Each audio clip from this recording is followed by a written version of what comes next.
And hello once more from the beautiful shores of the Adriatic and the Maestral Resort and Casino. Ali Najad, Randy Lou, Triton Poker Super High Roller Series coverage coming your way with the good stuff. Today we begin the Invitational. Randy, it is the moment where we find the most faces we've yet to see, some of whom come through just exclusively for this.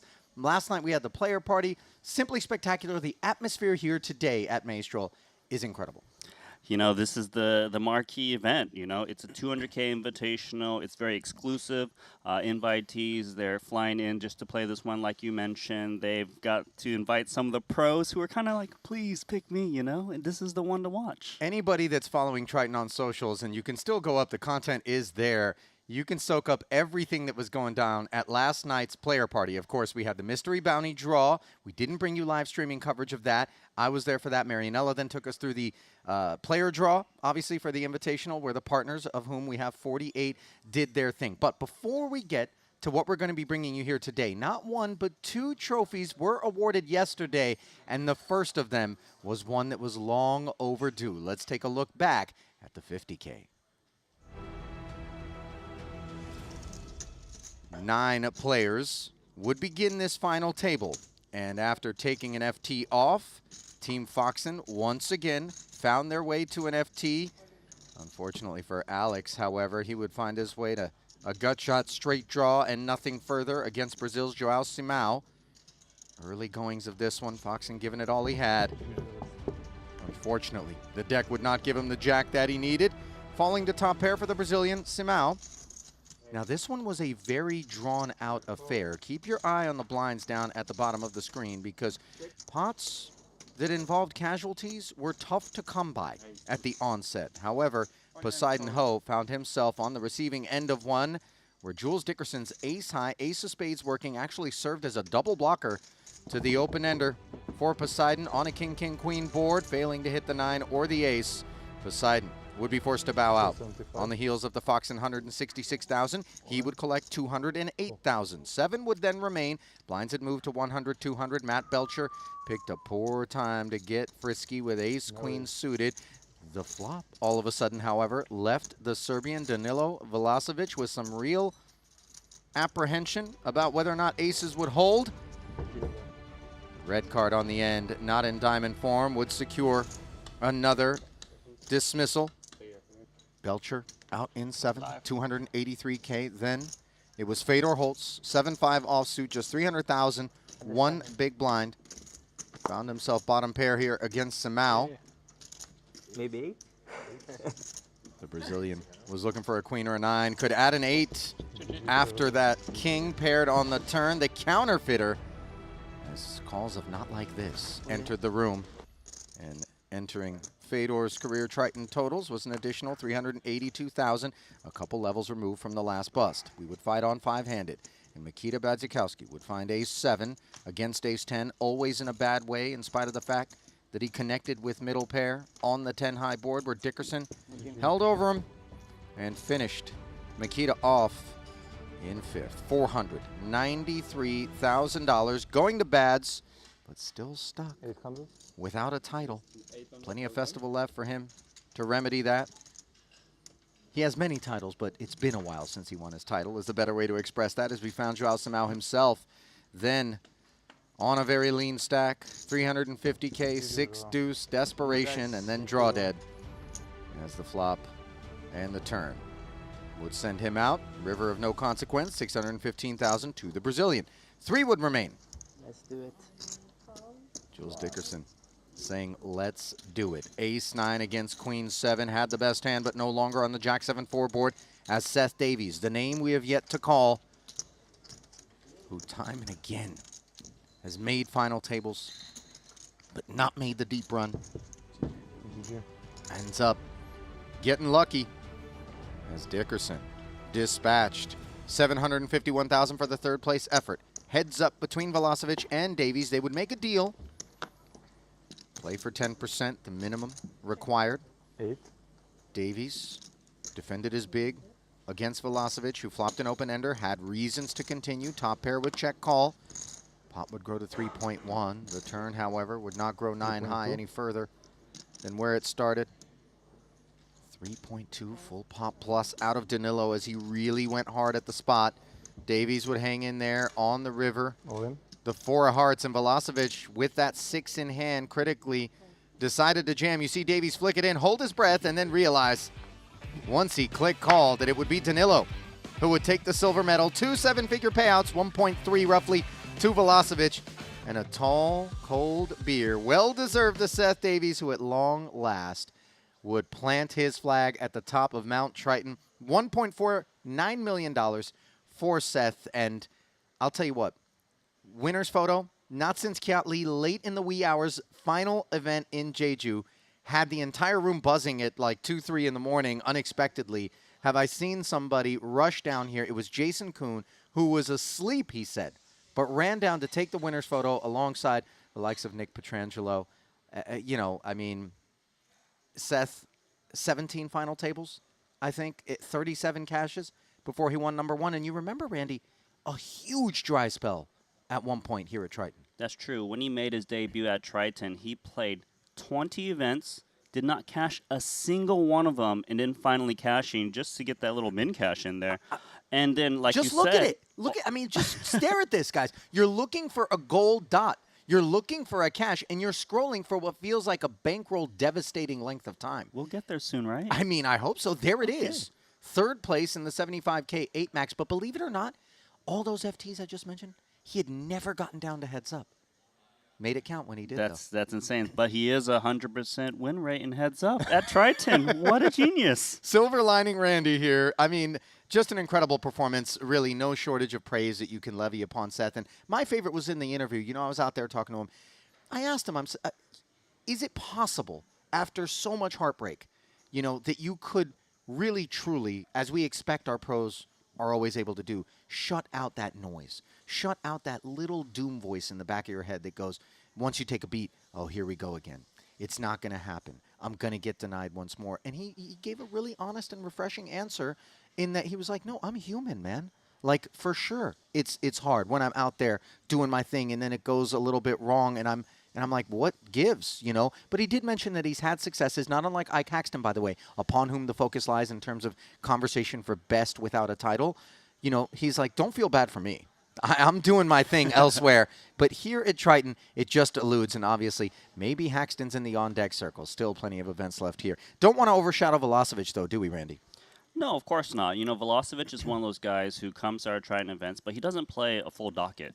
But to be able to get second place for $1.3 million, his previous biggest cash lifetime in any tournament around the world is around $270,000 or so. So he added $1 million on top of his best score ever. 5th stop. Obviously, you talked about that lower docket situation for Danilo, but, I mean, he didn't just edge the career best. He blew it way out of the water. I mean, pretty incredible. And if I'm not mistaken, globally, he had a little north of $1.8 million in career earnings, so almost doubling his total in his career in one fell swoop without even having to claim a title to do so. So a tip of the hat, obviously, to Danilo, somewhat of a local in the Serb. Jules Dickerson, let's not overlook him. 3rd place finish. He was the guy that was really forcing action and was incredibly aggressive at that FT.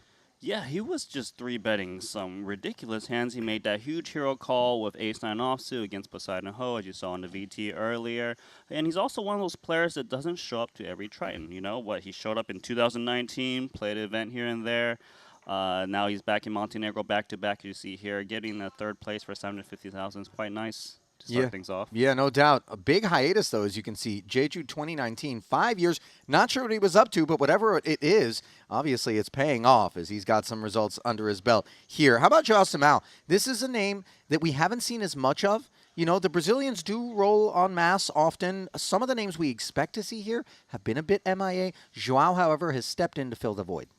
Yeah, and, you know, obviously getting his first final table here, 4th place for $615,000. He was looking good. Seemed like at some point he was going to take this one down. But the Brazilians, they're always very strong. Yeah, no question about that. Also strong, the performance that we weren't able to bring you because it was one of our turbo events. We're not covering these. However, the man that knows a little something about the heartbreak that Seth Davies experienced up until yesterday, last event in Jeju, Kiat Lee picking up title number 2 in the 30K Turbo, Randy. And the thing is that he was always talked about, just like Seth Davies, the best that hasn't won a Triton title. And but the difference is he actually got to heads up many, many times. He lost his first 5 heads up matches, and then 2 wins in a row. Wait, but I mean, never mind the 2 wins in a row, because obviously it's first there and then, all these other cashes, but don't adjust your screen. This man is batting 5 for 6 here in Montenegro. I mean, just finding the money. He's like a bloodhound out there. It's a bit of a heater. What can I say? Yeah, it really is. And there's something to be said. We've seen it, Randy. You break a seal, all of a sudden the monkey's off your back, and you just are unencumbered by some of that psychology that Seth was so honest about. And he's like, no, I can do this. If there was ever any doubt. For us, it used to be speculation that he's snake bit when it gets to heads up. And heads up standing in such stark contrast to all other forms of poker, you can start to question, do I need to tinker with my game? Do I need to stop and ask myself, am I doing something wrong? No, Kiat, you're doing everything right. So congratulations to Kiat Lee for that pickup, obviously. Stanley Tang, first appearance here at Triton, the man who he had to beat. And by the way, I think Tang definitely has the bug. DoorDash founder is going to be back if you had to ask. Now, let's turn our attention to the thing we were talking about at the top of the broadcast, the thing that everybody is buzzing about here in the room today, the Triton Invitational, Randy. And first and foremost, for those that aren't familiar, there are some very specific particulars associated with the format, some of which have changed this time around. So you're inviting me to tell you about the format? Yes. All right, so we do have invitees. They've invited a single pro at the table, and the main wrinkle here is that the tables will be segregated. So only pros will be playing against pros and invitees against invitees. That's the main attraction to this event, $200,000 buy-in. And also the pros, when they bust out, they only get one option to rebuy, and they have to rebuy within 1 hour, whereas the invitees, they can have 2 re-entries, and they can re-entry at any time as long as registration is still open. So last time around in an invitational, if I'm not mistaken, it was a 30-minute window that the pros had to make their decision to kind of balance out the fact that this time around the invitees are getting 2 cracks at things in terms of a rebuy, 3 total bullets. We're giving them the extra 30 minutes. Obviously, you don't want to let somebody, when they're forced to play on the pro side of the bracket, sit out the rest of the day, come back at the top of the day without having to fire that second bullet within 60 minutes time. But it does make for some really interesting developments as play goes on. We're going to start on the invitee side of the bracket, and we're going to try to go back and forth between the pro. You will see a big difference in the approaches, Randy. Of course. I'm expecting the invitee side to splash a lot more. We're going to see like chip leaders created very quickly there. They just tend to get in a lot of blinds, right? Whereas on pro side, there's that little mini bubble here. Is get to day 2 so that you can get a full redraw and hopefully get a table with a lot of invitees at your table. All right, let's talk about the 3 previous winners in an invitational. We're looking at you, Ramin Hajiev, I believe in Cyprus was where he claimed glory. Patrick Antonius, he took it down in, was it Jeju, producer James? Monaco, forgive me. And then we just had Lococo, right? Was it? In Paradise, obviously. But just the previous winners of the event. I know Lococo isn't here. And then can't overlook Bryn Kenny. I mean, Sensei. You see him. He shows up day before this thing gets going, warms up maybe in a little prelim event, and then gets right into it. When the stakes are high, Bryn Kenny is the man that somehow seems to make waves. Bryn Kenny's the man for me to watch coming into this invitational. He knows how to ship tournaments. Like we mentioned, every time it's like 100K plus buy-in, he's there deep at final tables. It's his tournament. I mean, look, anybody that's done it knows what it takes in terms of the adjustments, right? If you're on the invitee side of things, it's a different animal in day 1. And you almost want to do your damage there because once they release the hounds, unlike in previous years, Randy, where we used to ensure that at the top of day 2, you were going to get a half invitee, half pro field. This time, luck of the draw is going to play a big part of it, and maybe putting additional pressure on the pros, obviously, like to make it to day 2 without knowing whether or not they're going to get a crack at many invitees at all. But for me, the invitees to, not operate under the assumption that they're going to be fortunate enough not to be surrounded by sharks when we open the floodgates. Yeah, and I think that's a big portion is try to get to day 2, see what table draw you get. If you get a fortunate table draw, then really try to pounce while you can because once you get moved to a different table, it might not be the same prospect. Well, Standard and Customary is taking the first of our featured tables as the one that contains the Triton co-founder, Paul Pua. And let's take a look at who he's going to be keeping company with. Haralabos Vulgaris there. Garibli. Pua Eric Wasserson. Talal Shakurchi, by the way. Shakurchi's a guy that can play a lick, no question. Nosebleed cash game player. And then David Einhorn, who knows something about capital management. My first instinct looking at that feature table that it's one of the tougher invitee side ones. You know, a lot of experience with Paul Pla, Shakurchi. We'll see how they develop. If you've forgotten, David Einhorn is the man that played an all-in pot, very first hand, very first level of the last Invitational in Paradise. Ended up losing. I think he ran ace-king into aces. We'll see whether or not he's going to move some chips like that here today. As we send you right down to the beginning of the coverage. $200,000 No Limit Hold'em Invitational. And this your first walk about the room. There's a pro table. Chidwick and Smith. I believe Kala-Djurdjevic. Mm-hmm. Is that Christoph Vogelsang, Kristen Foxen as well. Here's another pro glimpse. There's Ike. Kiat Lee still has the afterglow from the title yesterday. Ido, Visprod, Shaman, Ponikovs. Boy, this is a nasty one. Linus Love. Yikes. I mean, these dudes are already running bad, and they have a starting stack. It's the cream of the crop. It's the pro side. You got to expect that. No doubt about it. Henrik Eklund, former main event winner, has booked a date with Soiza, Brewer, Antonius, former invitational winner. Kulev, he can get things spicy. He can channel his inner invitee at any given moment. Inner invitee. More pro tables. This one, Phil Ivey. We know you want to see him. There's Mosbach. Davies, fresh off of victory last night. Jaffe, Martirosian, Dvoris, Sturm, Ben Heath behind the dealer there. Well, this is my table to keep an eye on. I mean, keep an eye on, but also keep clear of. That's a gnarly one. Oh, to short deal stack with. guy with a lot of chips. You talking about Sean Windsor? I'm like, he doesn't have a short stack yet. Malinowski, Danny Tang, reigning Ivan Liao Player of the Year award winner. Also present there. Looks like Jesse Lonis, who picked up a title earlier in the week, hanging out. Kate, Susan, Maya in the foreground as we pass along in search of invitees. Perhaps none captivating our audiences more than the man with his back to us right there in the white beanie. Santa himself, Vladimir Korzinin, Gambledor. He's the one to watch. By the way, Hans, who joined us for some epic cash game action, also to the left of Korzinin. That's the safer side to be on.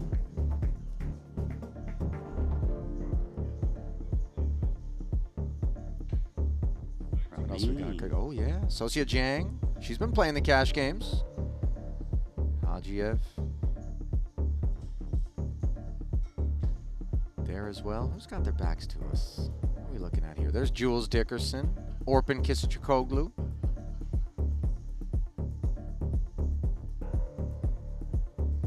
Little caffeination to start the day there for Jiang. Unclear whether or not they were playing cash late last night. I feel like if there was cash being played, it's almost certainly going to have included that man there, Tan Xuan.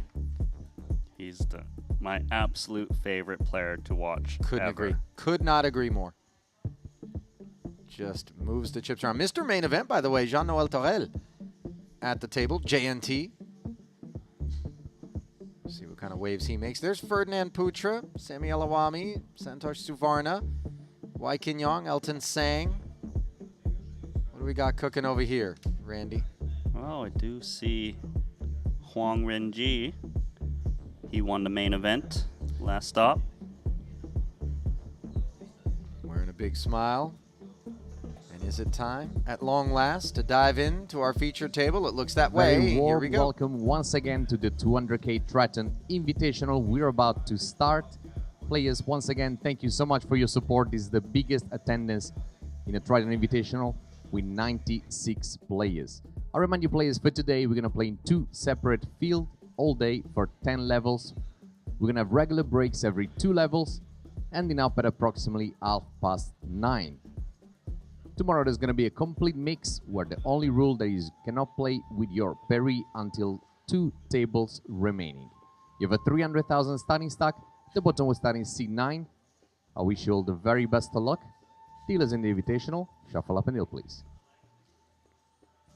Thank you, Luca, and apologies for clipping the front end of the procedures. You know what I noticed, though? This room only has invitees. We put the pros on the outside. You know, I mean, Full segregation. you don't want to mix the cats and dogs, Randy. Can't be assured that everyone will be safe. And there's the look at the 300K starting stacks. Nikiforov, Einhorn, Karibli, Bulgaris, Chad DeBerry. 2 Americans, 3 Americans in total. Yeah, American heavy.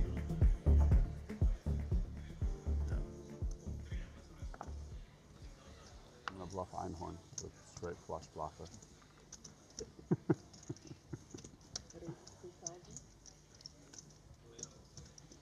Oh, somebody didn't sit down. Who's that? Parabolas. Does David Einhorn kick things off from the cutoff? It sounds like Vulgaris didn't even take his seat yet. Only on the invitee side will someone miss a hand. Did you order this? I think I ordered this from the coffee place. Nikiforov asking questions of David. Unclear whether or not he knows that that's a man that can play for all of it in hand number 1. But Ilya, The coffee room is no very issues. Yeah. We'll pick up the first pot. It's amazing. The company that promote. What the company? Yeah, that was Usually fine. right to the lounge. This one, Yeah. this one. and Yeah, they're open. Nikiforov hailing from Estonia. Does have 126,000 That they in sponsored. career keep Triton that. I earnings. wanted Oh that. wow, Came cool. I don't. last year I didn't see in any. Jeju. Good also. Yeah, I didn't see any advertising. The oolong tea is very good. Really? Wow. I think the lady that won some world championship. That's what Dan said. Yeah. World championship is what? I think world championship. Of making coffee. making. Oh. I don't know what the term is. Long jump. Probably a fancier title than barista. Yeah, barista.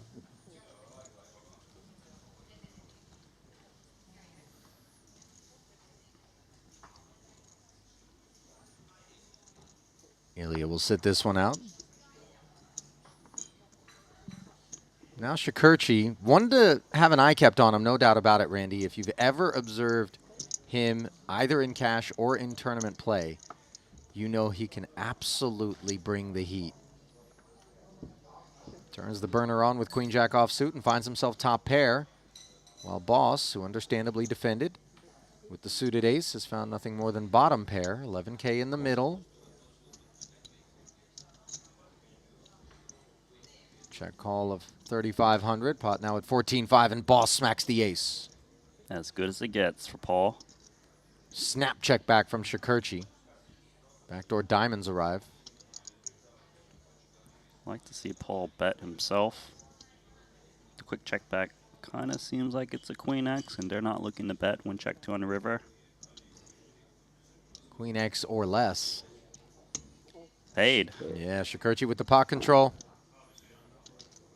Just keeping Paul Pua honest. And that is a nice start to the man that is responsible for everything. And yeah, okay. Are you sure? Nice to see you. Haralabos missed no You more missed than a one couple of hand hands here. Do it. You came in today, David? Yesterday. Yesterday? First time in Montenegro, right? Yeah, I've never been here. Haven't really got to look around yet. Yes. Today, the day is not so nice. Rainy and cloudy. For a second, I thought Bulgaris was going to muck the ace-queen. He's like, no, no, no, guys. I know how this works. Did you bring your dog, Bob? No, they need like Oscar? rabies test. Huh? They need to get like a special rabies Oh. test. They wouldn't take the European passport. There's no flight for a dog. Well, Oscar didn't make it. Yeah, that is Haralabos' dog, which is so beloved by fans of the football club that he owns, Spanish League. CD Castellon? Castellon, maybe? I'm not sure. I won't be able to correct you. Yeah, no. I wasn't really hoping that you'd have any shot at that, as nobody takes a shot at Vulgaris' Open. Taking a peek at Vulgaris' Triton resume, 2.4 million roughly in career earnings. It comes courtesy of just 3 cashes. His deepest finish happened in Monte Carlo last year. He made back-to-back final tables, 4th in the 125K main, 8th in the 100K PLO. So showing that he can do it in more than one discipline.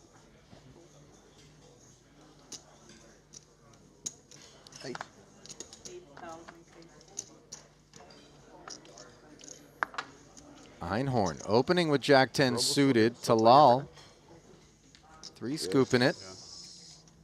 The dominant Jack. Vulgaris, Jack 10 of his own offsuit in the bin. Yesterday, no. It's 8 or 10. Only yesterday break. 300 big blinds They're deep. playing 1-2,000? Most of the time become 1 to 4. Wow. You just get here Yeah, like 45 minutes ago. Nice. Not even. from Spain? Yeah.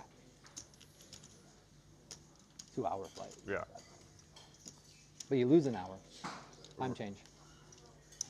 Curious to see if Einhorn will contemplate a check call with Jack 10 of clubs. A little bit of wrap around with that Queen of I clubs. didn't recognize you with those glasses on. A prescription. Yeah, I know. You look Asian with those glasses on. Thank you. Thank you. I always wanted to be Asian, honestly. This is the place to fit in if you want to be Asian. I always wanted. Games are better in Asia. 1/3 pot. Like he's an No overweight interest. Great for Talal. Thought maybe appeal, given the presence of the Queen of Clubs. Charming as always, Bob. The Asian is fine, but overweight part is damn. That's cold. No, I mean, Bob's known for his tact and That's cold. delicacy. It's okay. Not gonna rattle me. seem pretty rattled. I know, that's why I had to say that. How you been, man? Good? All good. How about you? Yeah, good. Harala was, by the way, Season's fresh Over, basketball's over. What are you gonna do now? off a plane. Apparently. Yeah. Yeah, I guess so. Hopped right in. 2-hour flight from Spain, where he calls home. No, soccer season, this is like the busiest time of year for soccer. Oh, it's the league's not over? Yeah, but then Oh, you but- do all the signings. All the signings. The World Club Championship in US coming up. Oh, yeah. World. The 32 teams tournament. Is that important? Like the good teams actually play that? You have a lot of crap teams of Asia too. Yeah. But like the good European teams play? Yes. The Barcelona, the Inter, Yeah. the Real Nikiforov's Madrid, pocket right? threes. Man City. It's all the Started this. Look at Shakurchi, by the way, giving you a sense of his qualify. range. 6'4" suited. Weird. Like some Hanging in there, historic- Garibly happy to Football defend with League Queen and Jack, and he's flopped the and nuts. Performance. Some, I think that's the last Shakurchi 5 likes to years get in probably there performed. with Yeah. marginal Because I don't hands think when you're super Barcelona deep, win it. trying to Do use they his play post their flop top- edge. Do they play their top teams? It's not going to help him against Their Queen best Jack players of so far? club. On Queen Jack off. Oh, okay. So there's no history. I think they might play it in Vegas, actually. Before only one team from each continent. Checked around. One from South America, one from North America, pairing 9. Africa, one Asian or 2 Asian teams. Now they Trying to build that pot. Yeah. and it's Quick I folds. think we're a like lot of money 3 they for give. 3 for starting Yeah? tables. They have a Sorry? I think pool we're of like 3 for 3. 2 million Yeah, yeah, from that's whatever what I said, like- sponsorship. I A knew little it was last disappointing, year, of but course. the year 1.8 billion for all the team. Wow. You get to go, they get 40 over million. Yeah. Wow. That's The sick. champion For some can of the, win up to 100 million. so for some You of the got planned for non-European the summer teams, anything that's a big, special? Oh, really yeah, big deal. for the like. Do another boat I trip? think there's one Oh, nice. Thai team or something. Yeah, it's like more money they make in 5 years, probably, right? I'm trying to buy another one. That's cool. I got outbid. But if we only hurt their local league, so this team will get I want a different 50 partner. million next season. I want no partner this time. No partner. Yeah. I didn't like. You to partner with the boat? Yeah, we weren't like ever on the boat together, but Right. we split up the time. Yeah. This was difficult for some reason. How Shouldn't much have time do you wind up spending on? been. Probably like I'd like to spend like 8 to 10 weeks minimum, but I ended up spending 0 last summer because I was so irritated. Shakurchi, How many meters was it? pocket kings. Picks up Einhorn suited queen in the big. 4, I think, 63.5. I saw a real nice one. And David, unfortunately, picks up a piece on a jack-high rainbow board. No spade out there. Checks over. Should still be very happy with pair fives to check call bet. Talal, by the way, plays with an incredibly brisk pace, Randy. I mean, no matter the spot, it just seems like he knows exactly what he wants to do in a moment. Deuce on the turn after the check call of 5K. Talal should want to go big, charging the max against Jack X. Especially given the dampness of the turn against big blind check call range, there could be some 30. prospects toward a straight or a flush that you want to ensure don't get there cheap. 13,000. It's about 3/4. They're playing fast on this invitee side. Yes, and that's what we come to expect. Another 26,000 into the pot. No queen or 5 on the end to save Einhorn.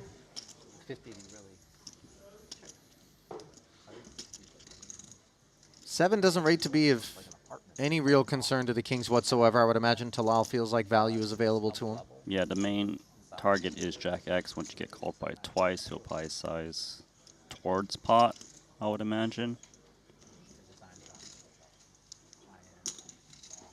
To go with 31, 3/4.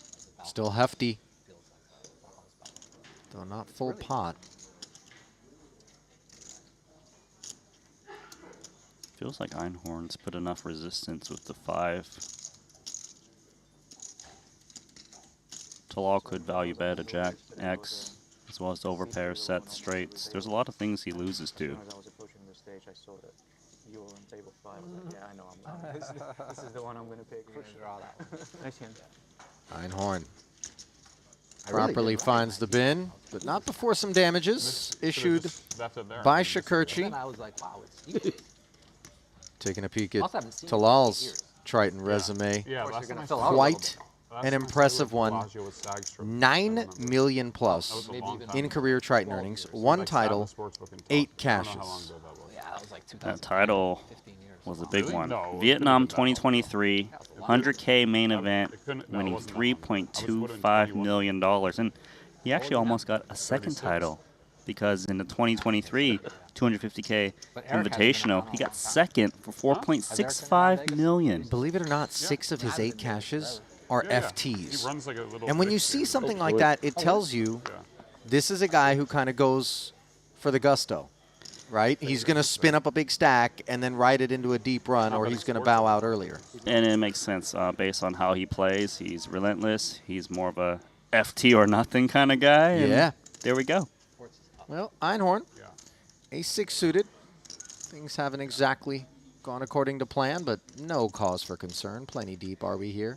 18. 500, 1,000 with a 1K big blind ante. Nikiforov, 3 betting him, and this has become a little bit of a pesky experience for David. Blind versus blind, not the first time Ilya's leaned on him, albeit from other positions, but here we are, headed to the flop, 18K ahead.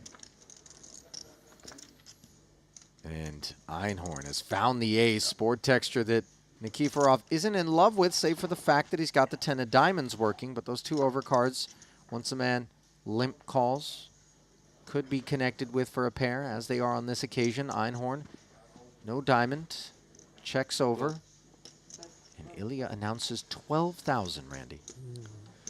You know, on the ace-king type textures, you're expected to see bet, so he's not slowing down to 2 10s. If he gets called, he's got backup with the diamond. Einhorn, top pair. Gonna continue. Obviously, it's could be dangerous on many turns in reverse. That's a good one. Very much so. Einhorn trips, removes the 6 of diamonds as an option. I would lean towards taking a free card in this spot with the 2 10s. You're never getting an ace to fold. Even a king would feel quite all right.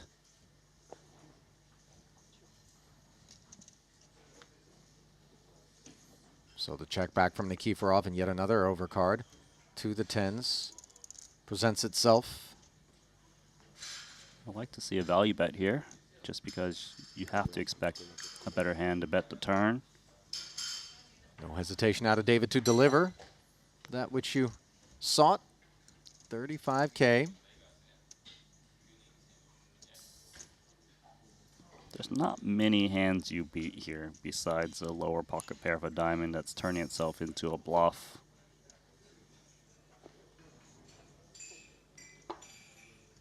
Nikiforov knows it, hence the fold. And finally, some chips are headed back to the man who helms Greenlight Capital. How did your Well-respected finance guru kind of lost is that Einhorn, month or so? but enjoys poker. And, you know, the worlds of finance and poker have collided on many occasions. Both, Randy, in terms of people who have a background in finance that find their way into the poker, and in the opposite direction as well. The name that comes to mind most prolifically for me, Vanessa Selbst, who actually transitioned into the world of finance after being a professional poker player. Isn't Talal also in finance? Talal is involved in finance, yes. He comes in the other direction. How's baseball going? I don't pay attention to either of them. I just check the results. I think baseball, we started out bad. Now we're winning a little bit. Yeah. Not very many plays. Yeah.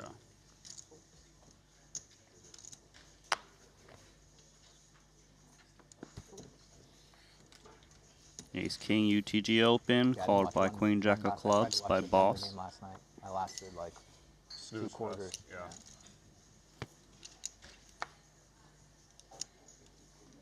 Not to be overlooked, by the way, Probably as we worse talk for the finance and brand, poker, worse for Andy Frankenberger, No. WPT legend. He came from finance over to poker and made some real waves. Yeah, but they had no. Meanwhile, the waves in this pool coming courtesy of an ace king from Eric Wasserson, who was Curry had a suited grade queen 1 along with the one gapper for Einhorn.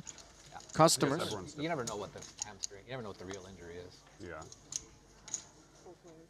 Shikurchi He had like 10 rebounds at the half or something. Oh, okay. So wants to play.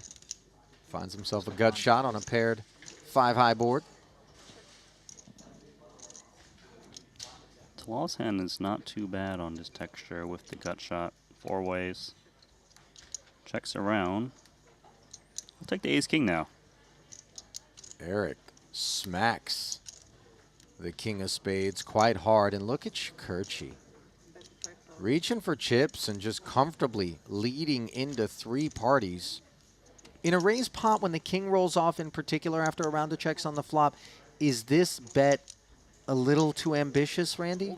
It's a little ambitious. I probably would have considered check raise rather to rep the 5 and see if someone bets, but he does take a stab, hoping no one's got the king. What he doesn't do, however, is find the necessary 7 that would have given him the straight. And at least if we are going to barrel and we do get called, we do recognize that 8-high performs poorly as a bluff. Quick value bet from Ace King. Yeah. Hand over. I gotta say, they must be getting so many more hands Pretty in on the amazing they got to invitee 7 side anyway. than the pro. you did what? I'm saying it's pretty amazing that they got it to 7 games. Yeah. I think you need depth now in the NBA. That's the new thing. Yep. New meta. Because everyone's so good, kind of. No, it's just because like the salary, you can't afford like 3 really good players anyway, so you're gonna end up with like 2 mediocre players. Kind of like what the Mavs had before they made the trade. Dreaming. Perfect depth. They'd have had like, they'd have been. I mean, they'd been. I would have bet them versus any one of these 4 teams that are left. 3K for OKC? 9s. No. Yeah, they match up so good versus. Oh, they do? Yeah, Luka's just like a problem for them. Yeah. And OKC is like nobody. Like it's a close game. Like they're good if they blow the team Ace-5 out, but it's a close suited. game. It's. Ilya's shown a willingness to get active and do so Yeah, I know. as a They 3-better. get a little tight. Yeah, they need to like. They can't score in the half court. Button They and a gotta little push suited some ace. aggro Not defense enough, in though, to transition. see him 3-betting Chad DeBerry. You don't turn the ball over that much. And now ace-jack suited for Wasserson in the big. Press the pause button on the chat that he's been keeping with Haralabos as he brings forward 15. Imagine this is gonna go 3 ways to a flop. 9s is great. Ace 5 suited, close to action. 300 big blinds deep. Wasserson going to be playing an inflated pot out of position with ace jack of clubs. Gamble. So nobody finds the fold button, and Nikiforov finds the nut flush draw and a gutter. DeBerry with the overpair. Adrift is Wasserson, out of position against two parties. He finds the check, well served. Would love to see this big combo draw bet the flop. Wasserson's range looks very weak to check.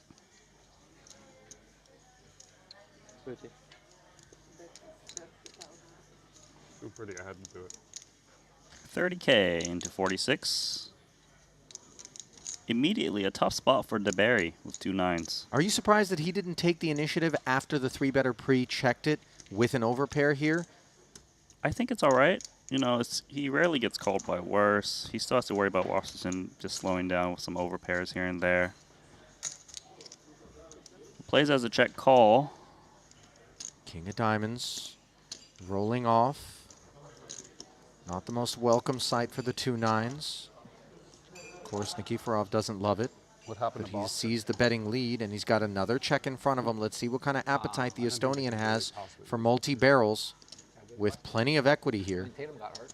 I like a double barrel here. Normally you'd be afraid of ace-king, but that would be in Wasserson's squeezing range. He's going to give it up, but a bet would have been quite nice. And now that's going to let DeBerry hit a set of 9s. I think it's mental. What a delightful sight, just in case he wasn't good, which as we can see he was. I think it's probably like, yeah, I don't know. I can't speculate, but I don't, you think mental? You're not a Porzingis fan? I think he's Should be looking to get some value. No, he's definitely not Maybe crazy. I know Nikiforov he's like one of the few players hit that like a king with like felt like I king got X to of know a little. spades. Yeah, he's a Bet big- flop check back turn would make sense. Could be like long cobra. It's a what? Long cobra. That's actually probably. That's exactly full Long cobra's pot. Probably just adverse reaction. 105,000, ace-5 with nowhere to go. At least the pull at the turn, or the river rather, was a free one for Nikiforov, I know a few people given that the have check back. Nice pickup there for Mr. DeBerry. I know one person You that know, has. the same person probably. Yeah. Chad's only other event played was the Triton Million Or just, or He's scared to fly on planes too. in the or just not Bahamas true, by the way. late last year. He's scared to fly on planes, so could very well be mental. It could be No, I don't. I doubt it. just saying. Yeah, I Possible. hear you. It's possible. Definitely in the realm of possible. No, I don't agree with your assessment. But I'm just kidding. I'm just.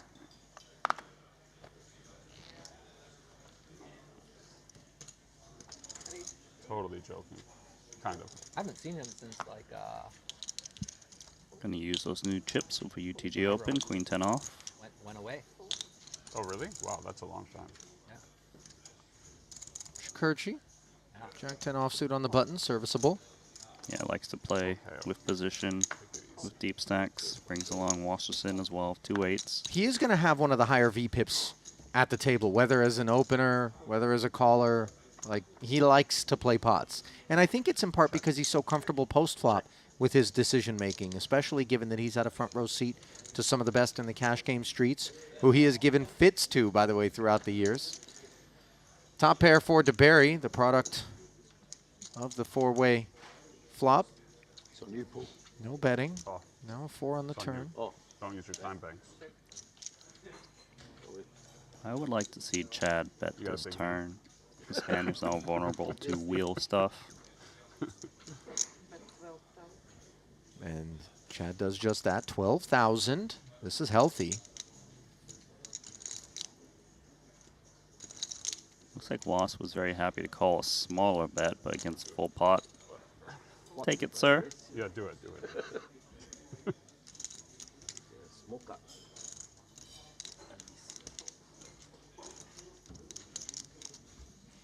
You would look so good if you raised. Hollywood Twitter, I don't care. Yeah, exactly. Exactly.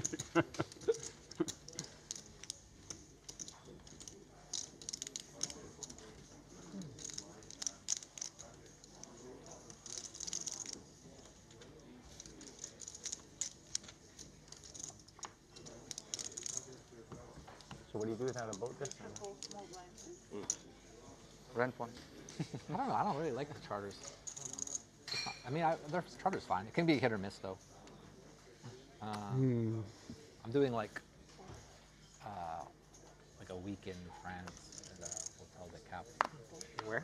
Hotel de Cap. Oh, yeah. The Villa Etienne. Really. Very famous hotel. Like your shit. Yeah, it's nice there. My son says it's the second best hotel in the world. What's the best hotel? Courtyard by Marriott.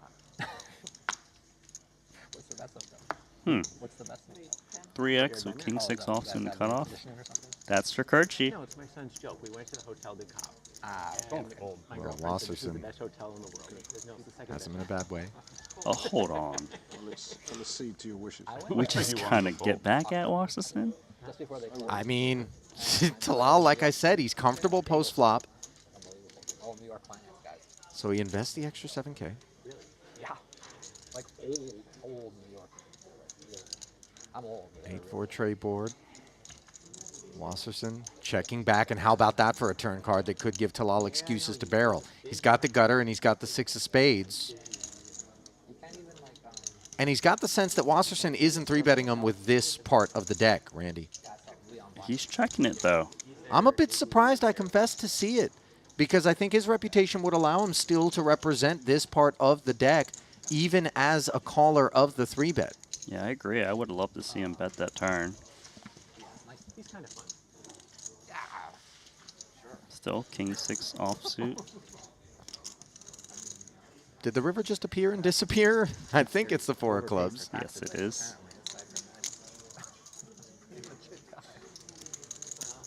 For tax advice, you mean? You overpaid for tax 100 million advice. for tax advice? He was like, I think it was like 300. Just complete shutdown from Talal. I'm sure Epstein was a phenomenal tax advice. King Jack feels he needs to bluff. Maybe best in the world. Imagine like you're one of the best. Maybe second best after Courtyard by Marriott. I mean, really, this is designed to Imagine you're like one of the biggest. target an ace high, Randy? Yeah, fold out king queen, fold out ace high. Sharp as they come. King high. Oh my god. Wow. Tax advice from like an inveterate Shakurchi correctly identifying that Wasserson was light, but unfortunately best hand. running into a Bluff better being king. Good bluff by me. By me. Oh, value bet. I don't know what happened, to be honest. Good value bet. Wasserson. I'm pretty sure he said you're good. You were right, though. Wow, I'm a good player. Rent that. I was right and I was wrong. I mean, because you saw Talal show first, like, oh, I'm good, okay, king high. Yeah. Oh, wait a second. You know, I just don't think the average person shows up with king 6 as a call on the end there, but Talal, not your average opponent. So the old AVB for Eric Wasserson there, accidental value bet. Oh, I like that one, accidental value. The other one I gave you was RBF, right? Uh-huh. Random Berserk Factor. There's a lot more acronyms, aren't there? Mm-hmm. But, yeah, that was highly volatile investment by Talal. What I'll tell you, it was Wow. a hand that if I What a took all the great value names bet by me. out and I just delivered a sheet that showed you the action and asked you what side of the bracket that this one happened I'm on, just going to take credit for getting you're you to not probably fold going to on pick my the 3-bet. invitee side. Archie. I would bet my roll on it. Puts you in the right boats. Sick. Greece and Turkey's nice. You saved that. Just a cooling station. Looking forward to this. See, we're going early this year. We're going to Jack 10 of hearts activations for Einhorn. Are you doing like Ithaca? Tell them to take you to Ithaca. No chance. I see that. all the itinerary's all set. It's all I see. we're all No, now I know. Ithaca's probably one of the nicest Ionian islands there is. So beautiful there.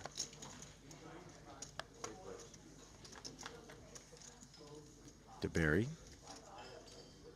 books a trip.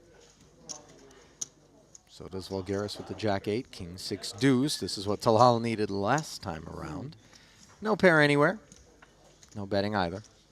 Einhorn checking back. Facts remain on the turn. Board goes two-toned. Yeah, no one has a good excuse to fire a bet, but Vulgaris says it don't matter. Let me bet out 6K. Who's thought?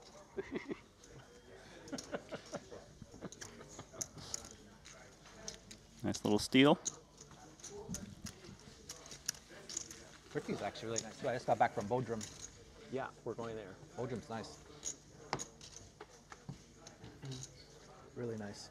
It's 500. Is that your home? No, I'm saying it's 500. I'm trying to pay double. Like, so used to having to lay a price to everything. Getting cheated all my life. This coffee's good. Wow. Doesn't look like coffee. Straddle next round if you want. It's like filtered. If you ever I want don't to go to know. Bodrum, like not on a Sosha ordered it for me. I don't Edition know. Bodrum is quite nice. The what is? Really good. Edition Bodrum? Yeah. They have like a 5-bedroom villa. It's like 5K a night. It's like a great deal. For like like it's a full house. Very tight. The pool. Very Really nice.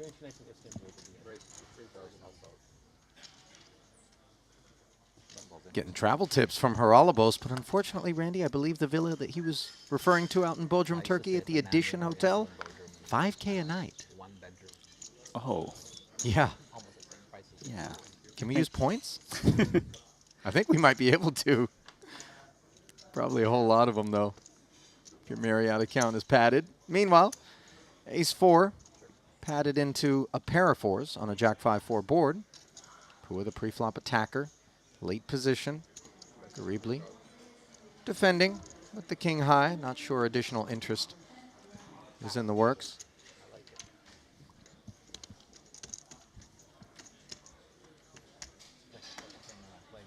Monaco.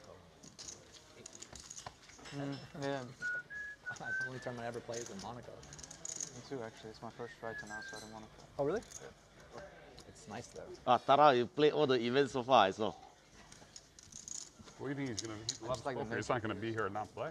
That's why. What is he going Yeah, to it's do? nice here too. No, a lot of the time he play 1-2 event and I leave. just Really? Monaco, Yeah, yeah, I have a usually. place there, so it's just Usually I just This time maybe you have a lot of free time. But if you're here, you play. Oh yeah, yeah. When I'm here, I play. But usually I play maybe Live like there most of the 2 year. events or 3. Oh. Maybe that's it. 2 or 3 tournaments. Big ones. Oh, what do you do with your fingers? What's going on over there? Okay, gonna ace 10 off. Start things off with 3K. Where's some other? Get those gloves Ilya? at night you wear. Yeah, I'm going to buy it. Getting worse. Sleep and with worse. them. Your hands will be silky smooth. Go Japan, inject our own cells. Rejuvenation of the finger.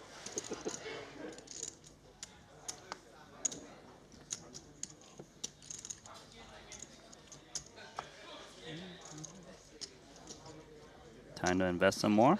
The 2 queens. One would think. Wow, Mr. Young, you look like a All real for you. businessman. You always the smartest looking guy at these things. Isn't it? 5X out of David. Yeah, you were busy Nothing studying. happening in level 1 except your Says chips Ilya. going down if you're not there. You don't lose many. It's true. I feel like I hear Rob Young somewhere in the background there, Fold Randy. everything except ace. There he is. Mm-hmm. And then you got to sit here and put up with all the chit chat. When I messaged you and said good looking hustler live, I was late. You'd already played, hadn't you? I played 2 days. Oh, you played 2 days.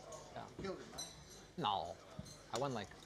I only played 3-handed. Is the only time I won. He didn't care about the answer. He just wanted to ask the question. Yeah, it's missing a hand.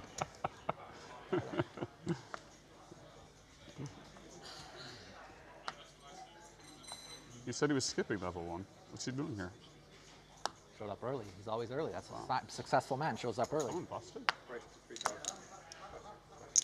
The first night was good. Second night was terrible. Really? Terrible? I mean, terrible is a bit of an exaggeration, no? Pretty bad for a game that I play in. It's pretty bad. Like I never play poker, and they show up and I'm playing with guys who are like trying to win money every hand. It's like all those guys were trying to win. Listen, well, what's Bulgaria's trying to do then? He's got Mike, king 3 of believe it or not, hearts. tries to win. He just has like a very loose definition of trying. You know. You're betting yeah. Shakurchi. Risky business, of I course, want him because to fold. Talal's a sticky one. I'm not. He's getting like exactly the right price. Yeah. Yeah. He's getting like 2 to 1 on his money. 18-5 in the middle. Who folded ace king to Nine you? deuce Oh, deuce. Peter did, right? That's crazy. That's. I don't even know. I don't never think- played with a guy before in my I life. think they just call him Peter. I don't like on the stream. I don't know. Yeah, might not be. Yeah, that was crazy. And I just got it all in with like 10 deuce. I just C-bet and 3 bet take it for with 10 Harlebus. deuce. Like 3 hands prior. You must have done some homework. Bob's very solid. I think so. I mean, He's very tight, by the way. He only like calling. He only calls off like loose versus Allen. Everyone else, it's like I solid. don't know. And then I played get with him once. into his head, I think. I played with him once. He played pretty crazy, but we were playing much smaller. Remember the guy in the studio just got the book with him. He What? played the last Maybe. Invitational in Monte Carlo. No, but he's getting the right price. He's making a bad fold. He's got dead money. In Monte Carlo. Yeah. Last year. Yeah. Oh, year before. Year before. Oh yeah, last year before Bahamas. Yeah. Yeah, he was here. That's crazy. That was crazy. Really bad fold. Were you trying to win? Deuce I mean, 4 like, suited. I try to. I'm always. Table's just itching to play hands. Another ace-10 for Yeah, like they're really Ilya. like, you know, bad things Suited happen this all the time. Except for maybe Texas Mike. Play 300. Who's the other player? Who's the other Seems player? pretty balanced, by the way, does Ilya, with regard to the manner in which he approaches Aside from team, there's no similar holdings. Eating now is like he's actually trying. Playing a Dude, the guy didn't- solid the guy game didn't- at the that guy moment. bet the river Down to with, 218,000 though. You see the hand with Flat aces? allows Shakurchi to join and pick up a gut shot straight draw on the Jack-9 tray board. 7. Perhaps the most interesting of the interactions. Still not much for all three. It is Deuce 4. Not low. Bet, sir. Yeah, you just call. Look at David. That's a guy who's trying to win. Wins it. That he does. Hey, turn him up. Don't do that, Randy. Otherwise, it'll be the last chance you have. Yeah. Oh, wow. get Why that do they through. keep 3-betting me now? Trying to give away money. Like, turn it up is cool as long as you know you're going to have real hands dealt after that. People just play way. The game's just way better when you buy. First impressions can die pretty hard. I thought it was the opposite. First day was a million, then they lowered it. First, well, no, the first day I played. Okay. 500. And that's just a better game. People are more willing to. Yeah. But I mean, Nobody like 4 bets when they got $1 million behind. at least no one in the game is like sniping, like, you know, like, No, it still was an action. no, Mike. The first day I played was amazing. Yeah. Like that the kid who ran it up from the satellite, 2 satellite winners. Jasper? Yeah, Jasper. Ollie, He's- Yes, sir. He was really fun to play. something wrong with the counter? Someone sent me a message before, like, yeah, Jasper. 95 of Like, 96. fun player, but but like has trouble folding on. Still level 1. I see the So guy you're folding, concerned for someone. like, Jack high for like 100,000. You know where Not we possible, can, right? You know where we can find the. No, well, listen. Remember, Einhorn hand 1. Huh? The old bastard. Really? Before you look, Maybe he made Okay. another I'm going to number. guess Kings against it's All on right. invitee side. Yes, Call me. but lest you critique Aces versus kings. the reasons behind the unfortunate demise of a starting stack, which of course the counter confirms as we see Pua appropriately stepping aside versus the ace king. 4-bet, 5-bet. Oh, yeah, pre-flop. Oh, in brief lock. Aces, kings, the same thing. Yeah, same thing. It was pocket But usually kings versus I do pocket 4-bet, right? aces. Boom, boom, boom. Murli Manokaran The flop was also ace king. against Big Al. A raise to 3K from Big Al with the kings. Murli 3-betting to 12 with the aces. A 4-bet from Big Al to 40. A 5-bet to 162. Al jams 241. Murli calls, and they both flopped a set. Ace King 9. But Oh, that's the coldest of decks. Big Al can't hit the 1-outer, and it's a That's wrap. why you're happier now. Allegedly. We're on camera. I mean, you don't get divorced and be sad. Usually, you trying to win her back, right? You got There's, divorced and you're there's, sad. there's, Well, there's Taylor- lots of things to be Taylor said. did. Very nice.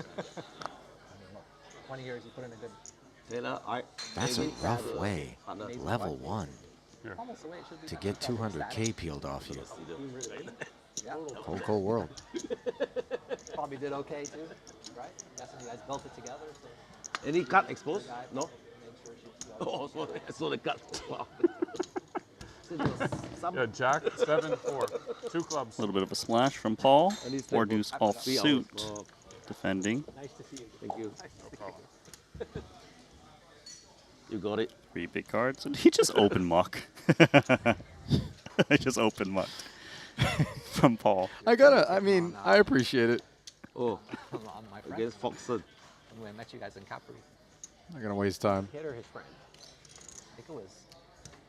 He didn't even let Chad even think about betting or not. Well, you know, every now and again we don't waste time. We just assume without board texture and a lack of future, it's all Really tough call. over and done with. Yeah. They call them It's kids. a blast. call. Yeah, it is a blast. And you let them each bring a friend. I would never be able to Have to. call. What? You have to. And a kid plus a friend. That's a lot of fun. Well, Check the flop. my friend Bill brought his Slap. 17-year-old, 16-year-old daughter and her friend. You check the flop so his hand is under. So bratty, it was unbelievable. What do you call that? Under. They were like Wrap. probably smarter than 80% of people on the poker, but Luke Bill's daughter was how she knew she was smart. So like they'll just be sitting there at like 7-4 suited, Wasserson. Picking up a similar kitted customer. 7-5 suited for Boss. Let's splash a bit. Yeah, 3 scoops. I confess, when he first reached for chips, this is not what I anticipated. So Boss showing some frisk. Dominating pre-flop. Yeah, not what you expect with 7-5. By the way, both players hit middle pair on a 9-high rainbow board. Not bad for both. Given their kickers, this pot could chop quite often on runouts. Paul gonna slow things down. He's got a hand where he has a lot of ace, king, ace, queen, so he wants to balance that with some value. Protect that. Likely come with check call, middle pair. personalized too. 10K ahead will bring us to the turn. We're looking for the backdoor club, and he finds it. Does pick up a gutter as well, and I'm not sure. Let's count that. Is that 6, 7, 8, 9, 5? That's a straight flush. That is a straight Oh, flush. flush. I lose. He's like, how? How do you have a straight flush? Oh, you have me Look at Was. Oh. You have a straight. You bet. Oh, I do? Oh, no, no. I don't. Oh, you have me Please have a 10. every Please have a street. 10. You have me dominated every street. Could have chopped. It's a casual straight flush. Surprise, 200K buy-in. right? Straight flush. I didn't see the straight flush until like 10 seconds later. I hit the flush. Wow, thank goodness I didn't have enough plus. It would have been really funny if I had enough. Show big L. You check raise all in. I call.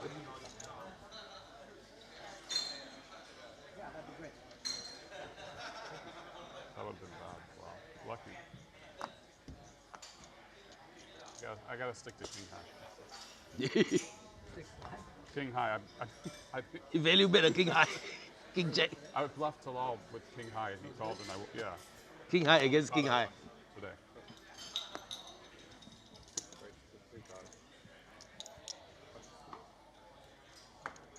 Paul putting the Was tokens to work, albeit he didn't collect too many of them. He had higher hopes with a straight flush, especially with the 4-liner on board. He said he was hoping that Taylor's got 500,000. Was had a 10. David. Maybe he would Taylor's bluff, 500,000. given what we observed earlier with the King Jack of Diamonds instead. He made a really He good just call. checked back, limiting the spoils. Sick. Paul Sick. seeking more here. Yeah, really sick call. Jack 10, 2.5K follow through. Vulgaris with a very speedy Alright, don't tell me check that way. call. No Yeah, diamond on don't tell me. board. I like King that. That was the high end of my is the story. best hand. Double paired board, and let's see what develops here. Just ruined it for you. I was about to say what he did. That's a nice check call by Bulgaris. Wouldn't expect Paul to bet this turn. Check makes sense. Against a range that isn't folding, then that is an amazing river card for Paul. Yep, didn't try to bluff. Ace-X, by the way, would certainly be falling in line with the procedures for Paul. Now here we are at the river, and Vulgaris betting 4,000. This is interesting. Yeah, he's trying to pay you off, I think. fold out similar. Probably a sale. Okay. He wanted you to raise. Unfortunately for him, I got lucky. Paul hit the river. You were motivated by me. Yeah.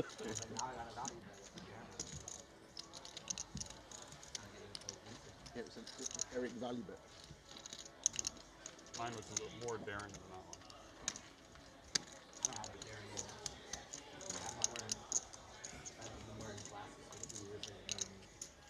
Feel like I amazing just started things. these last.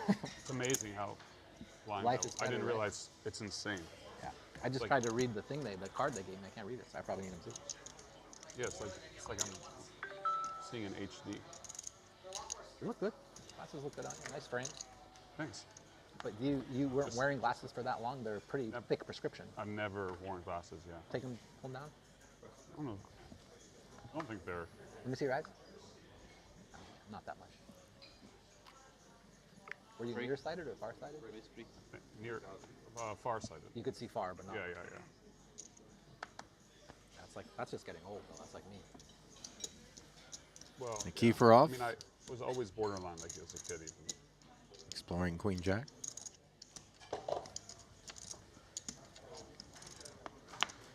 Boss returns to the party. Time bank.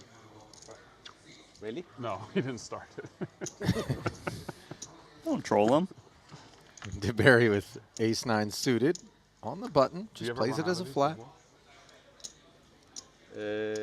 well? One stop before never. No, I've never come close. Got rusty, I had haven't- to think longer. Yeah. I haven't used one this series. Yeah, you play super fast. No, well, not always, but I used one. I think you're one of the fastest Western players. I think Chinese a lot of fast players. Top pair here for Nikiforov. I've never. Should be a fairly simple opportunity to c-bet and take it. short deck. Never. Not even long deck. It's much Depends faster, on much the sizing, of course. Let's see. 3.5. Don't balance the time. Not much for ace 9. good. That's No good. diamond on board. That's good. Should be illegal to bounce. Fine. Get a Yeah, so penalty. sick. You know, You absolutely have to balance it. Huh? Yeah, I mean, you get crushed if you want. No, I don't think that's true. Yeah. I mean, like, limp, check. You know, everybody, they all know. Non-believer. Obvious fold. Yeah. But they know, like, if someone limps and then one of those guys in the big blind. You know, they so know many what to do right times away. when you think You don't need that to you know what's coming, you Act think quick, and then you're balanced. No, it's straightforwardness not really balanced. is on tap. No. This side of the bracket, Sometimes you Randy, could have in the big can one humble you a marginal. and do so in a hurry, as Chad DeBerry Those guys know. has Like, picked they a poor time to ask questions of Nikiforov, and you wonder whether or not this was motivated, Randy, If they only ever thought by of the those VPIP times where they needed from Ilya. Just sensing, come on, this guy can't always be much narrower. making hands, Marginal Just hand. definition. c-betting with the best of it. Yeah, that has to be the reason.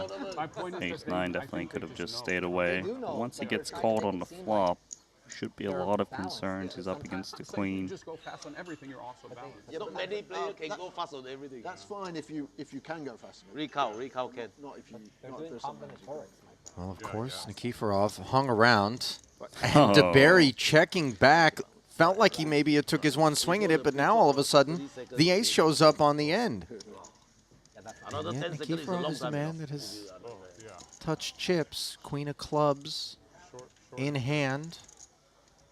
Doesn't feel like one we need to turn into a bluff, though. No, I feel like he's just giving that vibe like, oh, I got an ace, but let me just check so you don't bluff at me. That's a real thing, sure. To make the final 9.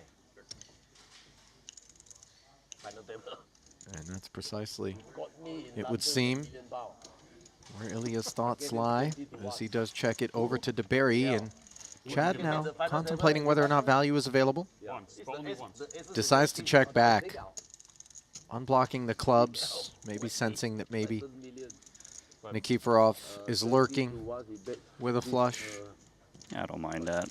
Just seems hard to get called by worse in that spot. You know who does mind it? You know, even though it's a little bit of a flesh wound, is Ilya. I mean, when I'm on the receiving end of those kinds of lines, it can be a little brutal. What's this now? Holy. Jamal, look how many chips is in there. But the pot is quite small. Okay, let's just quickly try to unpack the spot that none other than Vladimir Korzinin has created. This was a limp pot, Big Al, Orpin. Then Vladimir made it 7,000. Socia called from the small. Orpin stuck around, Big Al out of the way. Three players would look up at 3-3 king. Oh, he called. And Gambledore gets action from Kisachikoglu. I was going to say it was 17K ahead, with Socia bowing out on the flop, as Orpin kept an eye on Vladimir with his fours. On the turn, you can see Korzinin picking up a flush draw to go with kings up. Yet it went check, check. Then the 3 hits. Orpin checks and Vladimir rips it That was 293 into how much? It was like a 4x pot jam. You know, I'm not at all mad at Orpin, who's observed so many hand histories at this point involving Korzinen, who he knew he was going to be sat with here today because the invitational draw took place last night. He's a well-studied guy. I'm sure that he was trying to figure out what is this dude all about, especially given that he was sat to Korzinen's right. And Brian Kim made a huge call against Vladimir yesterday It was the same at run the out too. FT, and it was a gift. It was Not 6 the Triton high. one, the WSOP one. So Korzinen this time Maybe you didn't had play it. that. Korzinen's sick because 25. he knows everyone knows about the hand where he bluffed with 6 high on the king. Similar board, and he just, Yeah, yeah. no, I'm going to do it with the same, No, no, no. with the goods But it this was time, in and the Bahamas, yeah. That was the Orpin only just time. got played. Yes. I mean, it's a spot that I'm almost positive Orpin isn't going to approach that way That was the only versus time I anyone used a lot else. of time playing. But Korzinen in particular, so Three unfortunate bet, 4 bet. for Kisachikoglu. 3 bet, 4 bet, 10 seconds. That was wild. Gambledore puts you into the guess game a lot. It's just like flip a coin. Maybe I got it, maybe I don't. Meanwhile, DeBerry got it here, top pair against bottom pair as the dominant ace remains dominant. Post flop, Wasserson was the original raiser. Defers and now sees DeBerry barrel 3,500. Eric calls. Dry turn.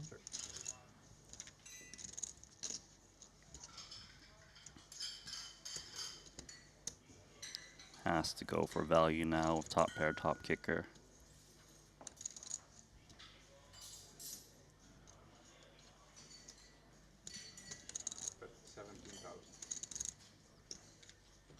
Big 17K bet.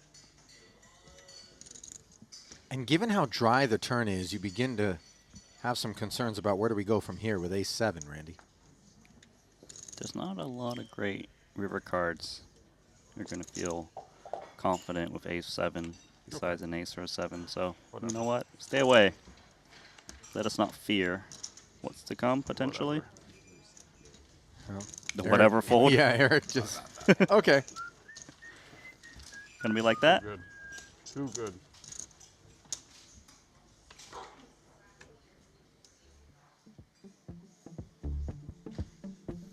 Well, there's a look at the early shakeups here in the 200K Invitational from Montenegro.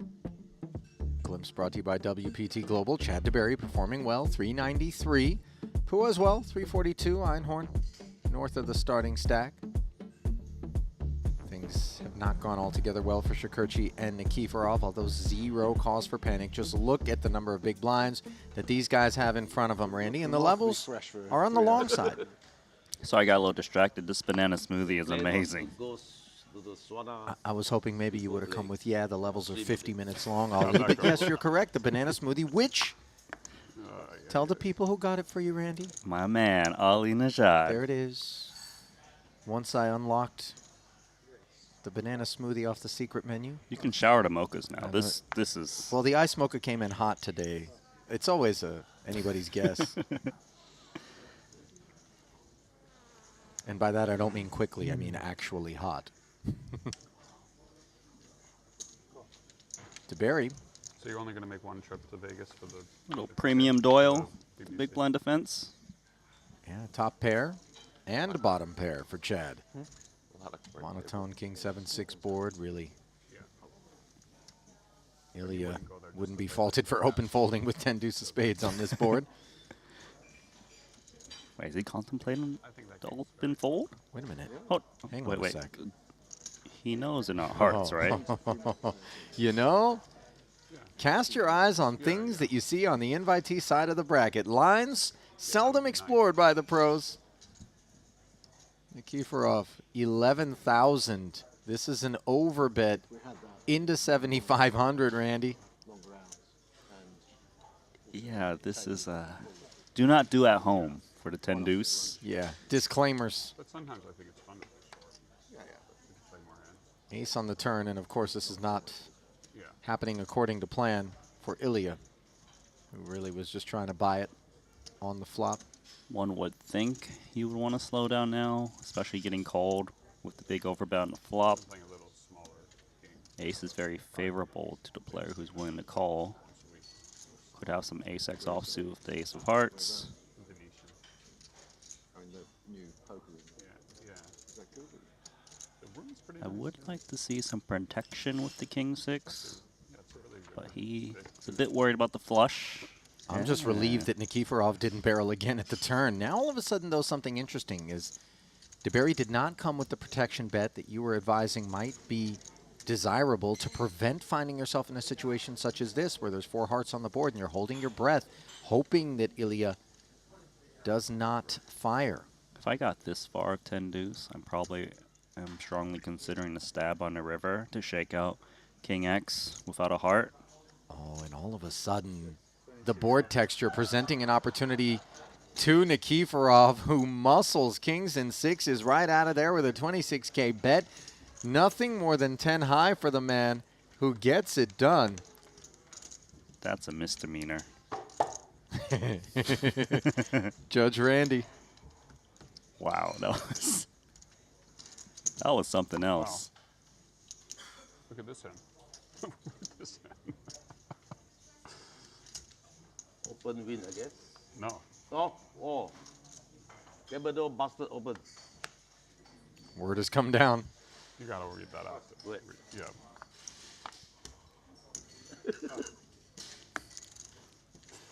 King deuce. Oh, 3,000. Has he done it again? In his style, yeah. L lead. Raise the call. What's that? Check. 3.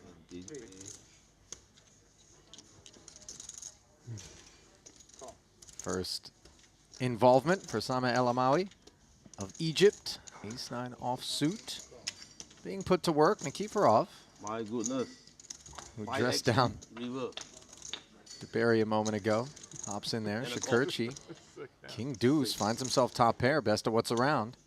I guess he don't believe Gambler. I think he just didn't want people to say he should be on the pro side. I was about to promote him. But he drew that. He drew the same six. Oh, he's not busted. Or maybe, let's see. Oh, Maybe 1,000. what the heck? Sorry, am I misreading the board once again? No, no, you're not, Randy. No. Nikiforov, Same 5-6, interacting with the 4 clubs.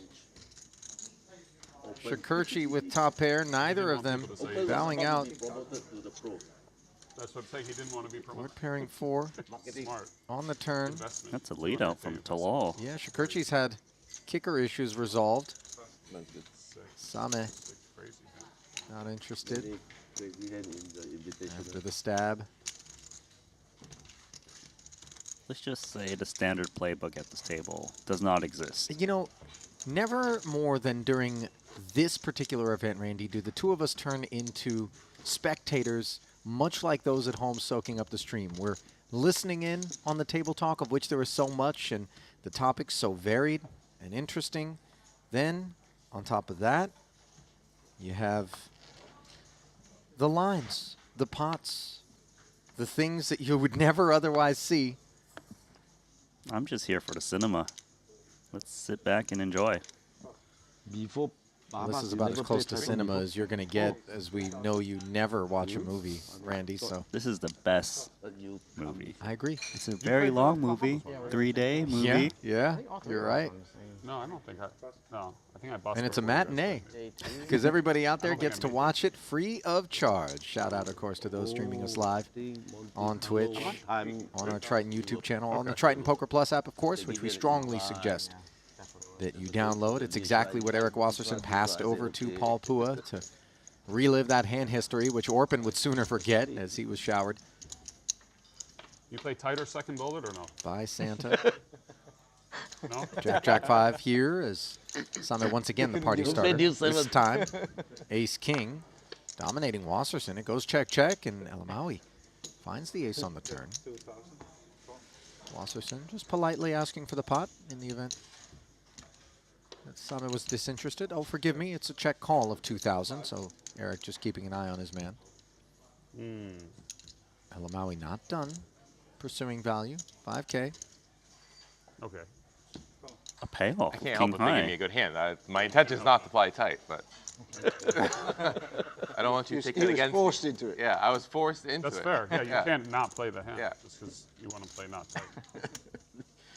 I think the answer is no. Well, Paul, it's helpful to know that it's not on that 1 hour lag. I thought we were My on. reasoning is because he can rebuy one more time. Oh, you can rebuy one more time. Yeah, totally, yeah. Oh, so it's okay. Yeah. So this is the still. So it's a good Yeah, call. it's Good just the call. same Good thing. call. Thank you. Thank you. Yeah, it was a very, very good call. It's the middle buy-in. Yeah. I almost had a pair. Well, do feel compelled to say that by one more time, I think they Very mean one close more to it. time than you used to be able to buy in, because 2 rebuys are available to the invitees, Randy. Don't And use based on the full- conversation, it sounds like Same has used 8-3 suited. 1 rebuy already. Oh, better. Wow. Were you able to In source some ways. 9-3 suited. what happened to buy-in number 1? Triton Poker Plus app's going to let me know.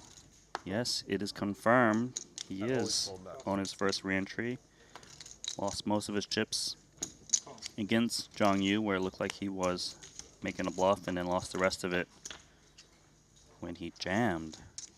Deuce 7 So the thing offsuit. is, for the first bullet, I had a On bunch 7 of high swaps board. involved, and I realized Well, get it of them. they were holding me down. I was like, I'm a really good player. I'm just gonna let go of all these swaps and play the second bullet. That's smart. So now I'm free for my second one. That's just good. Good. No more swap, second bullet. Yeah. Well, I still have everyone else has their first bullet. So technically. That might be the sharpest thing I've ever heard, is all of a sudden a razor-sharp beat the jack system hits the turn to give Garibli a set against Shakurchi, who had top pair. Round of checks on the flop. Garibli was the opener to 3K. Now, with a second check in front of him from a disinterested Paul Pua. He's very comfortably going to fire this 3,500. Shakurchi, of course, keeping an eye on. A little raise in position. Trying to buy a check back on the river with the ace-7. I would like to see a re-raise here from Garibli. It just seems so unlikely he's behind. King 10 probably goes for a little bit more value for raise on a turn. Charge to club draw.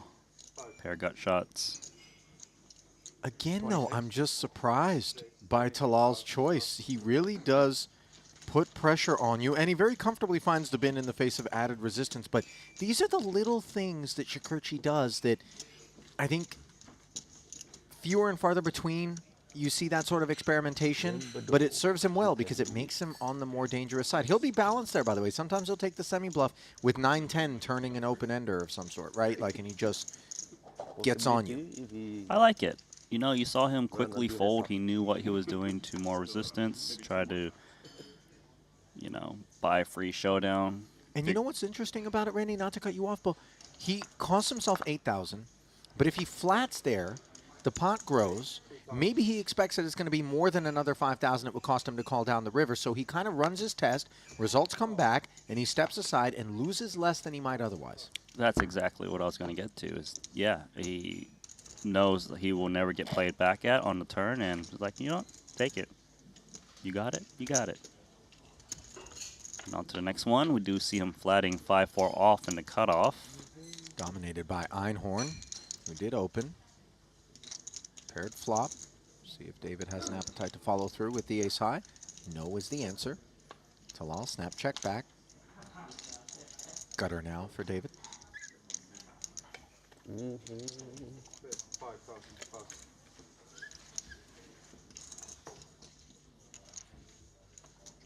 Five can take it for Mr. Einhorn.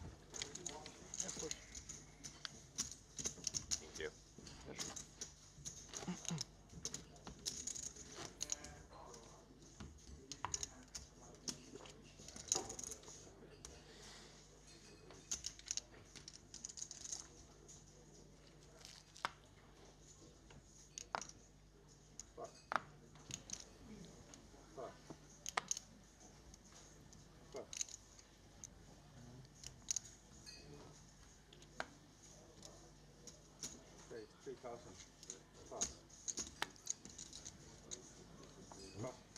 Talal So fast. continuing to demonstrate his willingness to get involved as an opener, a flat caller, a three-better with all parts. No patrons on this occasion. No questions asked. He's got the highest speed pit. Lamawi, There's no break. 7 deuce offsuit shower in the first No bullet, dinner break. saying I had No too dinner. many swaps. $9.15 instead of Let dinner. I had to break free of the shackles of the swaps and have a clean bullet. No. He asked for Nobody's hungry. So it's all good. Try to punish everyone. Oh, what a legend. a light breakfast. Good Chinese food to the table anyway. Well, I missed that. So no dinner break, but Jade is finish so earlier. good. Yeah. Like 9 something. Okay. Need to plan differently then. LT. Don't finish 1 a.m. Thank Yeah, you. it's really nice. 3,000. Nikiforov suited 1 gapper. Boss, hard 6. 3K for threes.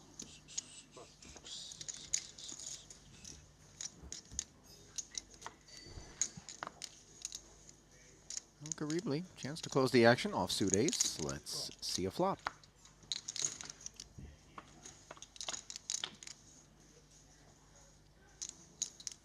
Two spades plus an ace equals action. Garibly, top pair checking over. Ilya, the activator, pre-flop, does not follow through despite flopping the flush draw. So again, if Nikiforov is going to have this kind of V-pip, Randy, it's important to be balanced, throw some different looks at folks, which he does. Boss happy to check back, take a free pull at a set, unable to complete it, but the 7 does give Garibly 2 pair now. 2 flush draws to charge.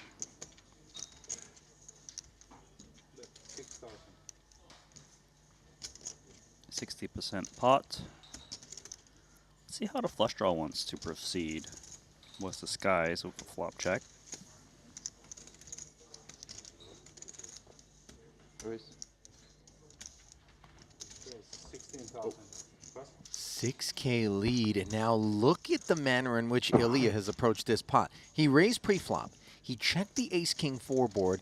Now all of a sudden the 7 of clubs on the turn shows up, and this man has raised us. Granted, another 10,000 only, but we start to have some questions about an ace-king or king-king holding.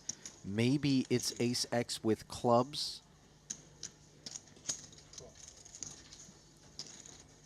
So Ilkin calls the extra 10,000 and a 4 of spades on the end. Now, it doesn't counterfeit Garibly, of course, but what it does more importantly is complete Ilya's flush. This is very bad for Garibly. He still beats ace-x for stronger aces up. And Nikiforov, he's not going to expect an ace-x to fold, so he can put in a sizable bet in here and it should get snapped off. Just 26K. Sure, spades come in here, but if you do beat other aces, it makes sense to call with ace-7. Oh, yes, during COVID. Close and then. Garibly in an awkward spot here. That season 1 time only. Yeah, it's Wants one of to see those, it, yeah. Take my money. And Ilya giving the boys a look at the lesser explored line.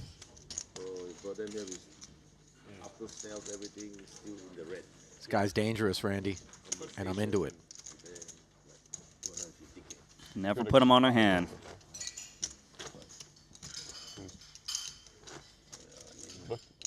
You know, it's funny because I think a lot of times, Oh, yes. as a aspiring professional player, you can fall prey to the notion So you went there, that look around. you need to kind of approach things with a consistently optimal, you know, I should say more the aspiring pros, you know, like play tight, be, you know, disciplined in your hand selection and stuff. And if you become predictable, you get less and less value down the line. People look up and they're like, he always has it at Showdown, right? And then you become exploitable as a result as well. right? You get less value, and you know when people have their own hands, they're able to kind of target you. Yeah, that's why accordingly. a lot of the winners of these tournaments, we see them as very splashy players. You know, they can run up a big stack, unpredictable. It's a good style to have, especially when you're very deep. Well, not so great a hand to have, or pocket deuces, when you're staring up at 3 over cards. Nevertheless, Wasserson, given that Einhorn simply defended from the big blind, is going to follow through on that board texture, understandably. Einhorn, with backdoor hearts and a queen, makes the call and hangs on the turn.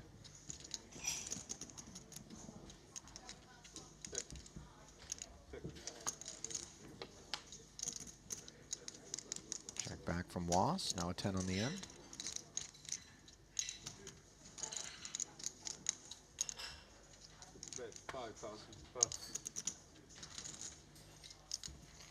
$5K value bet, not called. Credit to Einhorn, not to shy away from the ace-high board texture there.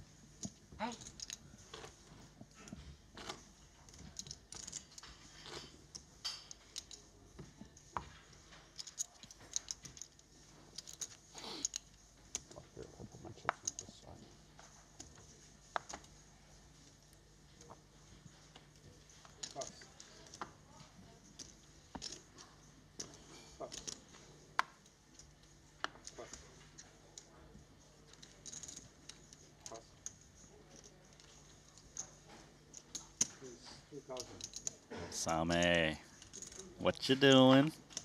You know, 6-3 offsuit. Do not adjust your screen. Sama is looking to hurt people's feelings out here. David Einhorn has the right kind of kit, however, to really pose problems of his own to 6-3. He's played it as a flat. Now Nikiforov, by the way, what's he going to do? Ace-jack offsuit, keeping it clean, no squeeze.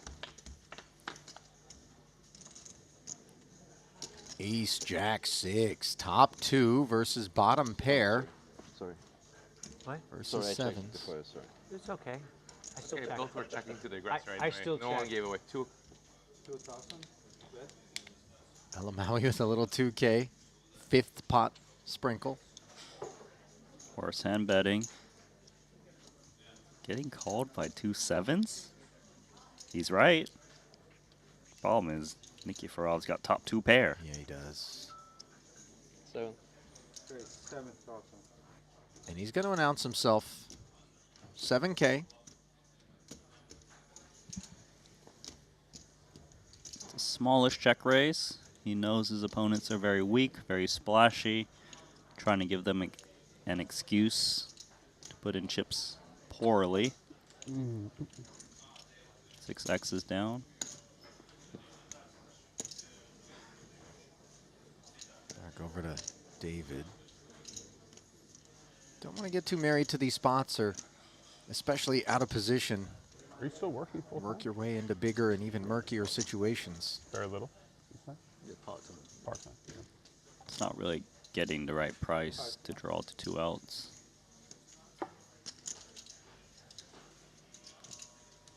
He is chewing on this, though. Very surprised on his texture. Randy, don't tell me he's thinking something naughty here. No way. The back raise? So you don't really play poker at home at all, right? Okay. Wow. Still, though, it's a light call. Sure. You're messing with poker than you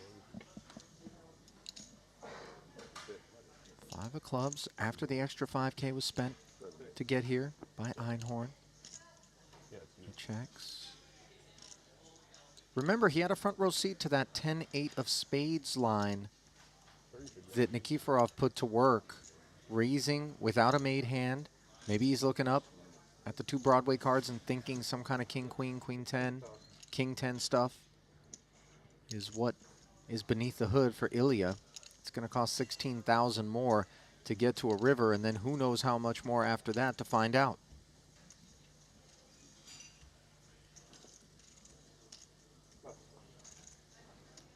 He really didn't want to let those 2 sevens go.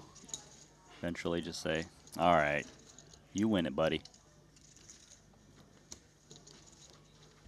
You know, if you had to pick a side of the bracket where you're going to find the better sunglasses and watches. Randy, this is the one, isn't it? Seriously, like that's an easy one. I mean, look. Don't get me wrong. Our pros can show up with some, you know, some swaggy stuff. 25. But the wristwear is pretty tough to beat. Yeah. Of course, some wristwear can't be bought. They don't got no Casios on this side, all No, right? I don't think they got any Casios. Do you ever have the calculator watch with the rubber buttons on it? The actual, no? No, I don't know this one. I showered mine in a jacuzzi on accident. I was so So you literally upset. showered I it. did. I bathed it. King Queen. Wasserson starts us off. Garibli a flat call. Ducks for Ilya. I'm not sure why Talal's bothering to look, given that at this price point we know he's never folding. Well, just in case he can 3-bet. Yeah, that's the only reason. You're right about that. Queen 8 comes along. 4 players, 11 in the middle. Ace 7, 4, 2 spades. Garibli with a pair of sevens. Holds the best hand. Seems like every pot at this table is multi-way. Pair of This much, sevens. not surprising, of course. Yeah, not surprising. A lot of checking. 4 ways. We get it. Queen 8. You like that? Now, Shakurchi with the lead. How does he know? Again, we see him somewhat fearlessly leading into these multi-way situations. Inspired, of course, by the check around on the flop where he feels like an ace would have been heard from, and he takes it down with the 4K barrel. Shout out to the chat, by the way. It kind of got started on acknowledging everybody that's streaming us live here on day 1 of 3 days of $200,000 Triton Poker Super High Roller Series Invitational action from Montenegro. Randy and I keeping an eye on things, much like you guys in turn are keeping an eye on both this feature table and presumably courtesy of the Triton Poker Plus app, the rest of the field as well. So many interesting things to soak up here in this split day of play. Pros and invitees segregated tomorrow. Floodgates open, and it's a free-for-all. We release the hounds. No 50-50 assurances. 2 rebuys available to the invitees, just 1 to the pros, and they must make their decision within 60 minutes of busting. No such pressures on the invitees, who can simply rebuy at the top of play tomorrow, should they choose. Ali Nejad, Randy Liu. Humbly at your service here in the booth, as Nikiforov providing service to King 3 suited with King Queen, finding top pair on a diamond-free board. Alamawi was the mischievous one. Pre-flop 2.5, called the extra 5.5, checks it over. Great board texture for King Queen. Small bet, trying to invite Same to make a move. And a move incoming as he does check call with the nothing kind of thing, you know? I don't know what you want to call it. The nothing. I don't think I remember you ever saying that in the booth, Randy. But yeah, Same is one of these guys that's going to give you some very unpredictable looks. Yeah, he was hoping for the turn check through steal King High. It's going to be over, right? Right. I'm all done Ollie. making any assumptions Come on. at this Okay. feature, but there we go. Alamawi, I tend to agree with you, was hoping for a check back and then maybe take it down with a bluff on the end. But once more, Ilya Nikiforov hauling one in. But yeah, shout out to the Triton Poker Plus app for this event. This is like the day you really should be grinding out, watching the other tables as you watch our feature here today. See how the pros are doing, how the other invitee tables are going. Shout out to Rodrigo in the chat who asks, are you going to show the pro tables today as well or only tomorrow? Fear not, Rodrigo. We are going to go back and forth between the invitee and pro side of the bracket and give you glimpses at all parties. More involvement from Ilya. This is reasonable. The suited connector. Super deep early portion of the program.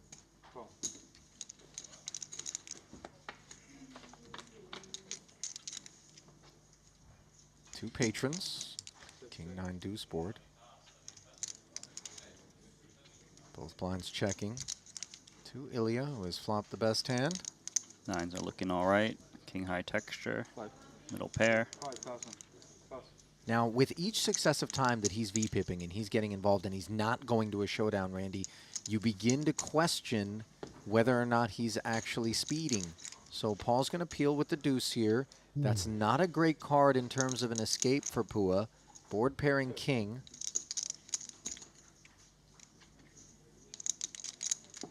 Could see Ilya bet or check this turn. He could charge straight draws and flush draws. Look for a little bit more clarity. 10,000. Goes for what, half the pot? And you see, boss check calling the deuce because he's seen Nikiforov play every single hand. And that's improving boss, but not really in any fashion that changes things. Check back from Ilya on the end. And boss will be at least happy not to have had to spend more chips to get to showdown. Deep for me. Jack 8. How would deep me?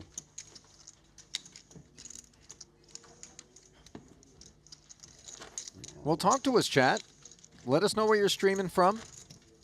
Let us know if you're in the Triton Poker Plus app. What pro table would you want us to bring forward after this feature bows out? There's so many good choices. For that matter, what are the other invitee tables that you want to see? We are listening. 3. 3,000. Garibli is speaking. King, queen, giving him his voice here. 3K, Shakurchi dominated, unbeknownst. 8,000. And he's going to lean as he takes us to 8,000.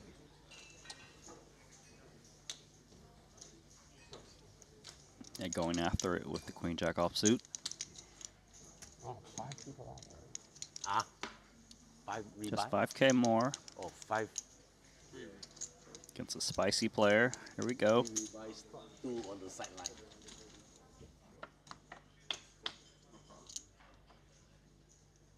994, 2 spades. Neither party with a spade. Hurrah. Yeah, despite having the worst of it, it feels like Talal's going to win this pot. The C-bet. Big Al rebuy, he rebuy. What do you go with? 6K? C9 rebuy? No, I think if you rebuy it, you'd be down here. It's a tough call to make with king queen high. No backdoor spades. See what I'm saying? But Some you reverse rebuy, implied odds, check call. back in. Just in case you're up against ace king, ace queen. Total is 496 But Garibli knows. before the start. Well done so far. 96? No, 94. No, 90. No, 96. 3 96, on the yeah, turn. three- Not supposed to be 3 inches interacting is with stated. Shakurchi's 3-betting range. Yeah. So Al rebuy, he rebought and won it. So 2% haven't rebuy yet. No. Yeah, Garibli exactly. could be up against some free for- ace X. Strangely enough, a bet from Talal would maybe range him away from the ace X. Check back, 96, but 94 felt is credible, and Shakurchi finds the jack. Spades arrive. Very fortunate for Talal here. Forgive the obvious. But my goodness, this will be Oh, a gnarly one. first things If here. and when Garibli gets word about it, I don't know that it's going to come in the form of a Yeah, showdown. for Al, yeah, they both flopped. It's a good that chance ace Garibli first. even tries to bluff this card. He can try to represent I'm not sure if they flushes. went in pre-flop Does or he have a not. good combo to do to execute a bluff rather And then here? some No, but there's probably a lot of I ace do have the X in but I don't wanna look at Shakurchi's how other range people that'll play. It's messing C-bet, me up. flop, check back, turn, and just fold to river bet. Alright. And Ace more king, importantly, ace just queen. happily check back against us and win the pot. Yeah. I wouldn't think king queen could be able to show down the winner too often, so you need to kind of stab, even though you don't have a spade blocker to flushes. 22. Oh, God, this 22,000. Credit to Ilkin, by the way, for finding this barrel. Absent the jack, I think you're going to have a much easier time clearing Talal. Granted, with the best hand, but in particular, it's the ace X that you're going to shed. Now, Shakurchi not looking particularly comfortable. His opponent's not supposed to have bluffs with this run out in line, but then again, you just have top pair. Show me. Yeah. Wants to sleep well tonight. Clicks call. Yeah, that's true. Yeah. Perhaps Who you with Phil?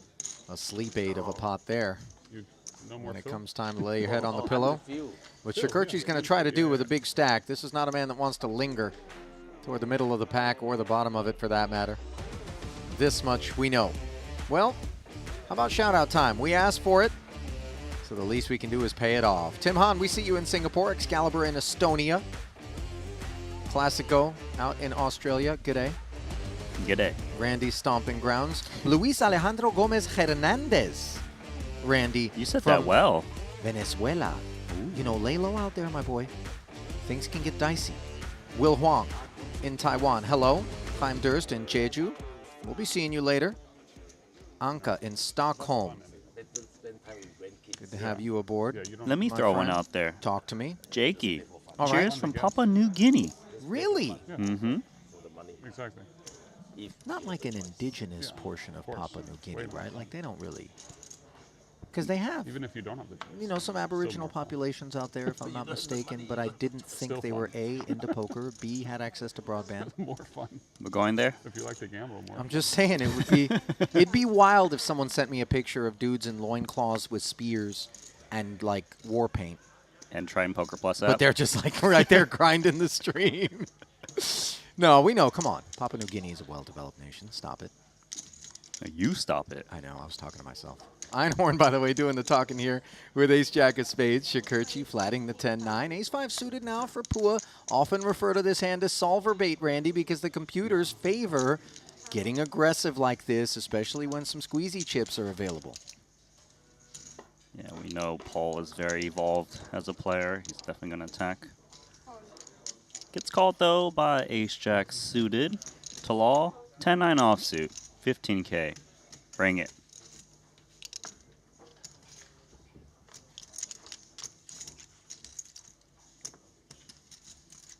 Jack 8-6, 2 hearts. Oh Pua my God. did not shed anybody, but has picked up the nut flush draw. And look at what Einhorn and Shakurchi are working with. Top pair, top kicker, open-ended straight draw, nut flush draw. Chips Buckle are up. going to fly. All of a sudden, stacks have sprouted wings. And Wow. yet, no action on the flop. Board pairing 6 now. On the turn, one would imagine Einhorn feels cozy. Yeah, let's start to build this pot. Top pair, top kicker, especially when the pre-flop raiser doesn't see bet. You got to kick out a lot of the overpairs. Safely value bet this turn plus river for ace-jack.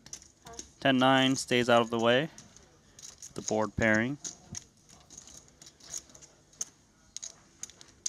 31K. Not going to be dismissing this nut flush draw.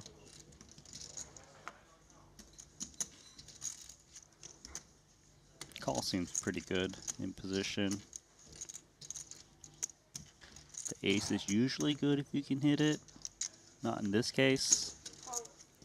Well, another 62,000 flows forward. Pot grows to 109.5. And boss can't hit the heart. One overcard to the jack. There's something about that queen that would have hit Shakurchi, who had the 10-9 off. Yeah, he would have made the straight had he hung around. Einhorn checking. Boss doesn't turn the hand into a bluff. And David shows the ace-jack. I think Pua is going to be quite comfortable with his decision not to turn it into a bluff, given Einhorn could have found the call there. Not supposed to be too much harm in the form of a queen for his holding on the end. Nice pick up there. For David, as we pick up with the shout-outs, Yerevan, Armenia. Mr. Mamokanyan out there. Good to have you with us. Bangladesh in the building as well. We see you. Incredible one. Newfoundland. Johnny Bananas. Krakow, Poland. Christian. Just giving you a sense of how incredibly international our audience and our player base is here at Triton. They're everywhere, aren't they? Yeah, they are. Well, Nikiforov has been everywhere on the day. But Not involved in this one in a well-timed muck, considering Shakurchi was always going to partake with a dominant king. Instead, he's an opener to 3,000.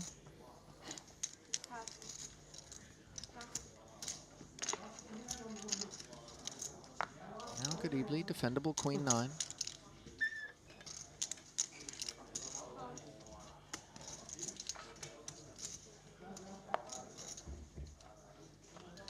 $7,500. In the middle, heads up. 10-8-7 board. Two-way straight draw for Ilkin. Gutter in the 2 overs along with backdoor hearts for Talal. So Again, much playing with pace, Randy. interference between these two hands. Start with a bet for Talal. And just imagine Garibli wants to continue with open-ended straight draw and a draw to very good straight. Could find the jack. Might even consider a check raise. I mean, it's this middling sort of board texture that the big blind is allowed to really get aggressive on, aren't they? That's why he's check raising to 15K. Oh, this is pro caliber posture being assumed here against Shakurchi. And look at Talal just absolutely comfortable with this extra 11-5. He's unfazed. Oh, and now he's got an excuse to stick around. 4 of hearts does not improve Ilkin. Adrift with queen high. Betting lead purchased. 37-5 in the middle. Yeah, Ilkin is going to assign a lot of made hands normally for Shakurchi to bet call this flop. Unpaired hands are hands like queen jack, king jack, maybe ace jack. These hands would normally fold to a double barrel, but when they've got hearts for backup, they won't be going anywhere, like this king jack of hearts.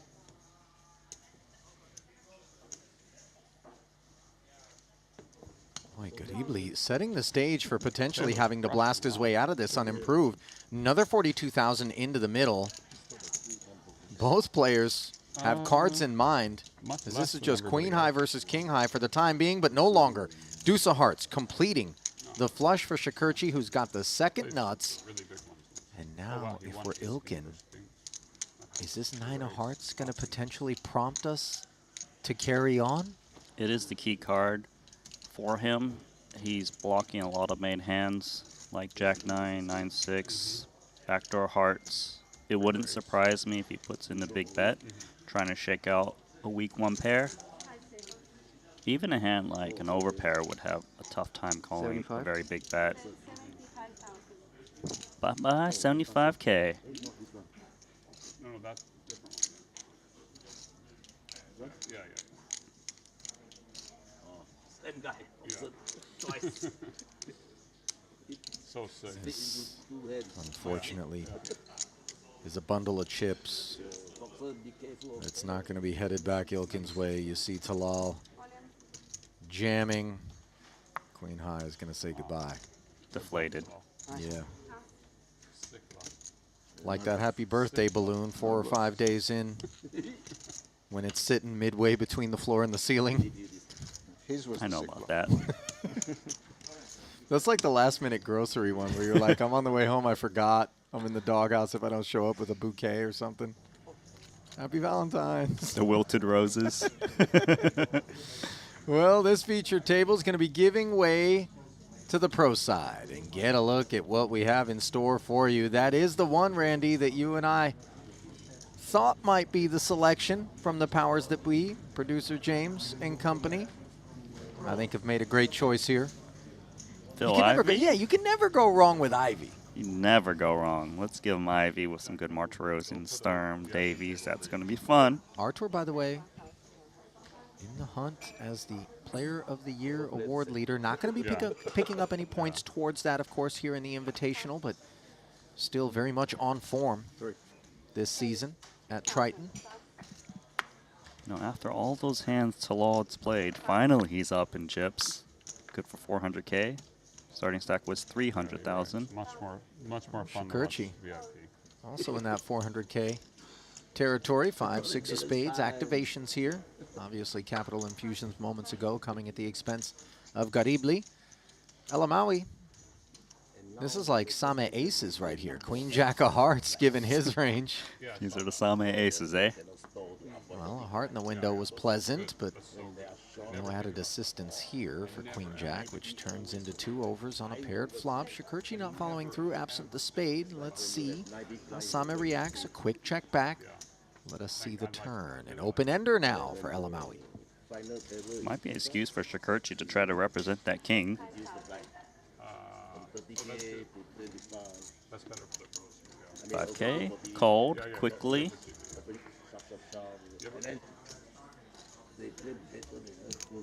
Not bad. Ace on the end. Elamawi gets there, but the thing for me, Randy, is perhaps the potential for Talal to decide to represent the card. Little speech play there. Forgive us for stepping on it. Shakurchi does not choose to bet, and you wonder whether or not that exchange had something to do with it. Elamawi, 15K and take it. That'd be cool. They would play. They still play. Of course. Maybe last 2 days. They get to play. I do 16. Oliver in Slovakia, we see you, sir. Chris van Gelderen in Holland, also joining us. What do you mean? Like, we played a 10, they played a 10, and then... Boone in Malaysia. Yeah. Kadabra in Israel. Eric also out in important Slovakia. Dead Money in Santa Rosa, California. Omri in Tel Aviv. Seg in Miami, who says he's recovering from a rough weekend, my friend. Try one time. Take it easy on the liver. It'll be very Seg. interesting, I think. Life's not a one-act play. Because then there's like 2 bubbles. Although the liver does regenerate. I mean, you have to give it a break. Cash Mr. bubble, Jensen out in combined Denmark. bubble, and final table bubble. Glad to have you with us. 10-9 suited. DeBerry stays with us as a raiser.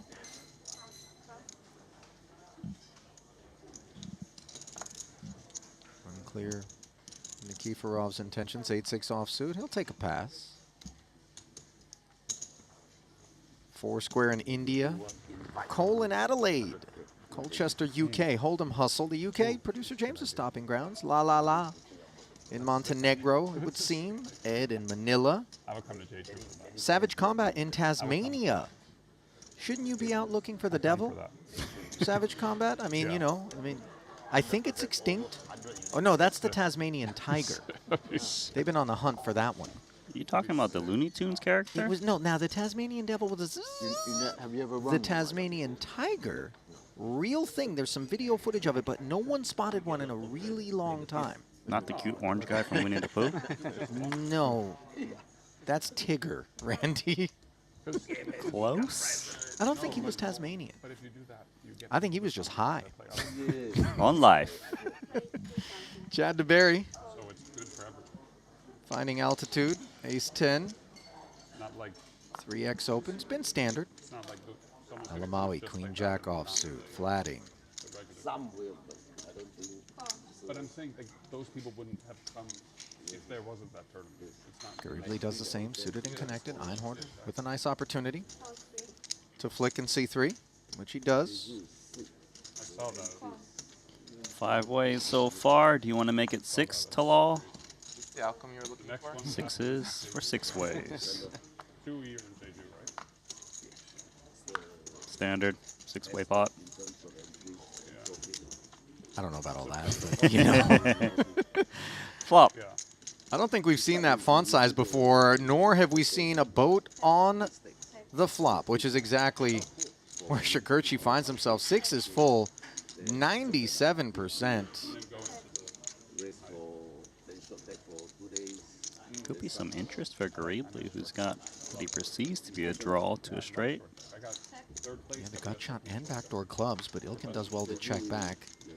Jack on the turn, and Nikiforov has just made jacks up, king kicker. However, out of position against the entire field. He treads lightly. Shakurchi is all done, holding back. Same's got top pair as well.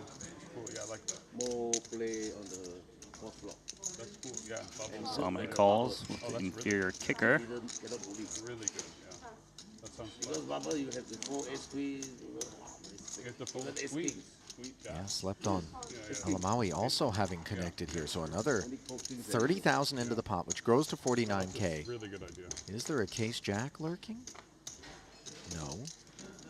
First mistake Asia is really Nikiforov again checks to Shakurchi. Of course, Talal having been in the big blind, everybody's got their eye on a possible trip 5 situation, especially when he reaches for chips again.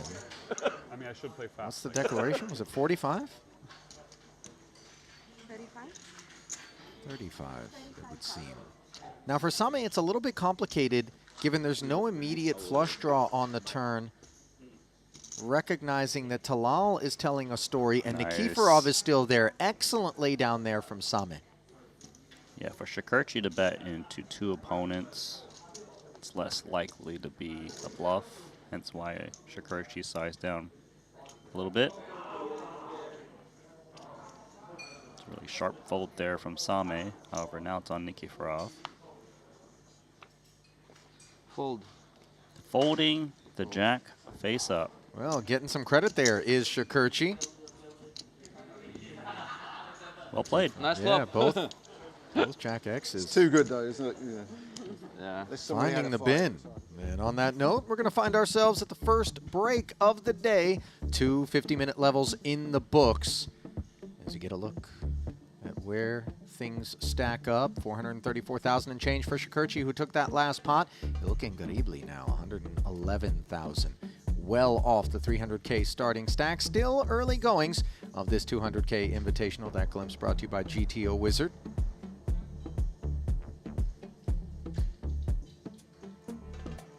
Just about set to bring you back to the desk here. Shout out to Kurt from Austria as well. Still trying to get caught up here. Mumbai, India. Amir, we see you. And of course, appreciate you, all of you out there. Ali and Randy back here at the desk. I'm just about to cede that desk to Henry. I'm a little bit jealous, I confess, because who do we have coming up next? Phil Ivey. Yeah, and we know that the fans love that man. Just about a 2.5-minute break, Randy. I'm going to leave you behind to soak it up as well. Don't forget to send me some texts and alert me to anything that's happening as we will step aside. Just 2.5 minutes, as I mentioned, and we're going to come back. More action from the pro side of the bracket comes your way here in Montenegro after this.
I've played against the best, I've won on the biggest stage. But what if I told you, it's not just about luck or talent. It's about using the right tools. GTO Wizard is the fastest and most efficient way to study any spot in poker. This is how you level up your game. This is how you unlock your potential. Don't get left behind. Get GTO Wizard today. Beat the best, crush the rest.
Randy, we're finally here, my man. Or at least I am. I know you've been here for the first frame. It's the Invitational, the $200,000 buy-in.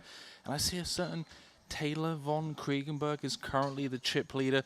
I want you to kind of just fill me in, Randy. I've been keeping tabs on some of the hands, but if I'm not mistaken, a pretty big collision against a certain Alex Foxen early in the day. Yeah, you know, the thing is you can always grind a Triton Poker Plus app and see all the big collisions on the outer tables. You know, he won a big pot against Foxen at the top of the leaderboard, and Vladimir Korzun in 5th. We saw a little preview where he got value against Orpin with the king against pocket fours for 4x pot jam. It was good, and here we are. Vladimir Korzun in 5th. It's too soon, Randy. Surely it's too soon to start, you know, imagining this guy going on a deep run. We saw it in the 50K maybe. Gambledore can do it again here. For now, our attention is going to be turned to the table number 13. We've got the likes of Artur Martirosyan, Voris, Heath, Davies, Mosbok, Jaffe, Phil Ivey in the mix. Haven't seen much of him so far this series. And Leon Sturm. Let's talk about Heath briefly. I mean, on the back of that huge score in Paradise in the Invitational, where he came second to Alejandro Lococo, they picked up a career best score of 8 million. So Heath knows a thing or two about navigating his way through these waters.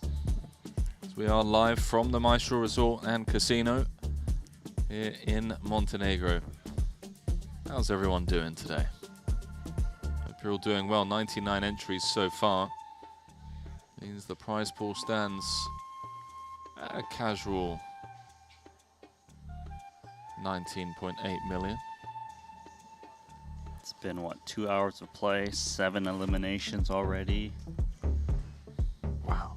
Who's on the outside looking in? Barak, Sinan, Foxen, and Wang Wenji. Wow, Barak just ran kings into aces. That's just disgusting. Also happened to Big Al, but he did put in a rebuy. That is truly disgusting. Wang Wenji, of course, on the back of... Oh, wow, yeah. Wang Wenji also ran kings into aces. Okay, is that just the theme of today? Is that how you get eliminated? It makes a lot of sense given how deep you are to start things off. Yeah, apparently the only way one can lose their stack is by running kings into aces. That is kind of understandable. Wang Wenji, of course, Triton champ, took down the main event recently in Jeju just a couple of months back. For a $5.5 million payday. Foxen picked up a title earlier this series. He's going to need to pony up another 200,000 to get back into this. But for now, our attention on this table. Can I use either?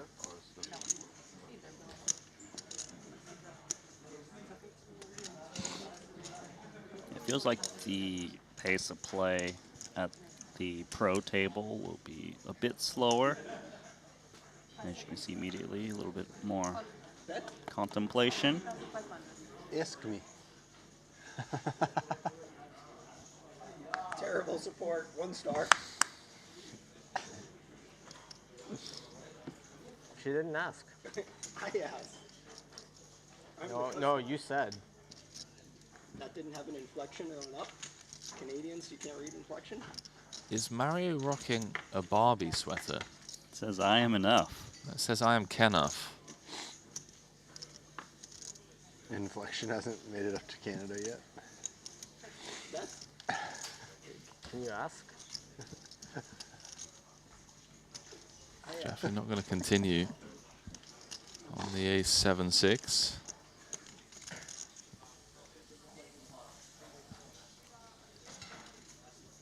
Threes are going to stab, huh? Yeah, how about it? Check. Bet. Check. Check. Bet. Sizable bet from Voris as well. Bet. What do you show? The 3 of spades. Yes, Looks like a black card. Should be pretty clear what the other card is. 3 6 of spades.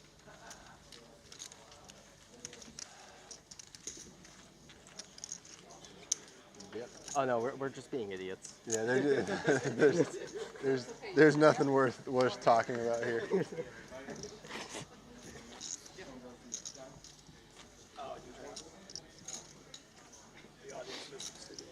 Yeah, It's like, I think they're colluding. what's wrong with these two They guys? both have the same GTO lab thing, and they're talking about their actions. Bet? No. No, you, me, you. No. No, you. Larger? No, you. Illegal? I'm glad morale is high early on day one. No legal.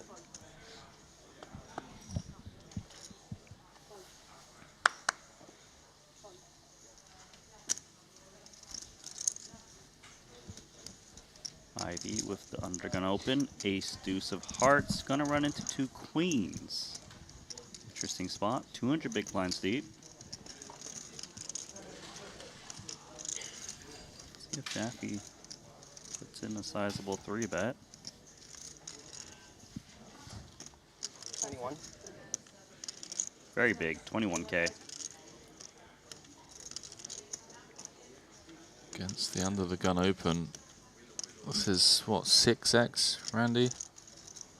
Yeah, so the deeper you are pre-flop, the more you see the larger 3-bet sizes. Kind of negate that positional advantage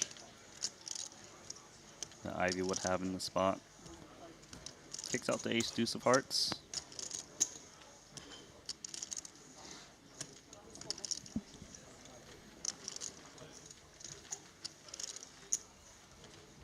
Hundred runners now.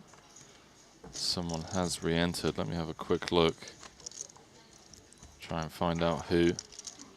It is Huang Wenji.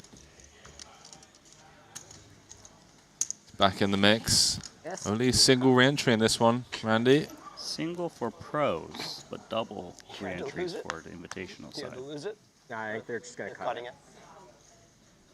So you can be in for 3 bullets. Does that mean you get invitee, decimated out of the tournament? Significantly 2 smaller max if bet. you're a pro. You must give up 1.8% One of the new changes more. here. Yeah, you must. I think you're just out of the tournament since that patch is gone. If I was the one making the rules. No, I just can't play until I get it back. You get the sit out button. Arcteryx is at home cheering right now. We're back, baby.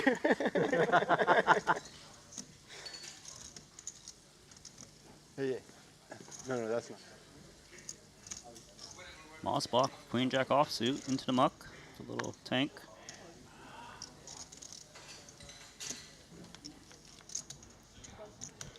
Ivy, 10-8 offsuit. Defends the big. 9.5 in the pot. It's an open and a straight draw for the 10-8 offsuit.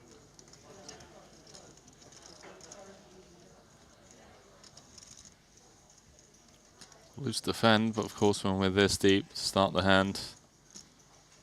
200 big blinds, Ivy. 3.5. Happy to see a flop. Artur's going to continue with the 4s. Is he going to go blasting? Pretty good chance he will strongly consider it, assuming kind of blanks out on the turn. That one's an interesting one because now Ivy picks up a pair and a straight draw. There's a lot more hands that can call flop and call turn now. So if Archer does want to blast away of 4s, he probably needs to follow through with a triple to shake out hands like pair straight draw or pair flush draw.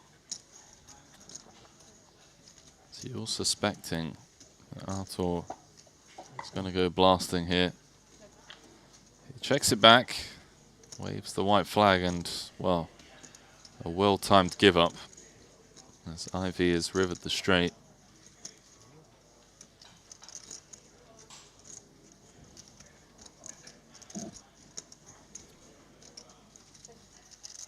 Set the trap. Probably realizes there's not many bluffs he can represent, therefore more value and try to induce from a hand like this. And maybe even if Archer rivered some 2-pair, he would go for thin value. 10. Baited.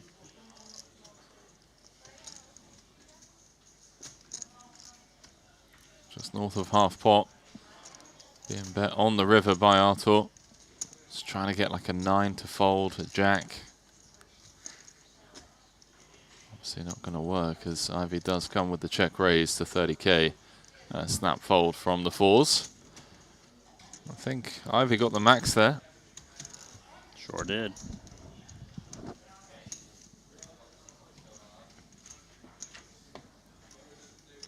So, looking over on the Triton Poker Plus app. Taylor von Kriegenberg, currently chip leader. Ben Toller in second. We've had another re-entry as well. Brack Wisrod. Let's click the rebuy button. Up to 101 runners now. This invitational is shaping up to be the largest invitational in terms of field size by the end of registration. It's pretty insane, right? I didn't even realize we had that many pairings. What's it, 48 pairs? Yeah. It's impressive. And a lot of people have busted in the first frame of play. All putting in rebuys.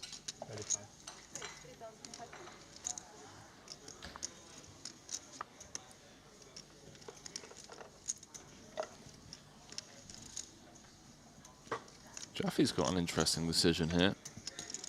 This comes to flat. One of the things I really love about this stage of the tournament, Randy, compared to last night's final table, for example, is we do get to see a lot of flops.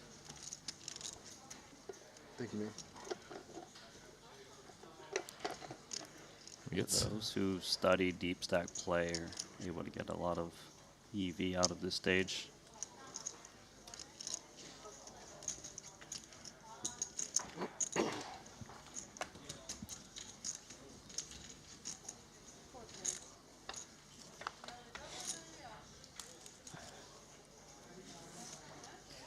JJ flopping trips. Not going to get much value other than from the 8s of Ivy. Unless Mosbok decides to fire out a C-bet, which seems a bit dicey, given that there are 3 players to act. Should he bet? Jaffe's expected to bet in position with stabs, even without the king. So Ivy's going to need to continue for at least this flop bet of 3,500.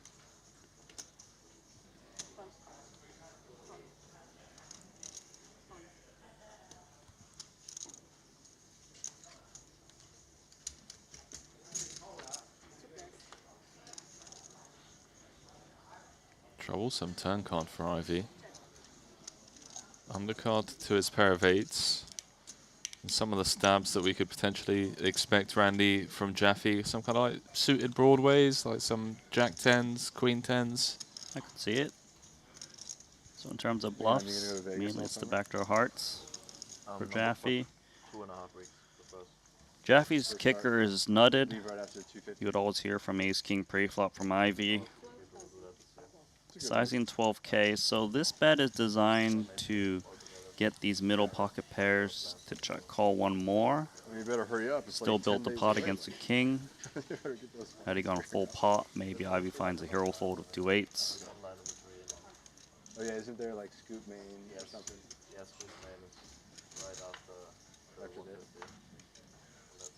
Oh really? So next Sunday? Backdoor hearts break. Clean run out I think that's for the king queen. 100K PLO here.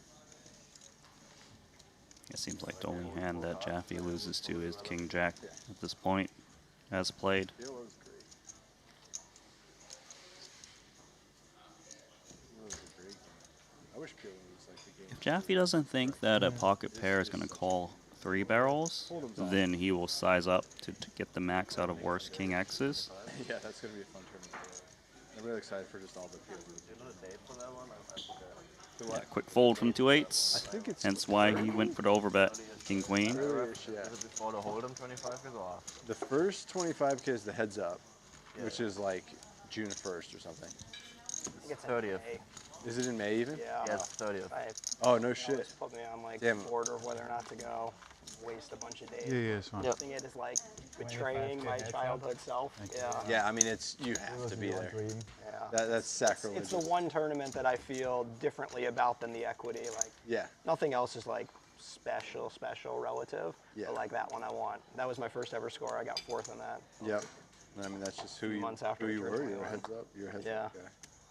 My bust. It's like you and Jason. Jason, like, Yeah. that's what Jason had similar Yeah.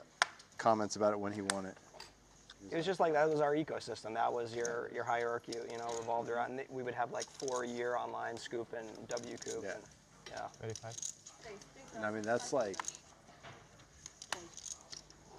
you know, like I always only played tournaments. Like, heads up, that's a real meat grinder. You know, like you fucking run into people. You know, you never really ran into people in the fucking daily 100, the big 109. It was an emotional education. You know? Yeah. Every it's- day it's you were so the best or personal. the worst. It's so personal. Yeah. And it's like all the people who like mentored me in poker were all like heads up, sit and go pros. Like Nick Remoni. Thanks, Luca. Yeah. And Jason. Lads talking about Yeah, Nick was the World Series, which is of course just around the corner. Crazy talent. Sometimes you just had this like unspoken alliance from the beginning, and you just left each other completely alone, or someone called you a butthead early on, and you guys just butted heads for the rest of your lives. It's so funny because you and Nick are so remarkably similar. Yeah. In all aspects. Like personality-wise, Yeah. thoughts-wise, poker game-wise. Not basketball. He was a fucking sicko. He was. Sounds like a cool dude. I liked him. I liked him from afar. We never Yeah, you had guys. Is much it of a conversation. FU15? No, That's Nick Nick Mamoni. Mamoni. Nick Mamoni, yes. This was pure cash 25. Yeah. Played tournaments for a little while. This Was he Run It Once coach? He was long Oh, time. really? Very long think I time. watched He his made a stuff, few. Yeah. He kind of he's a legend. He's one of my good friends. But he whatever, made a bunch of money in poker, lost a bunch of backing. I don't know if he ever really went broke, but like, you know, lost most of his money backing people. He back heads up guys or tourney guys? I mean, I think it was mostly tournaments. I remember one year he put like 50 people in the main event and had like 1 min cash or something Wow. crazy. But yeah, That was its own sport, main backing. yeah. Remember Marvin Rettenmeyer? He fucking lost millions backing people in the event.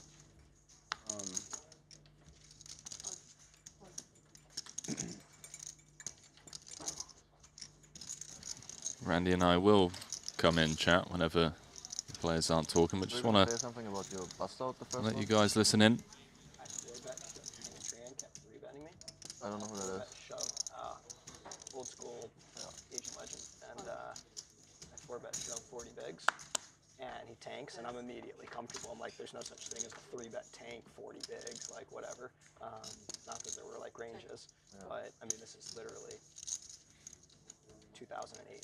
And yeah, he tanks for like 3 minutes, and I'm just cool as a cucumber because I'm just like, great, enjoy the Hollywood, buddy. And I remember he takes his chips sideways and he rolls them in eventually, and I'm like, what the fuck is this? And he has jacks. And they go, when he wins, they go, another win for sick call Kenny Tran. That was his nickname. It's just, fuck me. What did you have? King 8-0. The 4-bet rip thing? Yeah. Heads up? Yeah. He clearly had a very linear range. Everything was just the 3-bet and assess.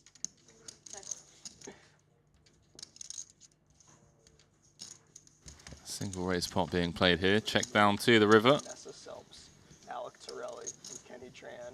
The final 4 did not lack for personality. You're a punching Forrest with the check mark. Were you talking a lot with enhance? In that Not with Kenny. I didn't have a rapport with them.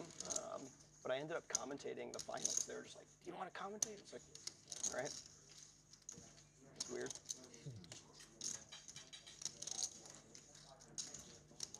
I think it was cards down commentary too.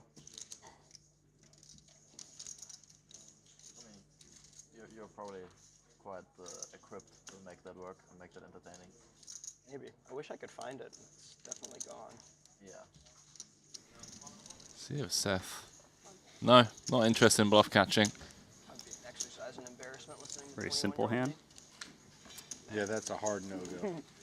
I mean, I have journals from back then, and yeah, I make myself cringe every I once in a remember while. one time I came across my old Facebook page, like 10 years after the fact, and I was like, this is a fucking nightmare. What about your MySpace? You ever check out your Oh, MySpace? God. Ranking your friends. I wonder who my top 8 is. Do you think we'll think the same about our Twitter accounts now?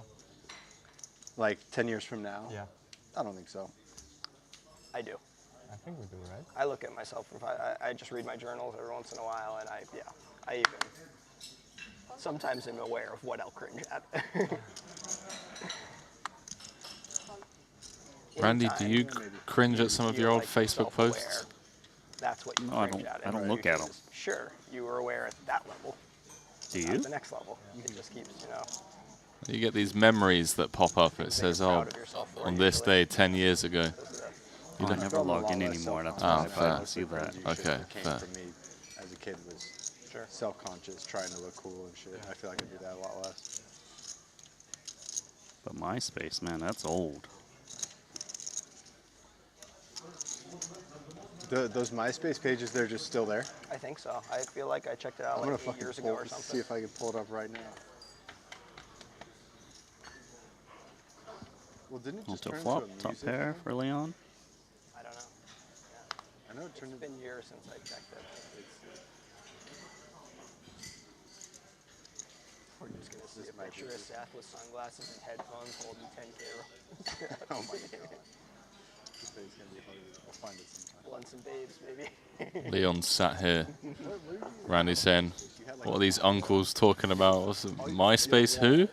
MySpace what?" It's a baby compared to them. That's the only one No, I deleted Facebook probably 10 years ago. I used the Messenger so much I can't. Yeah. Go to wall, you had your top friends.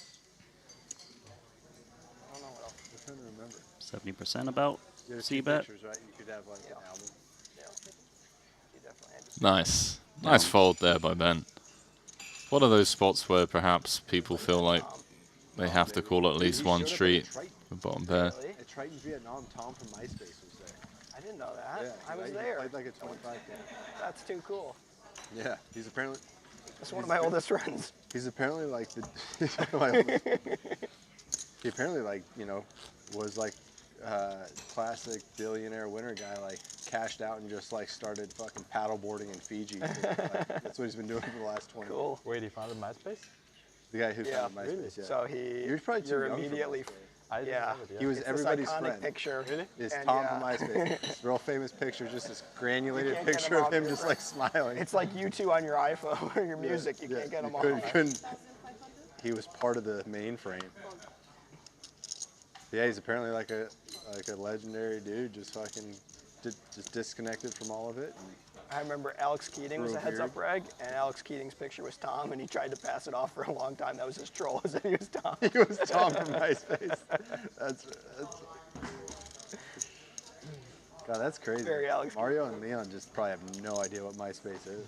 I've heard of it. But like you never experienced it. That was our first thing. Man. That was the first social media.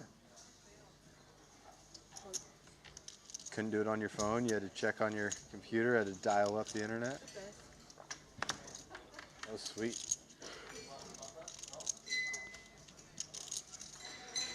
See if any chicks said anything on my MySpace. Not bad for Mario. Open this one under the gun. Could you play games on MySpace? I don't remember. I don't remember any Check it music. on over to the red sixes. Yeah, it was just There was, pictures. there was always this theme after that fall of the social medias, right? Like every social media offered some sort of, Some gimmick to them. yeah, Yeah, it was or basically. something that you can pay for, but it's free to play technically. and Right. stuff like that. I mean, Facebook just kind of directly replaced MySpace. Like, Facebook was just exactly what MySpace was, but everyone started using it instead. And it was better, it was just like... Because Facebook started as a college thing. Like, you had to be a college student to sign up for Facebook originally. And then that's what everyone was like... So college 30% students stab doing here it. from Artur. One spot with top. Comes with check call. 7K additionally finding its way into the middle. Wow, close, but no cigar. Black 5 on the turn. Dude, that actually reminded me. One of the first people... Bit unclear probably where the first guy Archer's that I at. remember, like, 2 6s. telling me to sign up for Facebook was fucking Ashton Eaton. Kid I grew up with, played sports with, who went on to become the world record holder in the decathlon and 2-time Olympic gold medalist. Well, told me that. Probably got a really big MySpace now. Gonna charge probably got a big what he MySpace. perceives to be draws. Awesome guy, super cool guy. His world record got broken, but he won the gold medal in London and Rio. Yeah, 2/3 pot here from Artur. We know Mario won't be going anywhere. They're both there at the same time. Again, just comes with call. Couple of, I don't know how I feel about it, Randy's self-inflicted blows to Artur's stack. Perhaps being a bit results-oriented. Surely on this river, waves the white flag. Couple of straights getting there. Also beats, you know, some ace highs and whatnot. Yeah, it beats ace X of clubs mainly, but also doesn't expect to get a better hand to fold. Yeah. Jeez. Just heard GTO Wizards YouTube channel got deleted because it's gambling stuff. I don't want all my shit to get deleted. Damn, It is, really? yeah, you have to be really careful now. Fucking A. I don't know what they, like, what crosses the line. Poker content? What's that? Poker content, kind of? Yeah, fuck. Yeah, but they have content of actual poker play. Yours is more. We have clips of people playing hands. But it's more online than live. Live is more okay. It's more entertainment. That's kind of tragic that they're going to start showering poker content on YouTube. It's kind of a big thing for the industry, I think.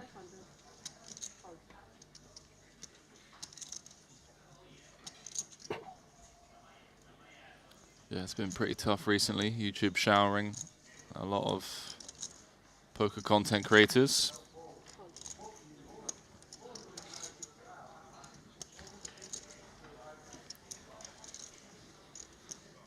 Gerald saying, I love hearing the old guys talking dial-up. Being 60 recently, I don't feel as old. I hope you're enjoying the show, Gerald, and I hope you're all enjoying the table talk. These guys pretty chatty here. Level 3 of this day 1 coverage, the Triton Invitational, $200,000 buy-in. Up to 103 runners in this one. Makes it easy for us though, right? It's been good fun. It's been good fun just listening in to what everyone's saying at the table.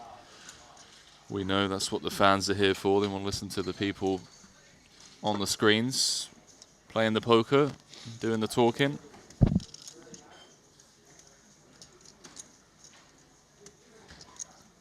I want to get Ivy involved in the conversation.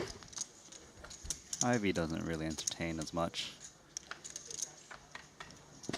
All business. Onto this flop. Queen 8-4 rainbow. Do see a mid pair from Mosbach.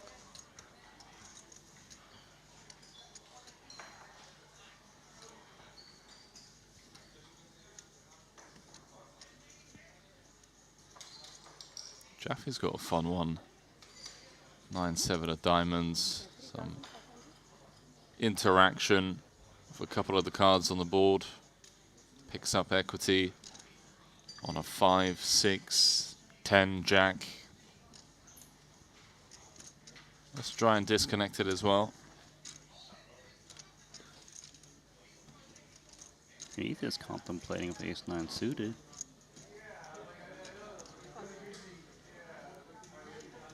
Interesting, because now Mario with mid-pair is not going to feel great about his hand when there's a bet and a call, especially when the bet comes from UTG as the pre-flop raiser. Lays down the best hand. That's great for the other two.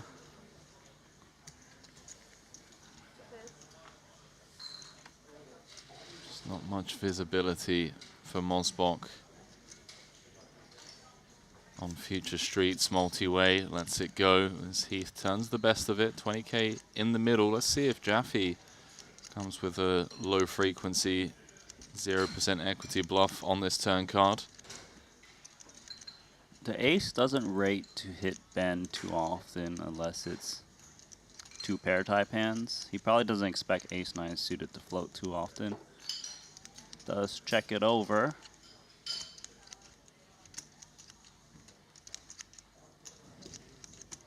It's Ben thinking, Charge to Queen X's. Definitely has a lot of missed straight draws in his range, but maybe a check is alright too. If he can induce. We'll do the betting and the winning. I think probably Maher. Maher? Yeah. Up to 103 runners in this one now. We've been talking about some of the best players in the world. Elite players such as Espen Jorstad that use GTO Wizard. You can use the #1 learning app for poker players today and learn to beat the best and crush the rest. I highly recommend, if you haven't already, head on over to GTO Wizard socials. Join the giveaways on IG and X, where you could win a few things, Randy. Your annual subscriptions. Like my grandmother would always be like, he's a big macher. I don't know, he's Tunisian. Feels like Some, but not known for it. the general sentiment by the current poker community is you need to be using GTO Wiz. Of course, great studying tool. Onto this hand, Ivy, Queen 9 suited. You think he's still salty about the Punic Wars?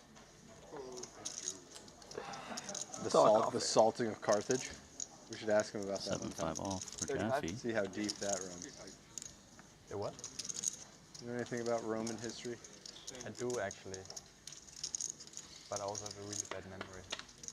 Tunisia is where Carthage, the Carthaginian Empire was. Yes. That was ancient Rome's main rival. Yeah. The Punic Wars were when Rome and the Roman Empire and the Carthaginian Empire fought each other. And they just, the Romans decimated Carthage. Oh, that's trouble for Ivy. Top pair versus the straight. Yeah? What city? St. Polten. Like where is it? Like 40 minutes from Vienna. Okay. And they have we have like a big dome. Mm-hmm. And next to the dome, they Over to Jaffe, who is reaching for chips with the straight. That's a huge bet. And then like the main parking lot for the inner city. Yeah. And then the mayor of the city put up a big poster of Two his flush face. draws, straight draws. Because people kept complaining about it, and he wrote on it like, guys, I'm really sorry that the Romans put their cemetery below your parking lot. Because when like this goes on for like. Oh man, yeah, Ivy's improved. They would just want their parking lot back. Well, yeah. The good news for Ivy is that diamonds also get there as well as the Jack 10. Perhaps a way to get away from it for him. If you find something, you have to stop everything. Yeah, that's good. So I mean, it's not even the ideal card for Jaffe. Like you mentioned, diamonds, Jack 10 got there. You're gonna dig. You know, imagine you finance something and then you're stalling for 5 years. Yeah, it must be like the riskiest infrastructure investing area ever. Yeah. Looks like it's gonna get snapped off based on the way Ivy's paying out. Does snap him off. Jaffe scooping. Really nice 97k pot. It was really, really cool.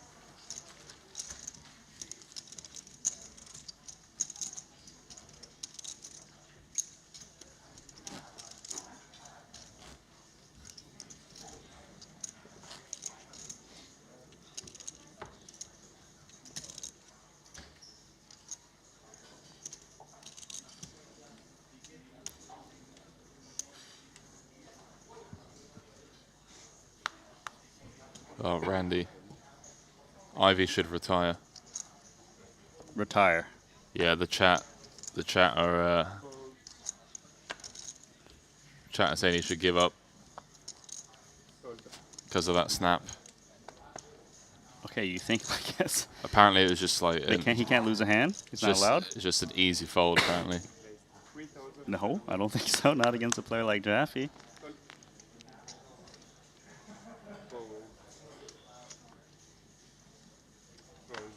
Don't entertain them. Henry. What do you mean don't? That's literally what we get paid for, Andy. We literally get paid to entertain people watching the streams from around the world. But you're adding fuel to the fire. They're going to fight you. No, they're going to fight you.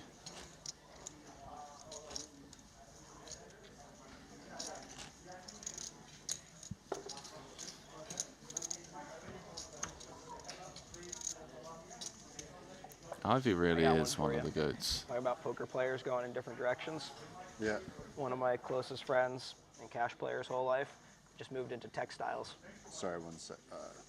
Textiles is a new one. Really? What is it's producing like? Carpets and pillows and shades and stuff. Like, it's very cool. It's all based on what's the word for the mathematical pattern that repeats endlessly? Fractals. Fractals. Oh, fractals. Yeah, they're really cool. And he's just like an instant hit. Really? Yeah, they're just starting, but If he's making fractal textiles, he's probably a big acid guy. yes, we've done many psychedelics together. Yeah, that guy has mushrooms in his breakfast. He introduced me to something that was 10 times stronger than ayahuasca. You don't remember anything. That's pretty cool. Jesus. Cool. Ivy's loving that conversation. Like 10 times stronger than ayahuasca.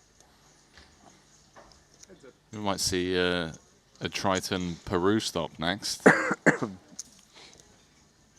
Chaffee's also loving these 2 9s turning into 3 9s.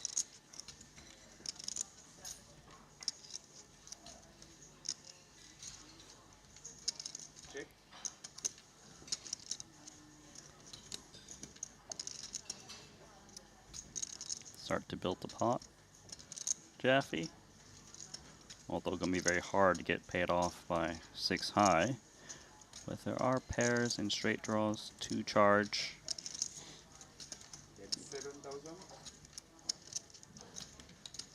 Well, 2/3 pot.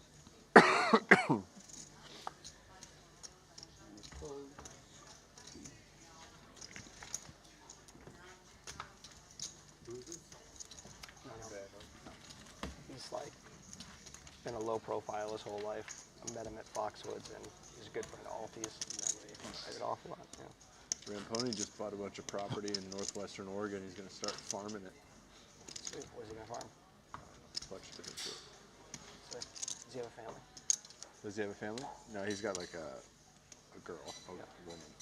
But they're both kind of on the older side. I don't think they'll have kids. Mm-hmm. Cool. Yeah, he's kind of living the dream, dude. Just retired, like hasn't done any work in like 10 years. What does he do with his time? Good question. Reads books. I know he was in a lot of book clubs for a while. So that's kind of like my video. Yeah, he's awesome. Wakes up every day. Reads, you know, Wall Street Journal. Looks through his books. Gets a new one. Like every book that I ever had recommended to anyone else is nonfiction. It's always him. Ivy with the button open. Coming up against the currently ranked #1 player. The Ivan Liao Player of the Year leaderboards. Artur Martirosyan defending out of the big.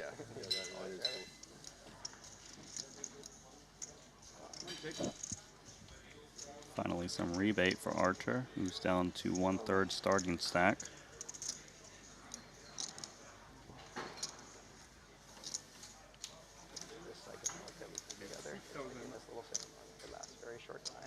Everyone reacts differently, but you don't really know what you did while you were under it. You don't know what you're doing. But when you're under it, you won't 6 into 95. I just laid there still, which is like Almost 2/3 pot. Came out feeling. He told me he's done it like 12 times. He says, "Just watch. You're gonna get a show. I always you're laying down. Head at the top of this one. 21k in the middle. Ivy waves the white flag.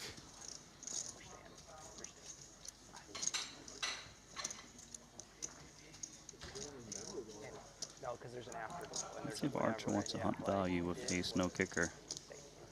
Strong enough? I think it's reasonable to when you see the snap check back on a turn by your opponent, you've got some straight draws that whiff that want to stab, like Queen 10.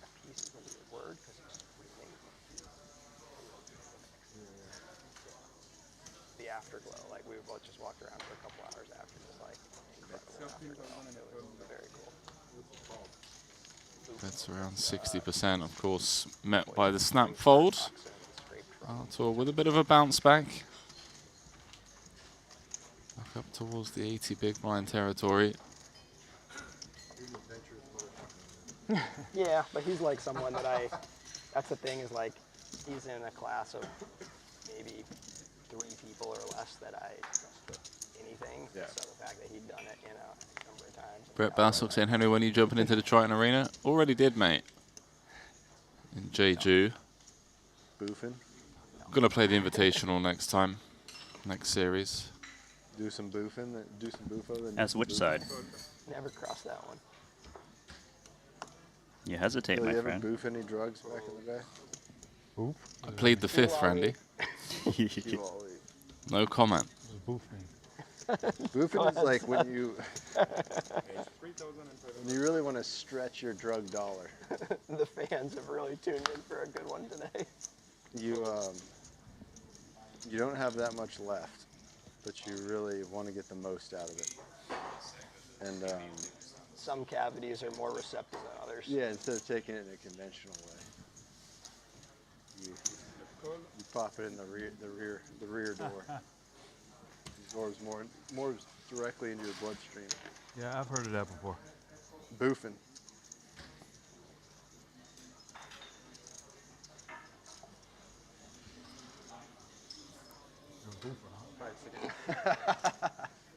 All right, Divorce with the call. 3 ways, ace 5 Never off. need to stretch it that hard. Sunglasses on for Jaffe with a 10. He's in trouble. Popular trick. Artur has got bottom set. Out the small blind.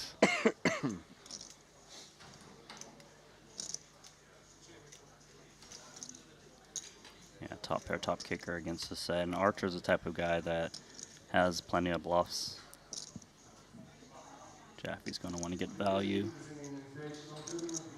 Let's see though, does Archer come in with check raise on a draw heavy board? Would it make sense?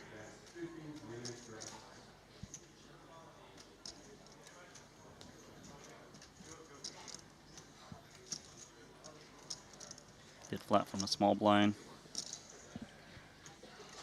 And the fact that Jaffe's betting into 2 players from both blinds flatting means he usually has some kind of piece that can put in more chips against a check raise, which is here.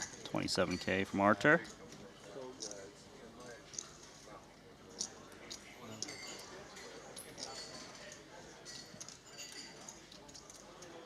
How does JJ feel about this now? Yep. Facing the 4X.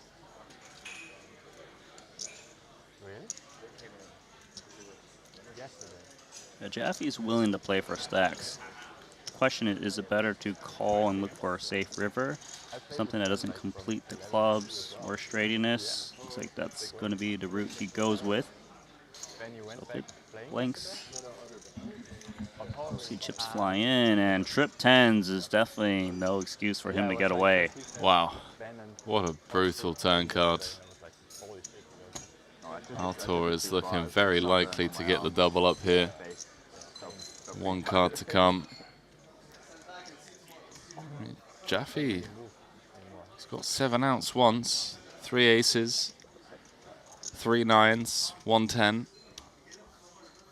Yeah, Archer needs to size down or just check this boat. He doesn't want to bet too big and let a draw get away, hence why he bets just 18K.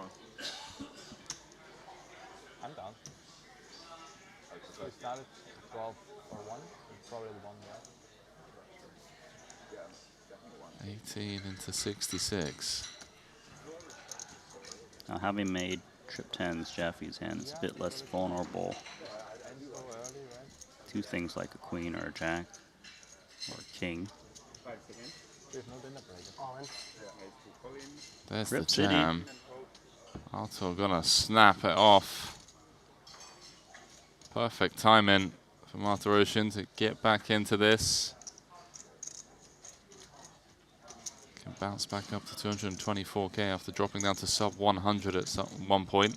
Needs to fade the 7-ounce, which he will do 84% of the time, but not this time. Oh man, that's brutal. You got a feel for Arthur. 200K just incinerated like that. Yeah, that's not going to go down smoothly. Your right foot?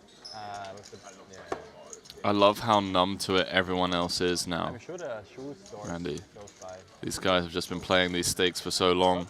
It's just, you know, GG's, mate. I have 2 pairs of socks That's up there it. that I haven't used yet that have the grip. They've if seen you wanna worse. try 'em. I might, yeah, if I play again. Yeah. Thanks. Yeah. They got me with a Facebook ad. I haven't noticed Well, a difference Arthur using them personally, but gets to rebuy up to one more time. So if he does choose to rebuy, that'll be it for him. But he has to do it within 1 hour or he's closed out.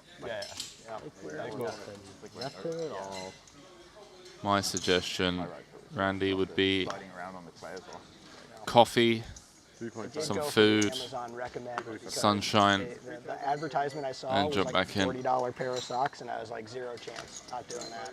Went for the $10 Amazon kind. You gotta get Belega Support socks. Jeff. The Belega socks. Belega. They make like blister resistant ones. They're fucking great.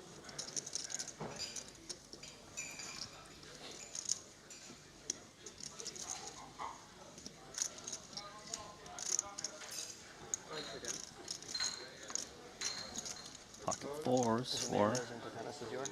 Triton champion Seth Davies. That's sick. Have we had a 3-bet so far? Pre-flop? We did, Apart but the just- queens, right? Yeah, just the Okay. queens.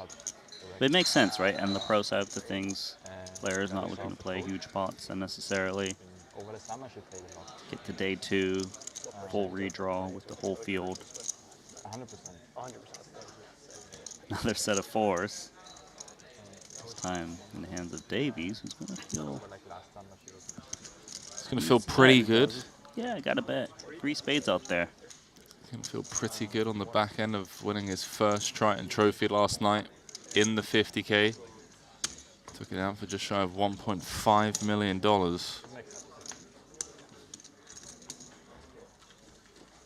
Seth Davies. Get it done.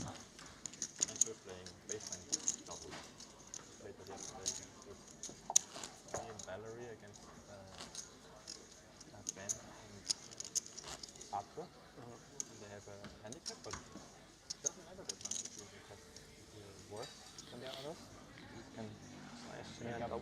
Yeah. Oh, it's so funny when I got told off because I haven't played a lot and like you lose the feel, and I tried a drop shot once and it just like went in the middle and Arthur just turns to me, don't do that again. Very bad shot.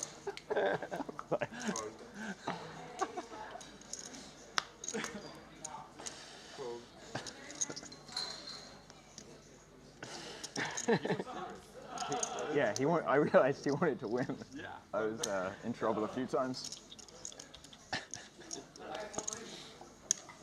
That exact dynamic is so funny when you watch poker players like explaining bad EV shots to other poker players, and they're like, I fucking know 18-foot basketball jumpers are not great, but it was open and just like, Yeah, I'm shooting that shit. like transcends the shot. It's just about understanding EVs. Yeah. It becomes like very personal.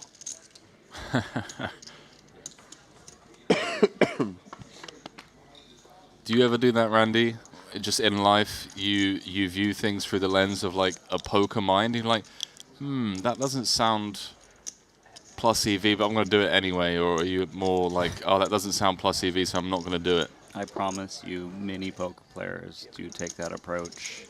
Just for me, everything seems to be a negative EV decision in life. But, you know, I hear where they're coming from, especially from sports, right? They love to play tennis, love to play paddle. They're like, should I go down the line? Yeah. Good Yeah, I development for Jack 5.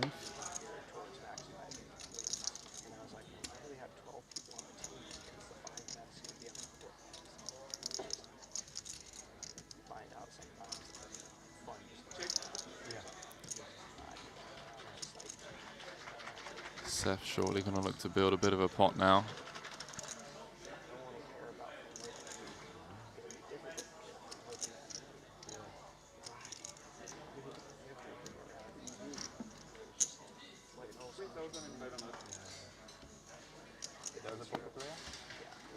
Actually, a private cash runner, so he has to have a bigger lens. Not for that price.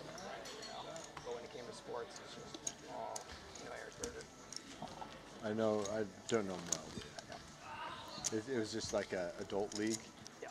So when I got in that league, when I got in that league, let's say there's 100 players, I'm probably like 70 to 75th best player in the league. When I left that league a few years later, I was probably like 98th out of 100. It was so many influx of ringers, like so many college basketball players coming in. We were playing, there were 2 NFL guys in our league. It was insane. It was just like, I had a game-winning assist to Quentin Dunbar, the Redskins cornerback. No way. Yeah. That league got so strong where I was just like, I'm the worst player here now. I can't keep doing this. Yeah. And fucking NFL corners like some of the most athletic people on the planet. Yeah. Especially on a basketball court. Let's see if Heath wants to press on Ivy. He's got the button king queen offsuit.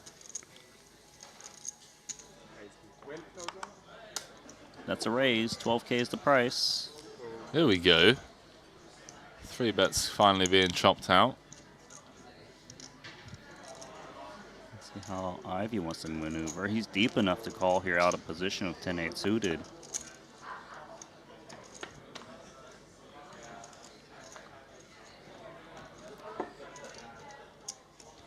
No connection on the ace 6-4 for both players. Ben with the betting lead.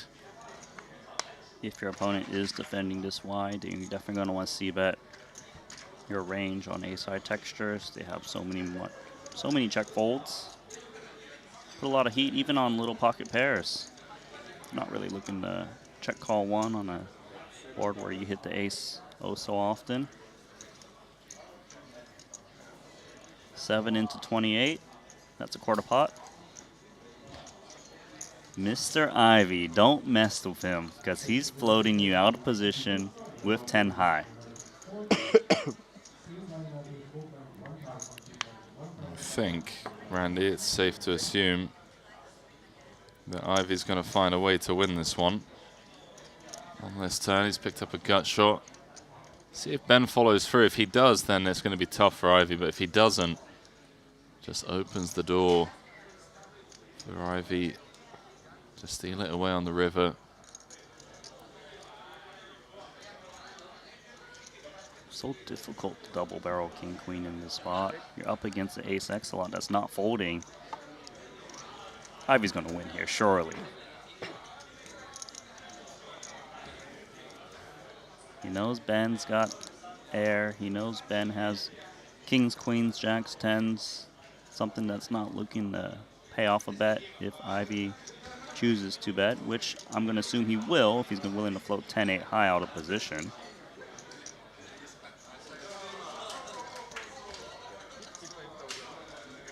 Gangster. Boom, shakalaka. Phil Ivy, baby. Making some moves in this 200K.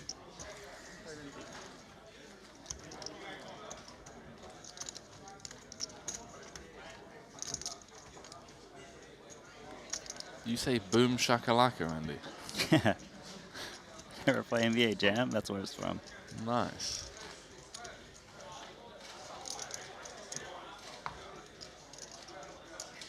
See so many people getting involved over on YouTube in the chat. Shout out to everyone watching on Twitch on the Triton Poker Plus app. Thanks for joining the show, as always. The day one coverage of the 200K Triton Invitational here in Montenegro. Prize pool currently stands Ben, your pitch got a haircut. at a whopping 20,600,000 with 103 runners in this one so far.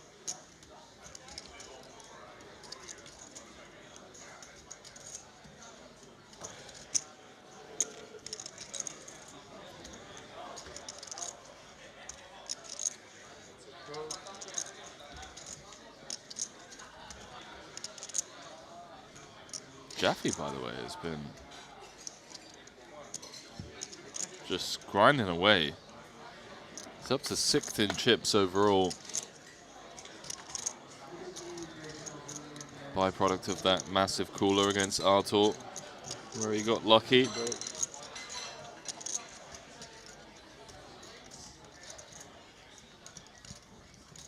Five three is looking all right.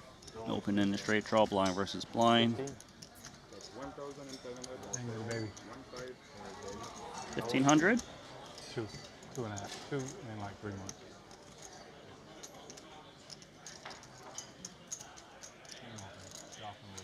Yeah, JJ with the float. 2 overs, backdoor hearts.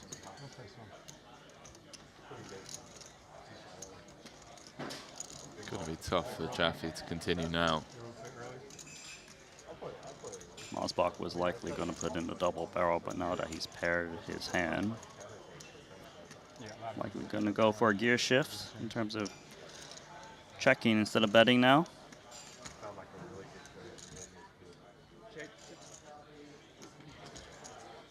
Contain the pot.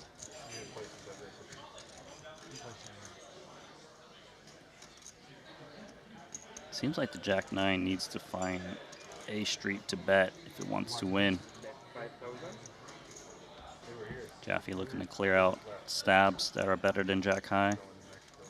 Shouldn't be many of those. Shouldn't be, but there could be. Maybe a similar type hand.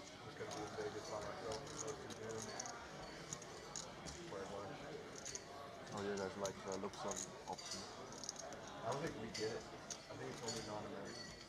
Right. But instead that it's possible in general, what do you think about it? Yeah, I think it's great. I heard someone, it's just a rumor I think, but maybe it's only the withdrawal. Just 4th pair for Mosbach. Jack-High for Jaffe. Especially like the 250 gates when I have so many looks on players, and then how are they going to... See how Jonathan feels about this river card. Well, he was repping the strong range on turn. He could have some 2-pair plus. Gives up, unsure if he's up against an ace-X or a pair like this. He's going to be disappointed now that he sees the 5. But the getting rid part is easy. What about you, Randy? Are you a nose Rid of breather or a mouth breather?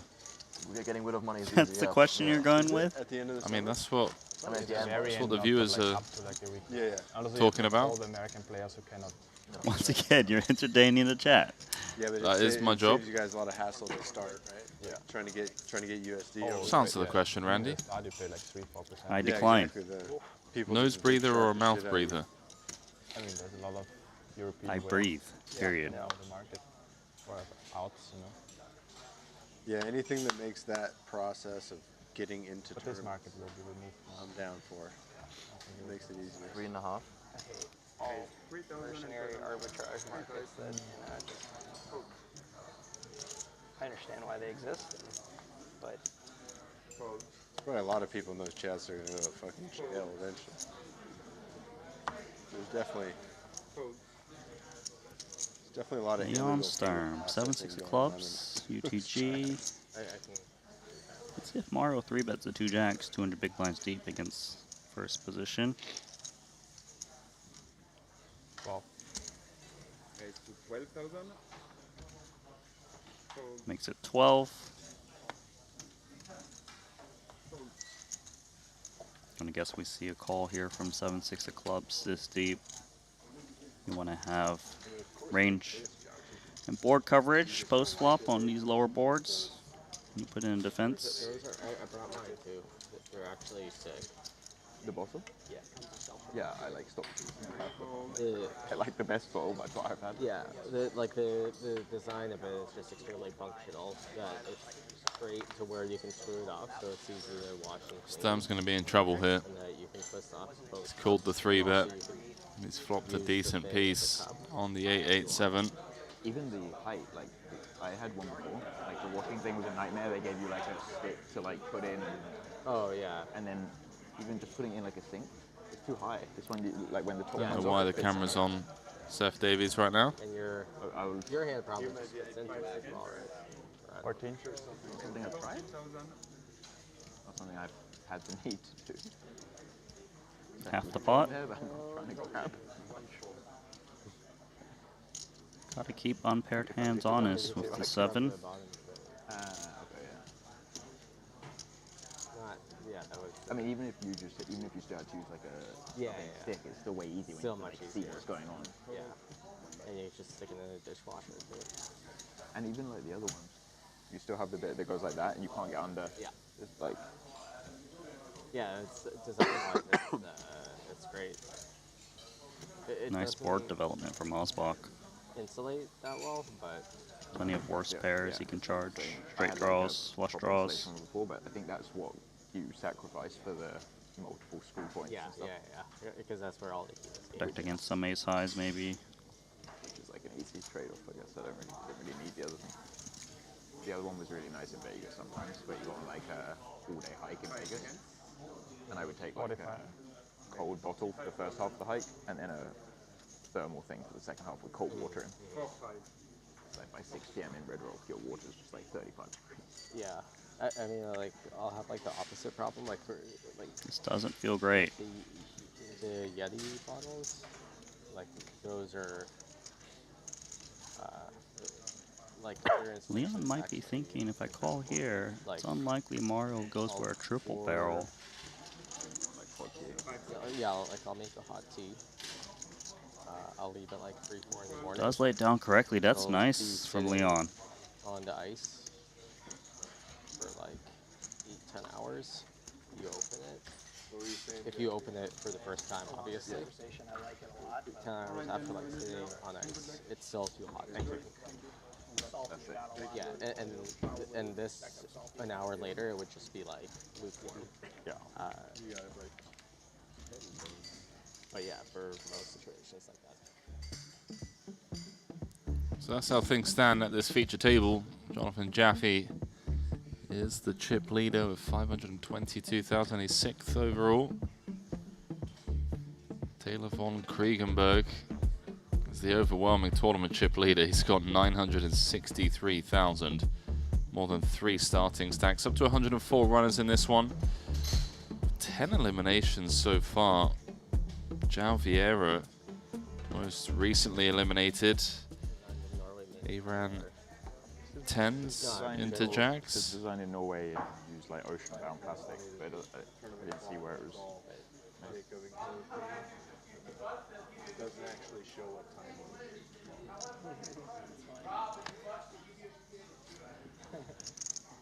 There's two watch faces on there. Time is always infinity. Time is a mystery. Just look out the Got a window. $5 donation from So just look out the window for the time. Jamie Archibald. Thank you very much. Says you're #1 Triton. Glad you're enjoying the show, mate. Could be 2 p.m. Doesn't matter. It's poker time. You're either going to the beach. I'll give that to Randy. Randy needs it. $5? Yeah. Yeah. Then I'll only be down $95 on the trip. I'm up 200 now. Kevin lost another 100 to me yesterday. You must be fuming. 2 jacks for JJ.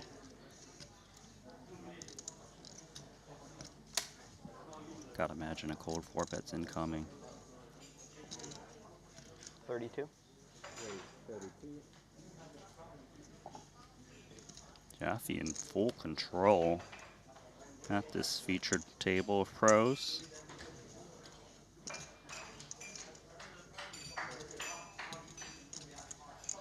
Decision easy for it, 8-7 suited.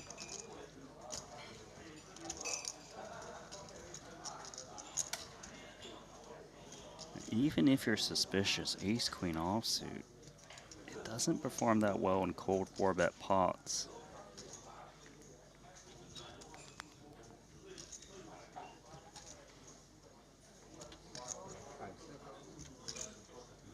Doesn't seem like he believes. Is he clicking it more? Holy. We're in uncharted waters here, Randy. A 5-bet pot in 2025. About as rare as a full eclipse. This is pretty rough for Jaffe because he's thinking, man, if I'm up against aces or kings, he's cooked. What about Ace King? How does Mario play Ace King? Does he always 5-bet? Does he ever just call to cold 4-bet? Knowing the answer to that will help you navigate 2 jacks if it's worthy of taking it to a flop. We're starting the hand 220 big blinds deep.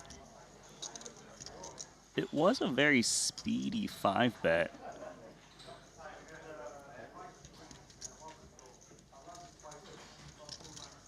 $167,000 in the middle. 5-bet pot with still more chips to go.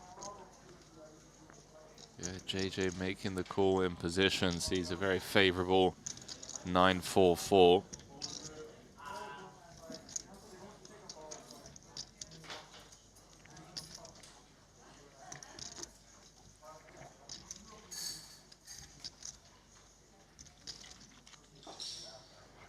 I mean, if you're looking 5-bet pre, you're up in aces and kings. This is a good board for it.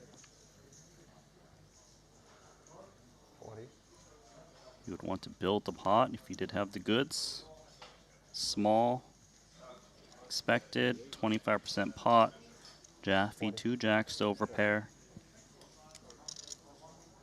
Gotta continue.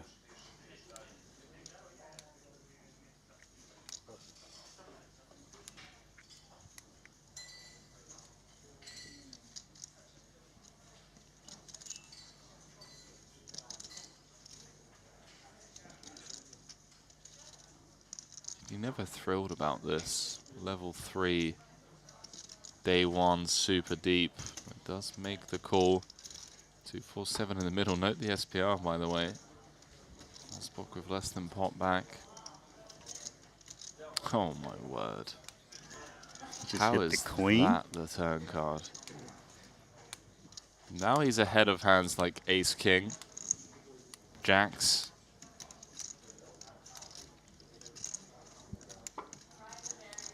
There's also 3 spades out there, and it's pretty tempting to want to protect what's in the middle.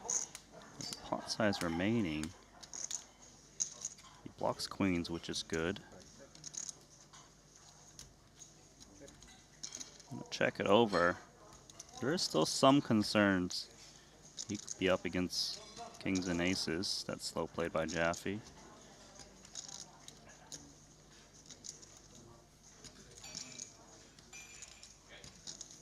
Spock with the pot control. I'd like to see Jaffe take the free card. Could be up against kings or aces. Got a spade draw, a jack draw, which he perceives to be good.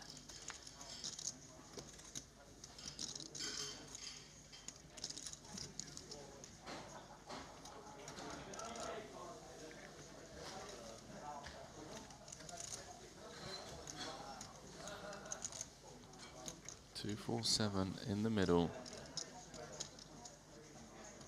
It's pretty hard to get called by worse, right? If you were to bet with ace queen. Yeah, I mean, unless you just bet really small, right? Something like 10%. You do open the door with Jaffe to just run an absolute savage bluff. We know he's capable of doing so.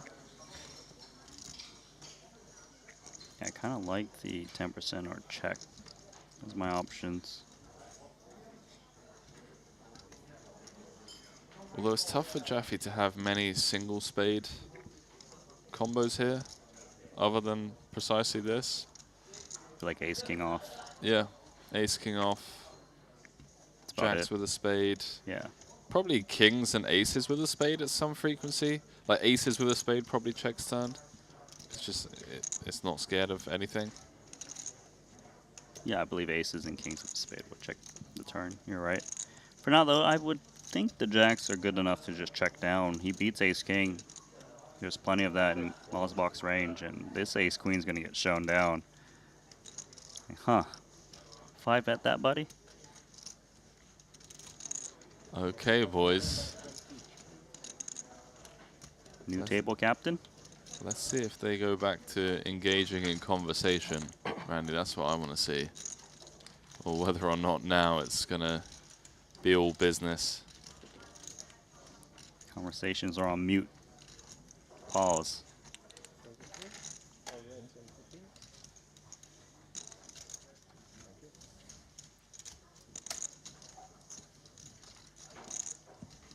That's a massive turn card for Mario. Is this how he does it?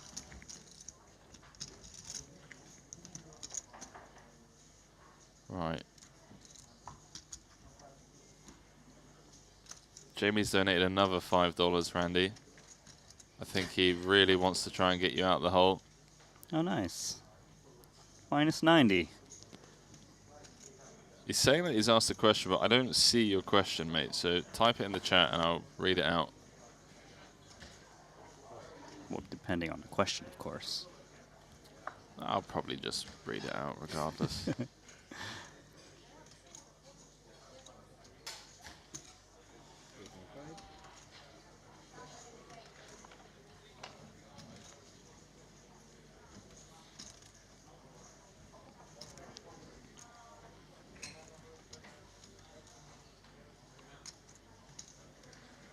Conversations haven't halted. Henry confirmed. It's business time. Yeah, I'm not surprised. All it takes is a pot like that. Hey, Archer, you're back? Oh, he's back in the same seat as well. That's pretty brutal. He's looking at Jaffe, who's put in the 3-bet of King 9 of spades. He's got King Queen offsuit. Thoughts of cold 4-bet? Oh man, this table is... Something's changed in there. It is suited though, just for the record. Jaffe losing another pot.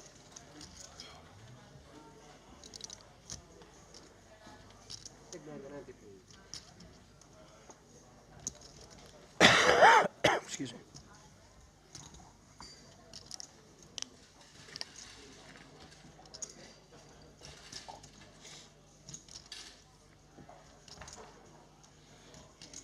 It's really gone silent out there now, hasn't it?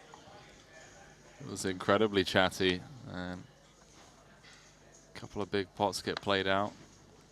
All of a sudden,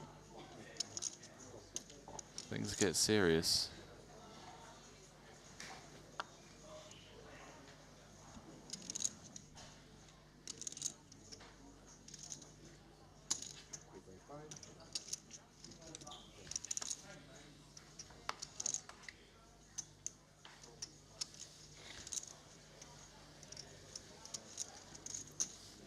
Phil Ivey, Queen 8 suited, gonna call in position. Trying to use his experience. Deep stacks. His territory. Leon Sturm, 2 7s. Try set minus 1 in position. 17. But he's actually gonna squeeze.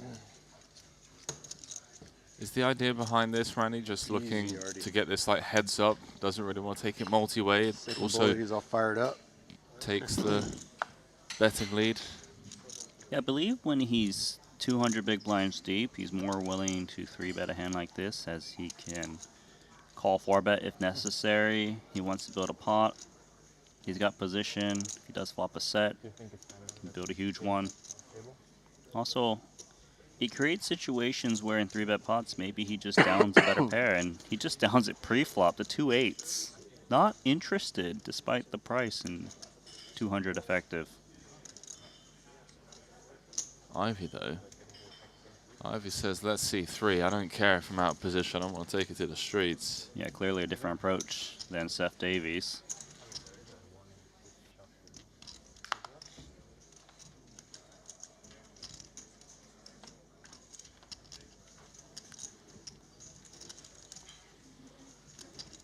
He's 10-4. I don't think Ivy's going to be floating on this one, Randy. Should Sturm fire out a C-bet? Given that Ivy called sandwiched, he's less likely to have this ace-X stuff. Sturm can fold out better pocket pairs like 8s, 9s. That's the story. Follow through. 13. That's a winner.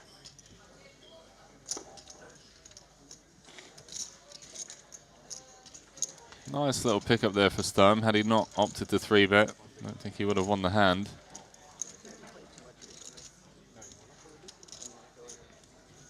Oh, they're back to talking. Okay, they're still friends.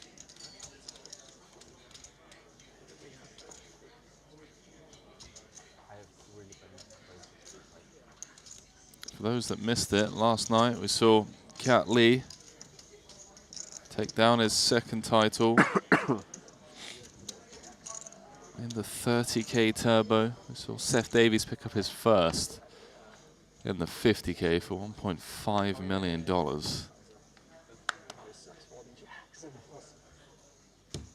Full of Jackson, you guys had ace king and ace queen? Yeah. He opened early, but he came like 18, and I cold call. Oh, yeah. Still painful. Fuck yeah.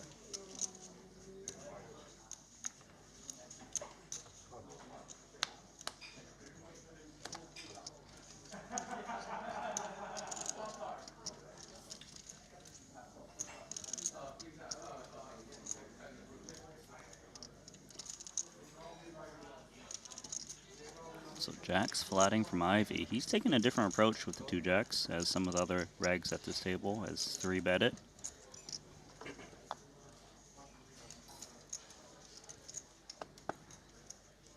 I'll let Archer in with 2 3s. Did you get that The Queen 10 offsuit could close it for 2K more. Oh, you didn't? Dude, it's like a $1,500. Such a dicey proposition though. 4 ways, Queen 10 Did you put offsuit. 100K? You put the 100K. Yeah, if you put 100K.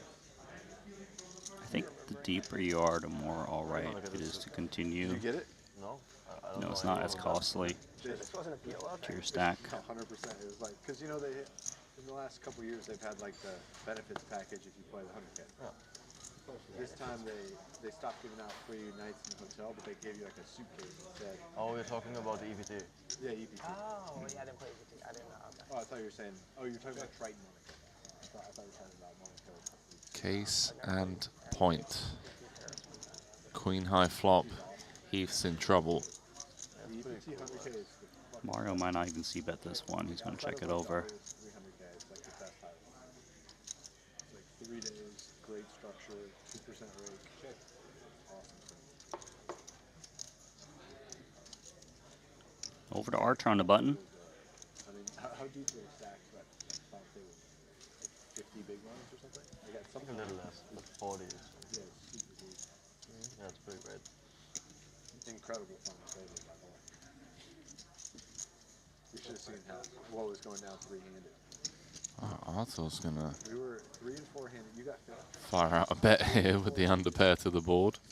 Worse hand. Chris guy and then Rico. In maybe 50. Gonna develop nicely for Ivy, who doesn't have to deposit any more chips because Heath, he's not folding, and definitely not Mario, who's got Queen with King Kicker. It was great. I mean, I also played so many pots of both of them, like since the beginning of that final day, right? Yeah. They were not looking to fold. Yeah, that Chris dude. He was trying to make every single pot gigantic and sweet. Yeah. Very annoying.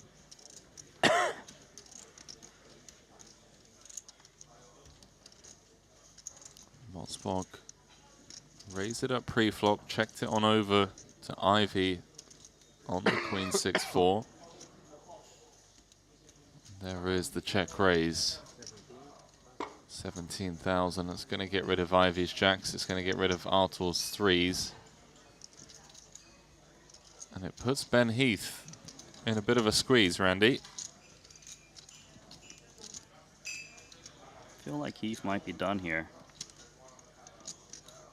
Big concerns of kicker issues, might even be drawing dead to some sets.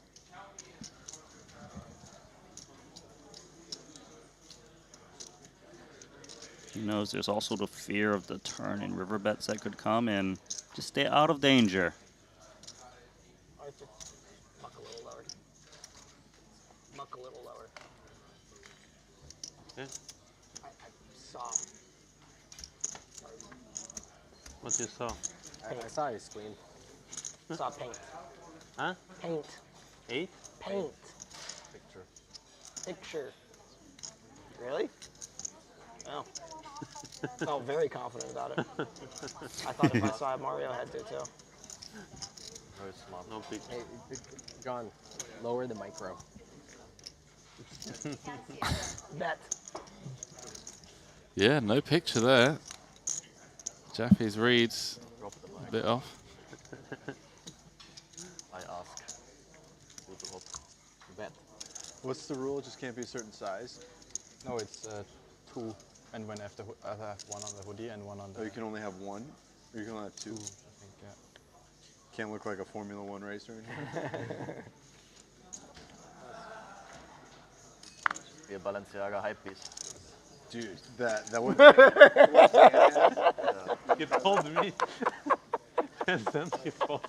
Oh. That Balenciaga he has is fucking incredible. Did you see that? No. Tan has a Balenciaga. I don't know if it's a shirt or a jacket or whatever, but it's like it's like a knockoff of all these logos, like bank logos, but it's all just like a Balenciaga. Yeah. It says like BLCN instead of like fucking Scotiabank or whatever. It's That's very brilliant. funny. It's a dope shirt. Yeah, that's brilliant. You ever want to have a good laugh sometime, go to the Nice card. Balenciaga shoe. You showed me some shoe funny, store. yeah, you sent me some pictures that were hilarious. Yeah, it just seems like everything that they would do on a game show on Nickelodeon in the 90s. And it's just like become the style. Like, what do they have there? Just like the most Massive ridiculous looking. lime green foam slippers for $2,000. Dude, that's not even the word. Like they'll have, styrofoam looking. They'll have like the best are the ones that are like they look like they just pulled them out of the garbage. Like they're like stomped on and dirty on purpose, and they're just like $1,400. You said it accurately once that a lot of the stuff just looks like they like forgot to take it through the bandsaw one more time, and they just like left a chunk of something on it. It's just Some of them you don't know which side's the front or the back.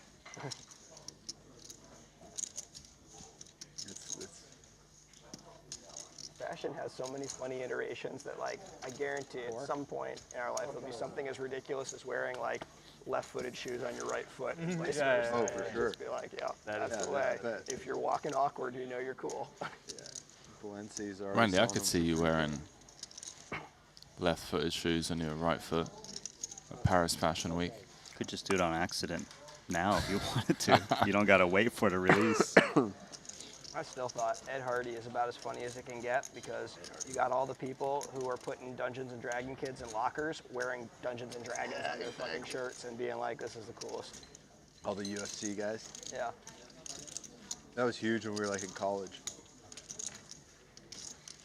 I was so excited when I walked through Walmart one day and saw Ed Hardy chapstick and Ed Hardy sunshades, and I was like, it's over, finally. All of them are gonna stop. It's finally over. That had to be a hilarious decision when they were like, sure, Walmart, you can have our brand. Yeah. My favorite fashion development is Carhartt becoming like a fashion brand. Oh, really? Do you know this? No. I was actually in Vienna. Carhartt. Have you heard of the brand Carhartt? It's like workman's clothes. Yeah, it's like clothes made for like plumbers. For like, very sturdy, hardy stuff. but they've pivoted into like a fashion brand. That's funny. It makes sense. I was in Vienna, like walking down the street. There was a Carhartt store, like next to a fucking like Louis Vuitton or whatever. Wow. It's very funny. What's your favorite brand, Randy? Me? Yeah. Off the top of Dude, your head. Carhartt, I Yeah. had a Dior? pair of Carhartt overalls. I like back then. Dior. The clothes were like Dior's good. incredible quality. Like they were completely indestructible. Not And Carhartt. This was like, I don't know now if they still are, but you know, back when it was really like work clothes, like because you know, I grew up in a town of like a lot of rednecks and like ranches, farmers and shit like that. So like half the kids I grew up were like lived out in the woods or out in like on the ranches and the farms and shit, and then half the kids were like kind of the small city kids, and they would all wear Carhartt. What's that? Townies. Townies, yeah. I was a townie, dude. But yeah, I had Carhartt overalls. Fucking, probably still like brand new. Indestructible.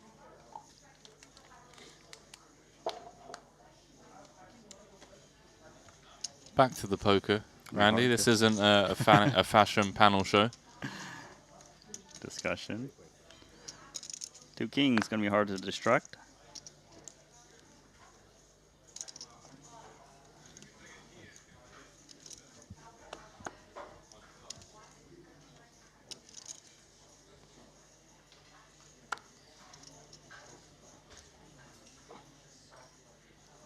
Osborne not interested with the ace-9-0. See if the blinds wake up with anything. Jaffe, a couple of red 10s and things have been bleak for him in the last couple of orbits.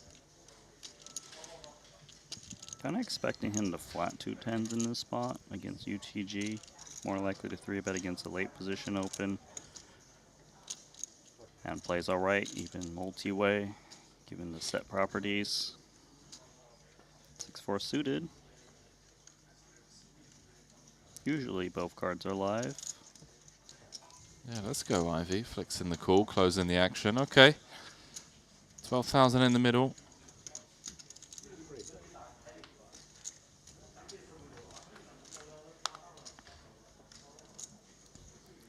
Ace of spades in the window. Jack of spades behind. Ivy with the flush draw.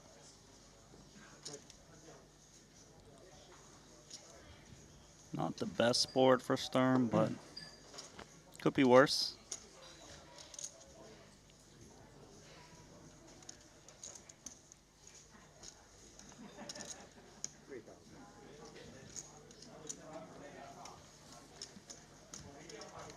Finds out a C-bet.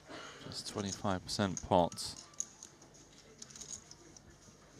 See how Jaffe feels about these 10s now. Under the gun range. Firing out a continue. Ace high board.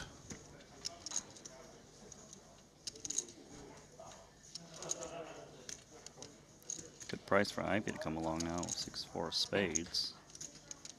She does in the form of a call. That's a spade. Ivy gets there.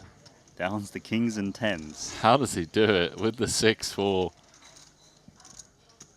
21,000 in the middle. Let's see if Ivy comes with a lead here. Is a paired board. Does have to be fearful of hands like jacks, ace-jack, pocket aces.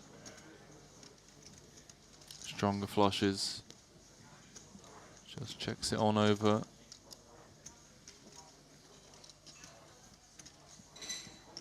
Wouldn't really expect Sturm to want to bet this turn into 2 players. If he was up against an ace, they're not folding. Flushes, never folding. Take the free card. And it's the full house for Sturm. You like that? How about that river? I guess the good news for the Ivy fans out there, Randy, is that it does put a 4th spade on board, so he's now losing to any spade higher than a 6. It's Jaffe that's attacking with 2 10s. Yeah, what is this? Quarter pot? What is this designed to do, Randy? Pretty much shut out random C-bets from Sturm and Ivy when he doesn't have a flush. Ivy is right in the sense that he does beat Jaffe. Problem is Sturm just backed into it.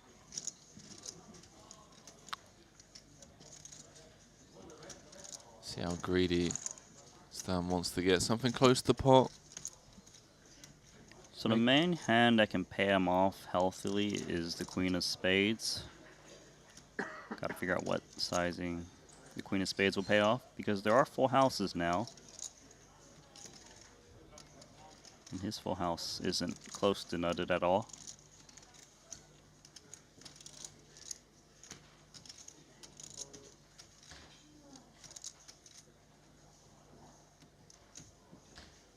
Well, overcalls. They're going to be surprised when this one shows down.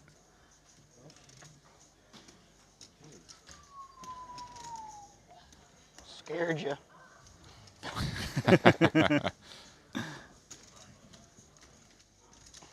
That was a tightish Just call there. Just a tickle, tickle.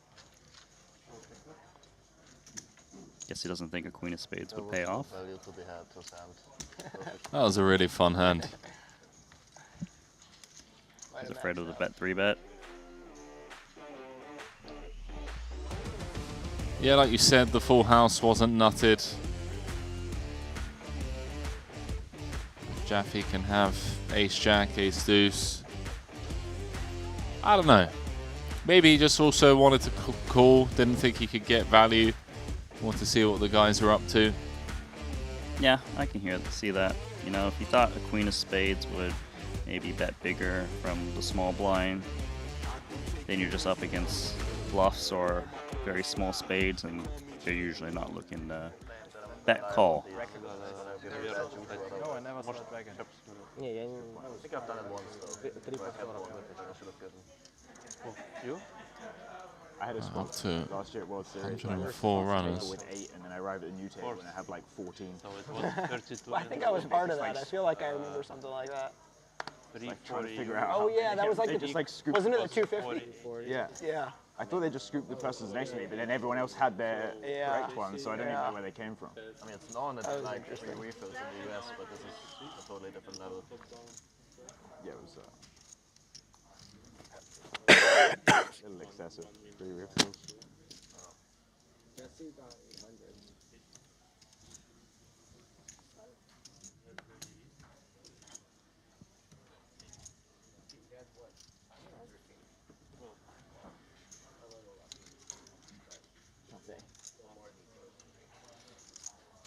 Sturm in the big, closing the action.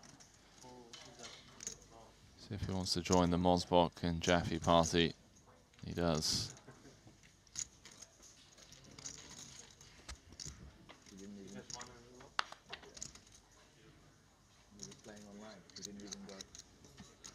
What's going on here? A little something for everyone. Again, the dealer's just finding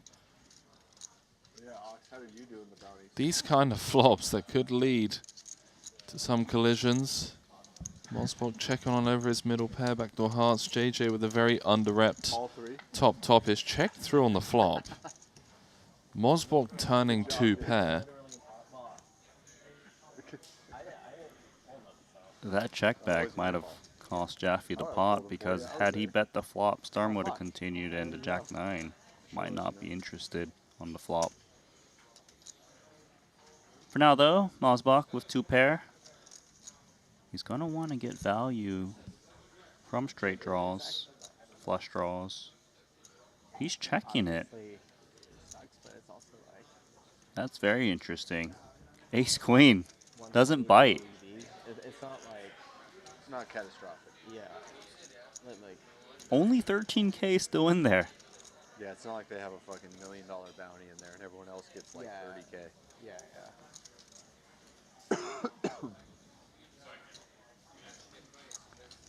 Sturm thinking about repping the 9. He's thinking of doing something. He's got just 8 high. It's checked through all the way down to the river. This hand really just showcases how elite these guys are when it comes to staying balanced.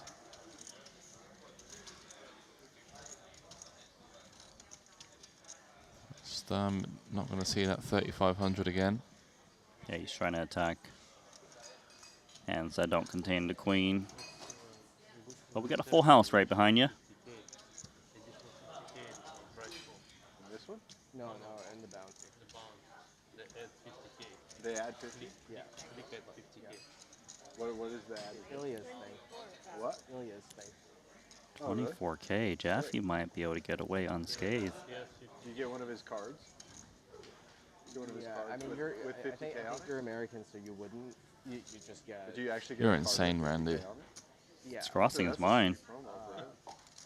So basically, the bounty is that, and then it's a draw again. It's basically a draw again, but instead of being a draw again 0, it's a draw again 3. Become a complicated puzzle for Jaffe.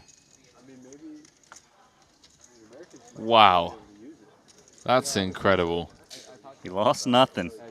Lost the absolute min. What a hero. And when he sees the snap fold from Leon, obviously he's going to be, maybe my screen was good. Save me the suspense. Something about it being Save me the suspense. We have to apply separate for that. Sevens? Jaffe asking Moswalk to save him the suspense. That's our next feature table. How about it? Oh, that's a dream feature table. Ramin Hajiv, hands. Gambledore. Talal Shakurchi, Sia Jiang. Rob Young. That's our man from last night. We got is that Orpin as well? Mm-hmm. He's back to get vengeance against Korzanin. What a table. I know you have to apply with it. No, I didn't understand what you meant. Yeah. Jules Dickerson in there as well, by the way, fresh off that third place finish from last night. Ambassador for the state of Oregon. One of the most entertaining players we've ever seen. Ask me about Oregon. Ask me about Oregon. Nikki fucking said Oregon the other day. I was gonna slap him. I think he was just doing it to fuck with me. What did Nikki was giving me shit yesterday about calling buoys boys. Boys. That's just a Canadian But that's accent, just though, right? the... I think it's like almost everywhere in the world apart from the US. That's just the proper way to say boys. Boys. And then the American accent is to say buoy. It's a buoy, dude. You guys are fucking crazy. Ugh.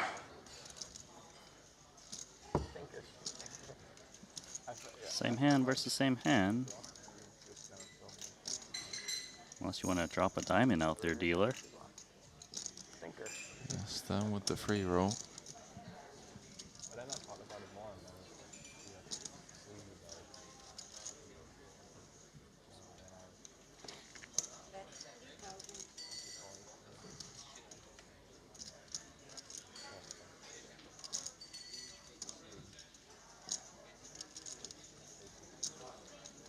Two big blinds, 3K is the bet.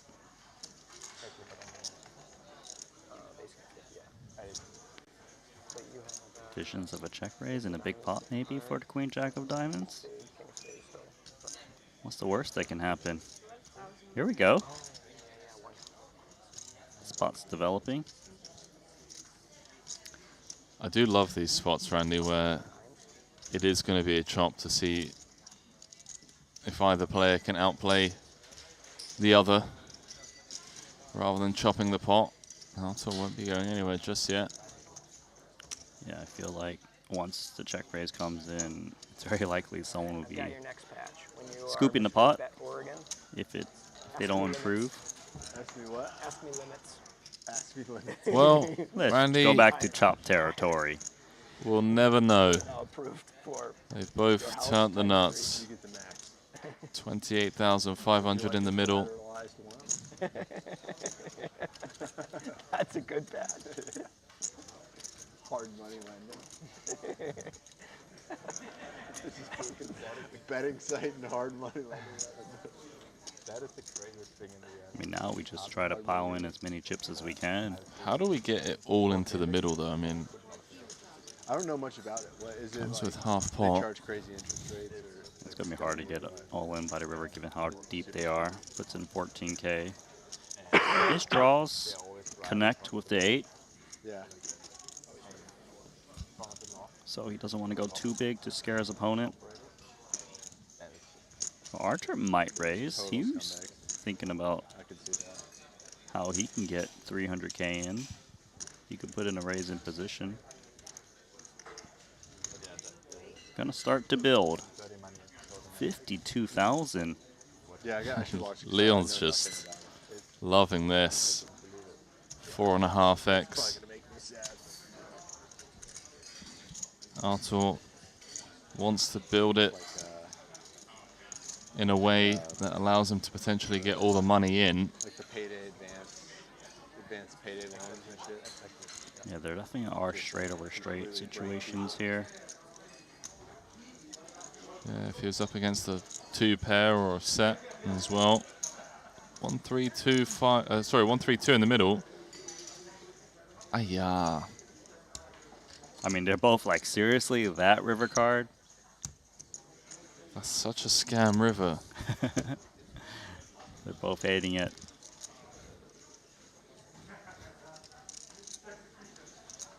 I mean, Leon might just come out swinging himself, expecting a lot of give-ups on a 4-liner. Were you active in like DeFi stuff at all? That was a crazy stretch of time. It could play out in a very interesting way. Let's just say Leon The DeFi, puts in a little block value bet. fucking rodeo. Archer is the only one that can really have the nuts in this spot, I feel like, King-Queen. Wouldn't expect Leon to be bet calling turn with King-Queen. He could potentially try to move him off with a chop. If Leon bets like 20K or something like this. What about check raising flop? Leon did check raise flop.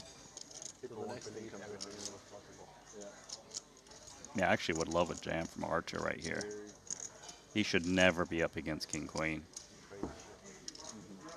And if there's any chance you can get Leon to fold a queen, you might as well give your opponent the opportunity to do so. What is it that leads you to believe that Leon can never have King-Queen here? Because he bet called the turn, right? He bet 14. 52 was a big raise. Yeah, this is the right play from Archer. If there was a flush draw on the turn, sure, Leon could have King-Queen, but here, impossible. Chop it up. It up, boys.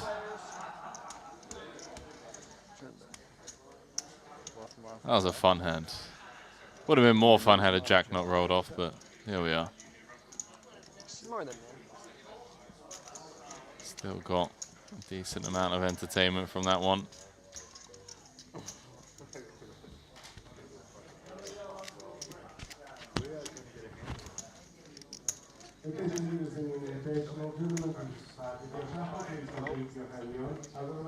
Okay, well, they were trying to squeeze in one more hand, but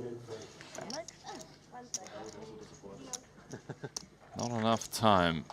Time bank. So we are heading into a break after 2 frames of play here.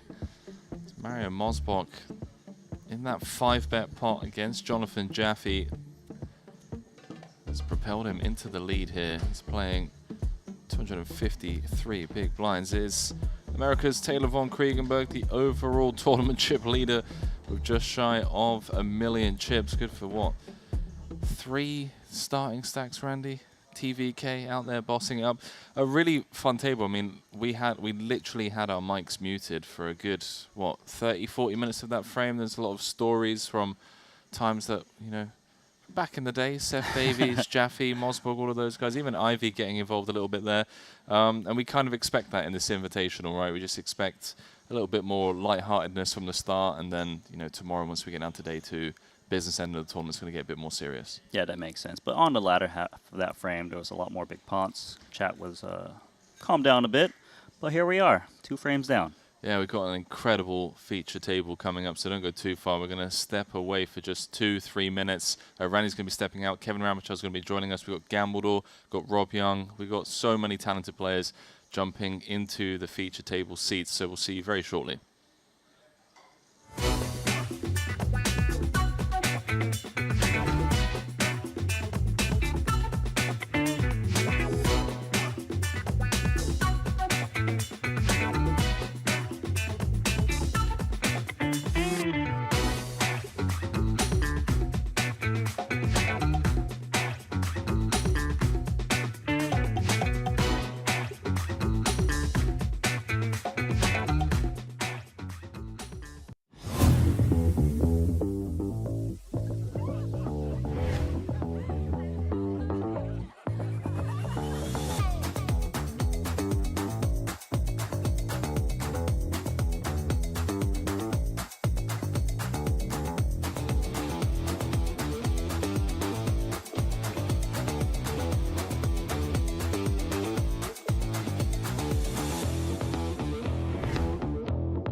Ready to dominate the tables? With GTO Wizard, the world's #1 AI-powered poker solver, you can instantly study any spot in cash games, MTTs, and spin and goes. Build custom solutions for your games, accounting for factors like rake, annies, or tournament payout structures.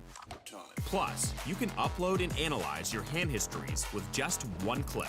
Beat the best, crush the rest at gtowizard.com.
Welcome back to frame 3 of day 1. This is the 200K Triton Invitational. We're picking up coverage this time from the invitee side of the bracket, and I tell you what, I think the fans are going to be going wild when they get a glimpse of this feature table, because it features none other than Vladimir Korzinin, aka Gambledore, and he has some stiff competition. We've got Ramin Hadjiev, who already knows what it's like to take down one of these invitationals. We've got Jules Dickerson, who last night put on, I mean, one of the most entertaining final table performances we've seen in recent times in that 50K where he came third.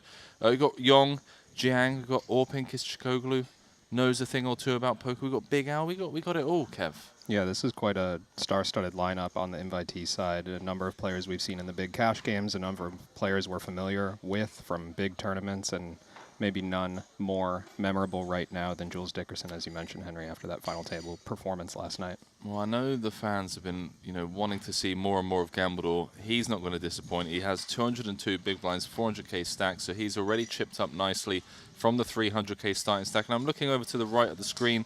That leaders tally, Taylor von Kriegenberg out in pole position. See Ben Tollerine, the likes of Murley as well in the mix there in the top 5.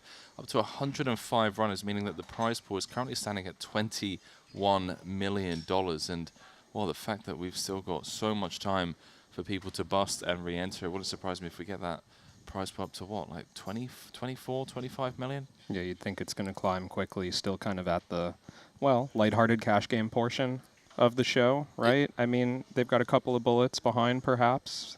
It does feel that way. We were just saying now with Randy, where we literally had muted our mics because everyone was just chatting. There was a bunch of conversations going on, and it does feel very different out there now in these first couple of levels compared to like last night's final table, for example, where everyone was just super exhausted, thinking about really complex ICM spots.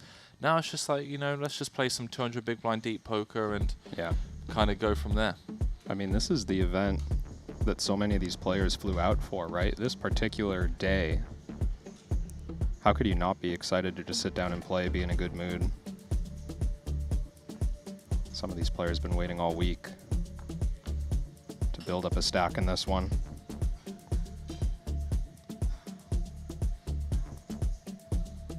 See JNT in the mix there. Tan Xuan over on that outer feature.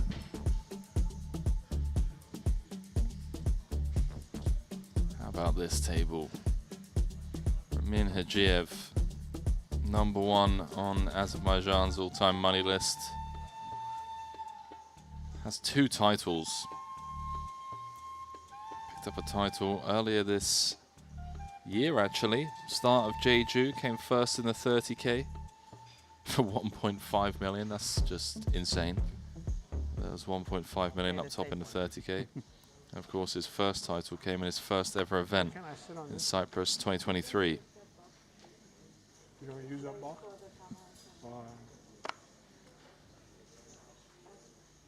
There is Hajiev. King 10 offsuit, +1. Start us off with an open. 3x open, relatively standard at these stakes, playing this deep.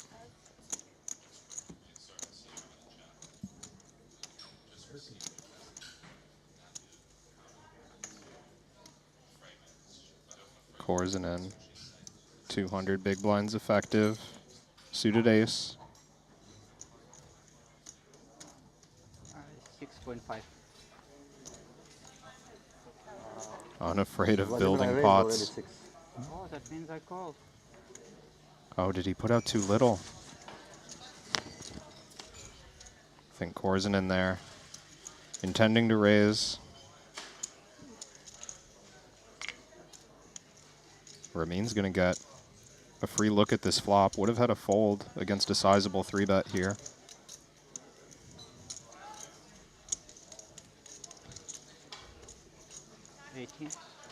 Not surprised to see Korzinen leading out. Just coming in with the overbet. Intended to 3-bet pre-flop. Makes sense to take the betting lead now, because you know Ramin was going to play this one cautiously against a check. He's got nut flush draw. And now, add a pair to that.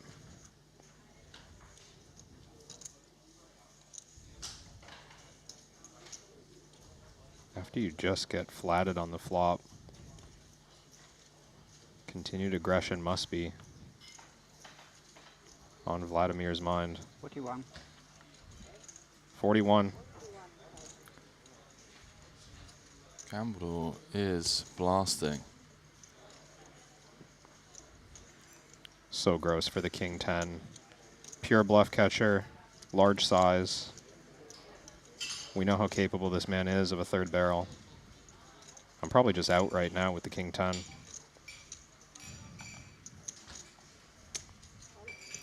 Wow. Hajiev is getting sticky. Correctly so, until the Queen of Spades river card.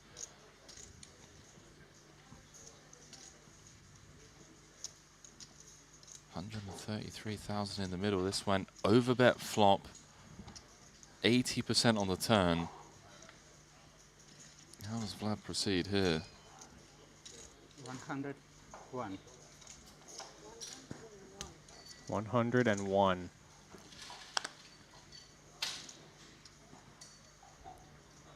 Not the declaration of all in that we're so used to hearing from this man, but a sizable bet nonetheless.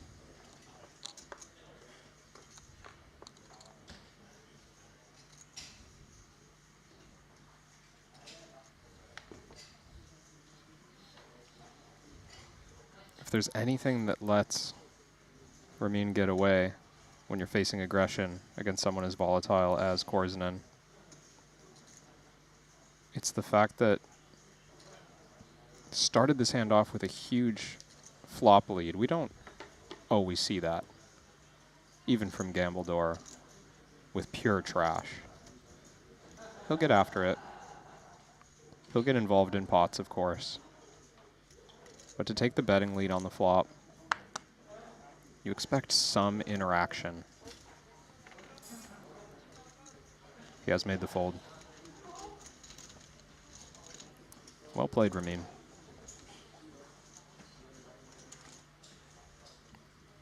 Made the right decision at every street. Yeah. Yeah, but if this is any sign as to what we can expect here, Kev,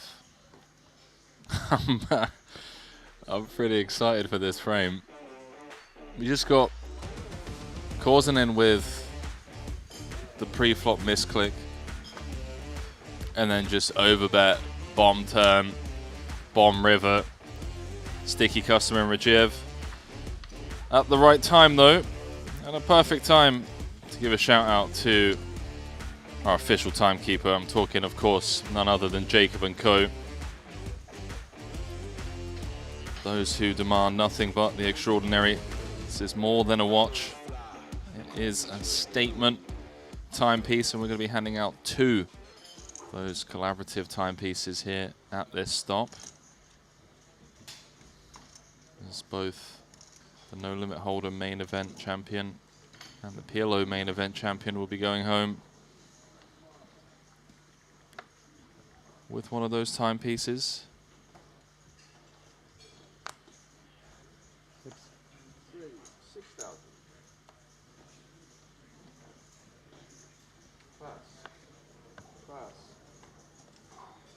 Another open here from Ramin. King Queen offsuit under the gun.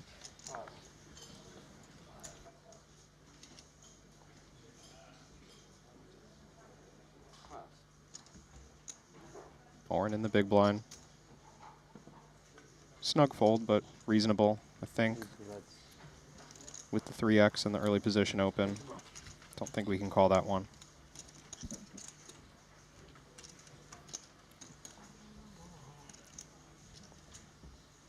Big Al is on his second bullet. Courtesy of Kings versus Aces pre-flop. Glad to see bullet number 2 is going well for him though. Playing a very healthy 429,000. How about this man? Came second in the Invitational in Monte Carlo, followed by a first place finish in the 150K just a few days later.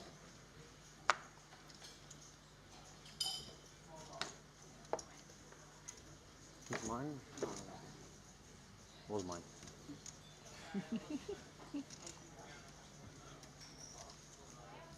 Right. 16,000.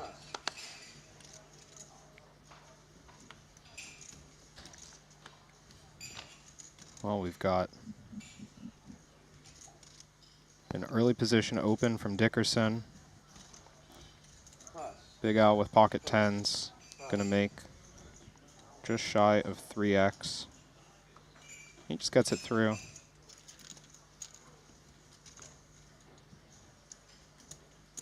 Good fold in those positions from Dickerson.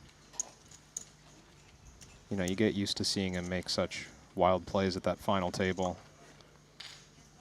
Easy to convince yourself that he's a madman, but certainly calculated in his approach. Man, how impressive was that man last night, Jules Dickerson.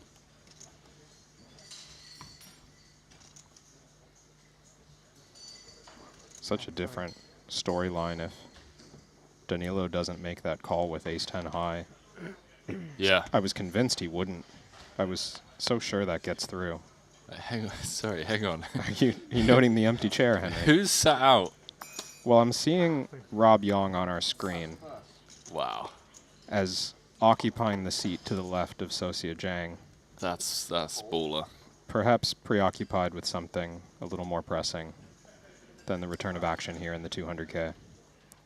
That is baller. Sure he'll be around shortly. Actually, is that the voucher on the rail? Has he been here at all?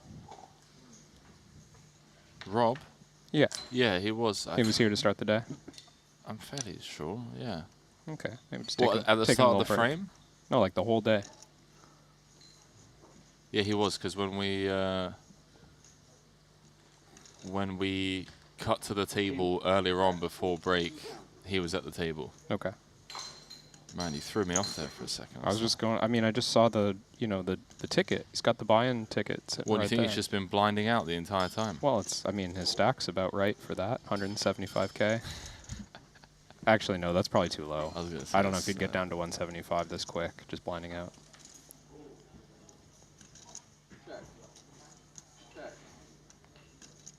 I'd be worried if he missed 5 hours. 4 hours. There he is. Just a short delay.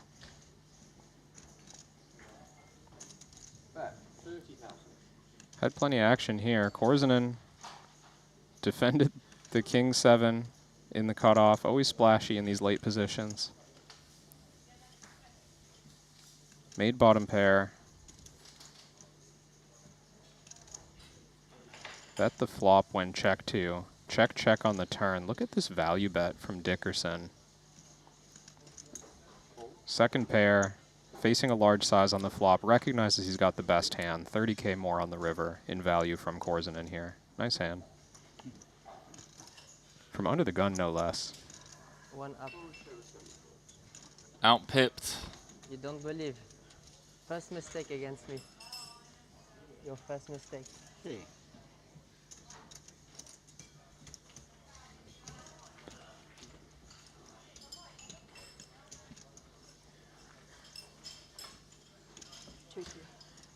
What even is life, Kevin?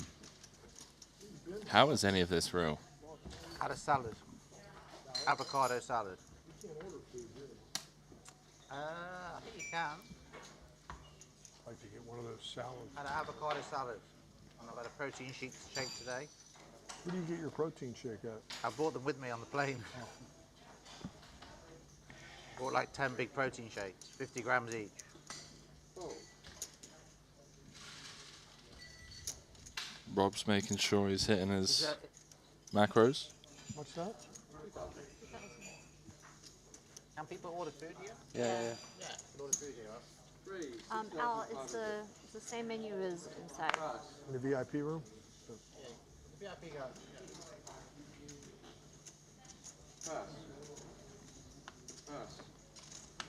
You're a VIP everywhere, Al. When I was in NLH, he came to visit me every day. He's a gentleman. Okay, how much is it? I'll give him some chips. Rob defending with the Doyle against Big Al. Seems like a lot of love and history between these two. Rob flops best on the King 8 deuce.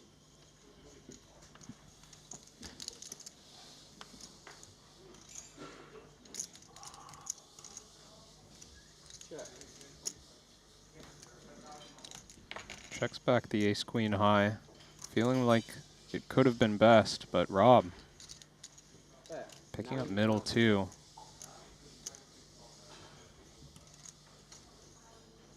For Doyle. Has to be done. North of half pot. No bluff out. I knew. Flashes it. We got Joey Ingram in the chat. Sup, Pappy? We're on a stream. We should all show our cards. You don't bluff. We should all show our cards and make it more interesting for us. You don't bluff.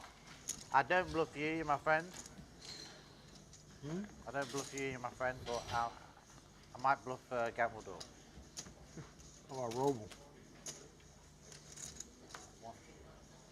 Don't bluff open also. Better not. Open? Open, but he plays full house plus. He's just advertising to stay in the VIP section. We've decided.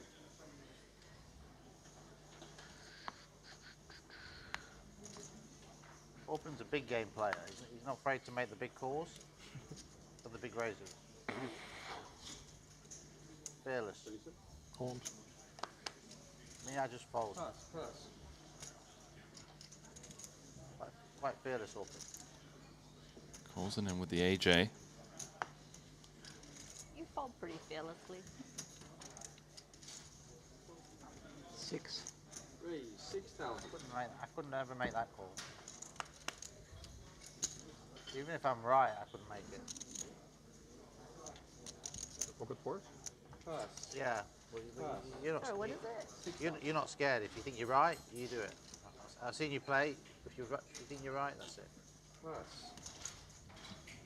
6,000 from my friend in white. Note the open sizes over here, by the way. So this is the pro side of the That's how bracket. it should be, right? You either right or wrong, aren't you? What was standard over there? 5K? Or I guess different blind level. Different blind levels. What, but 2.5? 2.3. 2.3. Yeah. Top 2 for Gambledore. Jules with complete whiff.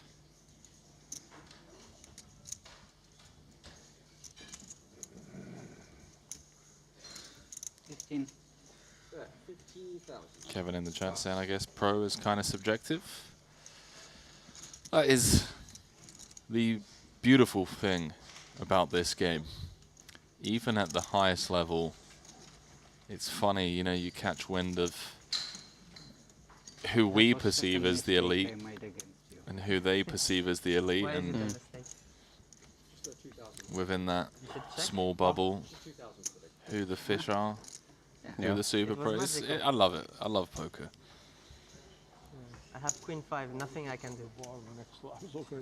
You could get me this time. Unless it comes queen, queen, maybe I put money. Otherwise, I don't like my hand. I mean, it's different, Henry, from this set of players, but it's another mistake for you, queen, queen.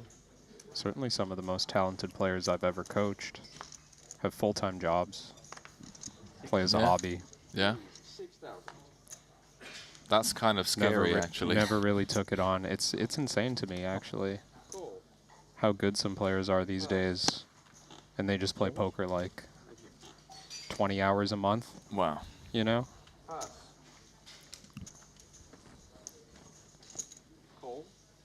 If we keep putting out great content like this and tools keep getting stronger, people who love the game are just going to keep getting better.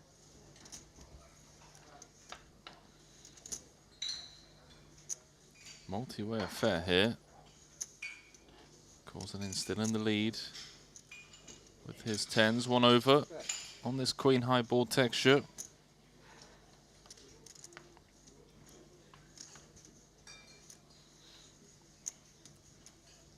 Generally honest. 15. Has a real hand. Sizable C-bet multi-way. 15 into 27. It is. But in the range of what we've seen from Korzinen, a modest bet, certainly. Maybe appropriate for 2 10s. Nobody interested in that one.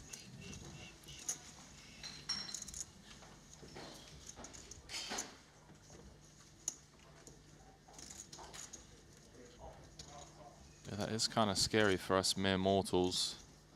If some of the people you've coached, Kevin, I say that because I know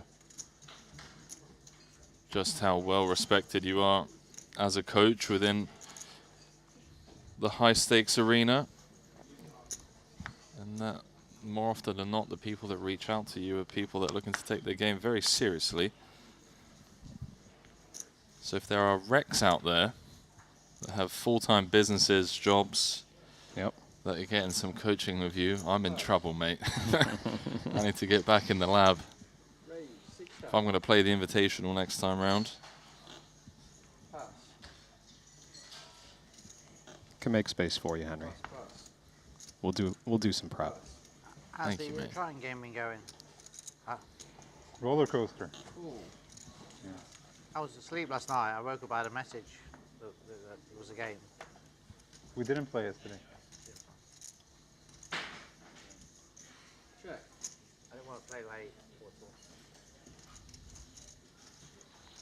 I doubt it will run today. People will be exhausted after the 1K, long day. 2K. We're playing 2-4.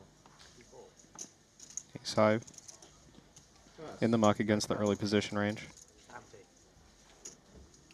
4 ante.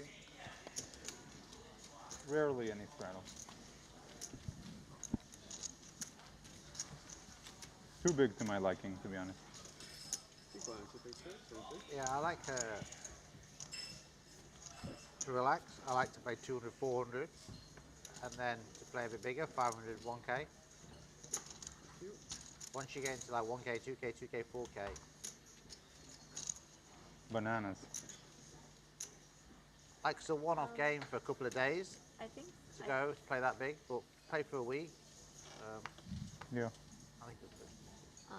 Some of us are going to be playing a 500 1K tonight.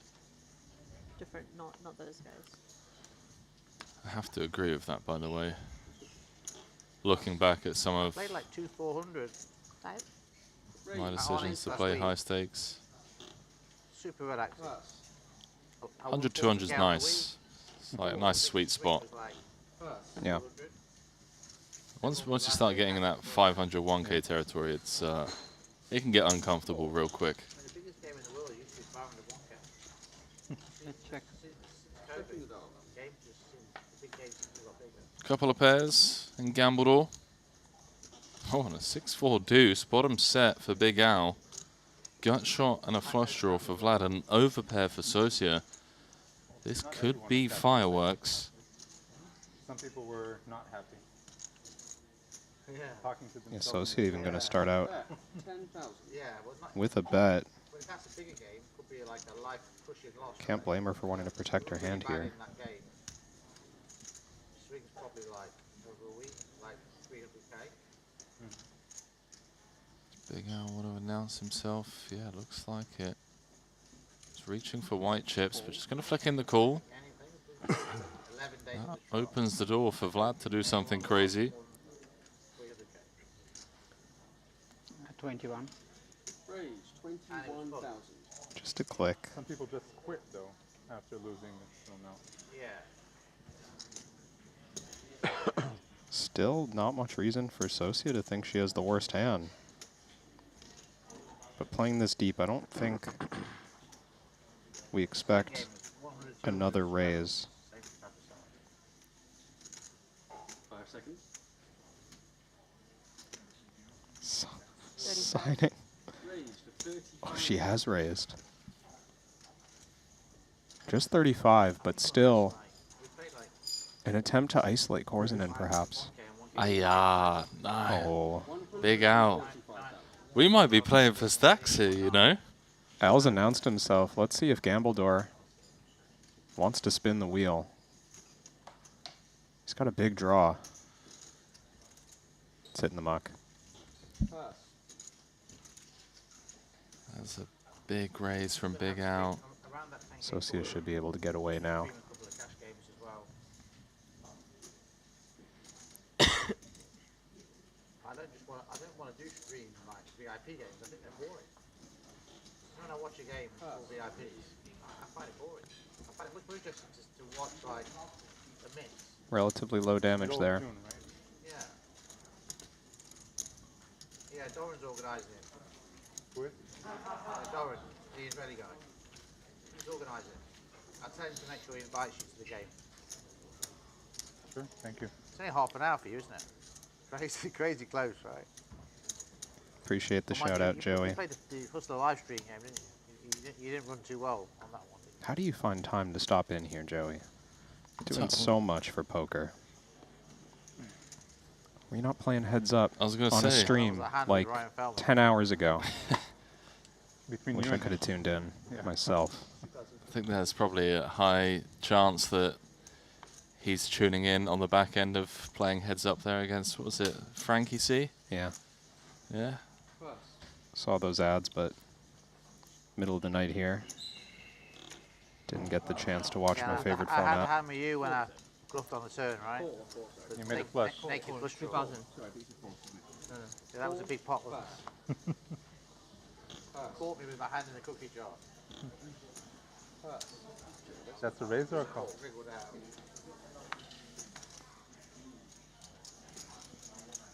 Real hand for Oren in the big blind. Facing just the limp.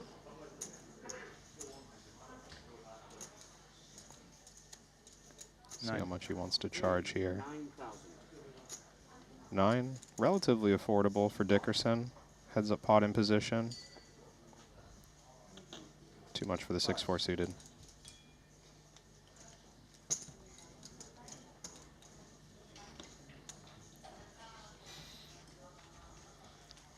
More Dickerson, more Gambledore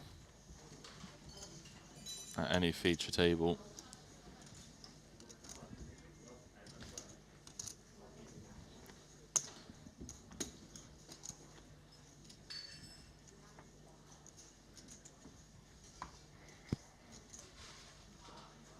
So Zhejiang is involved in that 2K, 4K, 4K game. I think she was, I want to say, biggest winner of the second night. I know she finished in the green on both nights. I mean, went on an absolute tear with some of the old prop bet games. She did well. Obviously, we don't know what happened behind closed doors, but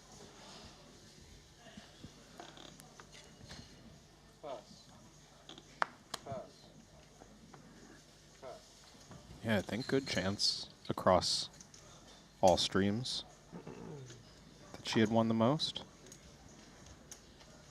She did well. Let's check on some of the outer tables. 105 runners, prize pool still stands at 21 million. From the pro side of the bracket, Taylor von Kriegenberg, Ben Tollerine, Mario Mosbach, all in the top 10. That top 10 very invitee heavy. Pass. Raise 6,000. Pass.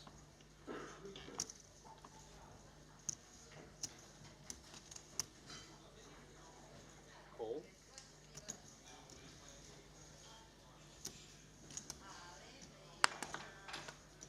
Pass. Pass. Pass.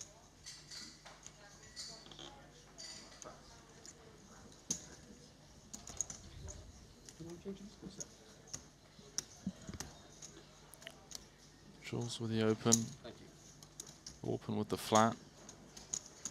He's going to go looking for a duck on the flop.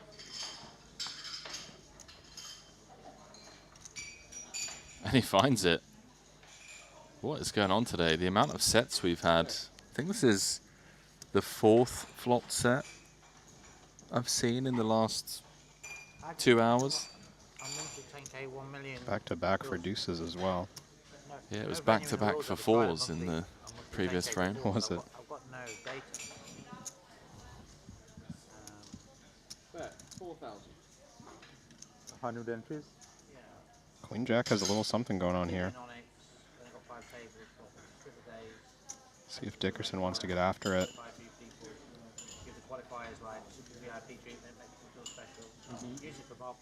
Gets away unscathed. Yeah, could work. I don't know. I don't know is the answer. Most people do like a monthly 1K, don't we? Well, obviously, you know. Well, try it out without a guarantee first, or without a big guarantee, and see what you can get. It's an island though, so I think you have to put. People need to know what that they're going to win some money. I think. I'm trying it in June and July when the World Series is on, because Dubai's really, really hot, and also it's a good test with so many people in Vegas. How would people qualify online? GG are going to qualify 5 seats a week. GG? Yeah. To be honest with you, I would love every online site to qualify 1-2 players. But GG always seem more keen to help. Right. I think they're more into the high stakes stuff than really. But yeah, I'd love everyone. I could probably ring around all the sites actually and say each do at least one VIP package. Probably do it. Are you in touch with Party anymore? Yeah, we did. We started to do a few more live events. But they're only open in like 11 countries, so it's kind of hard, right? To do more. Cool. I mean, 11 countries is not many to open in. That's your whole market is 11 countries? Yeah, when I was there, it was 118 countries. And now it's 11. Wow. No set this time. Top pair for Socia, middle pair for Rob. Just big shame. You check. He checked. He was the first to check.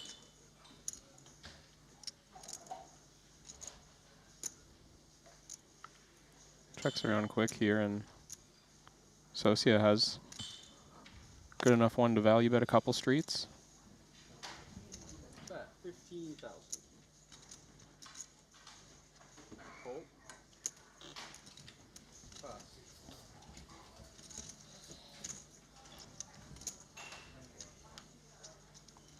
Check mark for Jiang. Clean enough river that I think another large-ish bet is appropriate. A lot of Rob's draws made a pair because of how connected this board is. 30,000. Nice size here.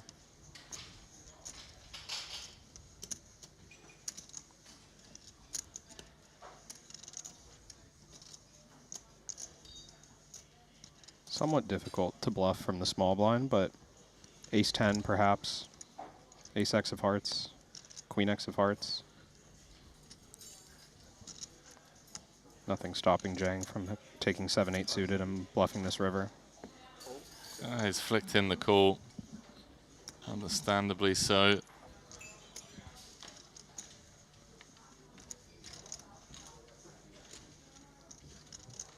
Decent couple of hands for Jiang, trending back towards starting stack. I'm also interested to see what happens when you do just like a 2-day tournament over a weekend. So 1K, 2K, 2K. Rob Young on the back of losing that pot. It's dropped down to 61 bigs, but still plenty deep, especially with this format. 50-minute clock, no need to rush. I must say, Kevin, compared to the previous frame when we were on the pro side of the bracket, it does feel like the variance over here is much higher. Yeah. At this table, it feels like, you know, in a lot of spots we've just seen pots build to, you know, sizes where stacks could go in. Yeah.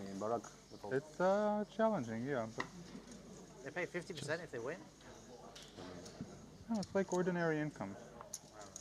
We just weren't really getting that. No, on the net, less the buy-ins. Right. Not many people playing with tournaments with Israel flag.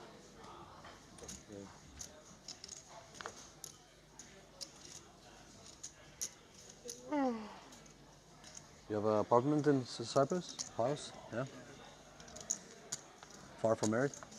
In the merit. In the Merit, oh okay. And where? I've nearly finished it. Okay.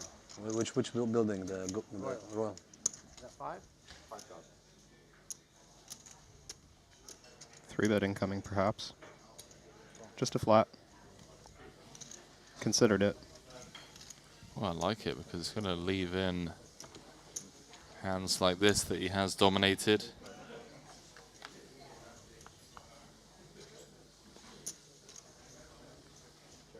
Yeah, just built half of it. Jack 5-4, couple of clubs. Rob with that all-important ace of clubs in hand, open with the 2 overs. Feels like a a long way for the Asian players. reasonable one for Orpin. Thought he might stab at it. What happened with it? I don't know if you know, but No, I know. not a good memory. But it's jewels. I have good memories. Third best hand. This is a great place. Great place for Triton. The color is nice. The color is not much nicer than here. Numbers are great. Yeah. Trying to clear out the field here. King Queen gonna stick around. I think they do 2 stops in Jeju, don't they? One in Montenegro. One says to be announced in probably November or something. Isn't there another one apart from 9,000? Jeju? 9,000.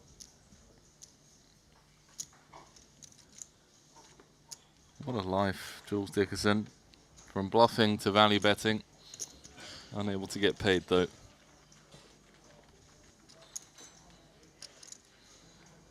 Yeah, speaking to that variance you mentioned, Henry, just the number of multi-way pots you see, the number of, you know, larger sizes that still go multi-way. Get to the flop with 20, 30,000 out there instead of I couldn't go there. 11, Yeah, the 12. Atlantis is a tricky spot. Well, I mean, I would definitely go, but I had some stuff to do back home. So. Does have a domino effect. Well, it's very far from us. For us, it's very far.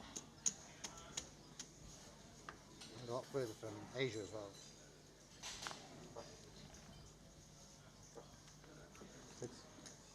6,000. Ajiev coming with the RFI. Suited king from the hijack. Why is it a tricky spot? Well, the nicer hotel is Bahamas. Oh, Wow. Okay. Atlantis service is not for VIPs. Third best hand again. So It's the one doing the raising. I heard it got better though, didn't it? A little bit, yeah. It's not as nice as Bahamas. Ramin at least going to consider a 4-bet bluff, I think. 50 million, 25K. Can see he hasn't folded yet. Not a guarantee, of course. Poker Stars did that, right? 76. The BSOP did it. There it is. BSOP Paradise. Poker started the year before. Associate just caught in the crossfire. I stayed at Bahamas and just travelled in. It was Great find. Hachiev. How far away is it? 20 minutes. Picks up the 40K out there. Not only the hand selection, but also perhaps going after the player a little bit, right? Dickerson starting to step out of line. Oh, that's amazing, man. James Bond was filmed there. One of the James Bonds. I just stayed at Rosewood because I know the hosts there, and thought maybe I'll stay at Four Seasons this year if I go. I mean, I'll go if I can take the kids.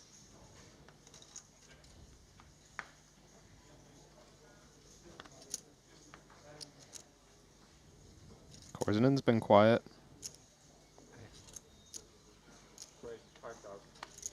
Time to get involved with the suited king. First position.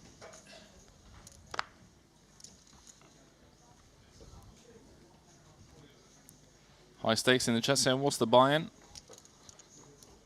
Bottom right-hand corner of your screen will give you the answer.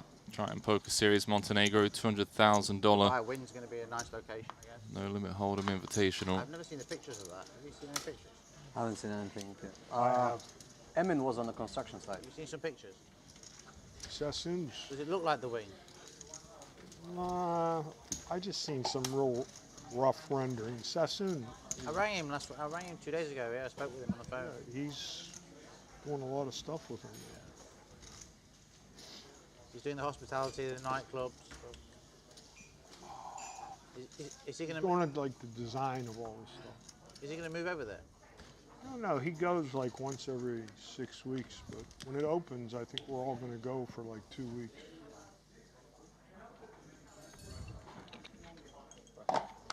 Opens 2008, right?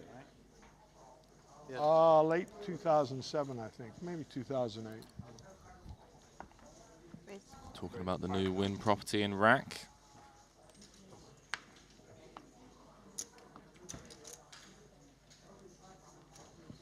Amazing city to Wynn buy. Al Marjan Island. 7 minutes to get through customs. Meant to open in 2027, we'll see. It would not surprise me if we have a Triton stop there in a few years' time. Guido, I'm playing poker on TV.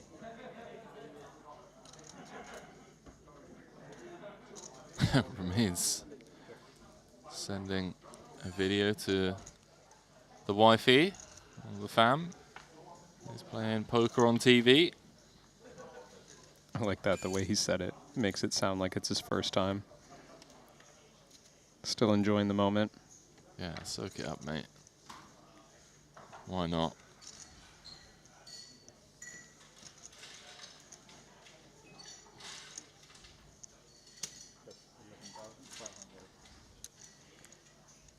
Wow, Leon Sturm is the new chip leader. Won a near million chip pot against Mario Mosbach.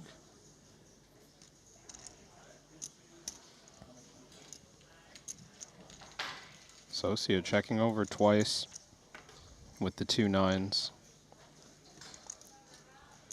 Gets Big Al, making a big turn barrel. Turn bet, rather. First attempt at this pot. Looks like he's sizing up. A river barrel, though. Is that 55? It is indeed. It's Good luck like calling pot this and a one. half. Pot and a half, and we checked back the flop. Can Jang read through this? Looks like he's representing a jack. Does the check back add up? Oh, that's a nice pick off there. King. Well done, Sosia. Good hand. Some acknowledgement there from Big Al as well. Man, Jiang's really trending in the right direction now. We picked things up on this feature table. I think she was down to around 200K at one point.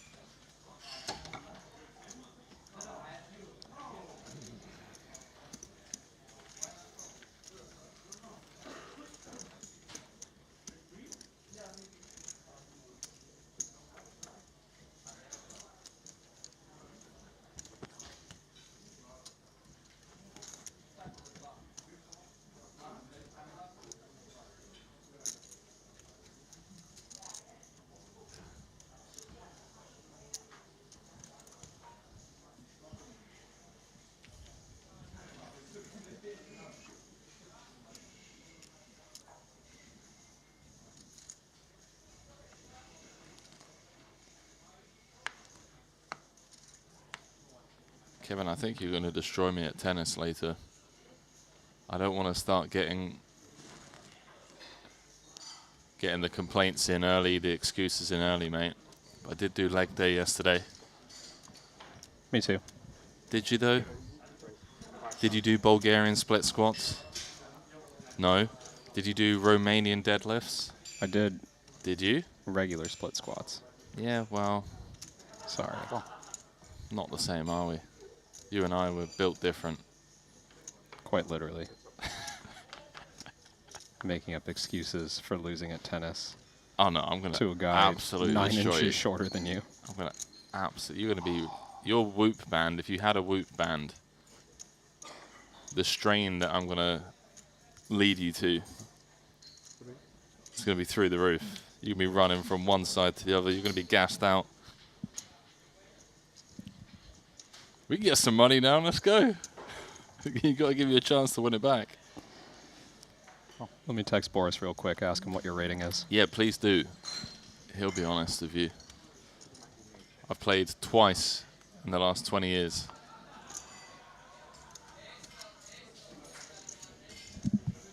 And I'm sat here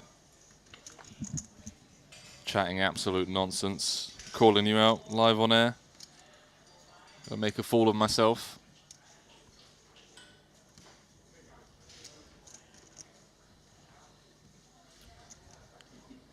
So this went open from the bottom. Joseph Oren called out the big. Flop went check, bet 3K, call, turn, check, check. See if Joseph just recognizes here that Queen High isn't good and he's going to need to fold out a hand like Ace High, King High.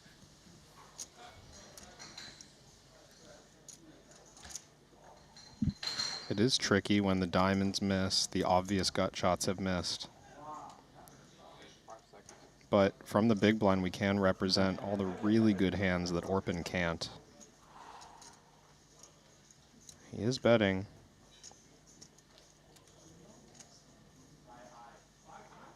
Oh, it's going to work. Nice find.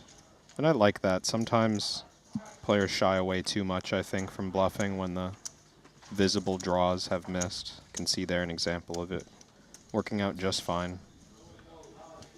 Half pot. Gets the best hand to fold.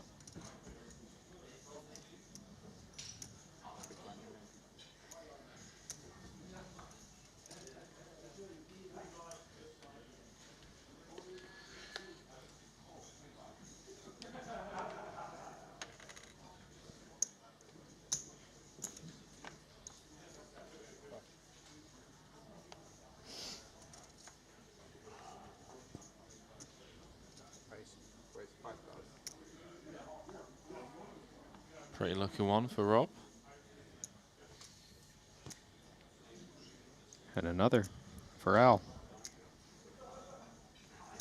Raise. Go on, Big Al, getting after it with the King, Queen of Diamonds.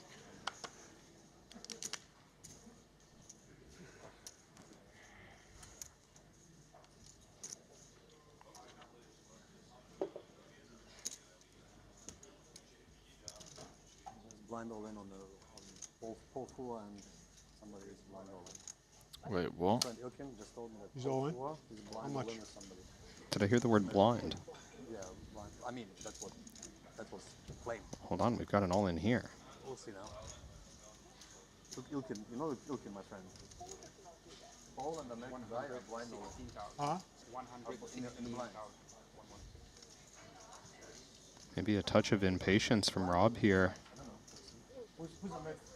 60 blinds in from +1. He's been on a downward trend since he got back from break. Just a third of a starting stack, thereabouts. Wow. Big Al's going to give him a spin. Good call. Rob's going to be thrilled to see that he's got live cards. Does need to improve. Big Al. Little 60-40 between these two good friends. King, Queen of Diamonds against Jack, 10 of Spades. Rob with 1 foot out the door. Gonna need some help from the deck. Well, goes from 6 outs to 7 on the Queen 9 deuce. Now looking for a king or an 8. Close but no cigar. 1 pull out of 7 outer to bounce back into this thing. Doesn't find it. Sorry, Paul. Couldn't have gone to a better man. You went crazy with 10 jack. Class act as always, You went Rob. crazy calling me King Queen. Well, I know that you're capable of going crazy with a 10 jack, so I figure my king. You're too good. Would be good. We've played too many cash games together. Huh? We've played too many cash games together. I don't think there are many people that have done just as much for poker as this man right here, Rob Young. Over the last, well, I mean, since I've been in the industry, the last decade or so. Yeah. Always coming up with ways to grow the game. I'm sure we'll be seeing him again. Now, going back to that blind all-in hand. I've just got it open on the Triton Poker Plus app. It folded round to Eric Wasserson in the small blind. Paul Poor was in the big blind. And they've agreed to do a blind all-in. Blind versus blind in a 200K Invitational. Eric Wasserson had 170K at the start of the hand, which was 85 big blinds. He had 8 deuce of diamonds. Paul Poor had 4-5, and the 8 high held for a 350K chip pot. Was Paul on the same stack? Or No, Paul was. Paul started the hand with 442K. Eric started with 168K. Wow. It's a little blind all in. Why not? It's only 200K.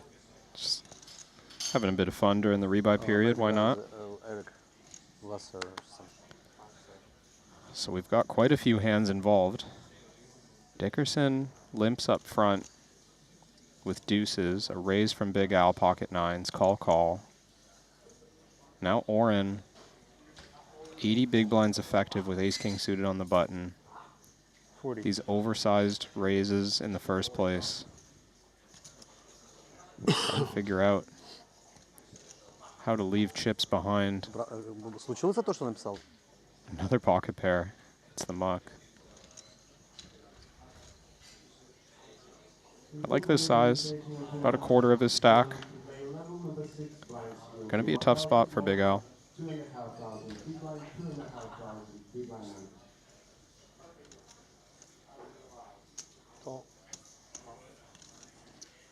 gonna make the call. See if Orpin loves playing big pots. Yeah, Look, if I can build a pot early here, build a stack early, sorry. Put himself in a prime position whilst re-entry is still open. Lets it go. Gambledor's going to get out of there as well. Couple of disciplined folds. Not exactly the cash game-like domino effect we've seen in the past when the first caller leads to 2 more. Well, Open with a flop top pair, nut flush draw. I think flop top 2. I think Oren's going to win this pot one way or another. Presumably starting with bet. Plenty of ways for Big Al to have connected with this board. Suited broadways. 35.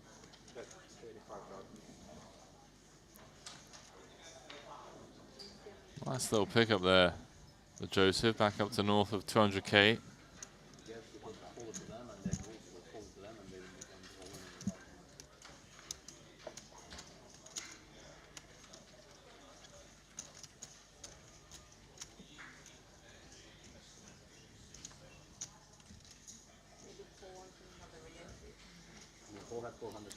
Do you get a response from Boris yet? What's he saying? Saying Henry's the greatest player I've ever played with. Henry's the greatest player that's played tennis twice in the last 20 years. No response.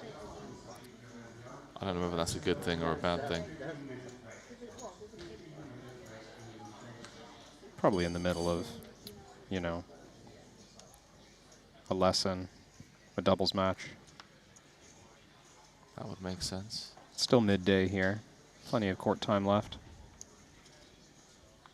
Coming up to 6 p.m. local time.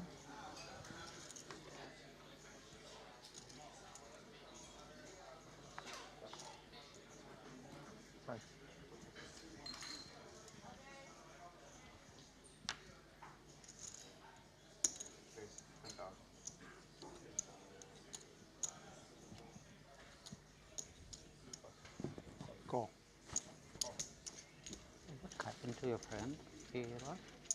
He lost his pistol.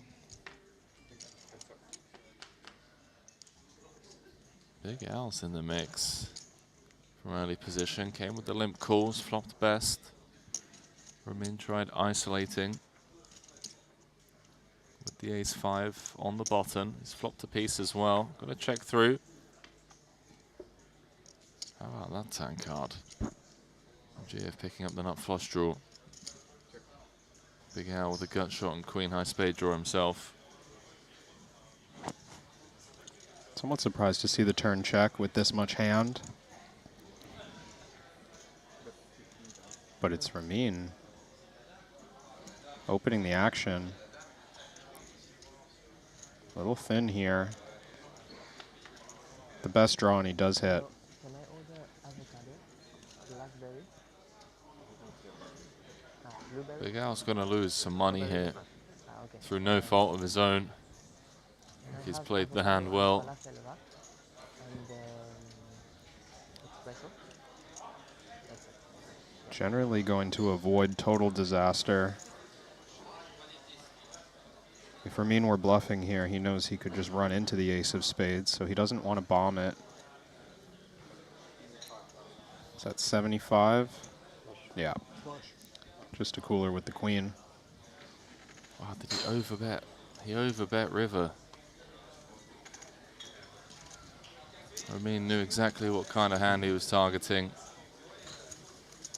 wasn't going to fold for that size.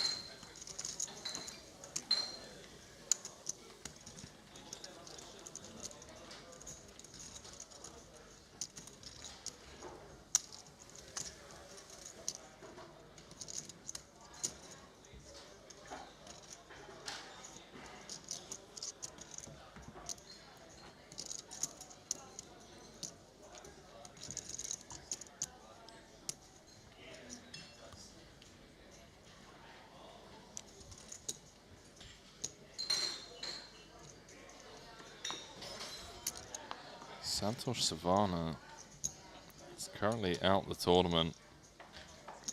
We'll have to re-enter within the hour.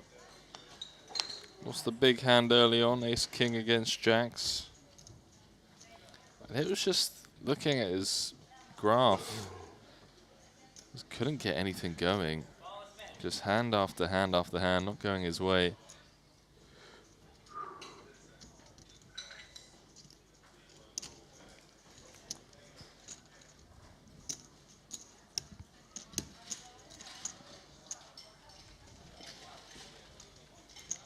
sure we'll be seeing Savannah click that re-entry button at some point.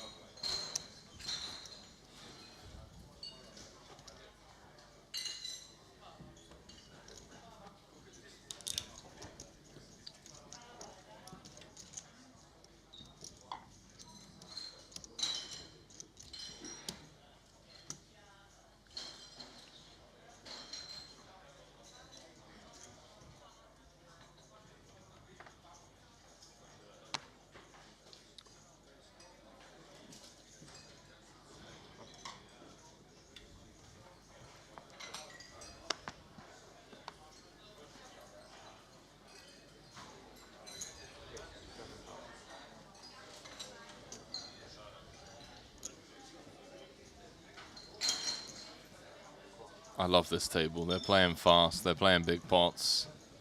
They are getting a lot of hands in. They really are. The pace of play is just spectacular. Compared to that final table from last night. Giev on the climb. He's moved up to 4th in chips. Flopping top pair here on this monotone Jack 7-5.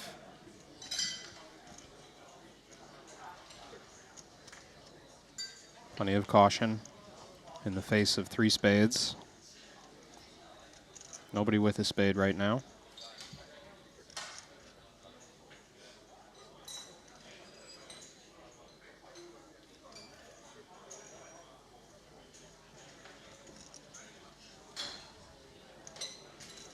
Maybe some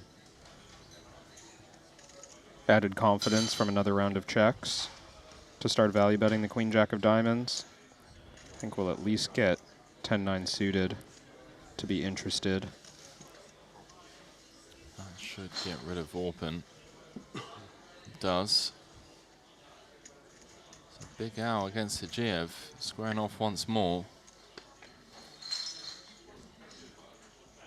Hajiev again with the check mark.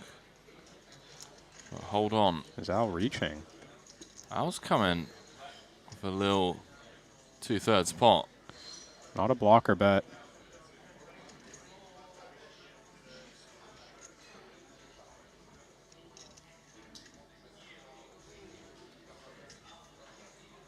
I think this is throwing off Ramin a bit. You expect the lead on the 5 to mean that I've either missed a draw or I've improved to 3 of a kind. Maybe something that was slow playing the turn and now leads once Orpin exits the pot. Once he shrugs and calls, he's going to be happy to see this showdown.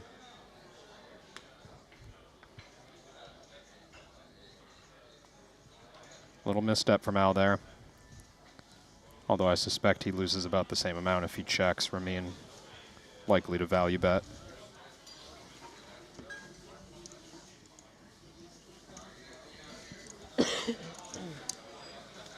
Ramin closing out in on the chip lead now. 813K.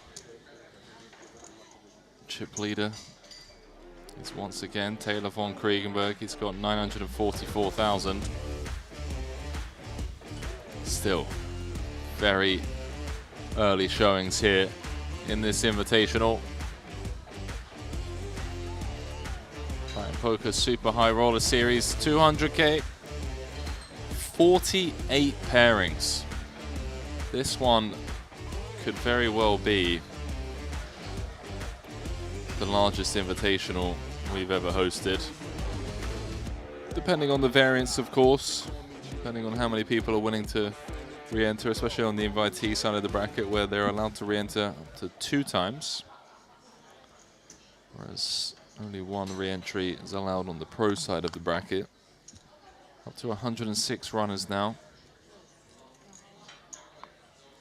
Santosh Savannah has re-entered. Ilkin Garibli of Azerbaijan has been showered by Ilya Nikiforov.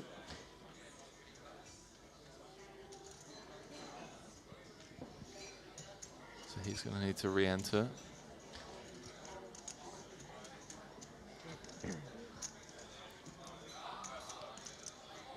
Al sharing a deuce with the pocket pair of Dickerson.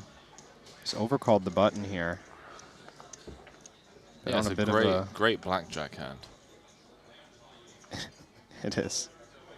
How about it, Joseph Oren? How about the nuts?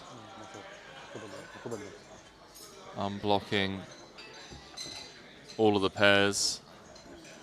Unfortunately for him, just rags. Quick round of checks. Only way that Oren's going to get paid is if he continues to check, which he does. Oh, hello. How is this the run out, Kevin? How is Al in this hand right now and seeing this run out?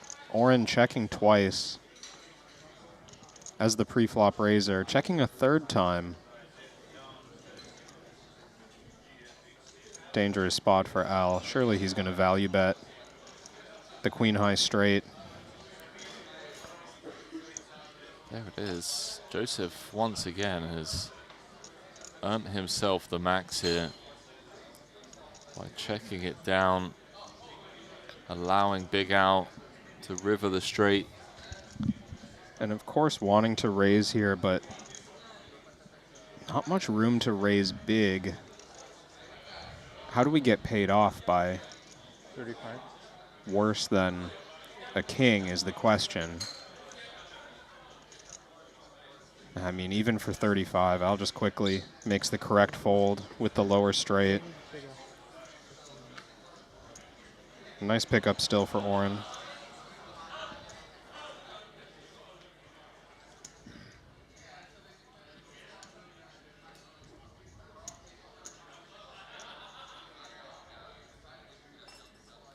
It's been fun to watch so far today.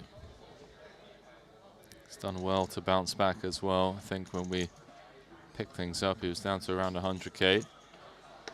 Jessica Toosall jumping in, trap 3, 176 big blinds.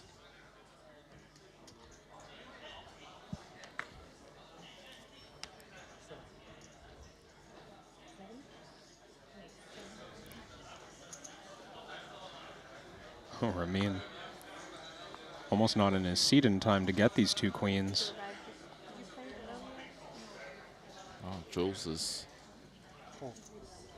taking it upstairs to 21K. Big Al. Oh, he's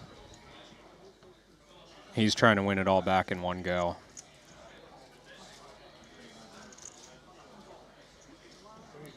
This has been a dangerous sequence for Al. I want to grab dinner with this guy. I feel like he could probably tell some pretty insane poker stories from things that he's seen. Well, I've heard rumors of some wild cash games. Yeah.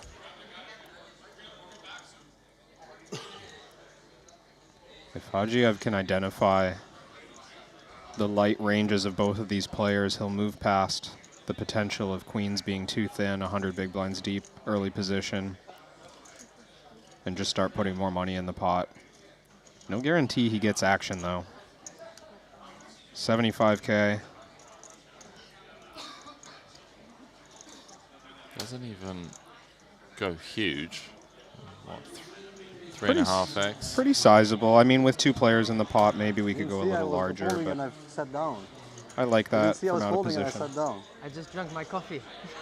I was like folding the hand and I was on the telephone and I sat down to raise. He's so for sure. Jules. Okay, nobody's watching me. I Okay, got my coffee. He gave me some. okay. That's the Wow. Yeah, I was sending crypto and I was folding on the gun and I see queens and I raised and then he did three but I should pay more attention. I didn't notice. Like, wow, he saw that I was raising and heels to three bets. Maybe he has a hand. So why you were not scared then? I mean, 75, then you go all in and I start thinking. You should be scared 21. Because wow, man, come on. Santa puts 21 every hand. And we couldn't be scared here. You need to ask him how much crypto he was sending, and then you'll understand. my body needs to enter, so you prove know how much. I need to select. Queens have been passed over. Don't go with coffee, bro. There is a sugar-free Red Bull. Yeah. Maybe it's even worse. Maybe I'll stick with water. They have 0 Red Bull here.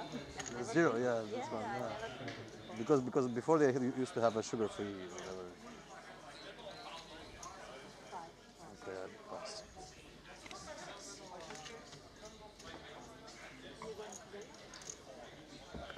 Oh, you mean over the summer? What, like,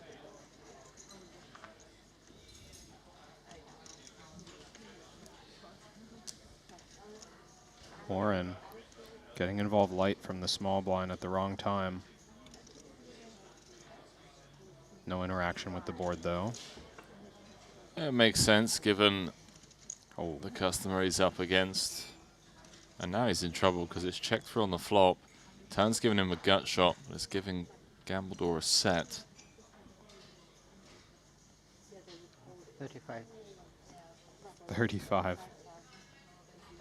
I believe is what I heard.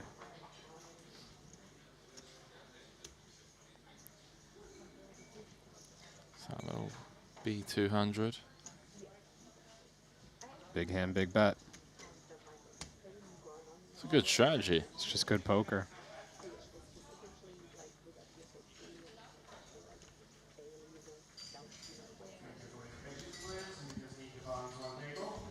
nice location. It's a very nice location.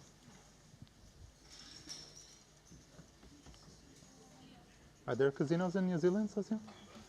Yeah, there's like 5 of them, but I mean all of them are like pretty small. Yeah. Poker also, there is some poker, I think.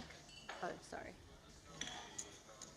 Yeah, but yeah. Yeah, there's like an APT or something, right? Or did I make that I up? mean, like right before COVID hit, WTT was actually doing stops there. Hmm. That was like the peak. And I think since then they haven't really been like any international series. I think there's just like local little stuff. Okay. I thought there was some Australian poker tour Australia that does definitely that has, also. yeah. I heard they will bring back next year the Aussie Millions. Yeah, I believe it's planned in January. I heard it. Don't quote me on this. I don't think it's going to be the What is it? GK that it used to be. I don't know. Yeah. But I heard that some people were talking about. Yeah, I think they're definitely planning on having it. I believe it's going to be smaller than it used to be. Just to like get it. I back was going. never in Australia, but maybe it's. Oh, Melbourne's amazing. Yeah. Yeah, Melbourne's great.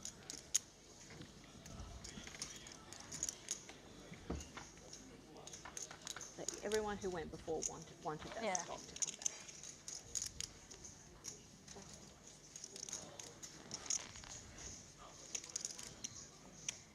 Have you been to New Zealand, Kev? I have. Yeah. It's been a while. 10, 12 years. Oh, wow. Okay, yeah. But I went to... I forgot you were playing, so. Went to Aussie Millions 2 years in a row. Spent a few months in New Zealand on one of those trips. It was great. You spent a few months in New Zealand? Yeah, I was there like the whole winter. New Zealand, Australia.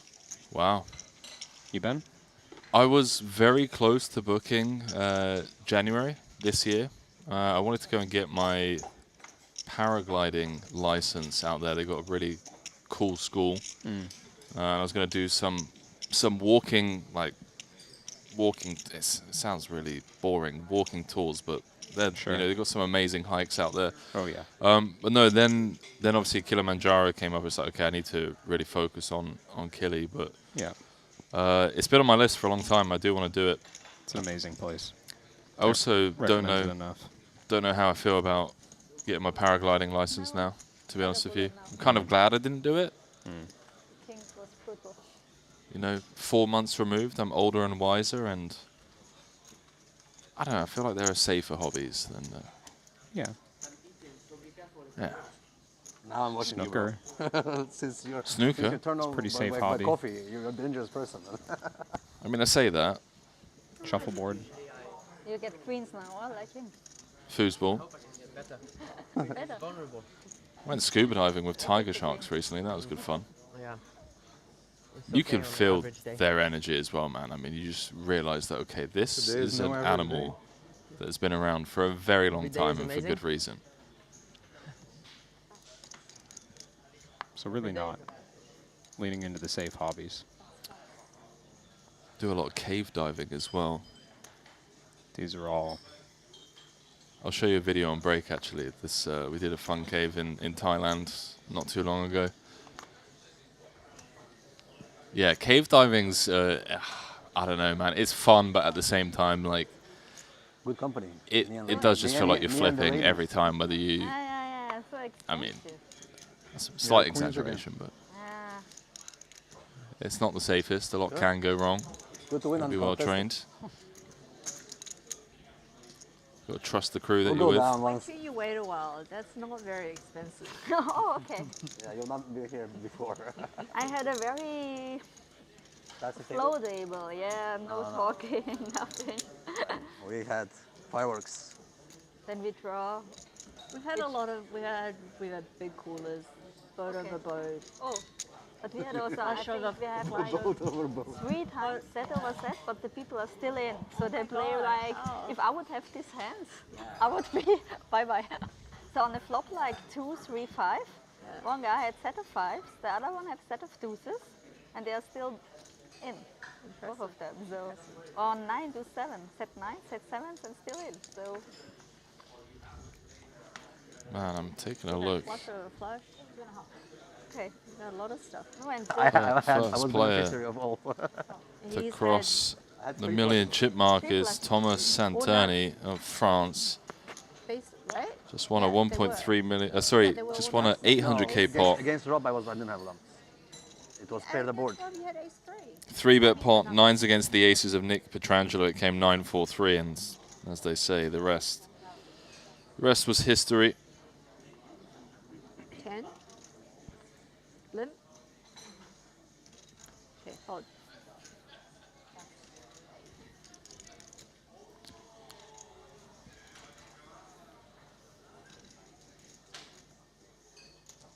Two soul. Gonna be raising here. 50 straight. Enough to convince Al to give up another set hunt. See how Oren feels about this price. He is in position. It's very expensive though. 40K. Only 230 behind. I heard I have to make it expensive here, yeah?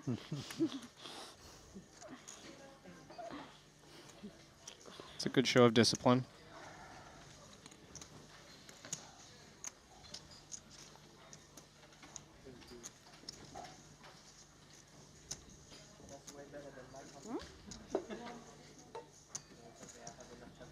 The good thing is you will see it on stream. Yeah. How long is the delay?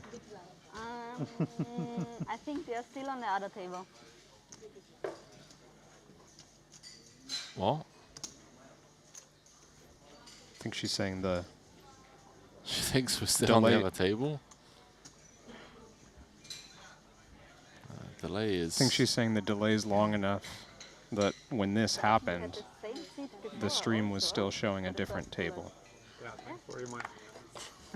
I know that's a very meta-analysis of I time. have a little bit talking on the TV. Everybody's nearly on you today, bro. I'm the most famous person. Everybody wants a piece of you, bro.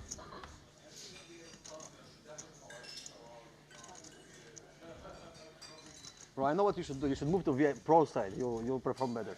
I think so, dude. I think you'll perform better there. On pro side, you use like 8,000 chips. Yeah. Instead of 250. Yeah.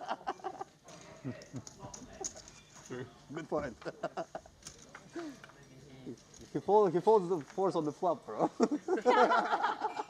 Doesn't take it to the river at 300 big blinds. Later, he's all in. How about this flop? Single raise pot, under the gun versus +1. Open with the queens, gambled all with the open ender. 10-9-3.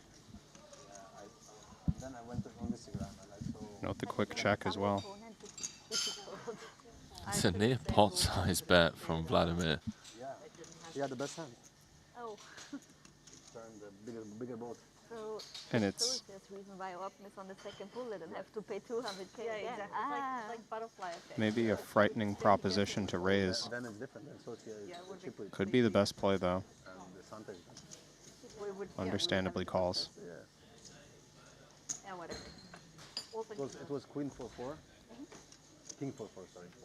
No, no, no. No, king. No, no, no. Break Four, turn. King 3-3. Orpen has 4. Green light for Korsanen to continue firing. 45. As Kevin, he's gone pot. How uncomfortable is this for Orpen now? 55K in the pot. 250, right? We're at the start.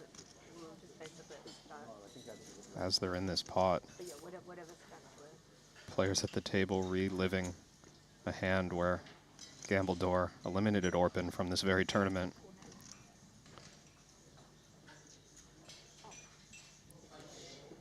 Orpen now hoping not to relive on this board. Oh, my word. Magical. Orpen's going to get showered here. I think his hand is just too good, right?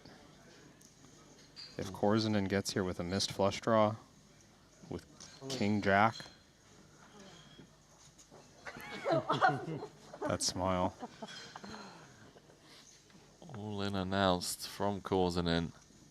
Oh, And he's it going to get just- snapped off. Queen's no good.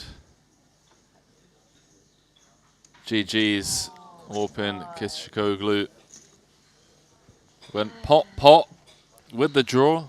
Got there on the river in a very disguised way as well. The 8 of spades, the card that gets gambled or paid.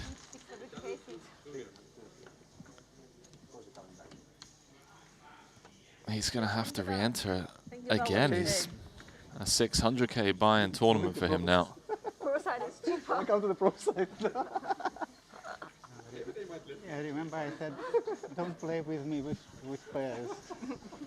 And you played it third time. GG. Wow. I think Orpen might ask for a And I asked before. different table on that last bullet. Oh my god. Been eliminated twice by the same man. Come back, leave him alone. No, he was born not to play with pairs with idiot. He will see you in your nightmare now. If he comes back on the same seat, Let him make it to dinner at least. He comes the third There's time. no dinner, bro, today. No dinner? We just played them alone. Yeah. maybe he had already dinner, so.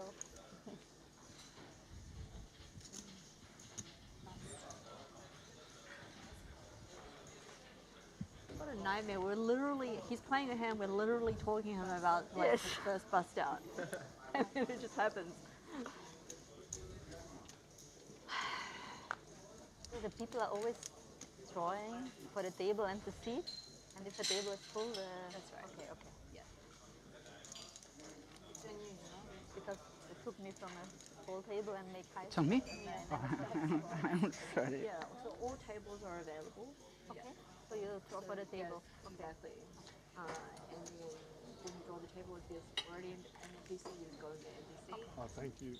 You could take Yeah, this. they will move You them. take Yeah, this. they will randomly. Yeah, because Yeah, you hear them? come back and it has the chance to every day. And excuse me? Excuse me? Also avoid any situations where like people can see which seats are in. Yeah, yeah, yeah. I mean, normally more on the pro side, but he's not playing. Maybe also here. What side would I be on, Kevin? Be honest. Invitee Oh, side or pro side? Oh, I'm sure they'd give you an invite, Henry. Nice. Oh, sorry. My bad. I actually kind of want him to come back. You've earned it. Same seat? Yeah, because it's entertaining for you. I've been trying. And we can change it. At least we'll have. Trying to become the whale. We have like already 2 more weeks, now we'll have a feeling. I wish I could put a camera on what I'm seeing right now. We've got Ren Lin on one of the outer tables giving Sean Winter a massage in between hands. Are you sure he's not in a pot right now? Ren's really going for it, man. He's like using the elbows and everything. Dickerson, by the way. We've seen him get after it with this kind of hand before. Something about the offsuit connector. Just loves the fact that he can make straights. Jessica's just going to call with the ace-queen suited.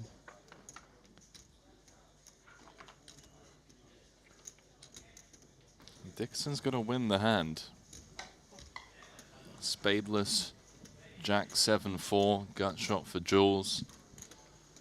Ace high for Jess, depending on sizing, of course. Yeah, bold proposition, perhaps, that he's just going to win the hand, but I think now that he's bet 25K, So you absolutely. Still have the avocado. Okay, so it's You know I love being results oriented. He just knew what bet size was coming. Are you vegetarian? No, I Webster Limbs had to re-enter, when I'm still hungry. as has Ilkin Garibli. 110 runners. We've lost 16 players already. It's level 6 in a 200K.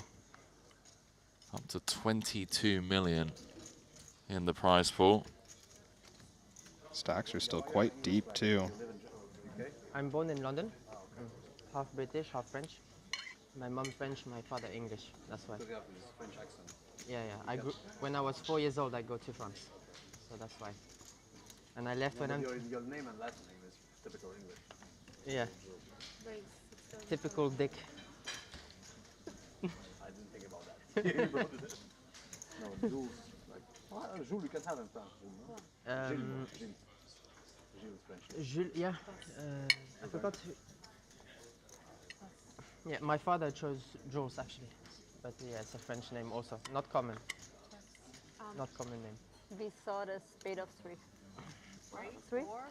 Something. Like that. Something, a small spade we Yeah. saw, yeah. Let's go. You and the girls. Now it's time. Oh, always. Time for the sandwich. If I can choose. Two? I have one more girl here. So 3 girls. Ah. I'm in good company.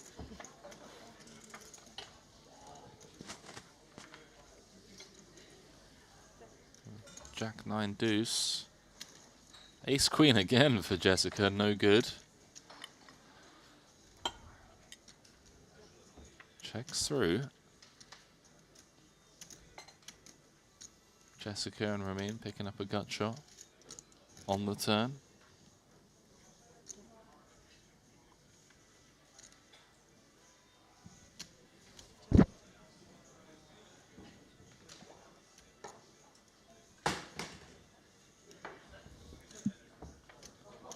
It seemed like an opportunity for Jessica to go after this pot. That +1 flatting range so strong in general. But continuing to check. You have to think when the king pair's on the river, Socia just gets to show this down.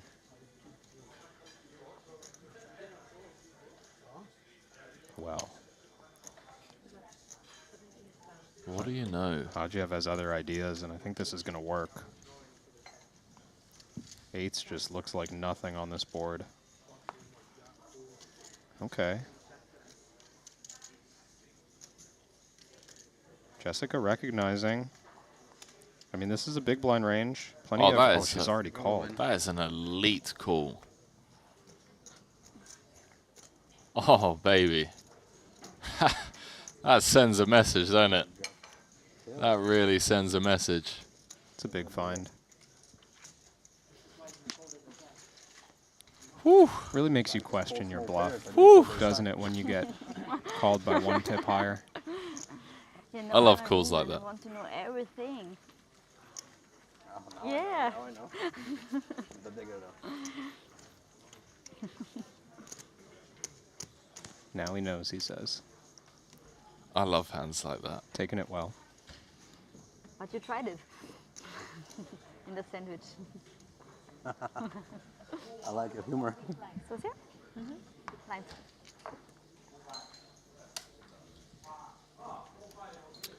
Shout out to Ramin. Oh, thank you. Doing a lot of cool things out in Baku. Currently building a paddock club for the Formula One there. Some casino being built as well. So you are Ramin the very best bullish on you bringing ever, Triton yeah? to Who's the Baku best once the beat casino or is not? fully operational. No, I had the best hand every time. Okay, so no bad beat. Let's go. The food is gone. Yeah, Yeah. now I can play. Just start slowly. With a cool.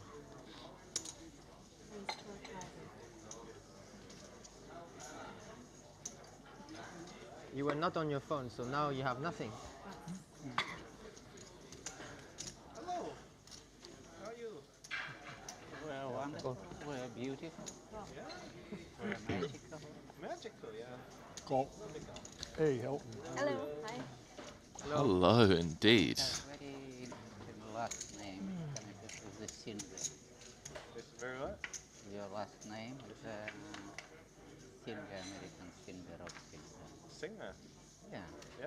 Cool. Open time. Middle set Yeah. That's it. I just know we played. for Ramin. We played on the final, right? Starts with a check. Yeah, checks through. Ramin was the pre-flop raiser.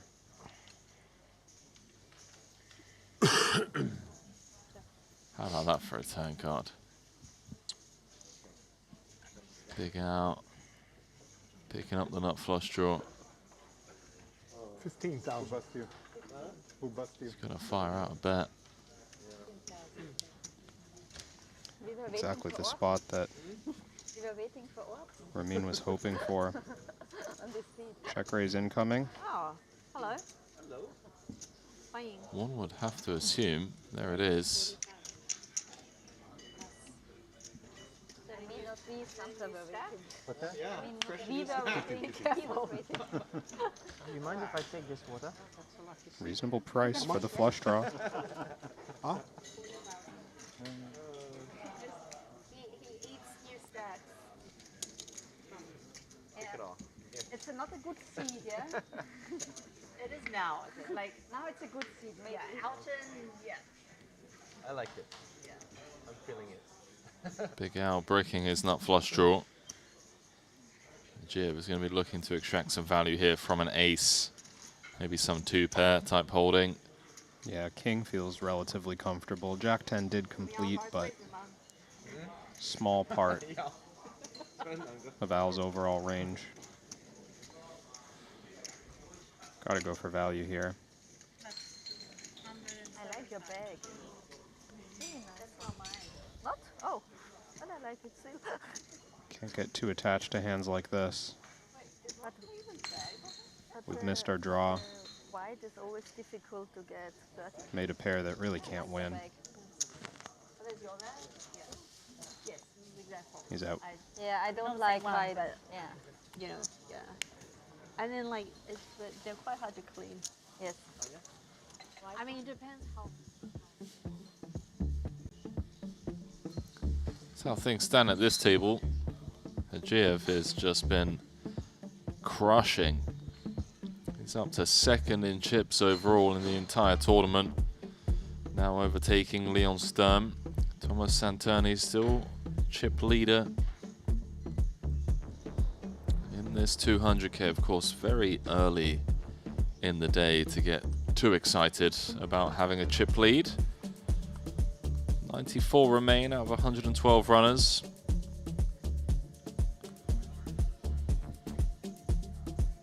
Starting stack at 300K. Everyone chilling right now at this table. Nobody really feeling the pinch. Joseph Oren and Big Al sub 100 bigs, but they're still cruising along. Marathon, not a sprint. Yeah, they give plenty of play in this structure. Starting with larger stacks. Registration open through the day.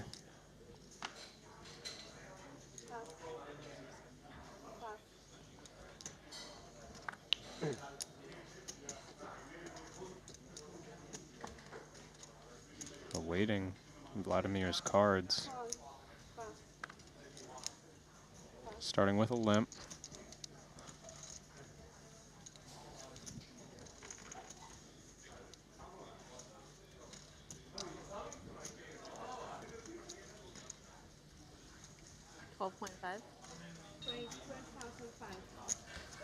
Sosi is going to isolate. You're on the Azerbaijan sandwich, bro. Azerbaijan 5 suited. Yeah, this is an interesting decision here. Out of position from the small blind. Sensing weakness overall, perhaps, but it's a bit frightening, isn't it, to build pots against Korzinen? Who did Tan go with? I'm not sure, actually. I don't know who you end up going with. Oh, yeah, you're here now. Oftentimes don't even need to build it pre-flop. I was like, More than happy to put in the overbets so you went later. back with the same guy, right? Okay, that's good. Yeah, he busted very quickly. Oh, okay. I'm happy. He re-entered. Nobody connecting at all. A small stab from Sosia should get this done. Huh? How's Diane doing? Diane? Diane. Your guy. Huh? Your guy. Oh, I'm not sure how he's doing, yeah. No. I'm guessing you Verification. won the last essay? In the end, no? But we haven't flopped a flush. Korzinen's out. Won some. So hands, Alton. Whoever gets their suited hands first just gets the other two people's.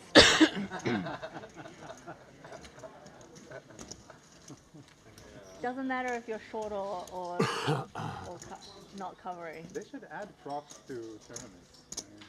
I mean, Yeah. it should be doable. Triton is good on innovation. Yeah, that would be amazing if you can Yeah. do it. Think we can build in some props, Henry? But actually, like, you know, I don't know how it works, but Alton should give us odds actually. That's true. Like Yeah, Alton I've needs to had get it twice before it this counts. discussion before. I think it was Ike Haxton We both can have a pair, and he can have a suited card. that was talking about how if you drop below a certain stack depth, you're just automatically eliminated from the table, big edge. from the tournament. You do, yeah. Well, that's kind of what we already do, isn't it? You drop to 0, you're out. Sure, yeah, but he was like saying like, oh, if you drop below like 15 bigs, you're out of the tournament or something. I don't know. He didn't really explain it that much. He just kind of mentioned it on stream once. I There could be remember an some fun idea. ones. What about high card? There was one, I think, oh no, sorry, I'm butchering it. I think Ike said every time the blind goes up, everyone just pulls a card from the deck. Yeah, Lowest card just gets eliminated regardless of stack. This I've heard, yeah. Yeah, you raised the button. I don't know. Yeah, you raised the button on our That one's blind, actually, so- I feel like not that great of a prop because it just makes you want to play even tighter. This is just always a chance that some guy with all the chips is going to get knocked out before you. Yeah. You have 1 million and he's counting. Dickerson. At it again. You have somebody watching the stream? What do you mean someone? Somebody told you about the stream or no? Yeah, many. I have. You have information, right? No, I didn't get information. I have a girlfriend and friends watching, but no information. What is the information? You showed me your hand. You had queens. You showed me your hand. No, there was another one also when you pre-bet me queen 6. What did you have? Well, if you're not watching a stream, you have to work for it. I thought you were going to tell me. So you sweep at queen 6? Yeah. Apparently. And he got 4 bet. Okay. But I don't know what you had. Then I played King my 5 of clubs. Wow, it sounds like some people need to do a better job at getting information. That's our next feature table. Bring Kenny, Brewer, Ibinger, Holtz, Hecklin, Soiser. That's going to bring a different vibe. That's going to be a very different bet me vibe. king 5? You pre-bet me queen 6? Very good. No, I like it. Yeah. Very good play. Yeah. Very, very good. But now I made a big fold. That's why I only I will called see. my ace queen here. You will see that one next? I told you. Do you think I had big hand or not? I mean, I folded. I don't know. I folded. Sometimes it folds. Yeah. You want to tell me what I had? What I had? I've seen this hand a Tell me lot. what I had? Henry. It's better. To wait? Yeah, it's better to wait? Ah, okay. So only I know. But you 3-bet bullshit, right? No, I didn't say. Depends what you mean by bullshit. Maybe a hand you don't like, maybe I like. Queen 6 suited you like? Queen 6 I like. Now I recognize your style. I feel so bad about my fold now. As you should, Ramin. Did have the best hand. By a good margin. And which hand you had when you stood Thank at me? I will know in Right like back 10 out. minutes, so. I had a straight draw. A straight draw, nice. I like that answer. I'm too fresh on the table, you know. I was drawing to the left. Okay. Yeah, same. Yeah. Praying for a 10. I only can give you that way. 9-8? 23, 24. Hoping. It was 24, right? Yeah, it's 24. Yeah, 25. Thank you. Lucky chips. Yeah, that's why I tried to give you as much as possible. And I should feel better now and forward. That was not true. Be careful, next time maybe I have a hand. Yeah, maybe. So But it's now too you late know now. that I know, yeah. Yeah, it's too late now. 8.5. 8,500.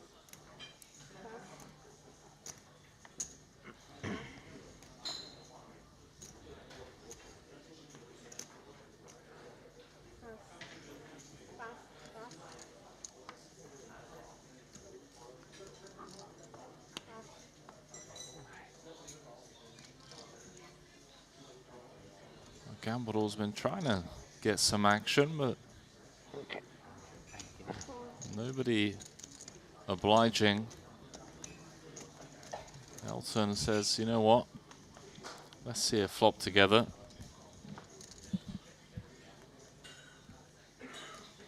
It's Elton that's flopped best. Vlad likes playing big pots though. I mean, we've seen him. His sizings can be big. This one he's opted to check back. Like the shutdown. Seems wise for Elton to continue checking, especially with what we've seen from Korzinen. Can see it right here. No equity. 2 checks. Happy to bluff.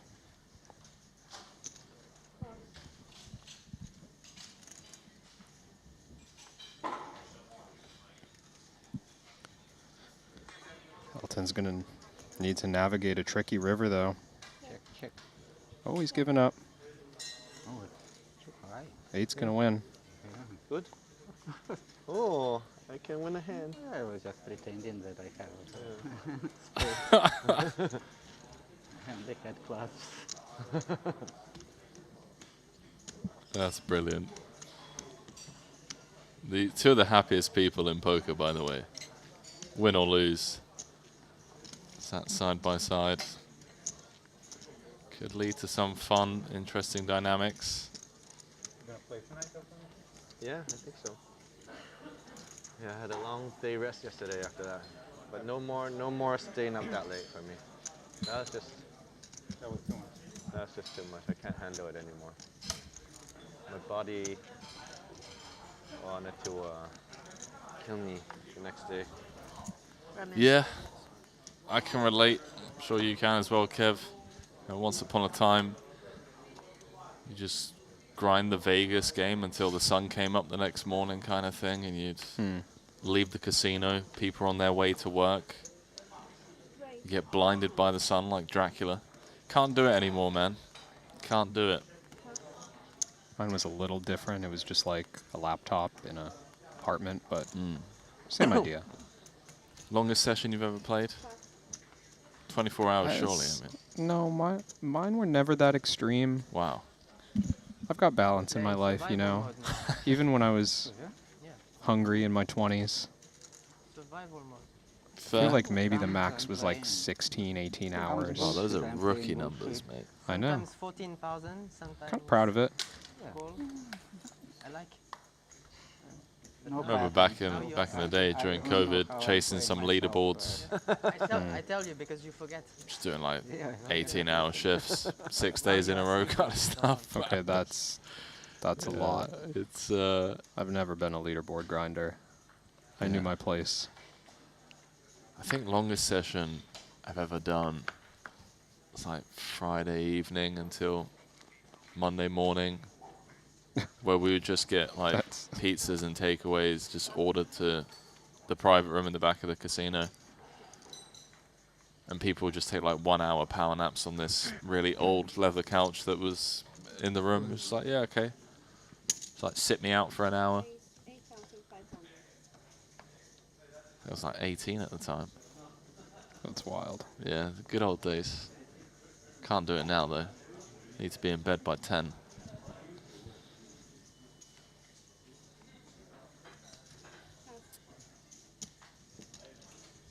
Uh, 51. Oi, oi. That's a large 3-bet. Did he say 51 or 21? 51. Thought I just saw one white chip go out, but I think given the fold. Two white chips. Yeah, 51 indeed. One more? No. Very sizable. Well, looks like we got time for one more. We have another player in the million chip you club. woke me up, Joe. That's Pavicevic. You woke up. When you woke up, I went to sleep. we have to wake up same time. Okay. Yeah. Wake up same time. I wanted to sleep at 5:44, and I just woke up now. It's 5:46. It's a break already? Oh, David Einhorn. He's re-entered.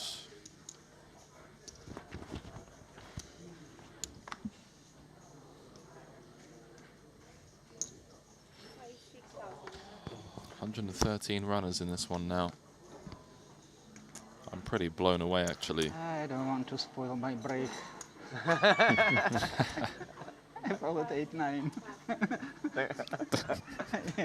didn't want to spoil my your break. Don't spoil my break. Yeah. It's a different game out there, Henry. He's in trouble.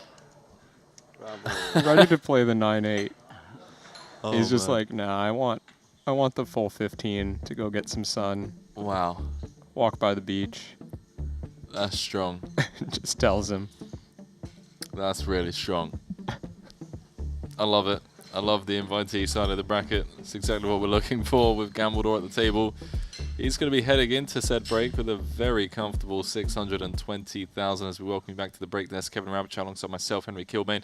Ramin Hajiv there, that frame just cruising along. Couple of missteps in the form of ill-timed bluffs that were picked off, but the reality is he's third in chips right now and he's loving life. Yeah, and I mean, no one more unfortunate during that frame than Orpin. We saw him get eliminated for the second time by the same man, Korzanen, who was willing to take one off at the end there for Elton's sake. But, you know, fun frame for sure. Different atmosphere incoming on the when the pro table joins the stage. Yeah, that's right. Ali's going to be stepping in for me and the pros that we have coming up, the likes of Brinkeni, Hecklin, Holtz, Soiser, Antonius, Brewer.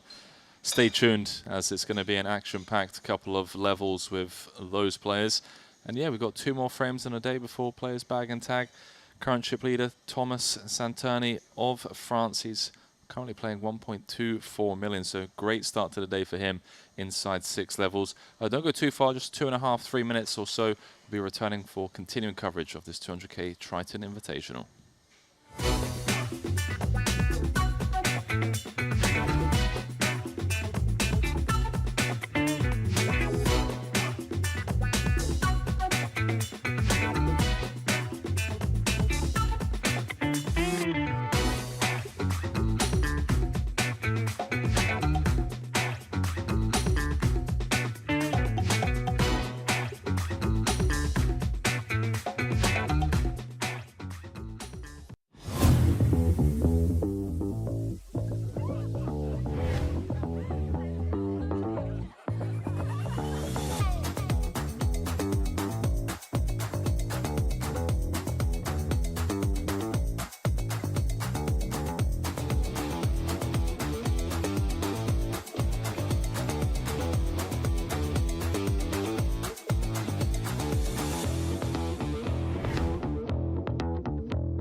played against the best, I've won on the biggest stage.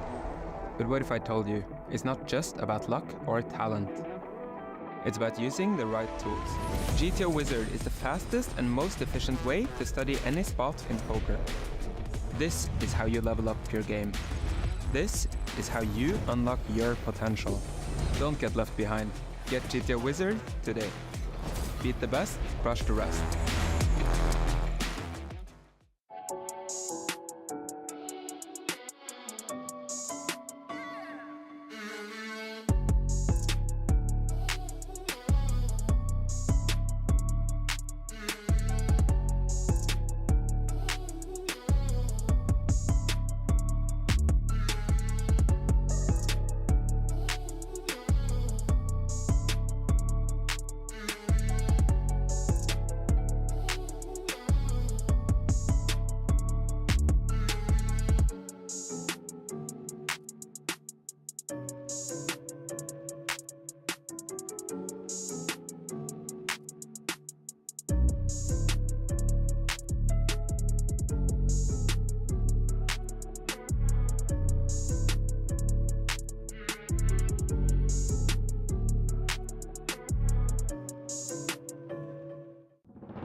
And welcome back to Montenegro Maestral Resort and Casino. Day one, $200,000 Invitational starting to get itself underway. Ali Najad back in the saddle alongside Kevin Rabbitschow.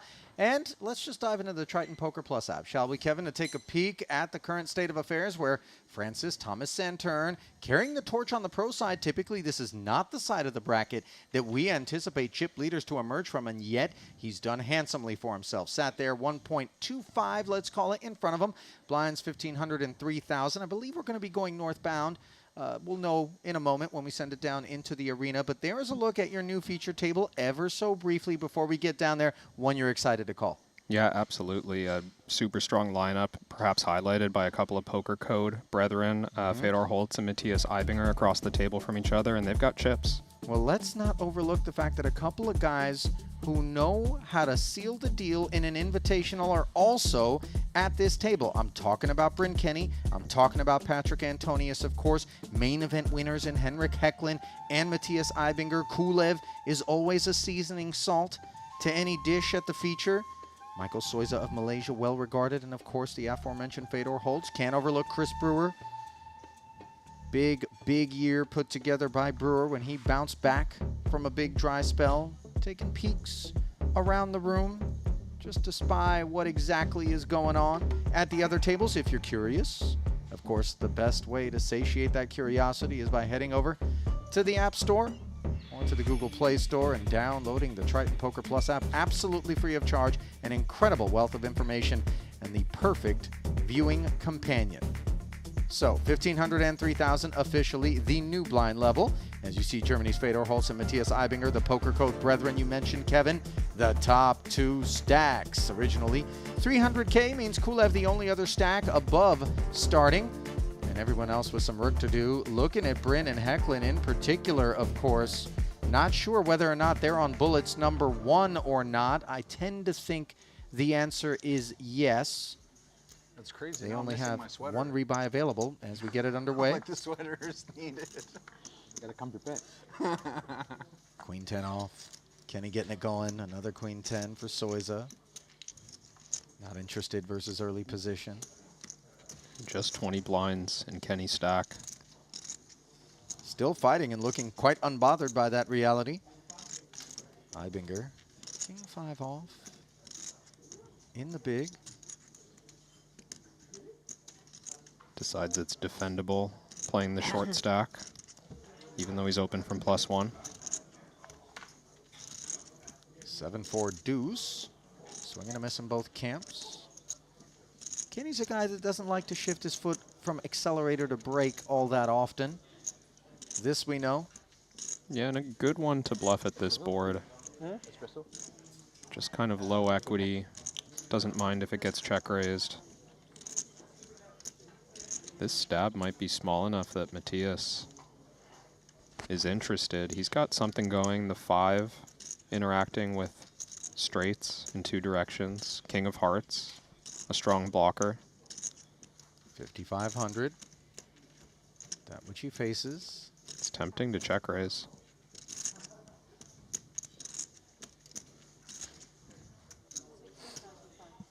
What was that, Kevin? The tempt raise shown off there by Matthias. 16-5, making quick work of queen high. Every now and again, Did you bring both? weathermen get the forecast spot on. Preferably more often than not, by the way. I'm not suggesting that you have some small win rate in those spots, but I'll tell you what, it's easier to make predictions on the pro side of the bracket than it is the invitee, isn't it? It has been indeed, Ali. And also I'm glad that we don't track stats on us up here in the booth. Just the players down there. Yeah, if our performance Tracking hands reviews at up least. here were associated with any of those metrics, we would be perhaps out of work.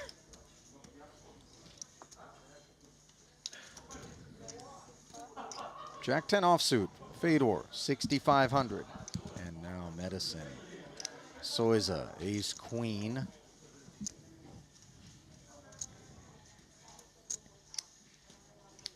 Could play it either way, flat or 3-bet when we're this deep. He is going to seek some privacy as he 3-bets to 20,000. That was smooth. Was Antonius always there? Did he just sneak in? How did I miss that? Don't fold much, but when I do... Do it in style.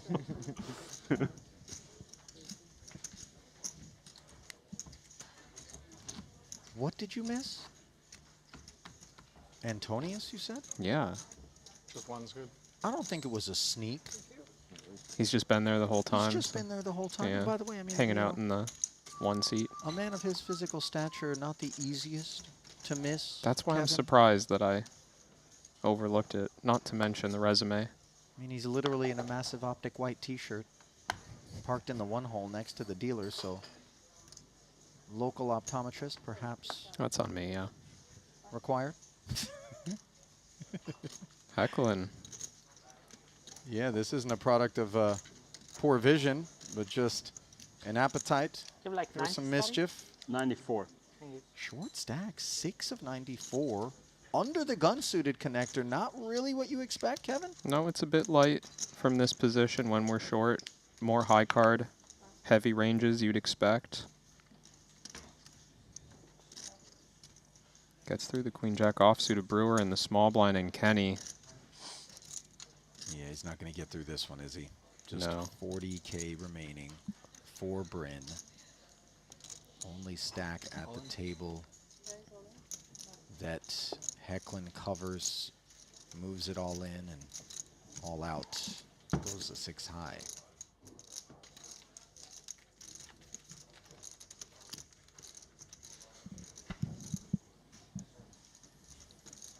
Well, so far here on day 1 of this 200K Invitational, Kevin, what for you have been the interesting storylines or memorable moments as we embark upon a 3-day journey to crown a champ? Easier for me to Well, count. just looking at the Exactly. last frame, we saw one Jules Dickerson continuing to make headlines after his final table run in the 50K. Lots of 3-betting, lots of action pre-flop. Yeah, he clearly came with a certain plan, didn't he? Yeah, and there was players were getting suspicious and then confirming their suspicions as stream information reached their cell phones. Right. So he generated some action for sure, but I mean, I mentioned it as we closed the last frame. Orpin was eliminated twice. Oh man. By the same man. And Gambledore. they were discussing the first bust out during his second bust out hand. Like he's at the turn, he knows he's about to call down. Calls a big bet with an overpair and Well, it was 2 queens, by the way, for Orpin, which is exactly what Hecklin's been gifted here against a Kulev Jack-9 suited open. He 3-bets to 20K. Sizing made more meaningful by the lack of tokens, just 65K back. Jack-9 suited's a tempting one. We might be able to get away after opening the hijack. But Kulev does call these 3-bets polarized enough that Jack-9 suited doing quite well against the bluffs. Well, the ace-high board, Kulev with middle pair.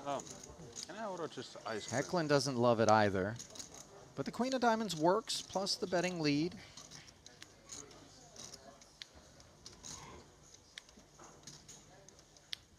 See how Henrik wants to approach this spot. Kulev is one of those characters, by the way, Kevin, that we assume has a reasonable amount of open and then folds to a 3-bet, just given the breadth of the range he's willing to employ. For sure. But an extra 14,000 wasn't going to clear this holding, and that's on Hecklin's mind as he seeks to put the Bulgarian on a range. 6K, quite modest, has a follow-through. Kulev calls, no spade on board, just seeing whether or not bullet number 2 is going to be fired on the turn. Yeah. Eight of clubs. Like, it's not like I was just unrelated to either holding. It was nice. Made it easy. Yeah. But When we're this short, the books get battled too. the 2 queens feeling a little bit better than usual on the ace-high board. Doing like getting accounts and stuff. It's like a whole new thing. But Henrik blocks both flush draws, diamond and club. Yeah. Oh yeah, that's Maybe a reason to check it over. Now, like the sharpest guys have like they'll own like machine learning that's like beating the books at the moment, but like the books are gonna also get the same thing. Machine learning. SPR just north of 1, what Kulev is navigating. So efficient. Yeah. Because you're just gonna be able to train an AI to bet against the battles. Yeah. There's not many ways for a jack to generate value, but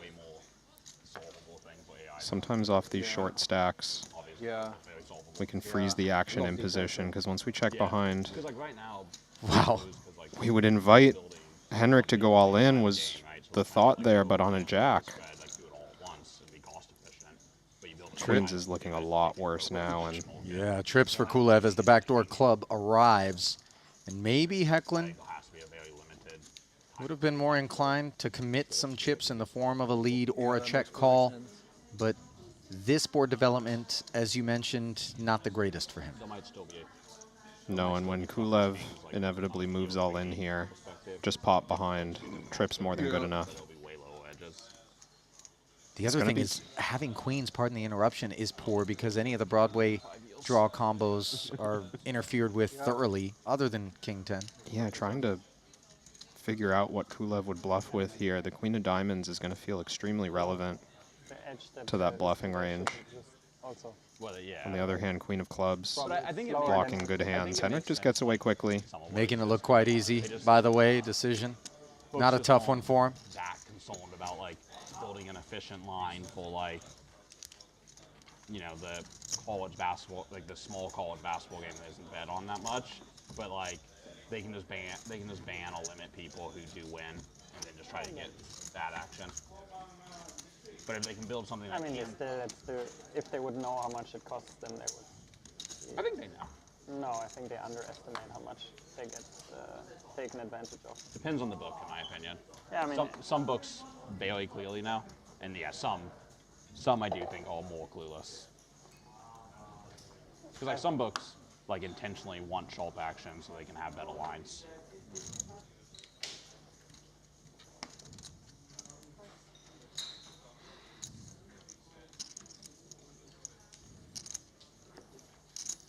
Looked around. Brewer, cut off Queen 10, says hello. People making money with it? Yeah, it's still pretty big. There's just, I mean, since it got legalized in the US, there's just such a big market for it right now. 2 8s for Fedor in the big blind. Playing this deep. Not a mandatory 3-bet at all. Just calling against the cutoff raise. King 9-3, 2 overcards to the 8s, which continue to assume the passive posture. Gutter for Brewer. Perceive range advantages. Follow through. Yeah, quick quarter pot bet here. Brewer knows this is just the play with everything. No need to deliberate.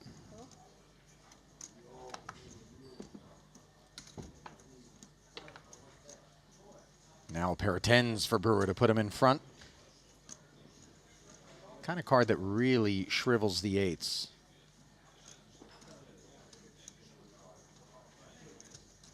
Now time to consider. Normally don't see a turn value bet this thin, but if we reduce our sizing on a straightening board, maybe Queen 10 can fit in there for value sometimes. You know, also, if you reduce your sizing, sometimes you find Fedor playing back at you, just asking questions of your certainly hand strength. Could still happen here on the river. I think Fedor's hand is a little too weak to value bet. Maybe find some block bets with a 9 or with a 10. We'll see if Brewer decides to value bet the river now. We expect most hands better than this to have spoken.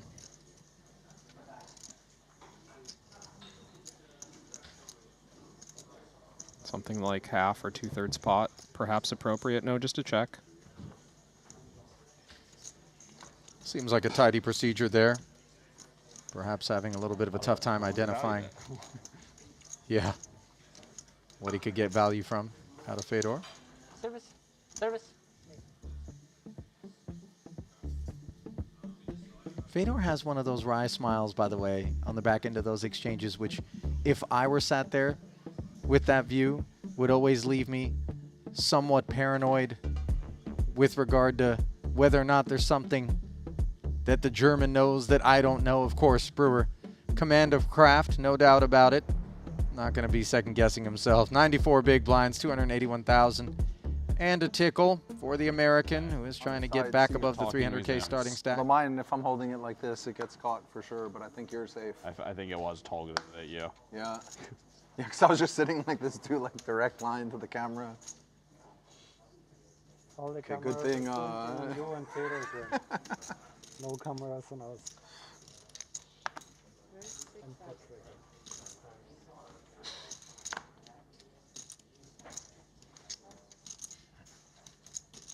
The way he said, of course.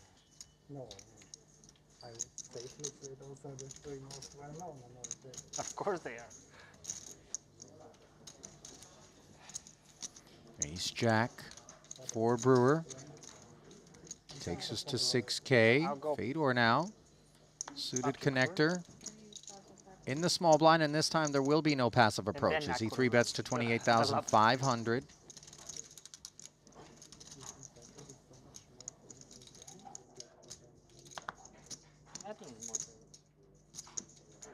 People, not everybody cares about tournaments.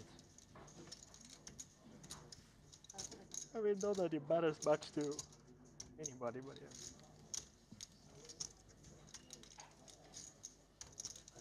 Ace Jack offsuit, one of those awkward sort of spots.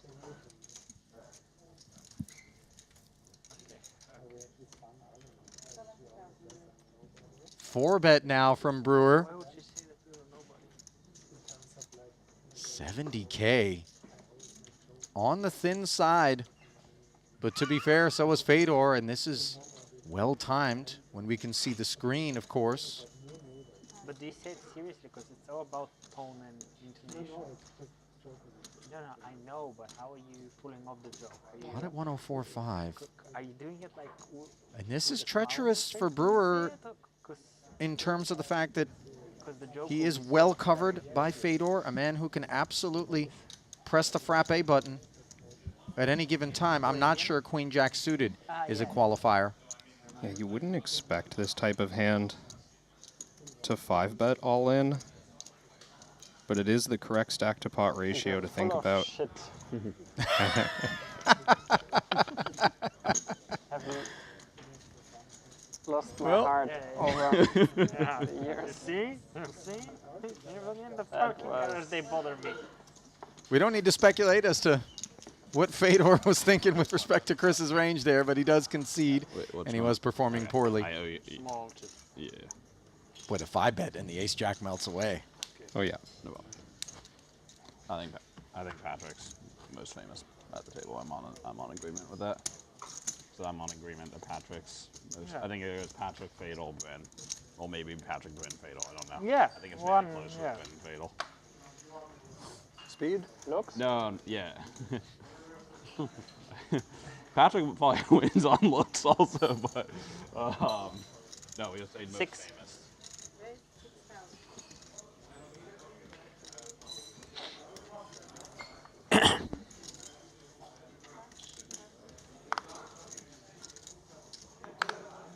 I just recently took Fedor over on the amount of like searches on the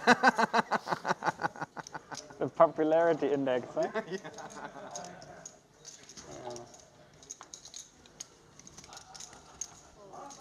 Sansa would be pretty high in the rating as well. For the Raise and gold take there side. from Kulev. Under the gun, stepping out a bit. He's popular in terms of like if you had like a favorability rating, he would have really high favorability. I think But, it like, must be like see him Negreanu all and the guys who watch and then yeah. But like if you ask random people, no, of course, but like Well, Kevin, you do a little bit of coaching. Let's just say hypothetically that you had a pro who came to you prior to this invitation and said, hey, listen, I've never played this format, and I'm looking for some pointers in terms of little adjustments that I need to make that are going to be effective, both macro and micro. What would be a handful of things that you would leave them with? he gets a big span. I mean, one thing that comes to mind, Ali, is that this is just a regular tournament structure, for the most part, right? Aside from the table draw that changes on day one. Technical differences being you play very deep on day one. Okay. So maybe, you know, if your deep stack play is not so strong, brush up because you're going to be playing all pros very deep. Bryn Kenny is not so deep, but is very strong. 52K the jam, pardon the interruption. Ace Queen for Antonius. He's got Ibinger, but he definitely doesn't have Kenny. This is less than 20 blinds. Small blind a reasonable position here. Stack such that I think Antonius could flat. He's just going to jam. Ibinger probably would have folded ace queen. Forces out some chops there. So Antonius getting the clearance that he sought with no added it's your favorite investments hand, required. Patrick, huh? Chris, look at this. Not really. One less ace available in the deck after Ibinger bin the ace-10. He started the fire, but won't be here to put it out. Ace-king 6, one of the two remaining aces hit the flop, and Kenny's at risk.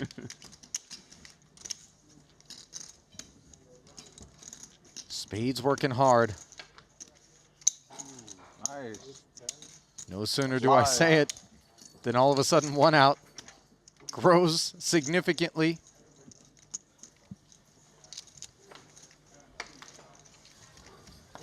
Kenny can't find it. And that is a sight that typically you only see once we're saying goodbye at a final table. Bryn Kenny, so many deep runs in main events and invitationals here at Triton, but this bullet gets polished off by the Finn, Patrick Antonius, as the two former invitational winners intertwined there. Patrick was well behind, but you got to fade 5, which Kenny couldn't do there. Sensei, out of here. Now, I confess, to return to kind of the inquisition that I had issued, that to hear your initial reaction be in the spirit of likening this to just any other tournament for the most part, I'm surprised by it. Structurally, of course. Yeah. I think for me, I'm always like, hey, don't get yourself into any weird spots. Just keep it clean. Get yourself to day 2. Sure. Give yourself an opportunity to dine on invitee chips, potentially, with the presumed perception that doing so is going to be a better spot for you than having to beat world beaters at your table. Now, over to the invitee side of the bracket, we find Big Al Dicarolis, who ran into it earlier. Kings versus aces in the first orbit, if I'm not mistaken. Now here he is with a pair of 6s against a straight. Elton saying, I believe the covering stack, and there are no roads to victory for Big Al.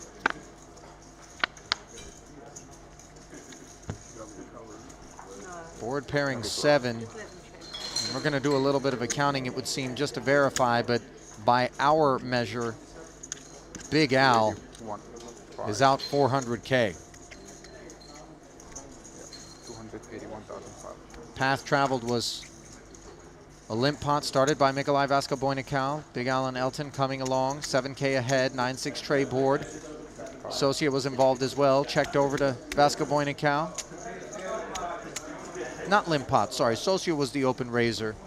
Missed that part. 4 players, 7K ahead. 22K on the flop. 3 would take the turn. Obviously, Gin for Elton, who bet 50. Paid a lot to draw that gutter ball. And Big Al 22,000. decided to jam and ran into the nuts. Yeah. Worked out, yeah. Big Al was on quite a downturn at the feature table in the last frame. Lost a number of consecutive ones. Maybe bringing some of that frustration over to the outer table. First 10 levels, you know. No, it's just, you know, sometimes it just, the way his face looked, you know. I know, but why do you stop? I'm saying, why do you stop? Because of the invitation at 10 levels, no? No, because it was that bad of a hand. Resuming coverage That bad of of this a hand. spot. TV table, maybe. Pre-flop raise of 7,000 from Antonius. I gotta go Ivinger back to playing flatted. online. Everyone knows check that I have after every hand. Bro, don't go Ivinger back had playing the online. You'll lose the head gut. Flush draw. Patrick was second pair. Turn. Ivinger with the flush coming in. Bet 12,000, which got called by Patrick. Here we are at the river. Antonius playing the king kicker now after the 5 pairs, but facing an even larger 66.5. Overbet. I like this sizing from Ivinger. Now a king. Can't have a kicker that plays fewer thin value In bets. your hand against in Anatoly Matthias's range. Filatov, did you get a live rate as well? Because there must have been a live rate. Which one? A6? Yeah. Ah. That's not like his particular hand, but I feel like Kulev might be unintentionally needling Fedor right now was very unlikely. Yeah. as this pot continues on. That's what you have. So sometimes you're wrong. Yeah. I'm with you there. I think I really did not believe that Patrick had anything, and I still folded. So I feel the same. Patrick makes the correct fold there, and I do have vague recollections of the hand in question that Kulev is inquiring about of Fedor. You guys, you should play like me and stop folding. Final table elimination from Yeah. Jeju Yeah. a couple months ago. I can't help. He called it off in a spot where we really didn't To fold? anticipate. It was It surprising, looks like yeah. it. I want to take a picture of you sometime. For how happy I am. Oh yeah, it's such a good advertisement for how happy you all playing poker. Positivity, everyone.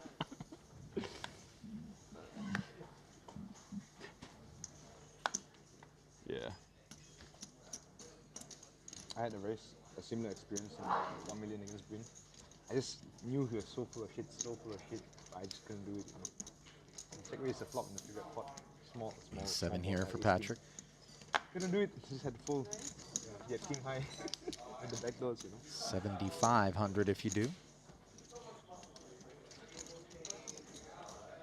Yeah, I missed one. I had a similar thing last year in a 50K here. I opened like hijack. I had like queen 5 suited or something. Or like near the bubble, and Adrian 3-bet me. And I was like 98% sure he had nothing, but I was like, this is just such a stupid hand and jam. And I used a time bank and folded, and then whatever, he had nothing. And I was very tilted about it. I could have. Trust your instinct. I should have. I would have looked so I mean, cool. the odds- yeah, it's like 50-50. You look like a fucking hero. I mean, or if he's played well, it's you even better than embarrass that. It's yourself, like 60-40. You were saying? no, just about what you said. Oh, I mean, that feels more reasonable than. I mean, maybe it's similar. King 5 suited, getting put to work. Antonius, second straight open. I mean, this is like 100 big blinds, but probably kind of similar.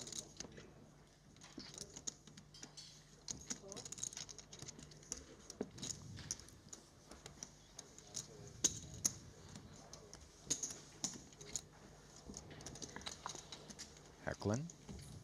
Defense is big. He is running lean on tokens now. And lean on equity. What would Jansen Jack done? 9-5 board. What would Jansen done? Backdoor he would've diamonds, been bottom on pair it for for sure. Patrick, checked over. That's no question. I mean, I don't know. Probably not. Still giving thought to your earlier question, Ali. Yeah, go on. I think the idea of like staying out of trouble through day one on the pro side, waiting for that better day two potentially, can be quite problematic when, let's say you're one of the pros who decides, I'm not going to sit back, I'm going to go to war for all of day one, and the rest of your table's decided, I'm going to try to coast and survive to day two.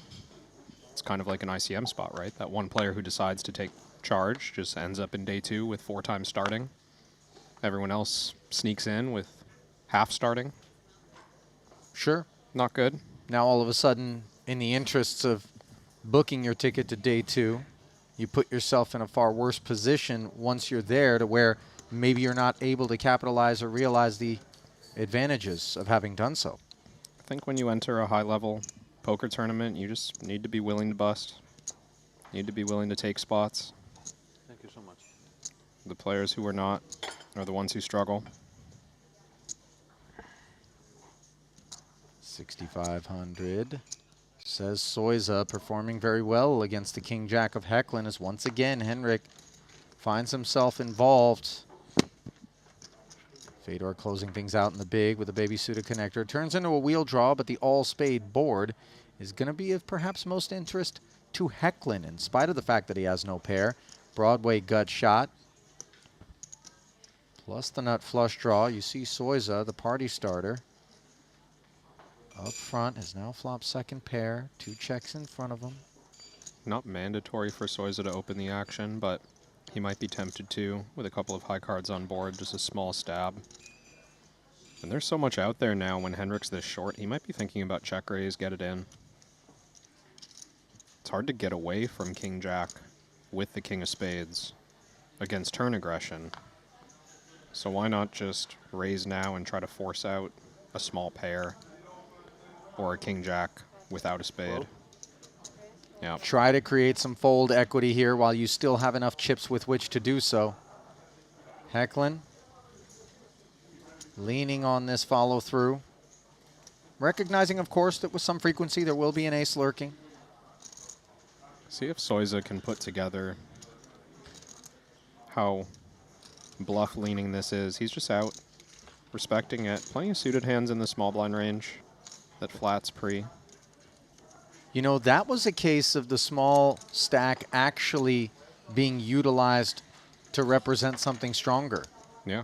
Just 12K the check raise. If Henrik is deeper, maybe Soiza has different thoughts, ironically enough. But you know, you could face an empty clip. And for situations like that, and any of the others that you might encounter in any given tournament that might leave you feeling a little bit confused, we got just the thing. GTO Wizard, the #1 poker app for players, helping you to beat the best and crush the rest, and now offering you a 1-year GTO Wizard Elite subscription to help sharpen your skills. Follow GTO Wizard on X and Instagram for your choice to win. Your chance, rather.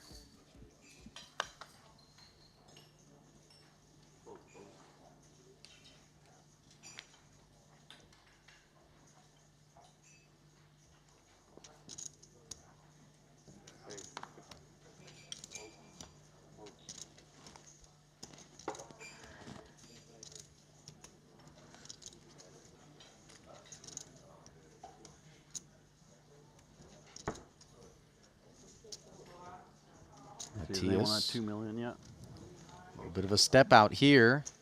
He and Fedor, so much meta when they get involved in a hand. Just given that I have to imagine the two of them have talked more poker with one another than anyone else on earth. You would think. Work together. Perhaps when studying or when designing coaching materials for their company. Sure. A lot to get through there. Certainly know each other's games very well. Holtz flatted, dominating with the ace-jack. Soiza was allowed to come along and now has outperformed the field with bottom pair, king-high dry texture. Round to knuckles. Now a 6. Adding value to Soiza's 4s. Open-ender. Gut shot. The developments for Ibinger. Yeah, board texture looking pretty favorable for Soiza with the 3 low cards.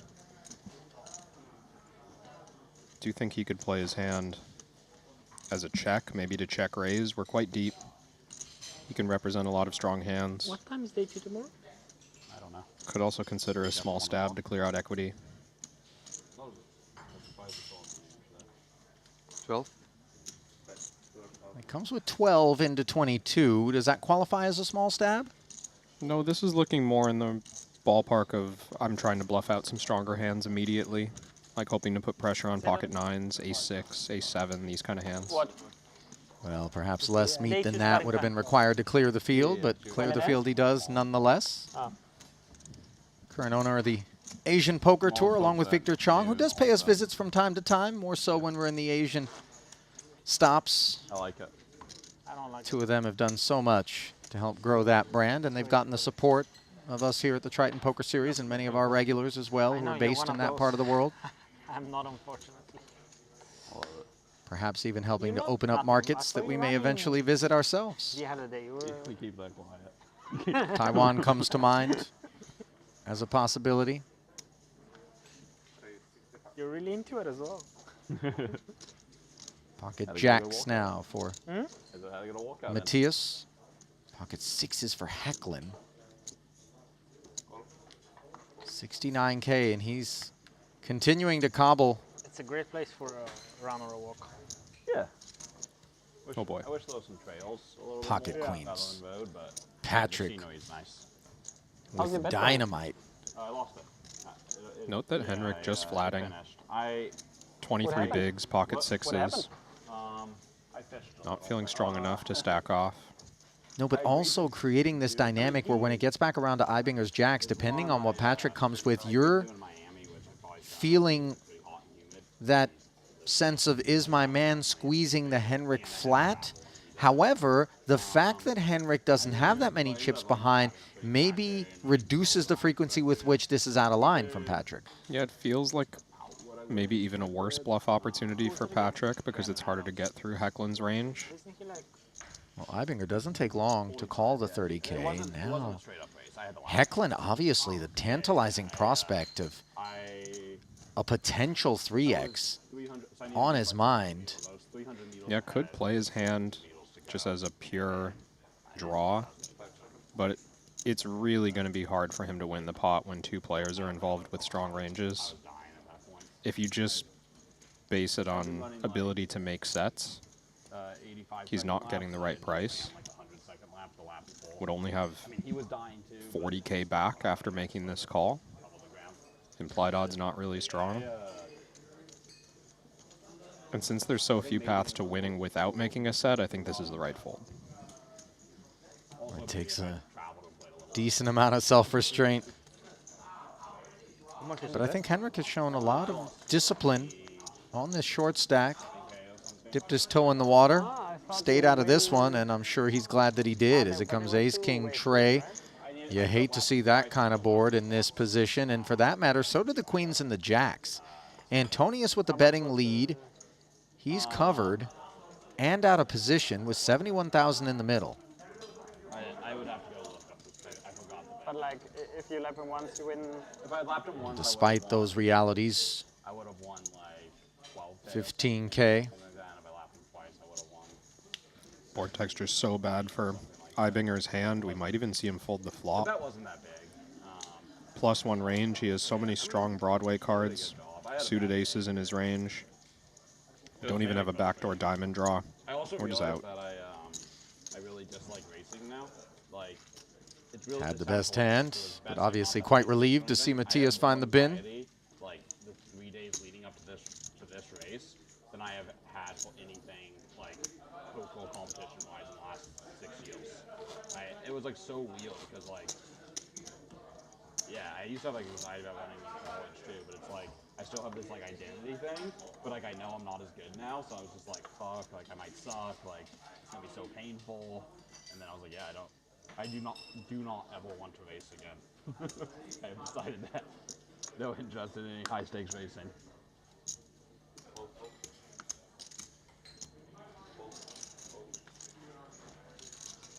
Do it again. The bet? I'd rather do something where like I just bet on getting into a certain level of fitness, and I can just like do it within a time frame, than to do something like a race. I think I don't have the. I think I have lost some of the mental edge. Soiza activating on the puck. Kulev. Cool. He's ventured forward with worse than 6 deuce suited in his days. Long distance stuff? Not a pushover of a big blind. That much we know about the Bulgarian. 17-5 in the middle. Door card was a pretty one for him. The rest of the flop, not so much. As he checks over to a perilous Soiza. So no marathon? I don't think. Not a thrilling board texture. Usually increasing size when we do bet. Lots of ways for Kulev to have connected. Looks like a third. Yeah. And like if I did one, I'd want to do it. I'd want to do one well. 5,500 to be exact. 6 deuce suited would be so ambitious here. How was that? Well, I Yeah, right? hate to point out that ambition is not something that Kulev is lacking, Kevin, although unclear whether or not it's going to manifest itself in this spot. Just clarifying the particulars for yeah, if he did, inevitably. It is within him. Not this time, though. Just roughly. I think we were just. Sometimes we see players like Kulev, who we know has worked so hard on his game and really rose the ranks Yeah, we quickly. were talking about doing 60 miles. Just make good plays You're definitely gonna that are more aggressive than the Yeah, I just general wanna feel some dynamic. pain.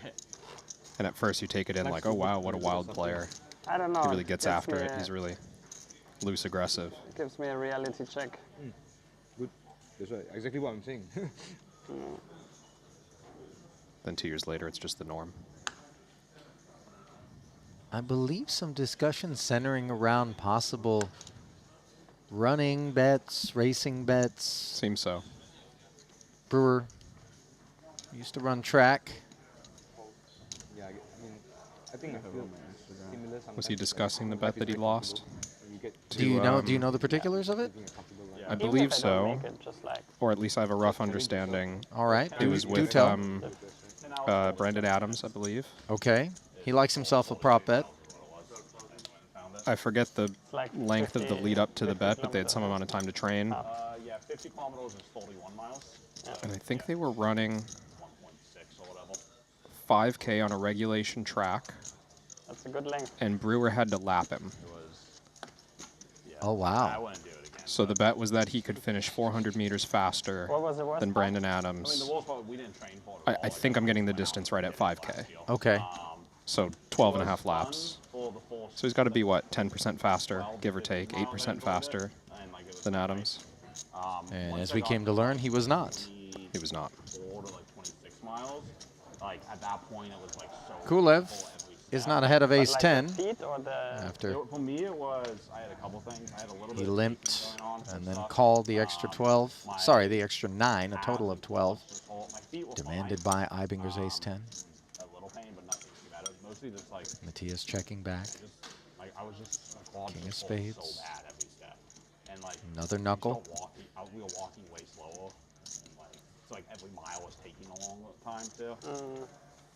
Remember the last? I Not think expecting the last ace high to bluff. 5 minutes each, so it was like 50 minutes in the last weekend. Good board development for Eibinger, but ace 10 still just so strong. Moving slow at the end.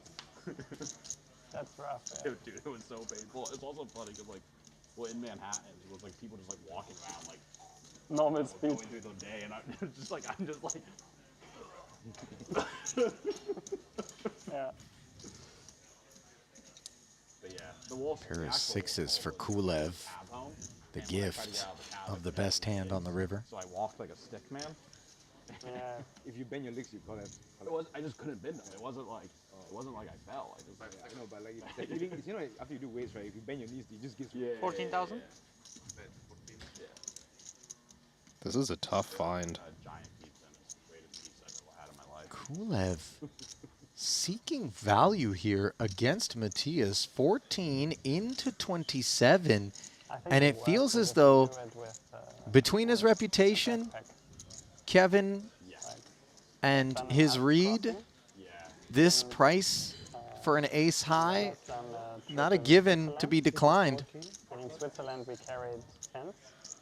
Eibinger definitely And considering. This was like, just the back is the worst. Like, I don't It's funny think 'cause even if it's light, even if it's only like he's pondering a raise. Every kilo No spade, no straight blockers, but ace high definitely a valid bluff catcher. tiles, you just have these like random pains. And it's like what? It's good to like specing. Kulev maybe could arrive here with Jack 4 of clubs. Decide it's a desperate time. Jack 8, Jack 9, hands like this. yeah, for tent, it's like with a tent, you have to carry water, and water alone, like 2-3 kilos, and then Kulev maybe reading closely into that check back on 7-5-5. And for that matter, on the turn, when the king of spades rolls off. Yeah. I expect Eibinger to have some king X. That would be the biggest deterrent for me from betting a 6 on the end for value. It runs up. It goes to like California all the way up. ah, yeah, this one, yeah, like Seattle. That's, Boy, Matthias And it's like crazy. Like really giving every single spot his full consideration. And settling on the correct decision, as he so often does. Not before spending a couple of time banks, however, is Kulev unable to cobble value out of the Austrian. It's like 40 miles a day. Kulev, by the way, $6.5 million in career Triton earnings across 18 cashes, 1 title thus far here in Montenegro, 1 cash coming courtesy of an 18th place finish in the 30K 8 max. This in 6 attempts. This invitational, effort number 7. Can hike to the next 25 minutes, right? And Wykin was like, he smoked and stuff, so he's very anxious about having to climb this peak, but he knows that he wants to, right? Yeah, so, yeah, because the snow's battle. Yeah, so we were planning to hike it the next day, right? With the guide, right? And he's nervous and all that stuff. So the day before, we're just riding, and one of our friends says, let's hike it now, you know? Oh. And he's like, okay, see you later. He just goes down because he just can't handle the you know, like the anxiety, right? And the next day, when we were going to hike. How long's the hike? 25 minutes. Oh, it's not too bad. Nothing at all, actually. And then the next day, when we were about to hike it, he said this is the most nervous he's ever been since he can ever recall. You guys still snowboarding too, right? Yeah. It's less bad snowboarding. Skiing because you have the ski boots on, and you have to. The skis are a little heavier than the board. Yeah. But carrying the thing, he didn't carry his board. The guy had to have him carry because it was just too much. It's quite funny. He's like, oh, Antonius I felt so nervous in my life. picks up Kulev for the ride here. 7K Some- ahead, ace some deuce of the against hikes, king 10. Like on the peaks and stuff, when you have all the ski stuff on, it's like King amazing. 6 how tray, fast you can Kulev, get. So, like, well in pretty front. quickly. I think my point was more of like it's more like a mental thing because you know there's no pressure, there's no speed. Yeah, well, it's like of course. you can take go breaks. slow. Yeah, we As take long- breaks, it's slow. It's like just anxiety of this kind of thing, you know. Like your Yeah, race. as long as it's not super steep and the paddle's not super deep, you're gonna get through it fine. Either of those two things, it can get really shitty. When your knees just Starting with a check as the pre-flop raiser. And wind as well. Wind affects a lot. Yeah. Not too surprising with the low cards on board. Hard for Patrick to have connected with that part. And still kind of difficult, but with the ace deuce, Same for him, you know. Like, yeah, it's it's going to be very tempting to bluff. out of here. So Kulev not opting to fire top pair on the flop. That leaves Antonius firing at him 5K into 21.5. Nothing Yeah, it's very high. It's like one of 4K. too substantial. I like this size from Antonius. It makes the claim that we can value bet our medium pocket pairs, which would really love to get protection. It also respects the fact that Kulev could have checked back a number of flush draws on the flop.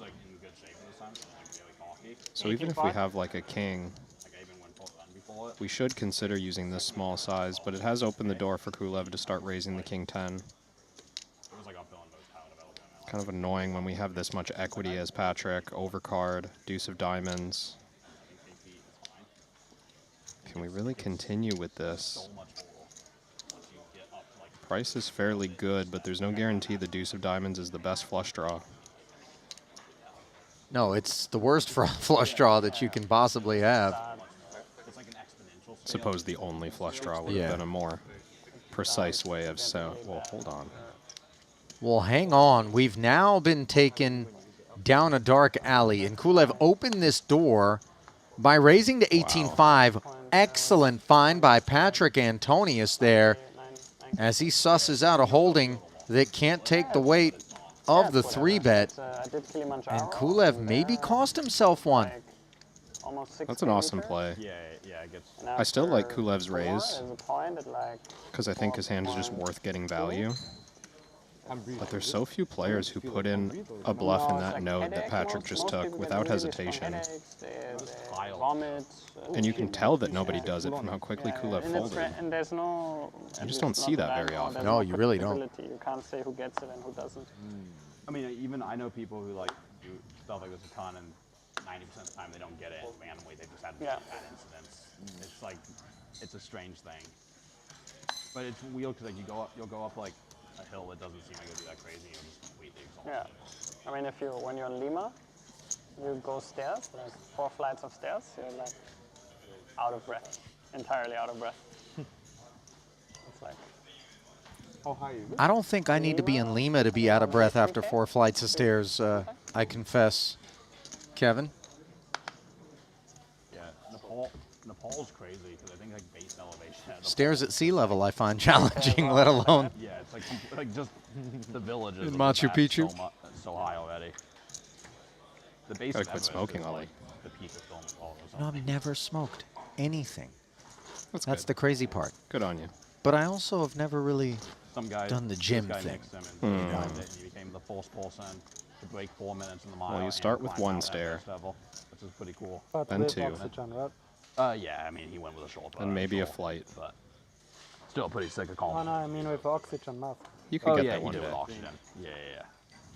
You know, It's of course still a great achievement, but it wisdom feels like a little that, bit like stuff it change into a speed in the cookie. system, right? You get so high Hand it when out it's at up Panda and you Express, put Kevin. You got oxygen yourself a anyway, business. so it's like- Patrick Antonius pocket jacks. Early position.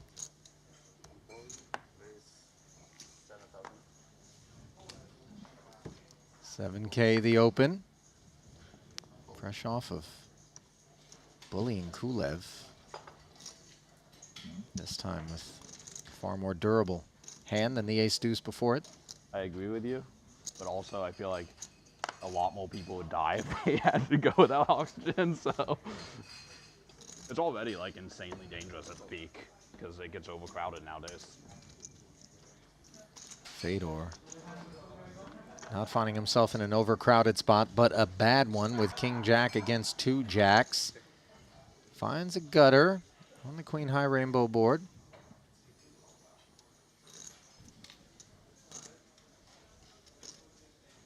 If we're going to play checks on this flop as Patrick, this seems like the #1 hand to do it with, so looks like a full range play. Go to Utah and you can stay at my family's place. 6K into 18.5. We'll go find some really sick stuff. Right. Definitely hike. In a few years. Yeah.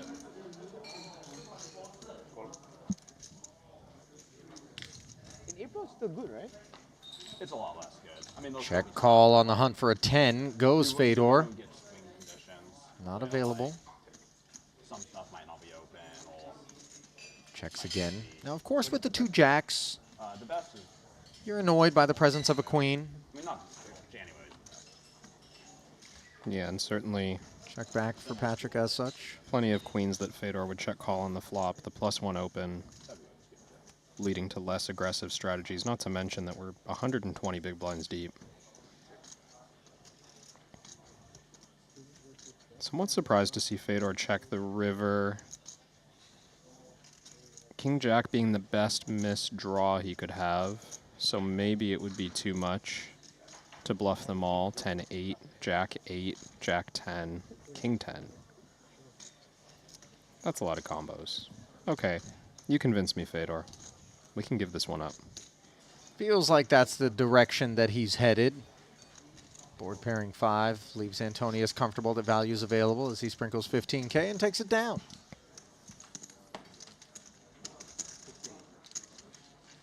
Let's take a peek at Patrick's Triton resume, by the way. 15 million plus in career earnings. 0 for 4 coming into this one. Is the 2-time title winner. 34 cashes to his name. His title coming on home turf, even though he plays under the Finnish flag. He calls Monaco home.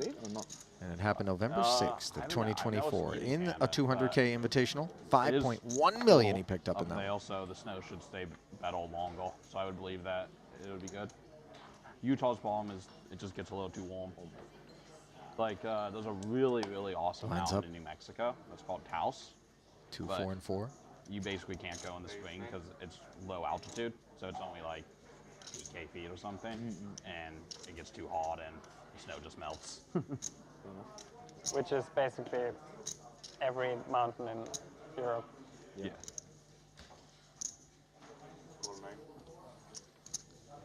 PA really V-pipping this. Well, you don't have to, but they really last like, orbit or two. Like everyone gets put into ski school. Kulev as well, ace-5 suited, like +1. Level. It's kind of fun, though. Like, You know, I call that hand solver bait, and versus under the gun. Other experts, yeah. Under the gun +1, is it still available as a 3-bet candidate?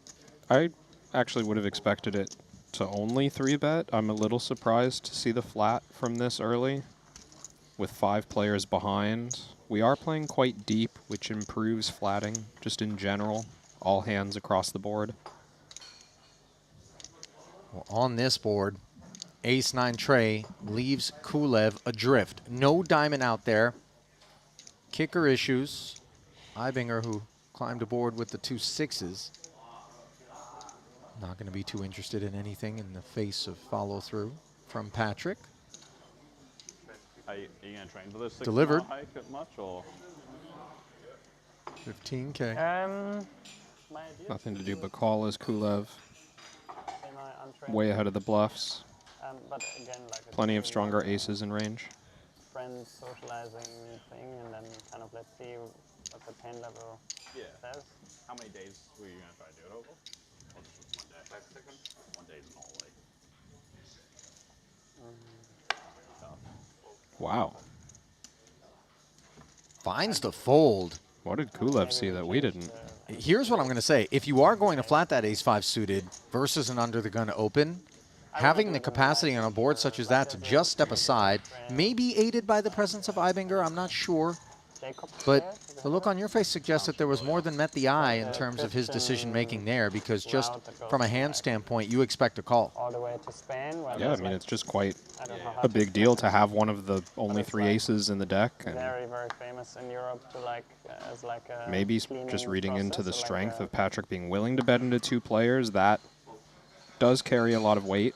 Open under the gun combined with being willing to bet into those 2 positions. Just reading that is very strong in and of itself. Very good for your mental health. I thought, you know. Yeah. Also good for your physical health. This could be trouble for Hecklin. Queen Jack suited. Very rejammable hand, 15 blinds. Even against the early position open, it's the type of hand we like to take. And take it he does. Wanted to do. I think 55. has like a bike path that goes around the end. Gonna get called. If and when it gets back around to Matthias, which it does. 120K pot. And the Dane Although I think needs the help. nicest, it's like very in the south. I feel that's the nicest hike. There's like a crazy hike there. South of New Zealand. It's really incredible. It's like days long. You can go like. Oh wow. Well, some assistance rendered in the form of an open-ender. Hecklin recognizing. Ace or 9 would do the trick. 6 does not. So, can he find the 7-outer? The answer is no. And Hecklin stuck around on a lean stack for quite some time. Showed some restraint in other situations that maybe would have proved costly. In the end, though, took a spot that certainly wouldn't be faulted for having taken. And as such, 200K will be taken out of his bankroll. Meanwhile, Tan Xuan, ace-king suited versus a Korzen and pocket 10s. This one started with an Elton 10K open. 3 bets from Korzen into 40. Tan 4-bet from the big. Korzen would make the call on the Queen 7-6 board. Tan would follow through for 50. Korzen jammed, and Tan decided to call with nothing more than interactions with the queen of diamonds on the flop.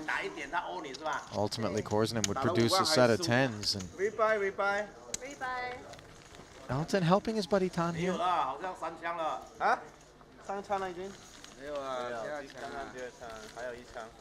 I wonder if the massage therapist detected some renewed tension. Boy, Elton, he doesn't feel bad for Tan, does he? No, and he's seeming, I mean, as unbothered as he normally is. Gambledore, by the way, has been really putting the hurt on folks out there. That pot helping propel him to, by my metrics, 3rd overall in the field, trailing Raul Lozano and Thomas Santer. No spectators at the table. Huh? Seat over.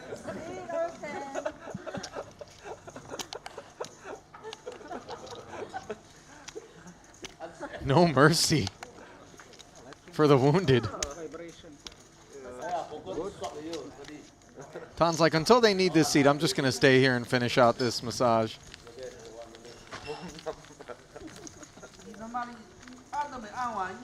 Looks like the therapist has called time.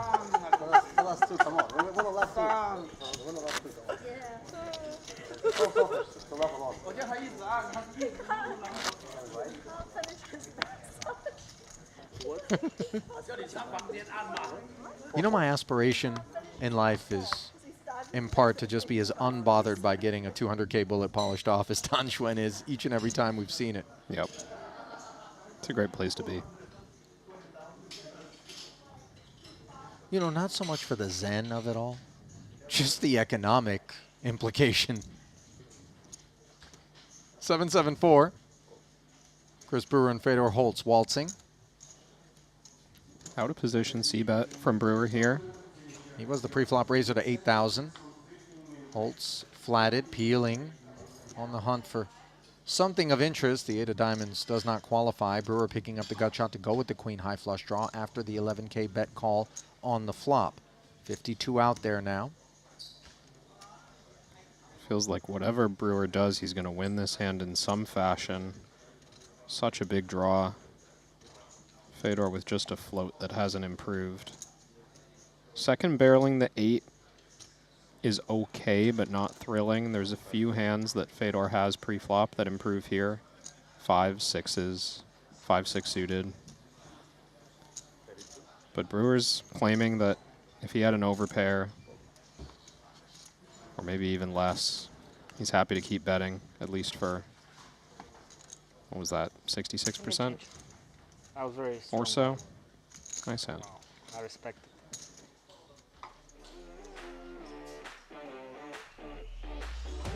$32,000 and take it for Mr. Brewer.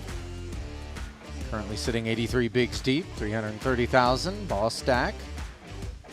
Fedor, not far back of him. Ibinger, as was the case at the top of the coverage of this featured table. Every level, 50 minutes in length. Every couple of levels, we take a short break and then resume coverage with a new feature table, doing our best to balance between the invitee side of the bracket and the pros. So much of interest in terms of storylines on either side, by the way. Don't have enough Polka Angels. I'm going to Yellowstone. But for those maybe that are trying to keep tabs, less dangerous than Yosemite, so maybe more stuff elsewhere. But I think still having some issues. Triton Poker Plus app allows you I mean, these are giant to monitor all parties at all tables. Is it the Doge thing? I have to admit, Ali, it's surprising to me that the conversation at our invitee table was predominantly about poker.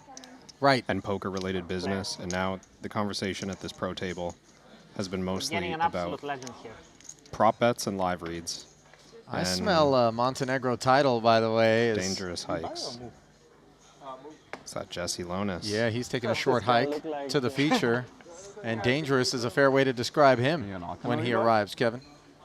Does he look like he needs to rebuy? I mean, I'm not saying you need to rebuy, but like, do you look like a guy who's gonna rebuy? Like, I don't know. Probably. He's someone who doesn't get in the spot to rebar. Must be nice. We'll see. Let's see. Maybe. 96 bigs brought to the table by Jesse. Brewer trying to already predict his demise. Yeah, I confess it didn't feel like Chris was making many friends with that comment.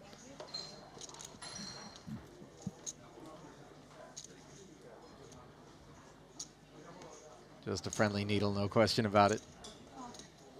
Antonius with a little poke from the button. 2.5x, 10-4 suited, ace-9 defends, and now we have interesting developments. 9-8-6-2 clubs. Top pair, top kicker slips it to a gutter and a flush draw.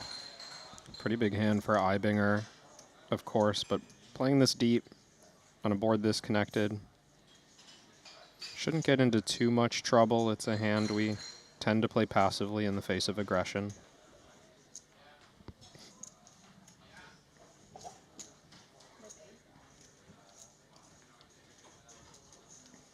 $8K from Antonius. Very much a board he can get behind here. Heaps of equity, a favorite versus top pair, top kicker, with 2 to come. Ibinger, flats, 42 in the middle now. We're going to put a pin in that one. Board pairing 6 of hearts, by the way, was that turn card. So Patrick still with just 10 high and a whole bunch of draws. Tan Xuan with a new neighborhood. He's made the move. 200K. You know, it's weird. Seeing him do that with his chips makes me feel as though he just wants to move all in the dark, Kevin. I honestly thought we were just about to stay at that table and watch the hand play out with his chips in the middle of the table. He might be kidding, but if someone were to challenge him, one never knows. Back at the feature, 10-5. Ibinger choosing to lead. Yeah, the texture unchanging in terms of draws, pairing a card that Patrick won't open very often on the button. Matthias decides this card is better for him. I think he's about to face a big question. Full pot.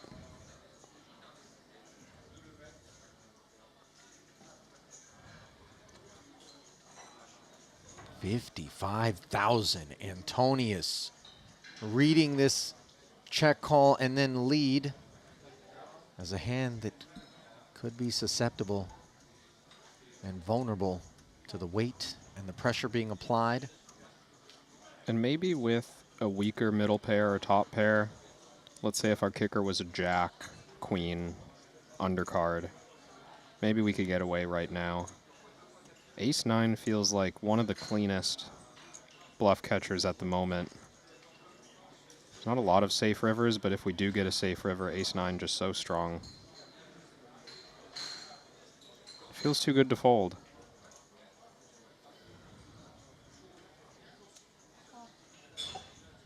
Matthias agrees. Now all of a sudden, this one's grown to 152. What hasn't grown is Antonius is holding from the 10 high it was since the onset. A very cozy river card. And Matthias knows 10 high is rarely, if ever, going to be a winner at Showdown.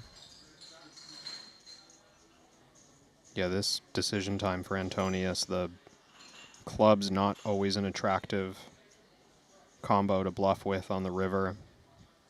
But if we're targeting hands like 8-7, 8-5, maybe we could justify this bluff. He does shut it down. Yeah, made his efforts on the turn, but had no further ones to offer on the river.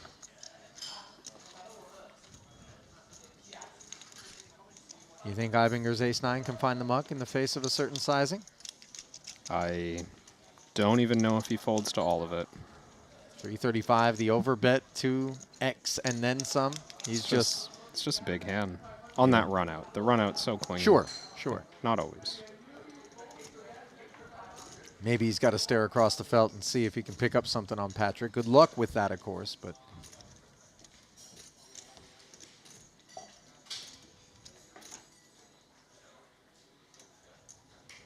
Still sitting here wondering if Kulev did that not long ago after folding that ace-5 suited on the flop to him. Yeah, that one caught you off guard. Chad as well, as I recall.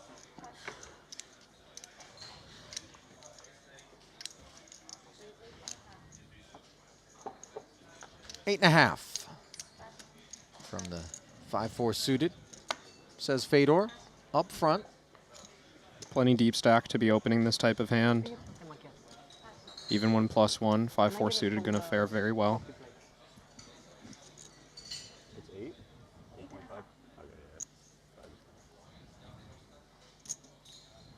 Brewer with one of those combos that maybe thinks about some 3-betting from the big blind. One blocker, one unblocker. Fringy when thinking about calling. Just flats this time. Ace-9 tray, wheel draw for the protagonist. King of Diamonds working for Brewer, who defended. Yeah, King of Diamonds might be a card we do something with if Fedor bets small. +1 range, very strong overall on an ace-high board. That being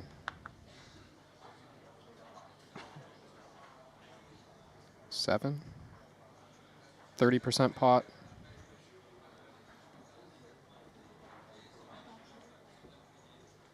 Not good enough. Brewer's out. That he is. Maybe a different side card. And we get a little fancy there with the King of Diamonds.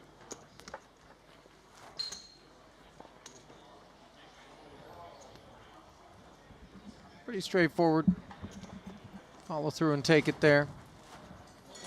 I will say, though, that on this pro side of the bracket, there still seems to be a range of approaches just based on the observations on the day. Some who are a little bit more apt to step out, maybe with multiple invitationals under their belt, recognizing the exploits that they feel are available to them when perceiving a majority of the field to perhaps be showing a little bit too much deference and restraint in the interest of getting to day 2, where they can potentially dine on invitee chips. I mean, at this table so far, I'm not seeing any restraint in that direction. It feels like everyone here prepared to battle for every little spot. Yep. Very much seems that way. King 10 suited. Brewer. Small blind. Finds a limp.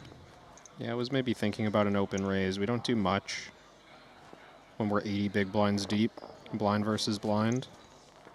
So they'll just take a flop. And that flop is King, King 7, 2 hearts. Trips for Brewer. Unfortunately, Lonis, having checked back in the big, hasn't found anything of interest.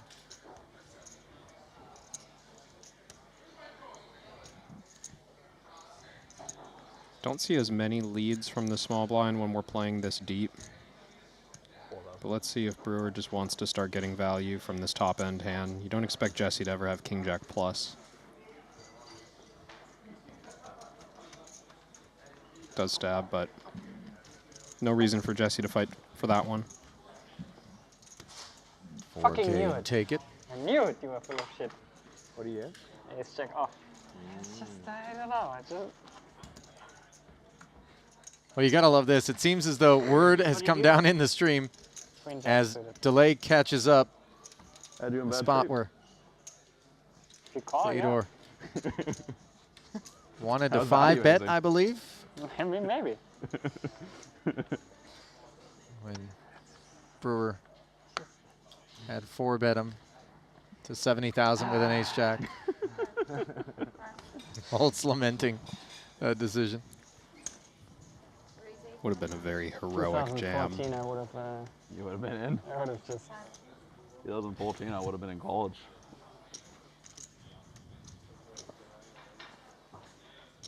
Holtz suggesting a time machine was what he needed to find the 5-bet there. 2014, Fedor gets it done. But today, older, wiser, and perhaps a little bit less inclined. Kulev, understandably inclined with a couple of tens. 8,500 becoming 28,000 though, as Brewer's A7 suited asks questions. Yeah, somewhat sizable 3-bet on the button. 2 big blinds to 7. And playing this deep, I don't generally expect pocket tens to fast play. Calling would be standard.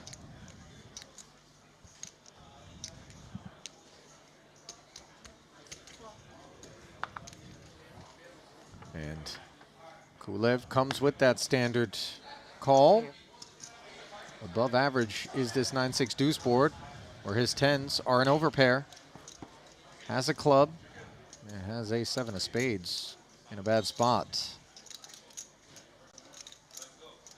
Pretty good board texture for the flatting range of Kulev.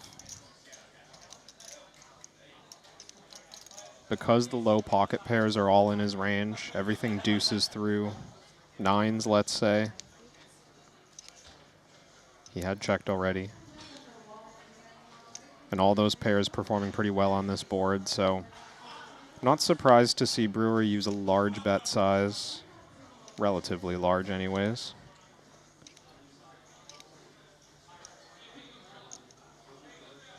Wanting to make those low pocket pairs uncomfortable from the start. 2 tens. Well better than those lower pairs, but still feeling like they're going to be bluff catching on future streets. I do again think check call is standard, but some players mixing in small raises in these spots. Kulev, one of those players. And no sooner does he announce 71 than Brewer steps away. Always knew what he was going to do with that A7 in the face of that behavior. Also part of why we use such trashy, poor interaction hands as Brewer bluffing there. Unbothered by the check raise, we just get out. If you're allowed Yeah. to? Yeah. I actually don't know. Yeah, Making things easy on ourselves when Not a big clarity delay, is available. Doesn't matter. In EPT you couldn't. Oh, well. I think they don't care. Yeah, maybe should ask. Here they want the viewers here, so. Sorry? They want more viewers, so Yeah. they let you here. Anything for the viewers. That's logical, you know. That's That's like 100 viewers are gonna miss out on it. a cash money plus one. Tell you what, this lineup, especially when you add Lonas to the mix, just increasing in its must-see TV index. Ibinger increasing it to 8,500. King Queen offsuit. It's a really bad sign The that I would have inspiration. wanted to place money on it afterwards, but didn't.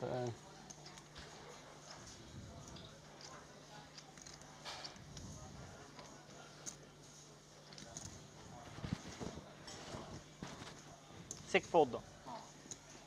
Jack 10 for Soiza. Defendable out of the big. 23,000 in the middle. Seems like we both just played fine. I don't know. 8-4 Trey. It seems like we both just played fine. Both parties disconnected. These hands haunt me. Yeah, I understand.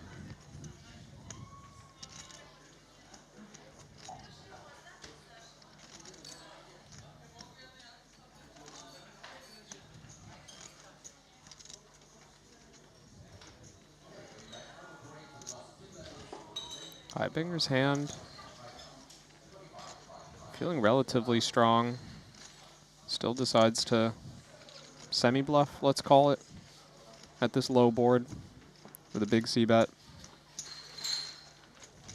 No way for Soiza to do anything. Jack 10, no diamond. 15 and take it. Ibinger, such a decorated Triton veteran at this point. Almost 12 million in career earnings. First joined us all the way back in 2019 in Jeju. 23 cashes, 3-time title winner. including a main event win. It was the heart of Adrian Mateos that he would break in Monte Carlo in 2023. That match really I'm very disappointed, Peter, that you didn't 4-bet jam Was with Queen Jack suited. a You gem. told me you have to trust your feeling more. Yeah. You had the feeling and you're like, Yeah, sometimes you can't always go off just the feeling, though. I've had a feeling a lot of times. I believe I'm like, you. You know what? Feels really good, but look, 80 really, off, no good here. yeah. You know, it's kind of funny to hear Lonis submit that you can't go just off of a feeling, because I would think that of all the characters here, the person most likely to just take a feeling and go with it would be him. Maybe just passing on advice he's received a number of times. Yeah, not necessarily implemented. Yeah. 9-8 deuce bottom pair lot of here broke for guys in Soiza, as Vegas he is that went off fortunate of to feeling. Yeah. have flopped the best hand here. Limp pot pre, leads out for 4.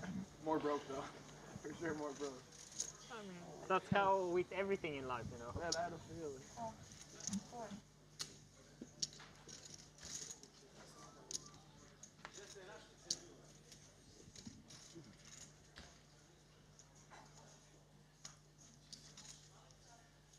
Patrick peeling the King Jack.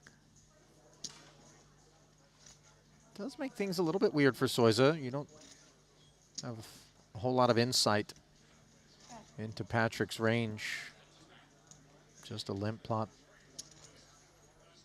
Blind v blind. When your man calls you on that 9-8 deuce board, the 5 even is a troublesome one. And Patrick activating, this is kind of what we have in mind beyond just the value of 2 overcards when we peel. There's an opportunity to take one away. They're only going to have you up here for this 20 and then we'll go back, right? Yeah. VIP table next. Yeah, one level. I think Soiza knew there that that deuce could very well be good, but just really not wanting to deal with what comes next. I'm gonna try something. Yeah, I'm gonna try not to play a single hand for 20 minutes. Don't blame him for stepping aside.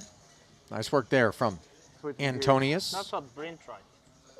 That's what? That's what Bryn Kenny tried. Oh, really? He just wasn't here. He succeeded. He didn't play a hand for two and a half hours. And then he did? Well, he wasn't healed for 2.5 hours. Oh. He skipped the first 2 levels. His chips were in play? Yeah.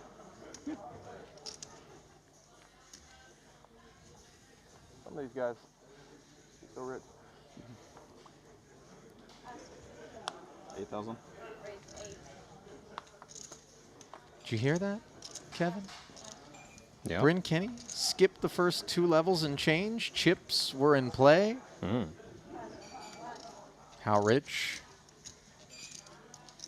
Jesse Lonis's reaction. As Brewer said, well, he didn't play a hand for 2.5 hours, and that was hard to believe until you realize it's because his stack was unattended. Sensei doesn't like to sit back and spectate. But unless he's plunked in another 200,000, that's exactly where he finds himself right now. We'll effort some intel with respect to whether or not he's back in the saddle as we find Kulev with a gut shot. Brewer's ace jack took us upstairs. Second floor, 8,000. Doesn't feel like we accomplish a lot by betting this board. And Brewer does end up checking. Don't see everyone do this on paired boards, but I think the idea being that we lack 9s in our opening range from this seat. So not a lot of incentive to bet everything on the flop and end up getting check raised quite a bit. The Jack 10's in an interesting spot now. Quite a good draw, of course, and Kulev looks like he's reaching. Yeah, the double gutter, coupled with the check back from Brewer, leaves Kulev barreling 29,000. That sizing is making quick work of the ace jack. Yeah, just claiming to have trips right away. No messing around for Kulev. Well, I told you I would effort. A little bit of intel with respect to Bryn Kenny's decisions. He has 60 minutes from the time that he's busted out to buy back in. Now, I haven't got the shot clock on him, but I can tell you he has yet to do so. Orphaning 200K is obviously sort of a painful prospect, especially if there's still a decent amount of day one remaining.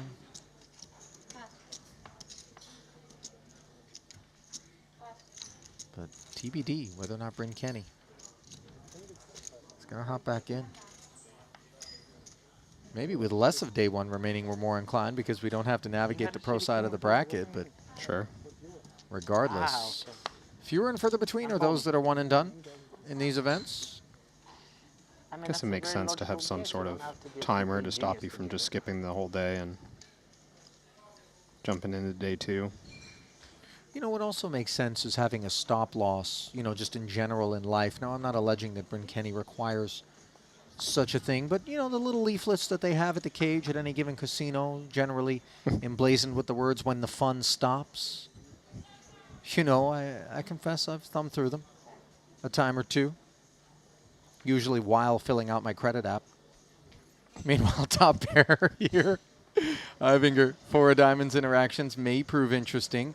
Fedor's 8.5 in position with the action checked over.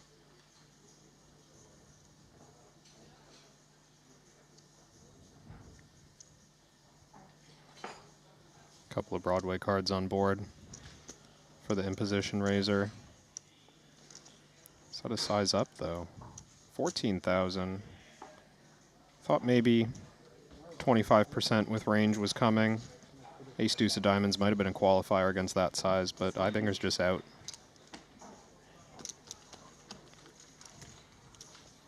$14.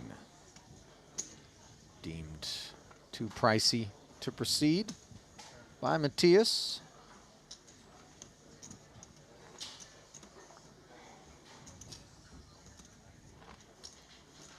Look at Kulev and Matthias. I suspect that they're grinding the app right now for a little bit of intel on the delay. So many are doing so. Electronic devices are not banned until we're down to the final 2 tables in any given event. And we are a good long ways from there. You feel better now? Strong faults. There we go, Matthias. You're legend, you. Let's go. Fedor is still tilted about the Queen Jack suited. I know the feeling. Oh, no, not. Jack's here for Antonius. I have so many jokes, but I was told to behave on the feature table. Oh, please don't, Alex. This would come as a deep disappointment to me. Nobody told you that. I'm the minister of mischief out here, and I demand Let's hear a good joke. what Sorry? Kulev You got a good joke? can bring. No, unfortunately, they're all bad jokes. That's why. Let me hear a bad joke. Just between the two of us. Middle pair versus a set here on a sopping wet King-Queen Jack monotone board. This the product of Brewer's defense. I got a good joke, but most good jokes are inappropriate, so I don't know if I should say it.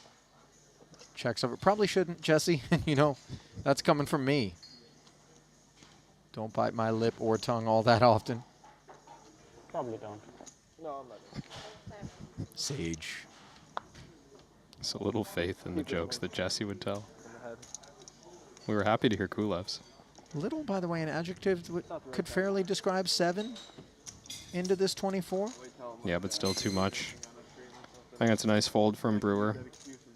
3 clubs, 3 to a straight. Middle pair really shrinks. Just an example of where do I go from here. I feel like Alex, the dealer, may have a joke. By the way, she's got a potentially mischievous. Looks like she's grin holding her on to face. one. Yeah. It would be wild if all of a sudden she was like, guys, I got one. And just dropped the deck and told it. They'd be like, listen, do you mind telling it while you deal? You know, there's a clock situation we're working around. Who knows? Maybe on the pro side they would sooner not have to play hands against one another. I appreciate dealers like that, but I know that it rubs some the wrong way. All business, here to play poker. I'll tell you what. 8.5. We've got the finest dealer core around. I stand behind that, not just from the standpoint of simple mechanics and execution, but also, you know, discretion. And it isn't just like a random assignment. I mean, the crew that we have here has been put together tactfully by Luca and his team. I think the players very much appreciate it because playing at these particular stakes, you want things mistake-free, and you definitely want a level of professionalism commensurate with that which we try to bring to the Triton Tour. Soiza has brought 8,500 to the doorstep. King Jack suited. Kulev flatted an ace-10 in the cutoff. Now the nines of Brewer ponder. It is awkward. 60 big blinds effective. Feels like we're committing quite light if we 3-bet here and eventually stack off. But that cutoff flatting range contains a lot of weak hands. Thus the incentive to clear out equity. I don't think the nines are committed against any action, of course. Could even be a situation where we put more in against Kulev, but not Soiza, for example. Just gets it through there. Yeah, 42 and take it down. No further shenanigans. Clearing out 4 overcards, no less. It's a great result, actually. Excellent choice there from Brewer. And I'll say that this seems like an excellent choice for a next featured table. Tan Xuan, of course, definitely capable of making things interesting. Haralabos Vulgaris out there. Leonardo Drago, Jules Dickerson, Wykin. You just can't go wrong. Close your eyes and just toss a dart and bring any table up here, but maybe like at the board, not at the actual tables where the players are seated. I mean, if I'm in an invitational darts and I catch a stray dart, that would be...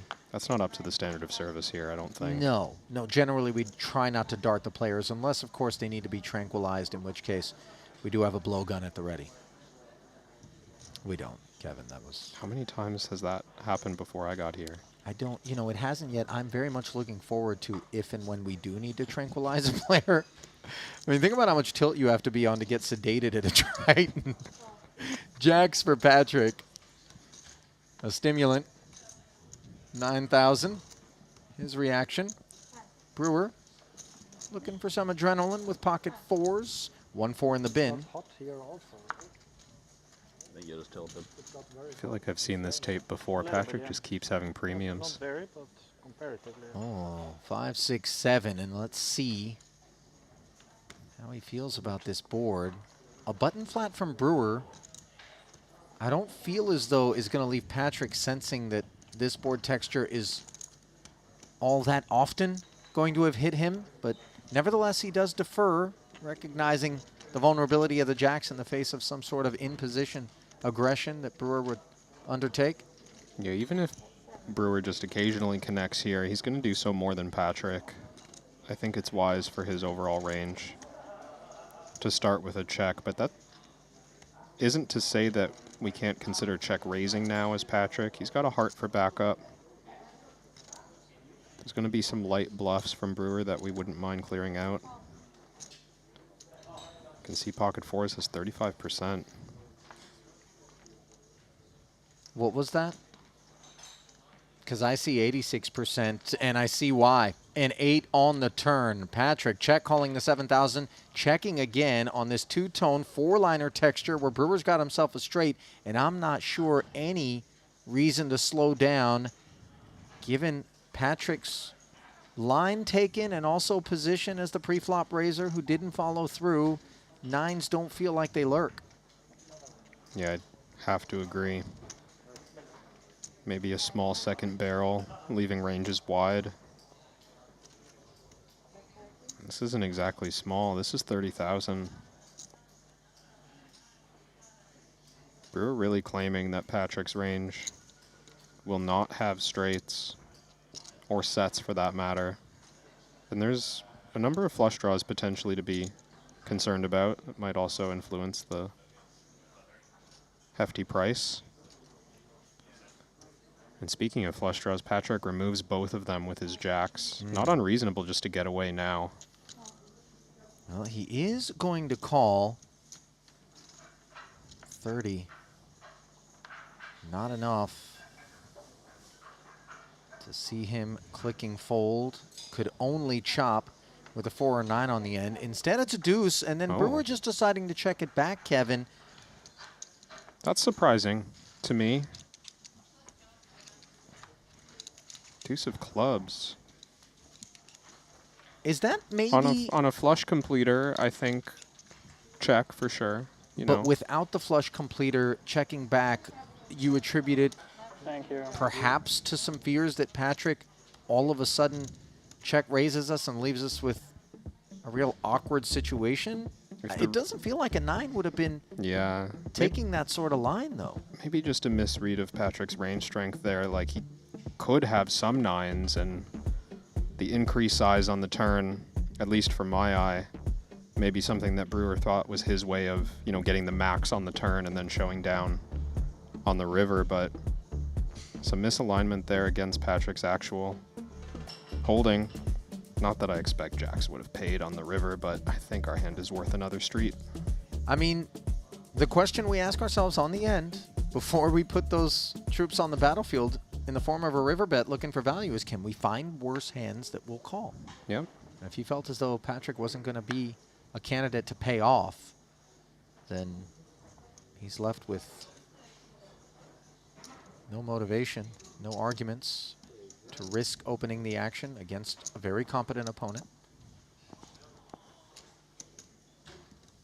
Patrick back at it, under the gun, king, jack of hearts. Kulev with the heart 6, direct left.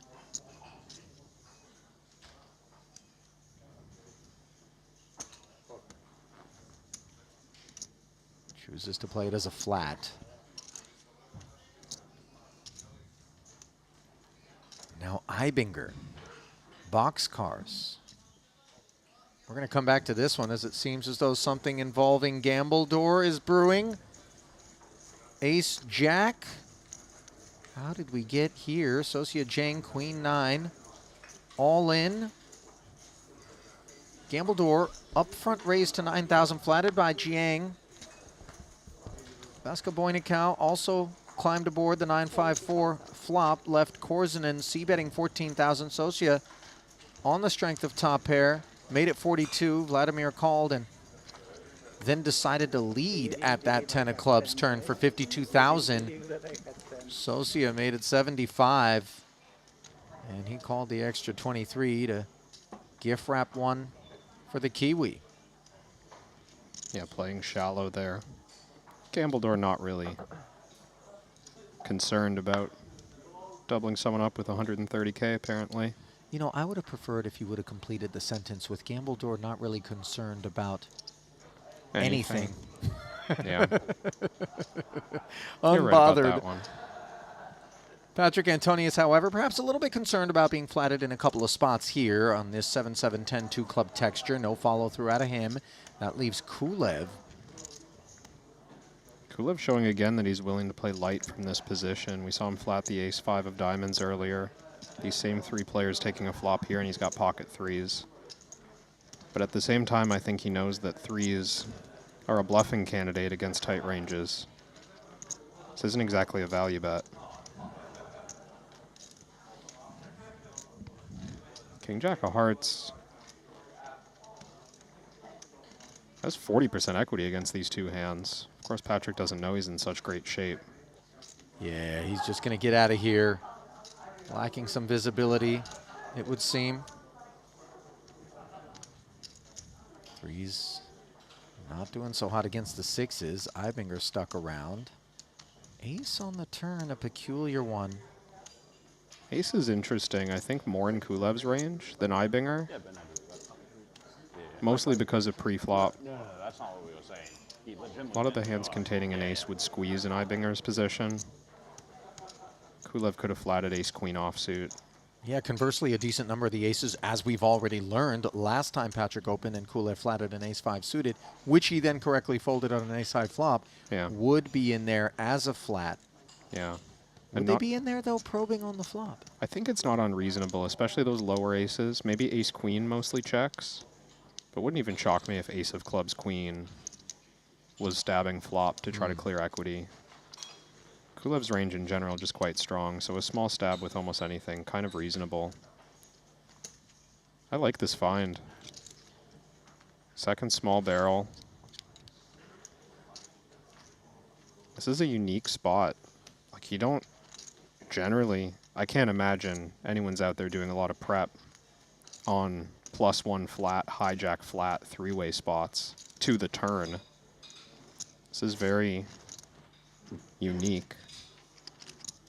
The player is forced to just brain solve, if you will.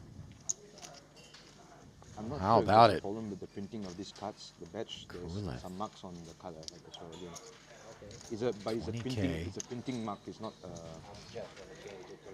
With the worst hand, sending the better hand into the muck and unbothered by the flat, both pre and post flop, let alone the ace on the turn. Properly identifying the opportunity before him, as he so often does.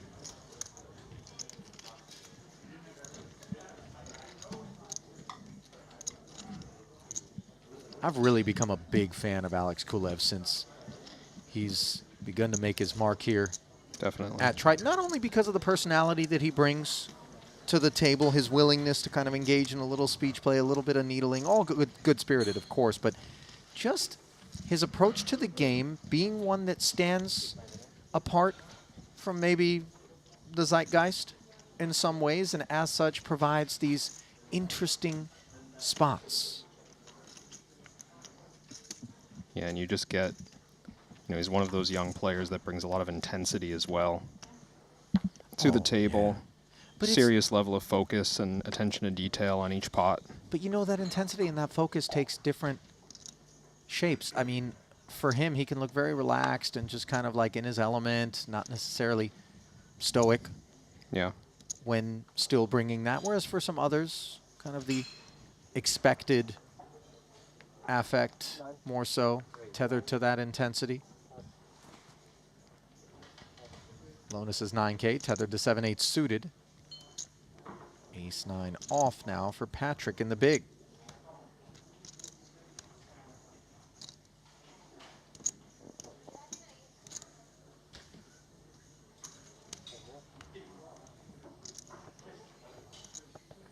Defense. Flop bound. 8-6-4, top pair. And a gut shot for Lonis.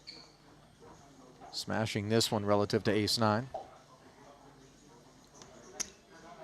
Board you sometimes see leads on. Patrick's hand not really benefiting from it, but it does look like a range play is incoming.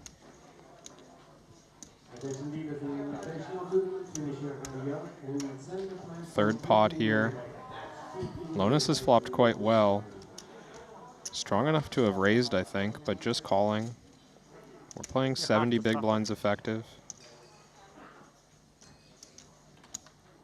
So the peel costing Patrick 8K, and I'm not sure deuce of diamonds is the ROI he was looking for.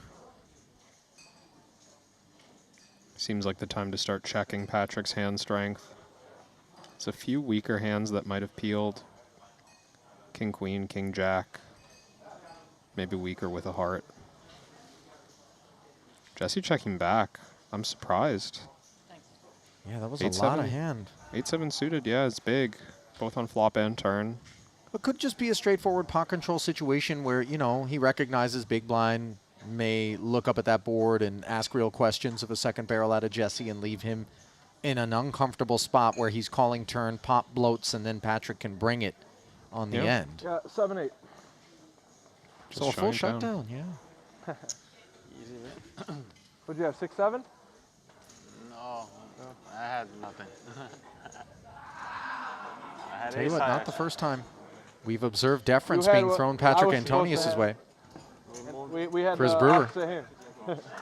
Also shut it down when he had that 8 high straight, so maybe the veteran getting a little bit of respect put on his name, but that name sits in 6th of 7 runners at his table. 280K beneath the starting 300,000 as the blinds will be going up. Matthias, ball stack, Fedor. Number 2 as the Austrian and the German occupy the top 2 slots on the bulk of that particular frame. Bringing you back now to the break desk, Ali Najad alongside Kevin Rabichow. Kevin, pro side of the bracket, you know, professional procedures on display, but I confess that since the first time that I watched an invitational from here in the booth, we are seeing things play out in a less cagey fashion than before. Yeah, and I was thinking the same thing, Ali, at least until the last few hands, although now I'm starting to get the sense that maybe as we're only 2 hours from the end of day 1, it's starting to enter players' minds, like, oh, it's actually kind of a bag and, you know, make it to day 2 and gain some extra value situation. There's a little bit of a soft bubble maybe developing for the pros. Interesting way to refer to it, as we are going to take a very short 2.5-minute break. Then we're going to come back with the final 2 levels of day 1 of the 200K Invitational from here in Montenegro. Don't want to miss it. Stay close.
Ready to dominate the tables? With GTO Wizard, the world's #1 AI-powered poker solver, you can instantly study any spot in cash games, MTTs, and spin and goes. Build custom solutions for your games, accounting for factors like rake, annies, or tournament payout structures.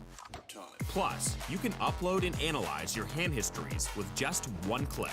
Beat the best, crush the rest at gtowizard.com.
Hello, Randy. Wait, Rabichow and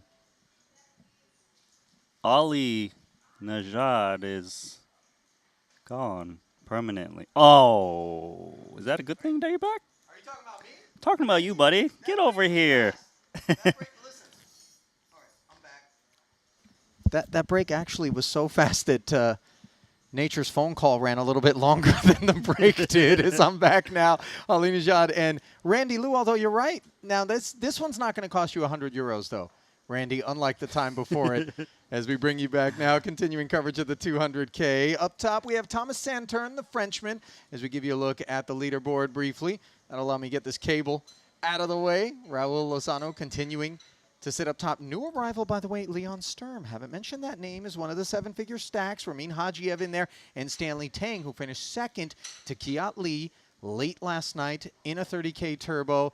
second was good for a pretty solid haul, as I recall. They're going to pop in for Stanley and just get the particulars on that for him. Here it is, first ever Triton, his first ever cash, 416,000. Obviously, he's got the bug. I am convinced that we're going to be seeing Stanley a whole lot more on the Triton Tour. What we're not going to be seeing, of course, is the crew that was just here at the feature table, but you won't be disappointed to learn that we do have, of course, as we teased prior to the break, another invitee table as we say goodbye to the pro side of the bracket for the coverage. And let's dive down for a look at the crew. Remaining field on full display. This frame brought to you in part by BetACR from the Maestral Resort and Casino here in Montenegro, the first of 3 days of Triton $200,000 Invitational.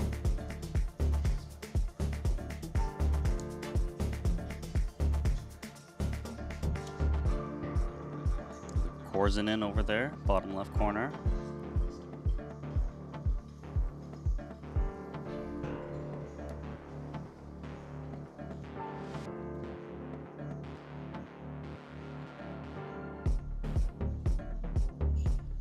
$2,500, $5,000 with a 5K big blind ante. Wai Kin Young, the boss stack at present, ever so slightly in front of Leonardo Drago, who is keeping pace. Suparat, Kit Bunsin, SK, let's call him Randy, shall we? SK. 617,000, double the starting stack. Tan Xuan, who's on a second bullet at minimum, leading the Chinese delegation, 3 strong here. Haralabos Volgiris, 6 of 7 runners, just 103K in front of him. This is my table. Tan Xuan, Wang Ye, Drago, like fireworks, guaranteed. Wang Ye, by the way, if the name is familiar, it's because it's a 7-time casher for 3.1 million plus. Last cash was 3rd in the 150K in Jeju. Also plays the cash games, does he not? He was playing our 2K, 4K cash game earlier this week. So was Tan Xuan. Never misses an opportunity. Not missing this opportunity with ace-6 on the button. I like this reshove from Bob. He knows Tan Xuan's the type to just attack. He downs the ace-6 offsuit. Well played. 20 bigs and change. Just a little too rich even for Tan Xuan. Has no problems getting chips in motion. It's a bit better. Not much better, but a bit better. Last time, 7-8. We will 9, know. 9, 10 suited this time. We will know what you have. No, I'll tell you. 9, Can's not engaging. 9, 10 of hearts. No obligations. Seems like a good hand.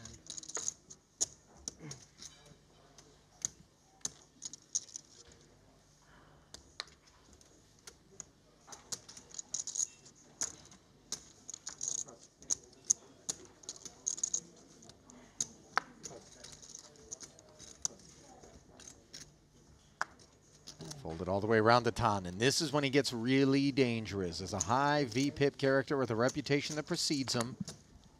Pocket queens, the rich part of the deck, paying him a visit. 10K open is the minimum. Drago, King 4 offsuit in the big, the last man standing.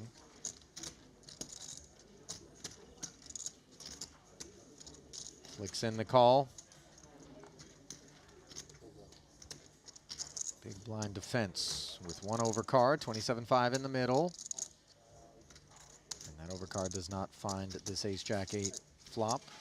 However, the queens are dealing with an overcard in that ace. Action checked over. Tan declares 10,000 and makes it a short-lived exchange. Xuan, by the way, for me, even though we know the heat that he can bring to our No Limit Hold'em cash games, Randy, where he really shines is when the Squid Game is thrown in there, and also when he's playing a short deck tournament. Yes, so those are two things that we're not dealing with right now. So Tan, not exactly in his ideal element, but then again, it is the day one where there's a lot of deep stacks. That's where he can try to leverage his aggression. Might be unsurprising for me to have the take that I do, given that prior to the only other event that Tan has played here in Montenegro, the 25K WPT Global Slam, he played a 50K short deck and won it. North of 700,000 for Tan, 3-time title winner, 21 cashes. His last title at a Triton prior to that one was also in Jeju, also in a 50K short deck main, where he picked up 922K and then followed that one up with a 20K short deck second place finish. So, well, yeah, he's known as one of the best short deck players. He's so good, he might be able to use a full deck against someone else playing a short deck. 4-7-8 here, dirty diaper defense out of Wykin. No fruit born on the flop. King Jack happy to check back after opening under the gun. Board pairing 7 on the turn. Let's see whether or not Wykin wants to ask for the pot. Looks like a no for the time being. SK checks back as well. King high still best. Literally the nut low for Wykin Yong. Gonna target the high cards. Well, when you feel disinterest on 2 streets out of an in-position player, can't blame Wykin for trying to get after it, which he does successfully there. Wykin also multi-title winner, Randy. Very well decorated. Obviously, he's been joining us here at Triton since the very, very early going. How many titles again? Is it 5 at last check? 4. But Philippines, 2016 is where he won 2 of those titles, going 2 for 2. A charity event as well as a main event. Action that predates the streaming. Wykin's been playing this game for a very long time. Remember those rumors of the big Macau cash games? Wykin was involved there. And I forget the name of that guy. Chow Ren, Superman, you know? Who's the European guy that would play down in Macau? Listen. God, Mikhail Thuritz? Is that right? Oh, Thuritz. Michael Thuritz. Michael Thuritz. There you He go. was a guy, I believe, was actually coaching Wykin Yong at some point way back in early in his career. Tell you what, Turrets is very well respected. Still surfaces to play some nosebleed stuff out in Bobby's room during the summers, where some massive cash games break out, involving Patrick Antonius from time to time, Talal Shakurchi as well. Handful of the faces that you see here at Triton. Tan Xuan has not been spotted out there. I have seen Aaron Zhang, however, he likes to travel in the and play. mix. Yeah, believe it or not. 10K out of Tan's Jack 10, Wang Ye giving you a glimpse at what he's capable of. Jack 9 suited, not for the faint of heart, 3-betting a Tan open. Yeah, he is not afraid. Attacking. Yeah, the inferior Jack getting through. Nice line there from Wang Ye.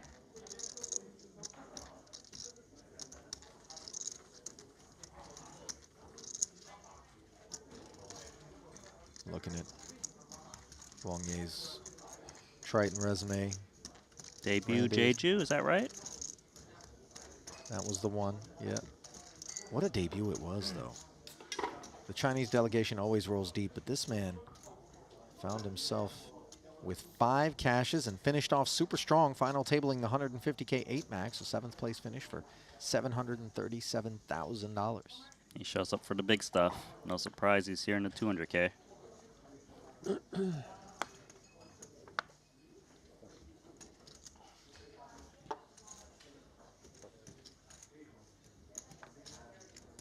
Ace-8 now for Wykin.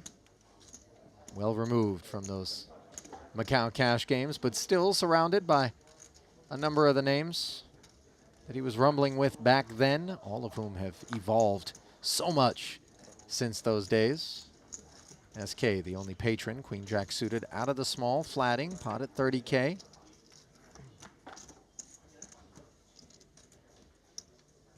7-4 deuce, no pair anywhere.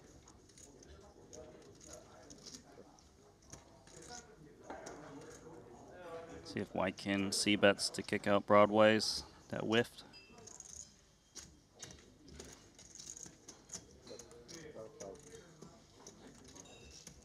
$12K. SK, he's going to continue. 2 overs in the back doors.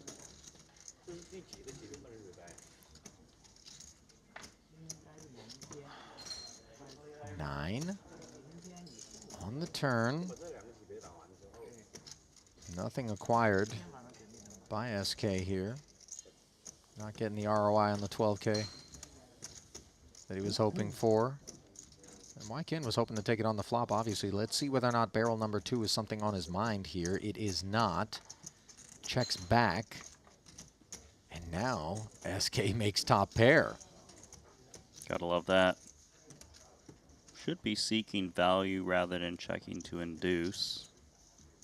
But he checks it over. What is Queen Jack's gonna get shown?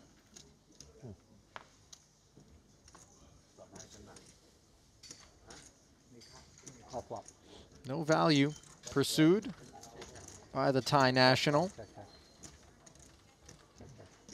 There's a couple of new Thai faces, isn't there? Here. Well, the cool thing about the Triton Poker Plus app, Randy, is that you don't need to know the names of a player that you're in pursuit of in order to locate them. You can simply type in Thailand and get a glimpse at all parties who have ever played from Thailand.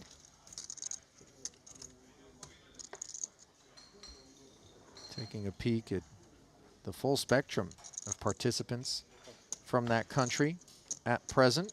Curious as to the ones maybe that were on your mind. I believe I saw another name out there from Thailand. Yeah, there's a... I don't know how to say it, unfortunately. Oh, but please try. Ratchanan Seng On. Okay. He's playing our 200K Invitational as well. That felt also like a reasonable effort. Thailand, but yeah. You know, they caught the bug over there. Well, they've got quite a few ambassadors putting in work to make the game more popular and hopefully at some point regulated and legalized out there in Thailand. Looking at Punat Punsri, of course, as we look up at a 954 board. Very much of interest to the pictured Wykin Yang. Less so, of course, for the other parties, both of whom flatted the 10K open and won't be interested in continuing. In the face of this 18K. Wykin, of course, son of Triton co-founder Richard Yang. He and Paul Pua responsible for this tour, which Randy's been a part of for far longer than the rest of the broadcast team. And as such, Randy, I got to ask you, I mean, when you look around at this Triton Invitational and then you reflect upon the first time that you were called upon to do commentary, could you have ever imagined that we would be enjoying something like this when the seeds were first planted? No, you know, and the thing obviously this buy-in is huge. It's $200,000.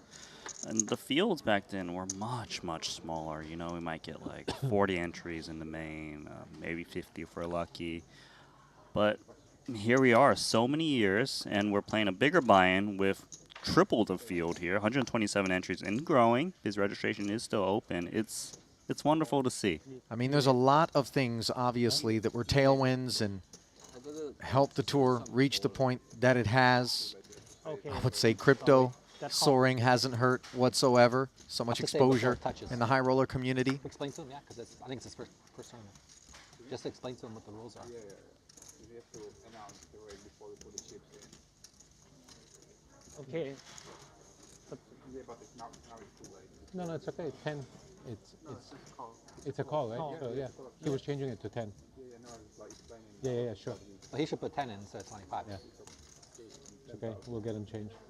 So Haralabos taking a moment to ensure that the dealer is acknowledging and assisting SK, who it appears is perhaps less experienced in the live streets on the particulars about getting your chips out there. Yeah, I'm going to guess he doesn't play tournaments that much, so there's all these little rules. Queen 7 deuce, the pocket eights Still the best hand here. Drago driving the action with the 10K open.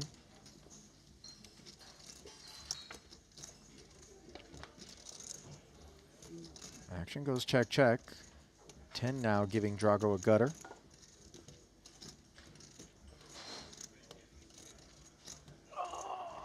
This might just work right here.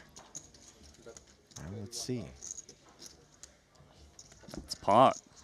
Yeah, and that's all it takes to get the best hand into the bin there. Nice activation.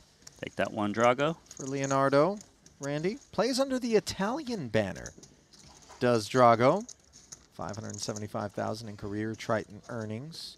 Doesn't play full schedules when he joins us, which he first did in London 2023. Just finds time out of his schedule to come in, play 2 or 3 events. But here he is, after showing up for the 150K and the 100K in Jeju, playing this 200K Invitational. His first opportunity. Yeah, I like his style. It's power poker, big bets, put you in a tough spot constantly. He did, by the way, notch his only cash in the Luxon Invitational in London 2023. This is his first opportunity to get involved at this particular Montenegro stop. Pocket threes, making it 15K, 3x open sizing from the hijack. No takers.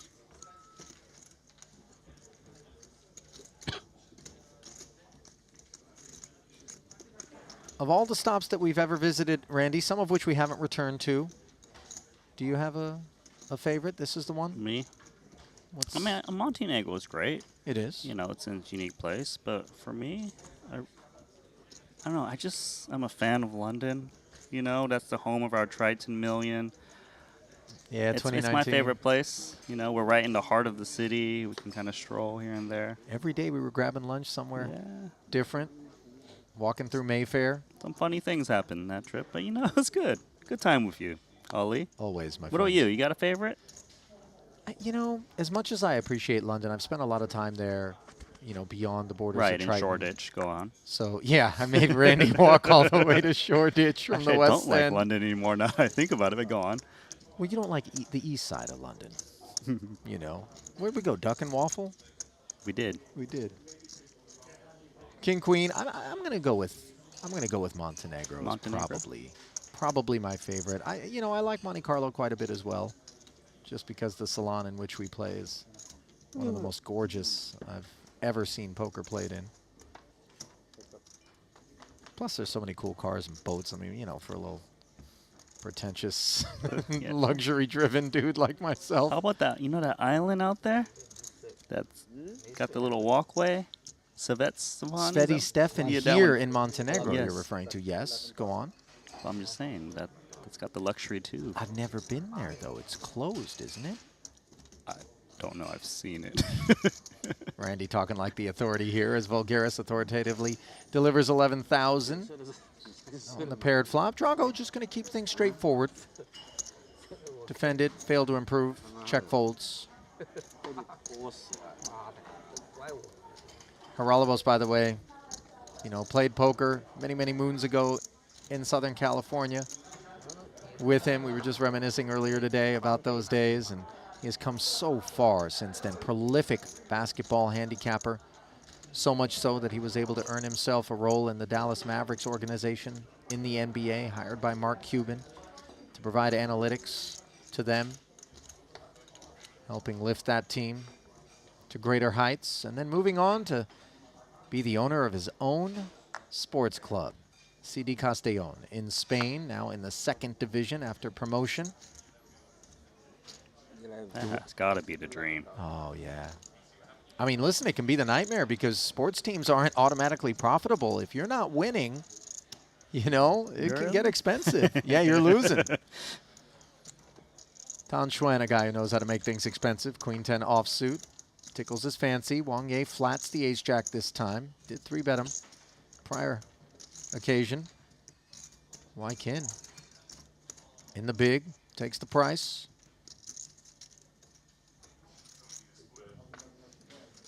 Three players to the flop with 40 in the middle. King 4 deuce. Wykin somehow outflops the field here with middle pair. Not taking unwarranted pride in it. Checks. Maybe we see some aggression from Tan Xuan. Possibly. Yeah. Does he look like a checking man? He basically just pushed out all of his chips that weren't white. That equates to 16K. Maybe he doesn't like the colorful chips. Gonna get looked up. Got a pair of 4s.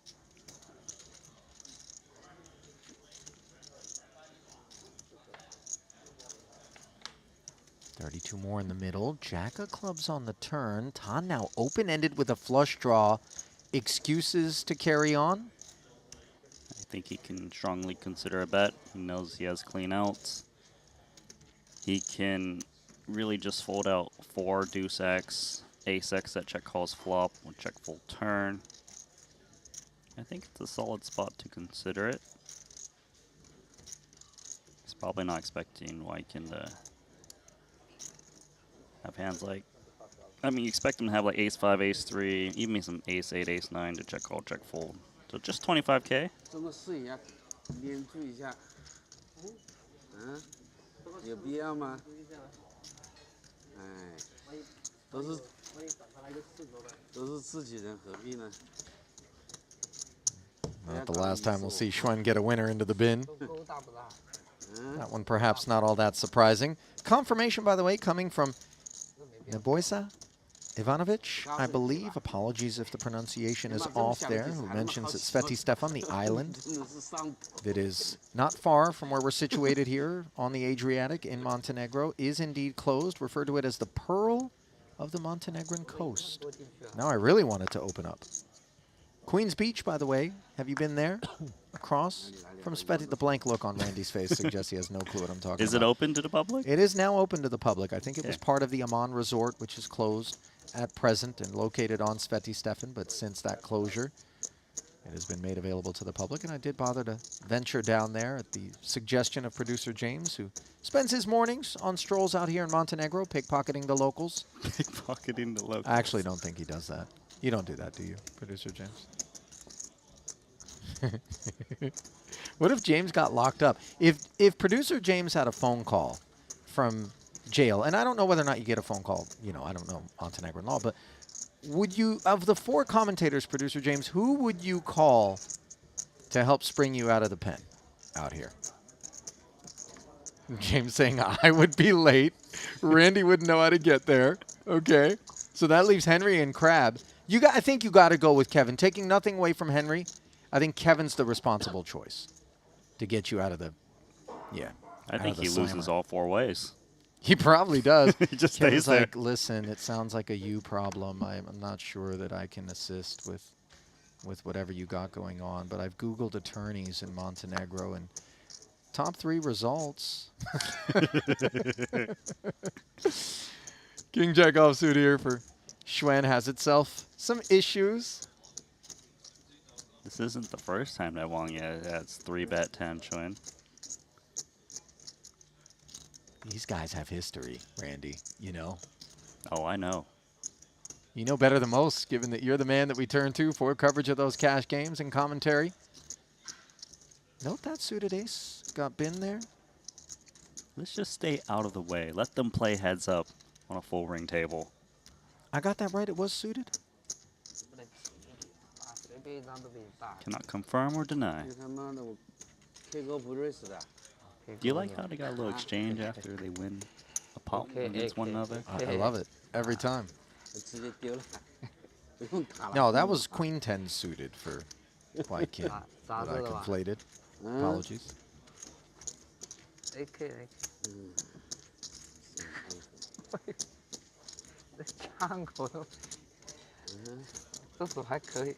Draws in the YouTube chat.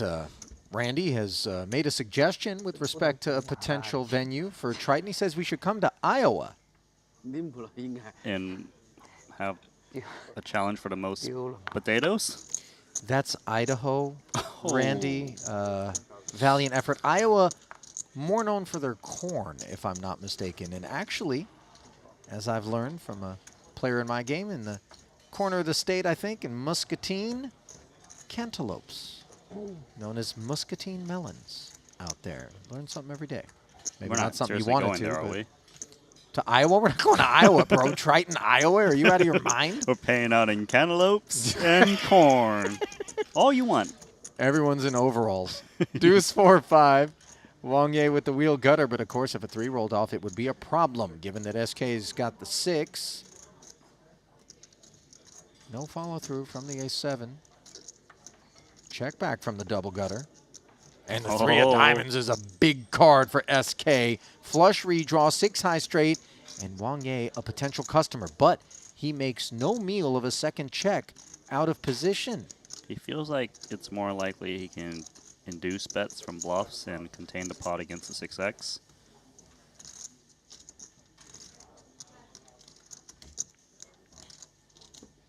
Keeping it tidy with a check call.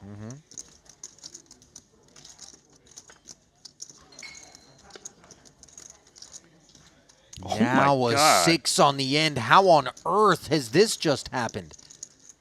Wang Ye finding a 7 high straight. That's a near impossible river card to find. I just chalked it up as him losing this pot. How does he minimize the damage? Now, I would like to see him lead because he can't rely on SK trying to move his opponent off of a chop. Maybe around pot?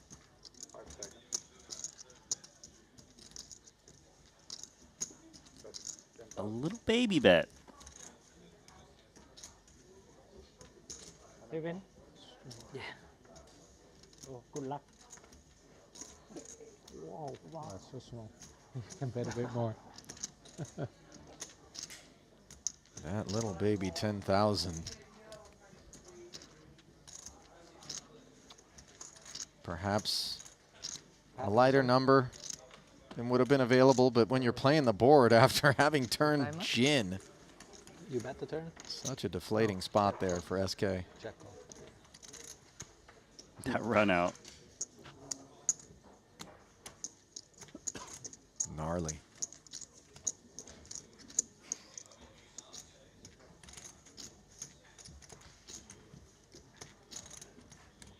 See, when I muck after you know, losing that particular pot, it's never without a little extra flair on the card so as to signify the dirtiness of what I've just experienced. You know, a little helicopter, Florida high muck style.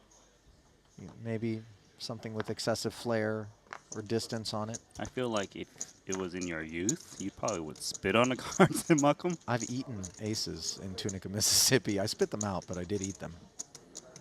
I've also wound up and baseball pitched my entire Chinese poker hand into a glass wall. A glass wall. I warned everyone. I was like, guys, I apologize in advance. I mean, I'd lost every hand of Chinese for hours. Bonus, royalty, royalty. It reminds me of you, of course. I hope they were saying Lunkin' Lunkin' as you were throwing them away. For those that don't know what the words and the noise are that Randy's making, traumatic for me. All incoming. Yeah, ace queen.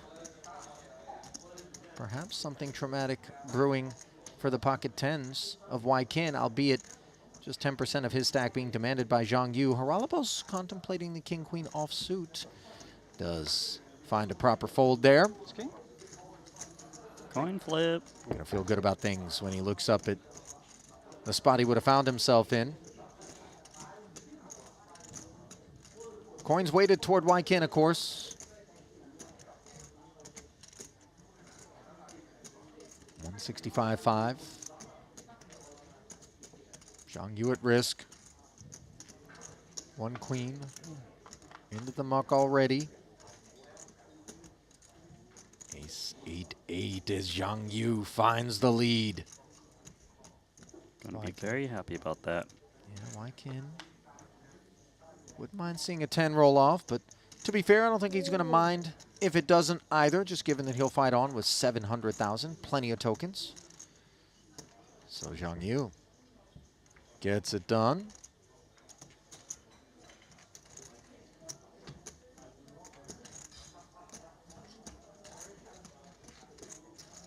You were considering it? I realized it had such a good hand. I was dominated.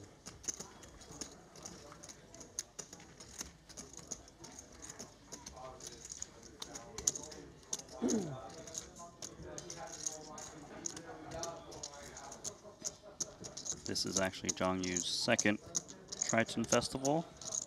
Played 5 events over in Jeju, got a little cash, but here in Montenegro, he already has 2 cashes under his belt over 5 events, 1 final table for 7th in the WPT Global Slam for 144K. I gotta tell you, Randy, I'm particularly impressed with the delegation fielding the side that it has here in Montenegro, so far removed from Jeju, which is a very easy destination for the Chinese participants to get to. Visa-free travel, proximity, direct flights, aplenty. And I think it shows just how infectious a first taste of a Triton can be. Aces. Yeah, this is the infection that we really want. And for Wang Ye, he did make the trip.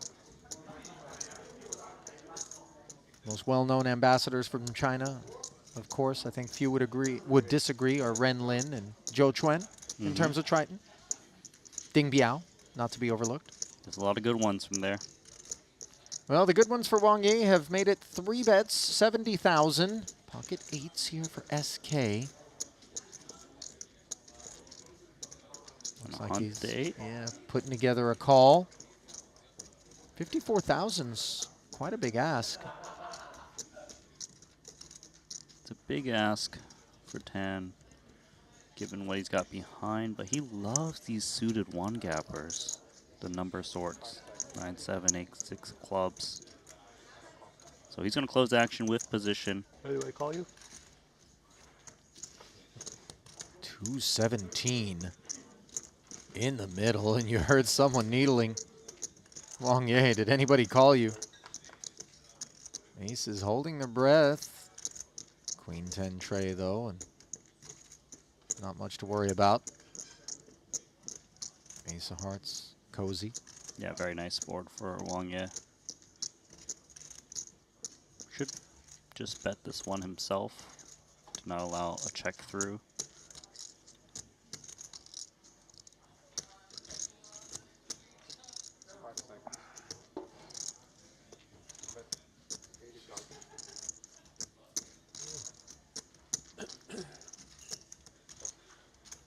No set, Dream spot. no further participation. As the 8s find the bin. Wang Ye can't find any more profits.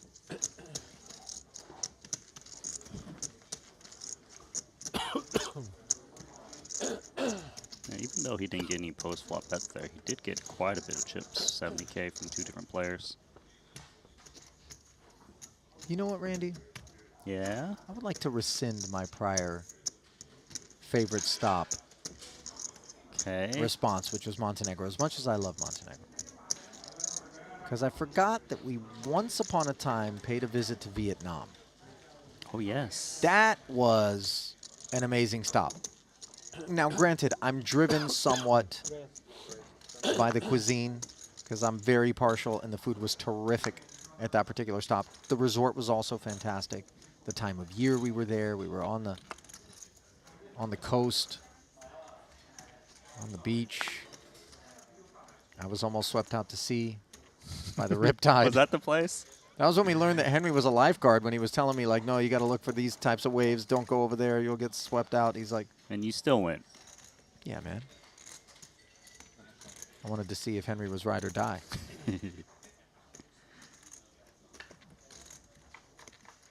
$10K ahead. 3 players, 10-9, 10-8, and pocket 6s. Looking up at Ace-King 8, and Drago has outperformed here. SK was the pre-flop raiser, again, with a pair in hand, but without a set. Round of checks, 3rd diamond. Everyone with a flush draw. Drago with the best hand, best draw, 88%.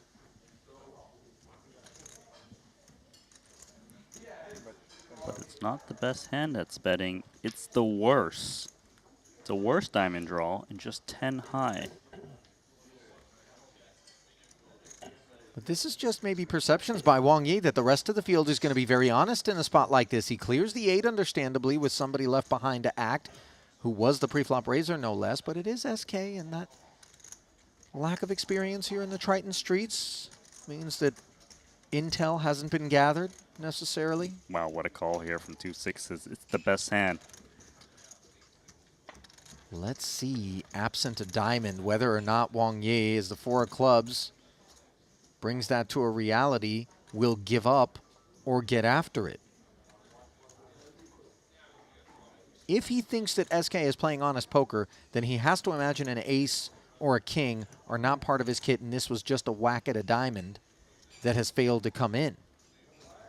Hence why chips are being deposited. Yep. That's cool. Wang Yi. Dishing out some lessons. And they can be expensive ones, as the winner found the muck there. Diamond, of course, would have been a problem.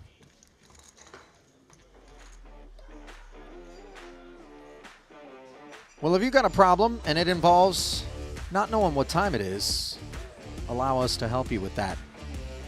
It's time to give a shout out to our official timekeepers at Jacob & Co., who are responsible for the beautiful works that you see on your screen. Also, not pictured, the limits of watchmaking being pushed with their extraordinary Bugatti timepiece inspired by the raw power and precision of Bugatti's hypercars. The watch is a true testament to innovation and craftsmanship, of which there's so much on offer.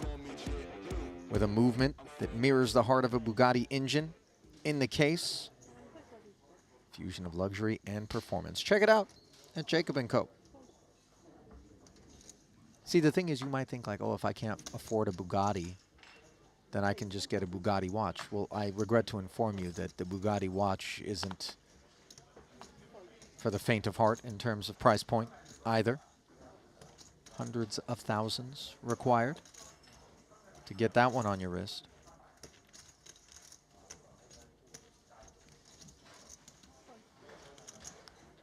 King Queen off with the button flat against Zhang Yu.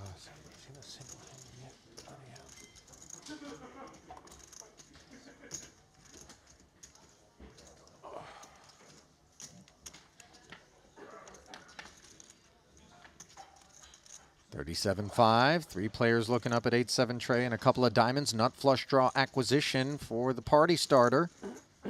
Unfortunately, nobody's got anything that's going to get them curious. So, in the though, face of the C-bet. you would like to take it down and contest it? Sure. I mean, a flush draw is not a flush, as people have learned. Yeah, just the draw.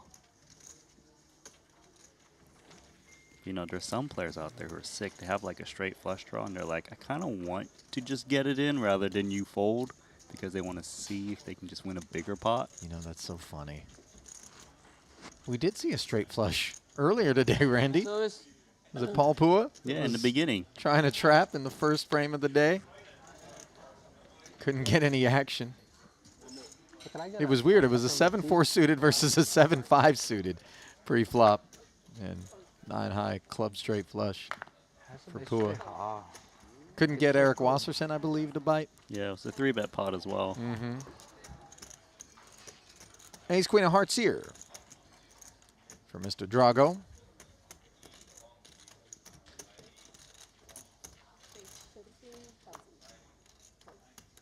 Buongiorno. 13,000. Buongiorno is Italian? Yes. It sounded Buongiorno. French to me. I don't know why. I mean, I'm pretty sure it's French, no? no, bonjour is French, Randy. That's hello. Then what did you say? Buongiorno. What's the difference? One's French, one's Italian. Oh, All right, wow. let's get back to the hand. Ace King versus Ace Queen. All right, spades, the dominant ace. SK 3-betting to 40,000, and it's going to be arrivederci to some chips for Drago. Ace 9-8, top pair, inferior kicker. He has position, and he has himself a 45K C-bet to contend with. He's going to flat another 90,000 into the middle.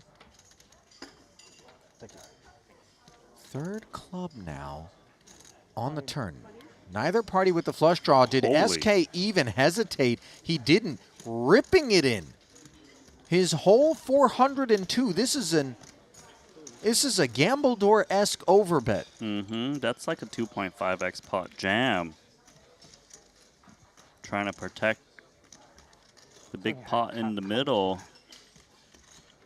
Drago with just ace queen, no club redraw. This is a rough spot. He's flopped one of the best hands with ace queen. But he has to fear ace king a bit.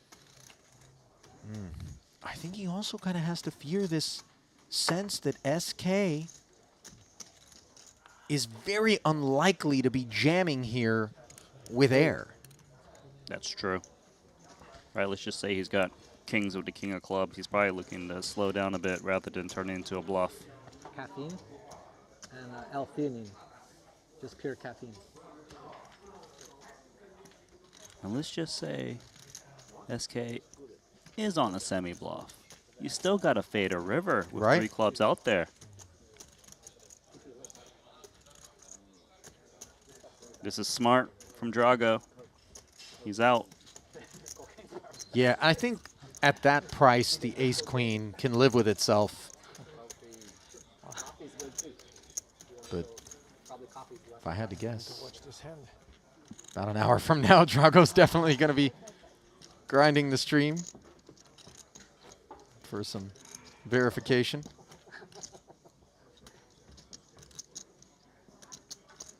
You're so used to it, doesn't even keep you awake anymore. Yeah.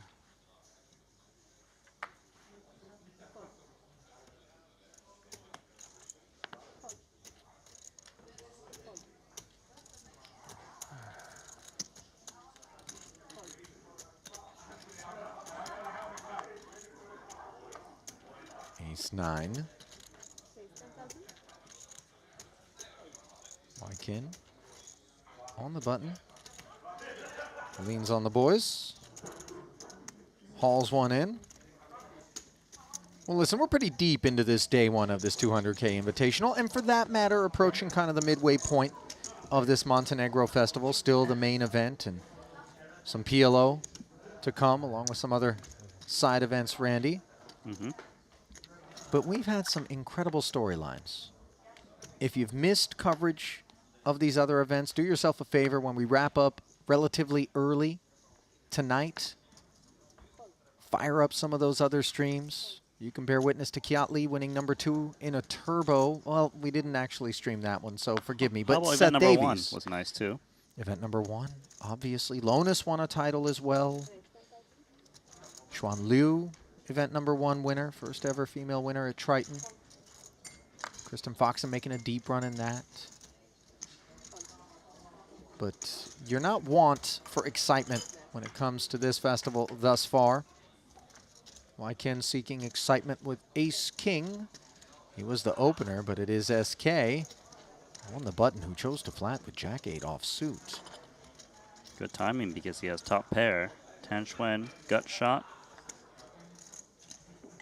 We know Tan likes to get involved. He has a draw to the nuts. SK near full pot. Look at Tan. That's not the appropriate price for a gutter.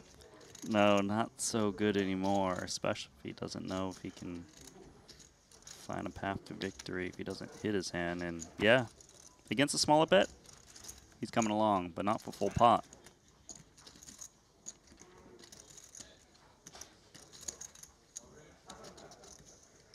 I mean, even the Ace-King can't be loving this spot. There we go. Thailand once again. Getting a taste.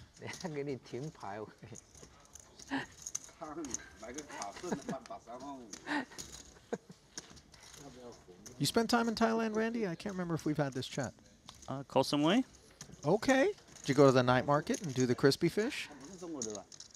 Wow.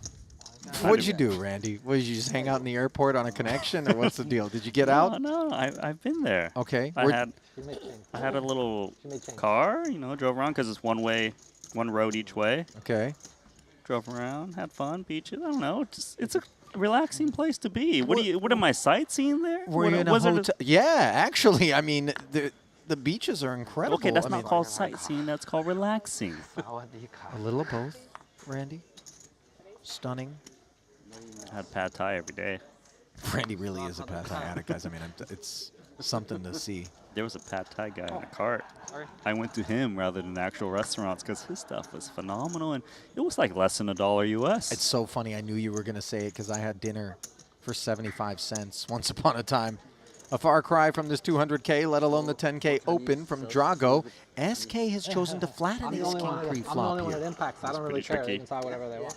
It doesn't matter. I don't care. Talk whatever you want. Ooh. 3 ways. TV. 4 ways? They have a better chance. They have a better Ton chance to understand sevens. if they speak non-English. If they speak English, there's no chance they're going to be able to understand them. The Chinese will understand you. This guy. Yeah. I mean, English, if you guys speak English, no one's going to be able to understand you. Rolavo's joined, obviously not excited about this, but top 2 Where are you from? for SK, and he rates to be snacking on Drago yet again. Let's see whether or not he's going to slow airdrop play in it. Shanghai. He dropped me off in Shanghai. No, he's from Thailand. No, I think. he raises 2.5x, I believe, to 50. I like the sizing he's going with. If he's going to raise, he doesn't want to scare off an ace. And by the way, Drago doesn't want to sail off with ace 10. Especially not with what just happened. Drago isn't really sure how SK's been playing when he folded that ace queen. Is it Mandarin you're speaking, or? Ace 10 Is it puts in Mandarin you're 30K more. The language, is it Mandarin or is it? Board That's a rough pairing one. 9 is brutal for Drago because he now moves to the king kicker. I don't think he expects that SK has trip 9s ever. I agree. Let's just say Drago was up against ace queen, ace jack. Now he's chopping against that. He doesn't expect ace king to flat pre. And Drago's the one that's leading out. Speak Mandarin, it's cool, no problem. No problem. 35K and a flat from SK. This has actually serviced Drago well, but this river is a disaster for him. Randy, when SK flats, you range him toward an ace, and when you hit this 10, you think it's gin, but it's one of those spots where he's drinking tonic. Mm-hmm. Now, interestingly, I don't think SK has raise on his mind, Randy. I think it's all right for him to just call here. Yeah. And Drago's going to get a surprise just given the flat pre-flop, as well as perhaps sort of the deference on turn and river. Drago can't beat SK.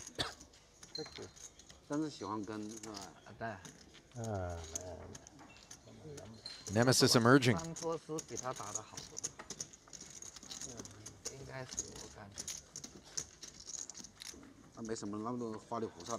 SK ascending, by the way, up over 600,000 on the back end of that one. He's starting to flirt with the chip leaders. Mm-hmm. And now officially, as the dust settles on that one, forgive me, he had the 600 going in, 825K. He is your chip leader. Stacks just updating. How about it, Randy? How about it? Man, he plays his own style, and he's just crushing. Ace-king now for SK. This looks familiar. Although he's the opener this time around instead of a flat caller. Paralabos. King 10 offsuit just gets out of the way. Longhay does the same thing, and SK says, guys, there was only 50 cards in that shuffle. I held these back. Give a free peek.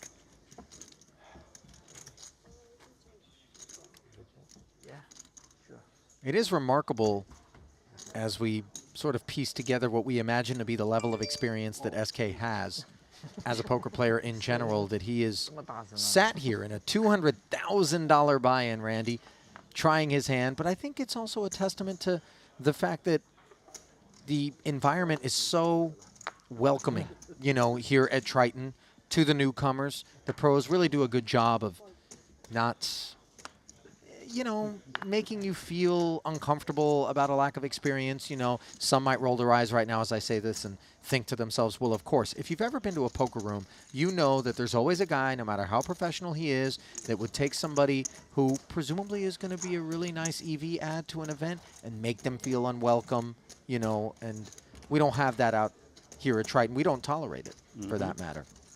And the Invitational is perhaps the best example of that.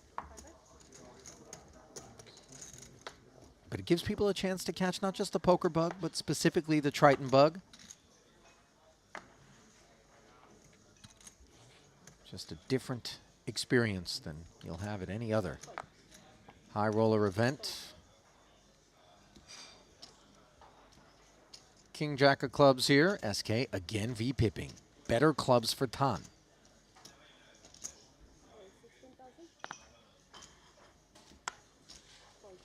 The limp shot up to 16. Table for 2. Perhaps Wycan will be the last to make it official now. Light a candle. 11,000 more.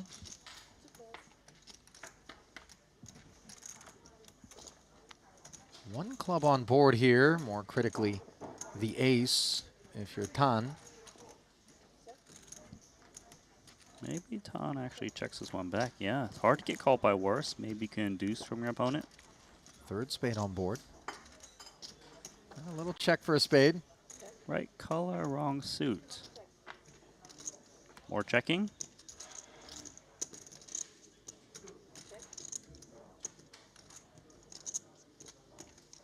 Seems like a good time to try to cobble any value, maybe from an 8x or a pocket pair.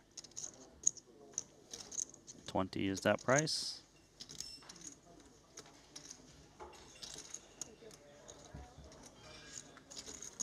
A little delayed value pursuit there from Tan, but ultimately SK not interested with King Jack high, nothing further. What's particularly interesting on this side of the bracket for the time being is because there is still such a spectrum of experience levels within the invitees, Randy, is the adaptations that some are making. And sometimes those adaptations can be a little bit harmful, as I have to imagine Orpin Kisachoglu found out, falling not once but twice to Vladimir Korzinin. But the first bullet that got polished off did so in a spot that was oh so similar to one that Vladimir took against Brian Kim late last night.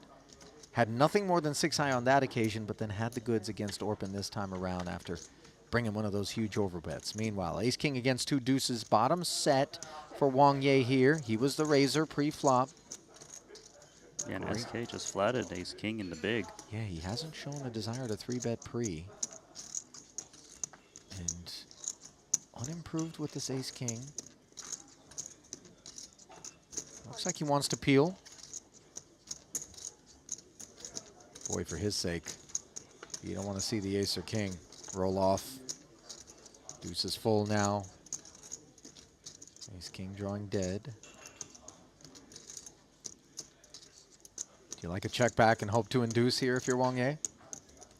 No, I would still be building the pot, but I might come in small if I feel my opponent's unpaired. But you still want to build against a 10x if possible.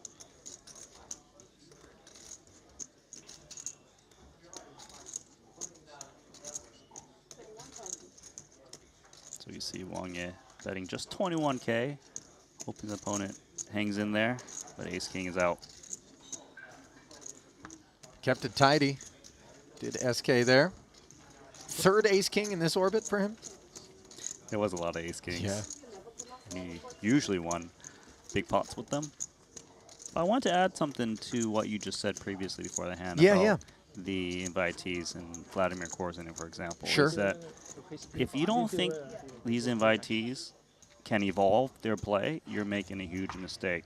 And in that example with Korzinin, when he jammed the king and got the 2-4s at Orpin to call him down, he clearly knew everyone was aware of the big bluff he made in the previous tournament. And he took advantage of that. He did a 4x pot, and he got paid off huge. And that goes to show you that even though these invitees they're not professional players by any means. No. They are very smart people to get themselves in the spot to play this tournament. Yep. And they are surely going to get better each and every tournament they play. Yeah, I think they really appreciate the spirit of competition, the challenge of trying to navigate their way through a new environment. Sometimes they're enthusiasts of other games, just getting their beaks wet here in poker. But the one thing we know about them is each time we see them, they seem improved. They seem to have picked up a few things, and that's only natural once we merge the fields tomorrow. When you get the front row seat to the pros doing their thing, you pick up an idea or two. Meanwhile, Tan Xuan has picked up Waikin Yang. Jack-10 offsuit, flatted by the 2 6s. Zhang Yu says ace-queen is go time. A little rich for 6s here. It's a bit rich because it's not unreasonable for Zhang Yu to be doing this with better pocket pairs like 7s, 8s, 9s, 10s. Keeping it simple off of 29 bigs.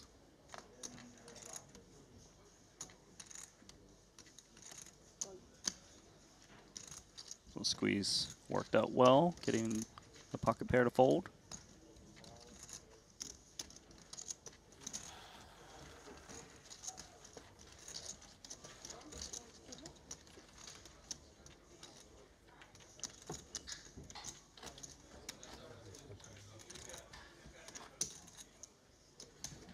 Nice little pickup there for Zhang Yu. Looking for some further breathing room as he works his way back up over 200,000. Uh-oh, something cooking? Korzinen not involved here. David Einhorn, however, is. Pocket 8's flopped a set against top pair for Joseph Oren. 121. Efforting the particulars on how we arrived at this point. Einhorn, you might remember, as the man who took ace-king up against aces, hand one of the Invitational in Paradise, Bahamas. Jared Blesnick, the recipient. He said 10. I thought he increased it by 10, but it was a raise to 10. I misread. 450,000 chip pot to Einhorn. Yeah, I'm trying to figure out what the road traveled was there. Working my way through the Triton Poker Plus app at present. Bear with me. As you figure that out, we do have a 4-way pot. Okay. Ace 7, 6, 2 spades, ace queen. Looking good for Drago. You know, the ace X's haven't done so well for Leonardo of late. He's like, if you raise me again, SK, I'm going to be very angry. Be very concerned, perhaps. But Queen 10 offsuit, not a candidate. Has no PTSD on display for Drago, following through 25K. Pawn the 12K sizing pre. 8s, second pair effective. Interacting with the 6 and the 7, lacking a spade. Player behind as well. Zhang Yu simply steps aside. The 5s. All done set mining. What do you call? Oh, with this? I don't know. Oh. Ace queen suited revealed free of charge. Maybe. Against him, I fold. I have pet. Well, as promised, I have unleashed the hand history. Hit me. Korzinen limped in for 5K. Joseph Oren made it 10K. Einhorn then made it 15K, which feels a lot like limit poker. Oren would then be left as the only patron. 10-8 deuce, top pair, king kicker versus middle set. Einhorn would check after having been the 3-better. Oren left believing his hand was best, bet 10,000, faced the raise to 31, made the call. 3 on the turn. Einhorn led for 50, got called, and then jammed the end for 121 and got paid, which is where we picked it up back there. Every single hand, by the way, played by every member of this invitational, and for that matter, all of our streamed events, can be unpacked in the Triton Poker Plus app. You simply go to a player's Could not beat it. profile, Be good. or rather, click their name on the leaderboard, and you'll see a graph at the top, line by line, showing all the plot points. 环境不好，大环境不好。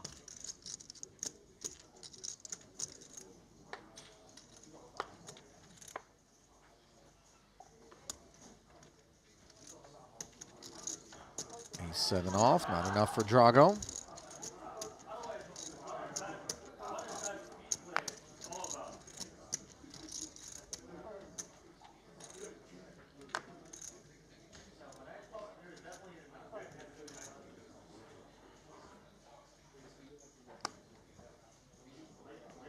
King Jack now, small blind.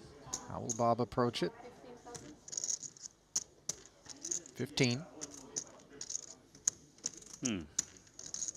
Premium diaper? You mean like name brand? Yes, designer. Oh. Do they call them nappies in Australia? Nappies, yeah. It was more of a 6K nappy, not a 15K nappy, hence the fold.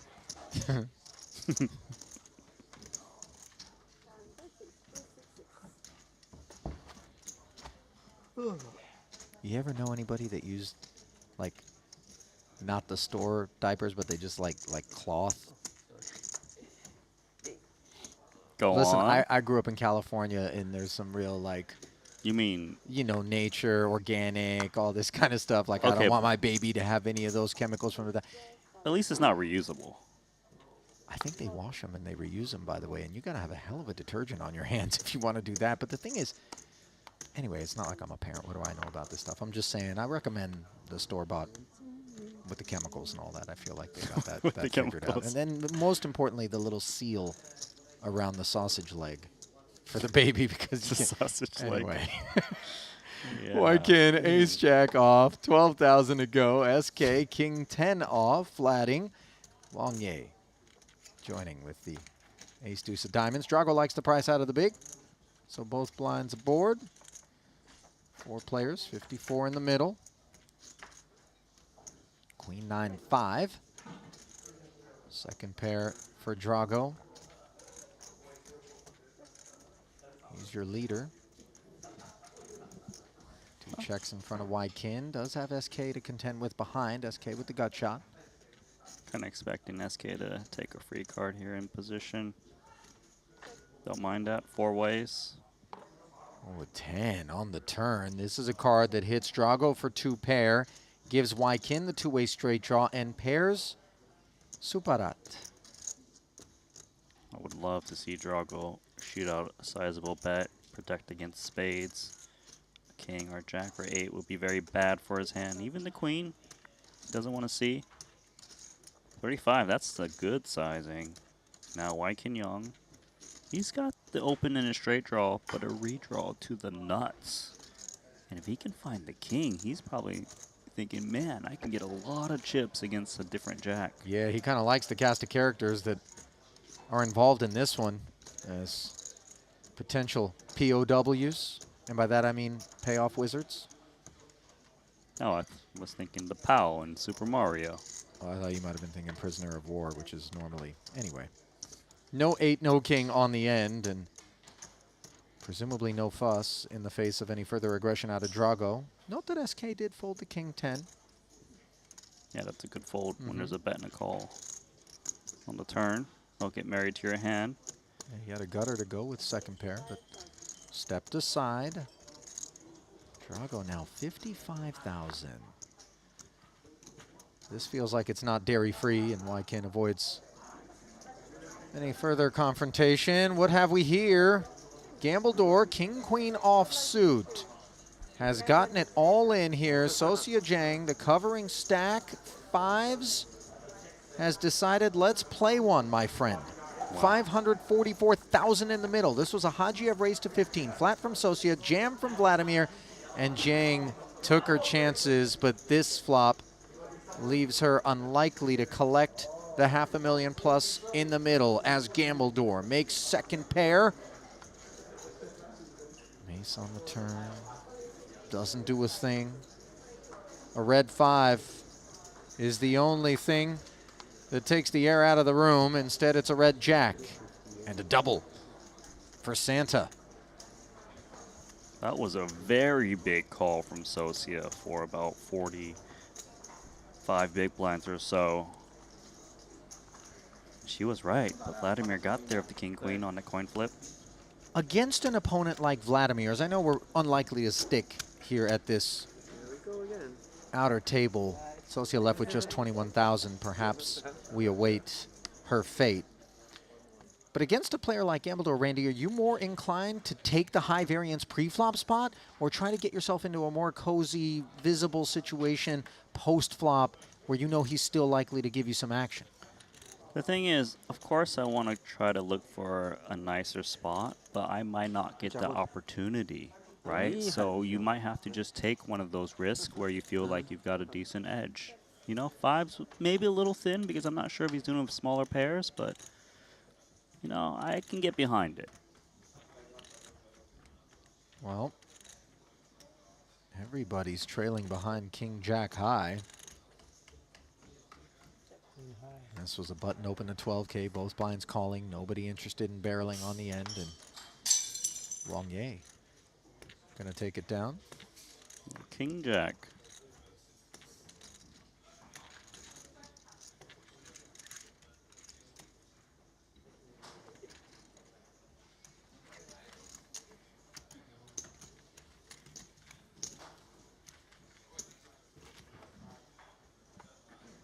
Always nice when multi-way you can just show down the king high, especially when the ace hits the river for a winner. Swapping dealers, giving us an opportunity to give you a glimpse at the leaderboard. SK up top, 771,129 big blinds by Kin Yong. In second, not far behind is Drago. Wang Ye, a tight cluster there. From 2 through 4, Xuan, Yu, Vulgaris, rounding things out here. Glimpse brought to you by WPT Global.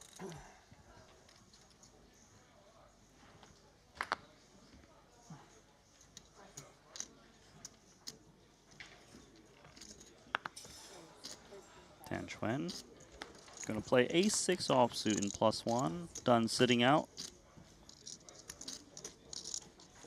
Anybody want to play? SK is going to play. He's got pocket 10s in the big blind. Just going to flat. You know, he's done this with ace-king as well. Clearly, we're seeing an aversion toward pre-flop 3-betting as SK wants to see 3 before making up his mind. And these 3, maybe not the ones that pocket 10s wanted to see, specifically one of them. That ace of spades, which smacks Tan Xuan for the lead. Supara checks over. Is going to peel, though, for 10K. I think normally his hand is best against a Tan Xuan C-bet on ace high. 4 to a wheel on board now. Any of the 4X that lurks is supposed to be in his range, not Tan's. You see Xuan deciding how he wants to approach the turn. Comes with the check back. Now makes trip aces, and that is a card that could allow pocket 10s to be charged. Well, let's see. How much does Tan Xuan want to charge SK? And for that matter, whether or not he's going to pay the invoice. We're going to have to put a pin in it, as it looks like Socia Jang has found her way all in. 6-3 offsuit. Joseph Oren, unfortunately for Socia, has a 6 as well. And a better kicker. Dominated is Jang, but she finds a 3. A pair and a gut shot. Same story for Oren in terms of the gutter. Santa loves it. 3 of diamonds. Jack is safe. Now, all Socia needs to do is ward off the ace.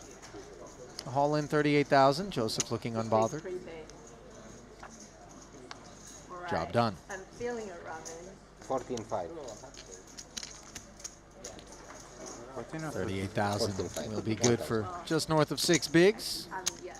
As Jang ain't out of here just yet. On heals of the wounds left behind by Gambledore. If she can convert that back up to a starting stack, that would be very impressive. Yeah, that it would.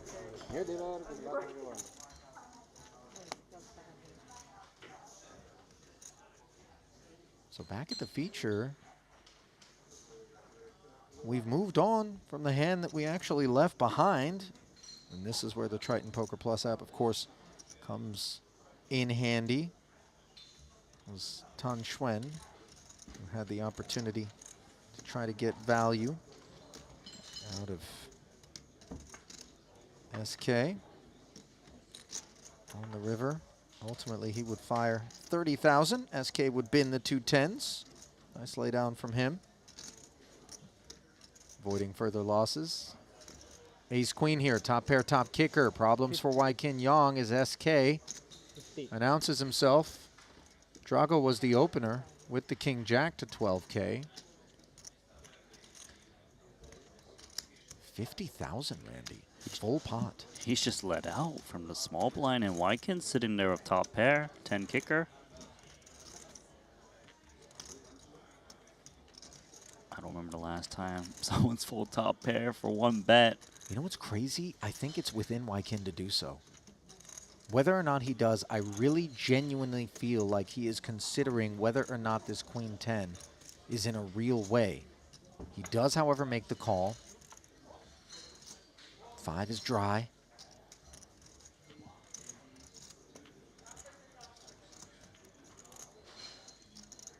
Well, it's a bigger bet that's coming in. 100.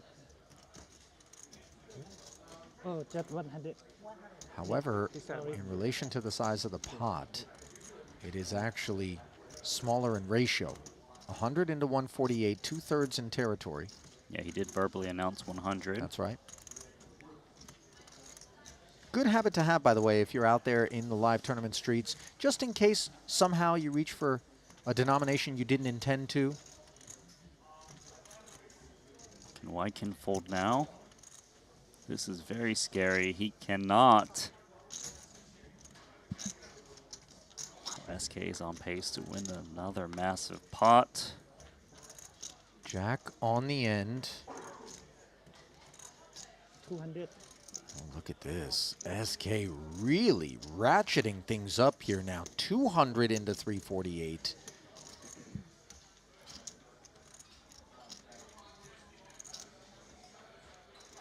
This is big pot poker.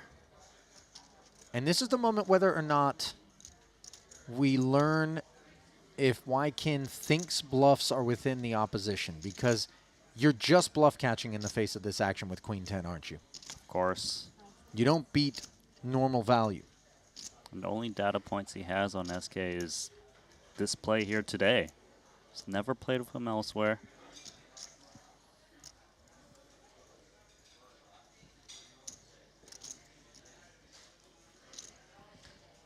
It's the lead out on the flop that's confusing Waikin Yong at the moment.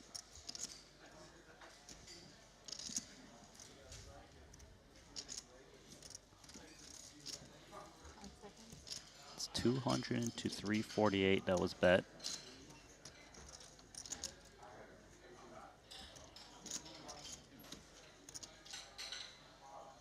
And he does relinquish. This table SK. is good for you. Very good for you.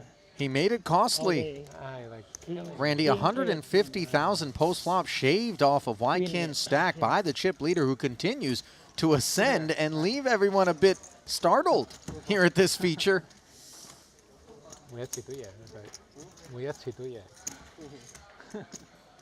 Wow. He won a big pot. Ace Queen. Due to the sizings he went with. 喝了一大口啊！啥情况被吃了？打了2枪嘛。第3枪丢了。但这2枪已经很重了，5万、10万。第3枪丢了。嗯。如果跟呢？跟影迷开的牌啊？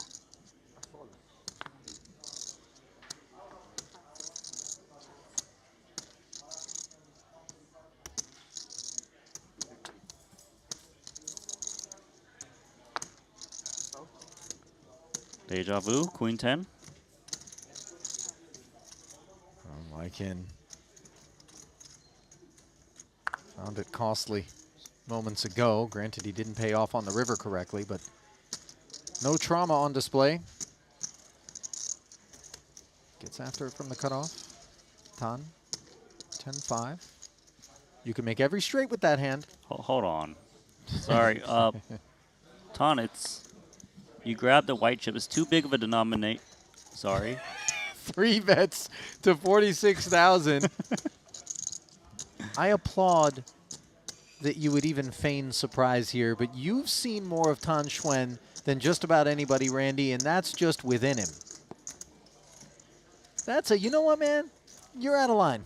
Like, now, I may be out of line, but you're out of line. He just likes to win it with the worst cards possible. So much fun to watch. Not so much fun for the rest of the table to deal with wild aggression.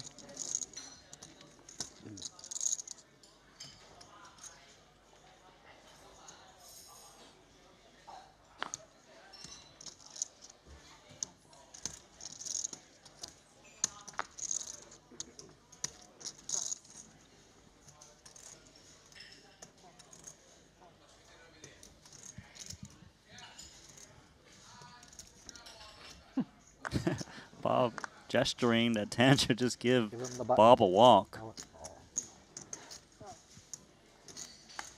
I don't like this one. Sneaky.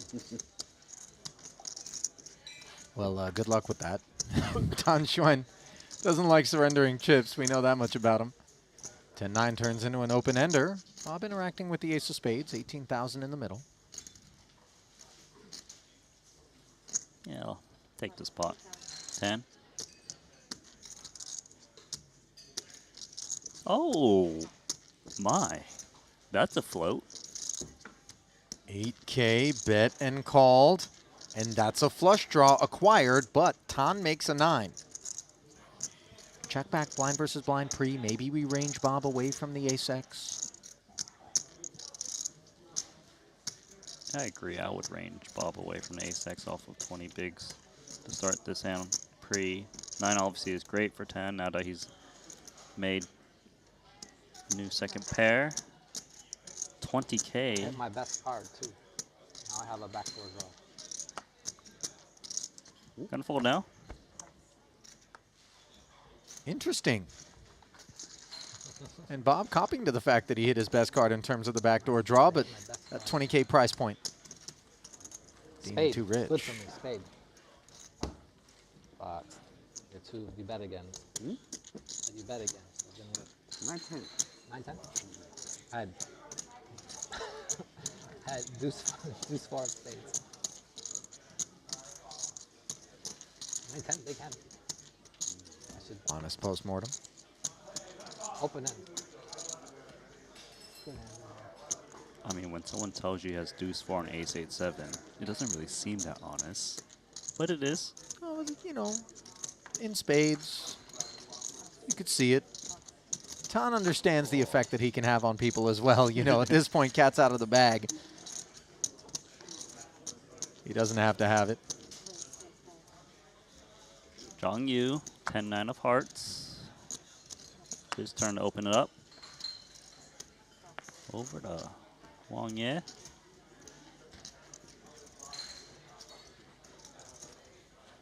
He calls, but I think we're going outside.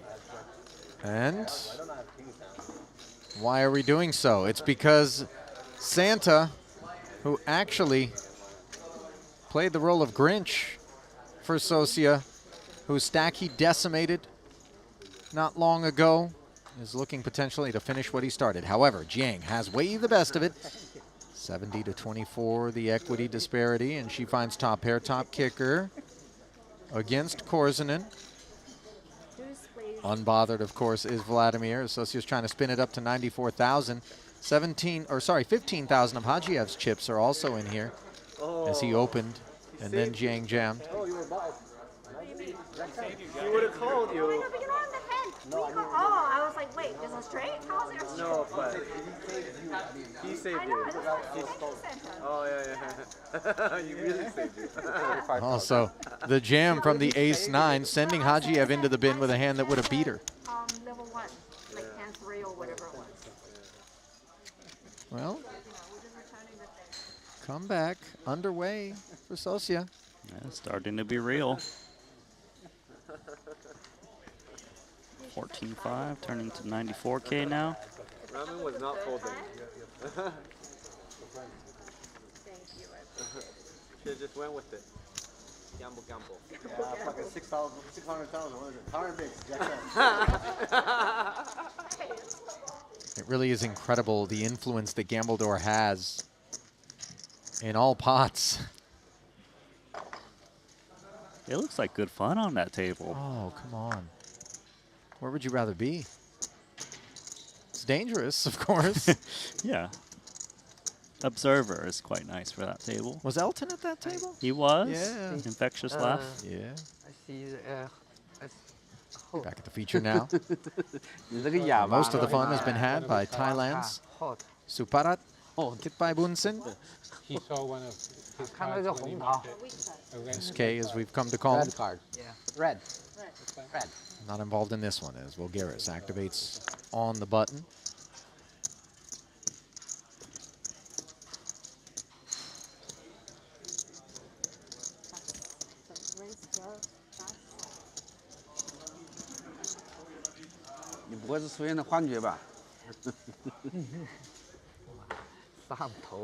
Drago on the struggle bus with King 3 offsuit. We have red cards. I won. Yeah, right. I won red card. Right. Lets it go. Wait. Bob will take it, by the way, as his stack is thinned out to just north of a third of starting after that pickup.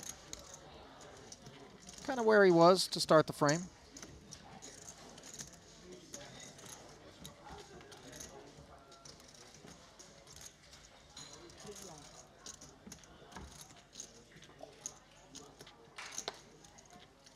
There's the man of the moment right there, Randy. SK. He's close to 7 figures.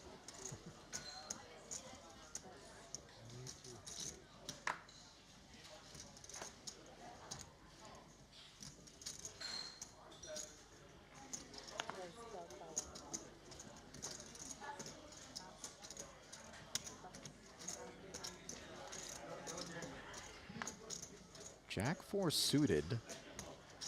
Tan showing his range. Oh, this is tight. Seen him play the offsuit variety. Right. But this is wow, aggressive from Drago. Is not tight. This is a man targeting 7-5 of hearts, and it's always risky business when you get after Tan Xuan.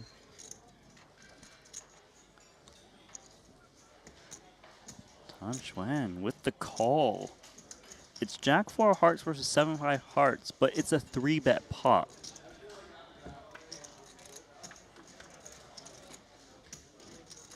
Tan reluctant to give it away. They're going to head to a flop. 9-5-4 with a couple of diamonds. But first, we have more business to attend to. Sosia on the spin-up.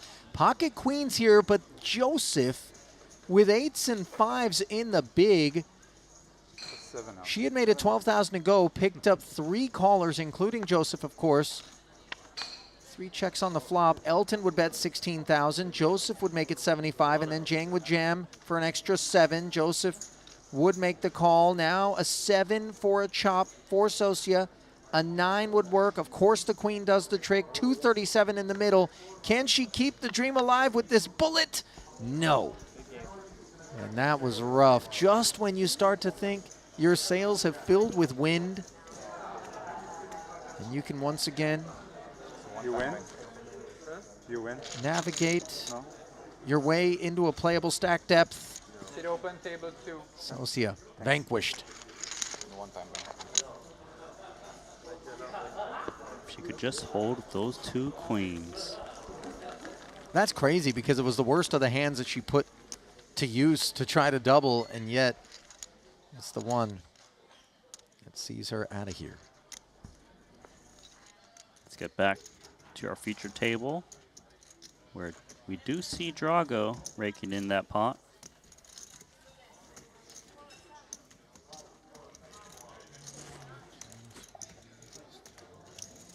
Did flop the pair of 5s. I think a pair of 4s for Tan, so my guess is maybe we got to the turn. I confess I'm not efforting at the moment. It seems like it was 9, 5, 4, 2 diamonds. A 50K C-bet from Drago, called by Tan Xuan's Jack 4. Turn was a 10 of diamonds in Drago. Figured the 5 was good, and he bet once more and got the fold out of Jack 4. I'll tell you what, out of position against Tan Xuan in 3-bet pots, these things are not as easy as you might imagine.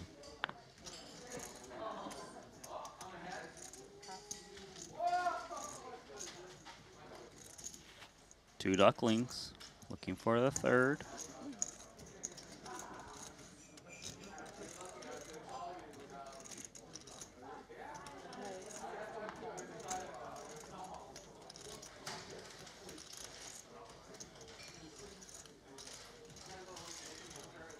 $16,000. Leonardo's going to have company from table chip leader Suparat. King 10 suited, very defendable for the extra 10. Queen 9, 8. Drago does have a little diamond to go with his underpair, which is still best. Just the gut shot, not a whole lot of excitement for SK. Gonna try to hit the flush, the check back. Ace on the turn now. Supposed to be good for Drago's range, especially when he checks back the flop. He's got a lot more ace X's. That's why he's going to go ahead and try to rep it with the deuces. But when Drago bets, he bets big, so it's very scary. And he can deny a lot of equity, which he does once again. I'm liking the way Drago's playing. Yeah, he really seems to have tidied up quite nicely after suffering some losses, in particular to the slow-played ace-king, where he made aces and 10s on the river versus SK.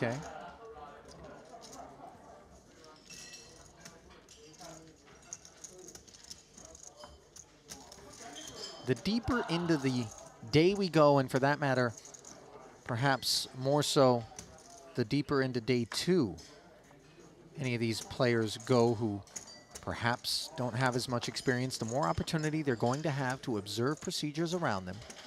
And as Nick Schulman says, collect the ideas. And we could see some adjustments, a little bit of monkey see, monkey do effect, osmosis. Could definitely see that. I do feel that on day 1, that's where they're going to be most comfortable, the invitees, because they got the deep stack, get to splash around a bit, try to press post-flop advantages.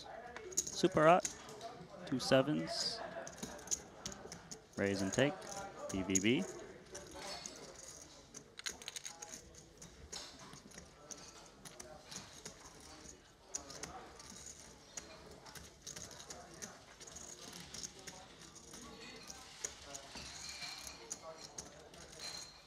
You haven't said anything about the hoodie yet, Randy.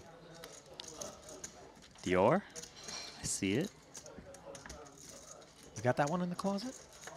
Not yet. You're like, I hadn't seen it yet.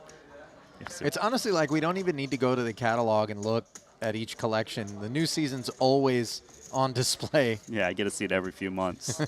Especially the Louis collection, because Tan, he loves the Louis. Oh, yeah, he's a big Louis guy. Elton's a big Dior guy. Mm-hmm. Apparently so is SK. Big pair for Wykin.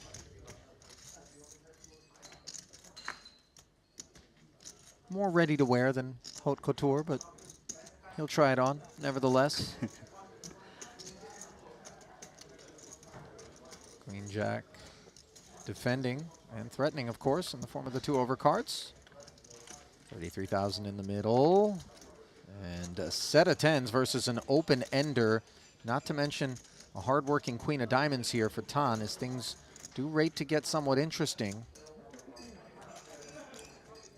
Well, if Tan can find the ace or a 9, he could definitely end Wykin's tournament.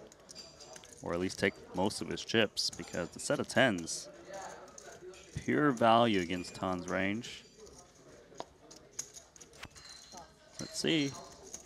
15K and a call.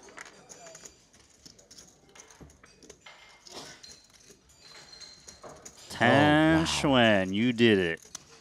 With the pot having grown to 63,000, Tan turns the nuts and checks over to Wykin. How can Wykin not love his hand? I mean, he knows that can't be drawing dead. What he doesn't know is that he's up against that king high straight.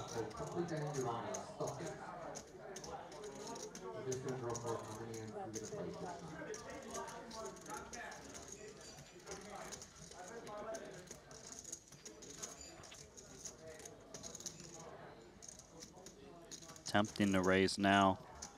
Trying to get more before a scary river card falls.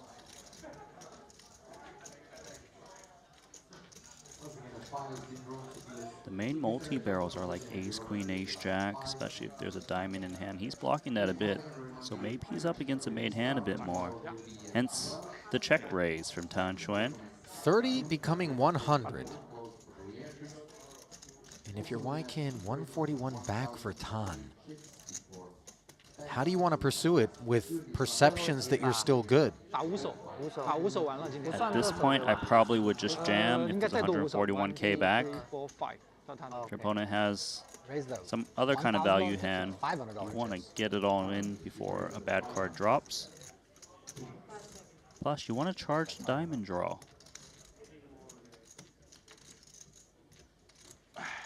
He also unblocks the king, so he unblocks king 9 that would check raise and call it off as well. Here we go. Run it. Tan has some bad news for his man Wykin. But all of a sudden, the idea that maybe you have your man drawing dead is one he needs to get out of his head, because there's plenty to fade. Kings, 10s, 9s, deuces. All do the trick. Can Wykin pair the board? No. So Tan Xuan is going to chomp down on Wykin, who's really reeling Randy. It's been brutal for Wykin Young. He peaked around 700,000 to 800,000 in chips. Lost big pots against SK, now this one against Tan Xuan. Trust me, that is a very dangerous players to give a lot of chips to.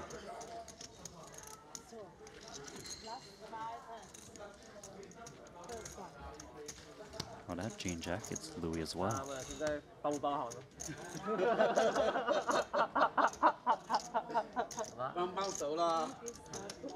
Wykin taking it in stride. Buying the 500s.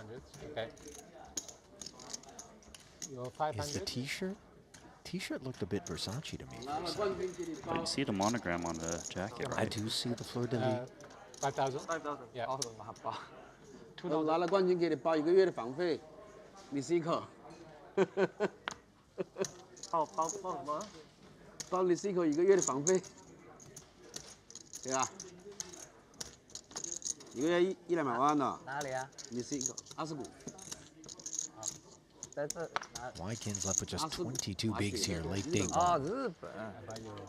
Okay.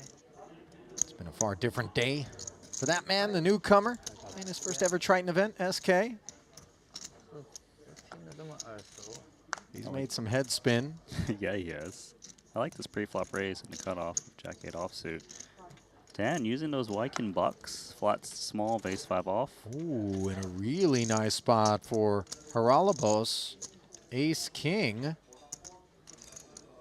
One tower stacking. Let's Hoist go. the mainsail. Huh? Captain Bob.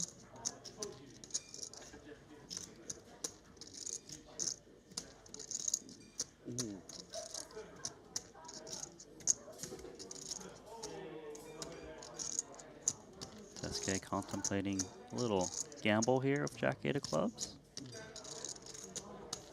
Does fold? 我感觉他是想掉了去。 Ace 5 for Tan.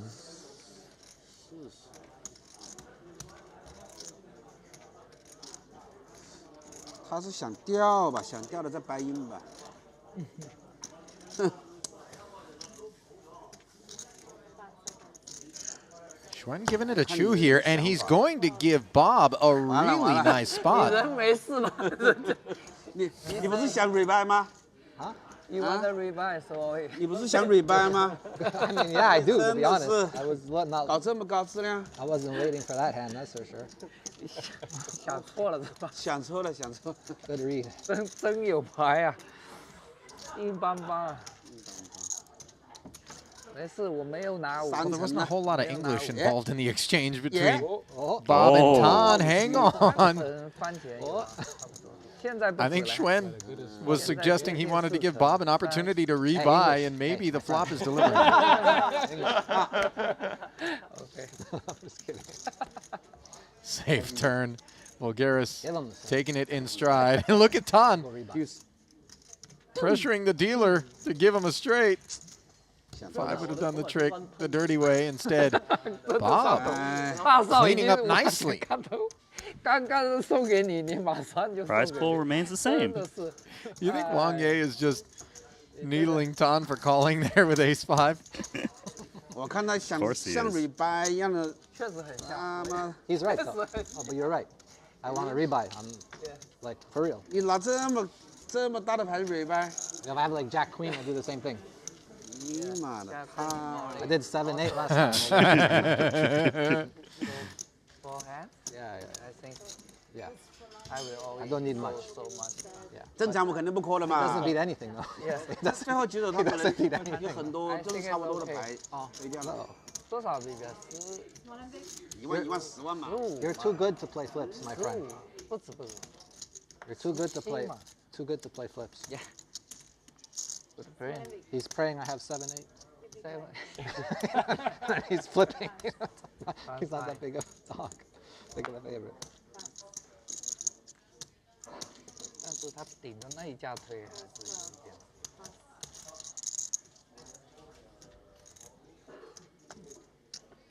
SK opening. King 10 off.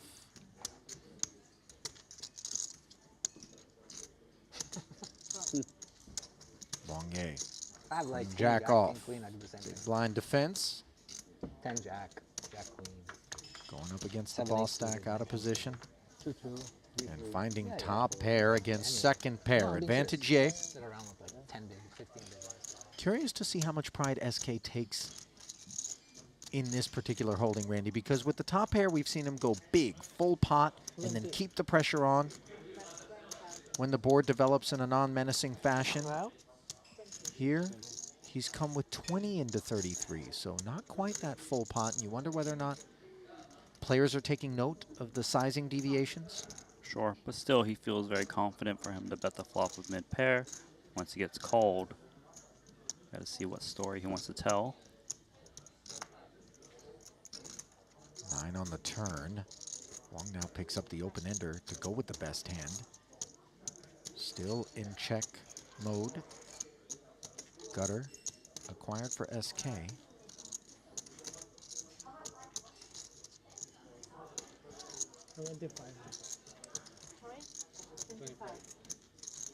$25 into the 73. And again, these are sizings that are leaner than the ones we've observed from him when he had stronger kit, Randy. Yeah, it could be tethered to the fact that he's got, you know, just a bit of a weaker hand, but he still feels strongly enough to bet it for value against a worse 10. It's great news for Wang Ye because he didn't want to face a big bet. Easy call with Queen Jack. Board pairing 9 on the end. Wang, I think, just lacking a sense of comfort with respect to the ranges. I don't think he's fully sussed out SK's procedures. So he does check. Check back there from Suparat as he gets shown the winner. 还几手啊？30。1、2、3。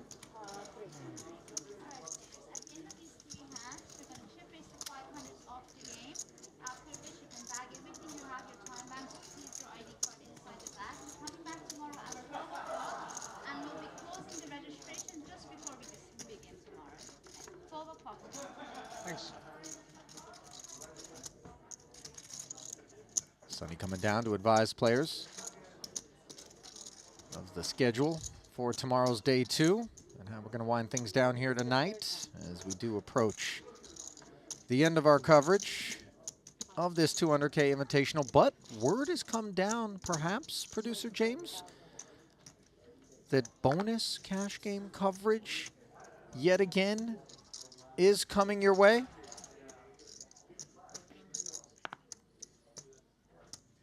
Won't be on this particular stream, but it will be here on the Triton YouTube channel. So rejoice, those of you who maybe haven't gotten your full fix on the day. Those cash games are something special. I wonder if Tan Chuan's just going to rack up and then head right over. Wang Ye might as well. Who knows whether or not Haralabos is going to take a crack. Meanwhile, Tan taking a crack at SK here. He's been much more content to flat SK, as I've observed. This sort of standing as a contrasting spot. And note that the Jack-10 is dominating for SK. He's trying to get his bearings here. Another 25,000. Slathered. SK is in good shape against Jack-8 of diamonds. Yeah, but don't expect Chuan to come off the gas post-flop regardless of whether or not he improves, which he does on the ace-ace-8 board. Very fortunate to find the lead, although I don't know whether or not he would have needed it against just Jack-high on this board that he could very easily represent as the pre-flop 3-better. Hand does need some protection.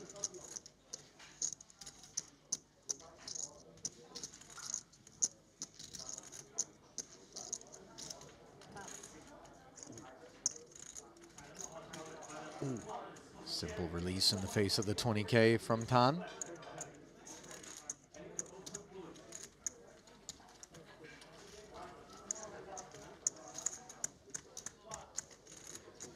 Absolute fan favorite.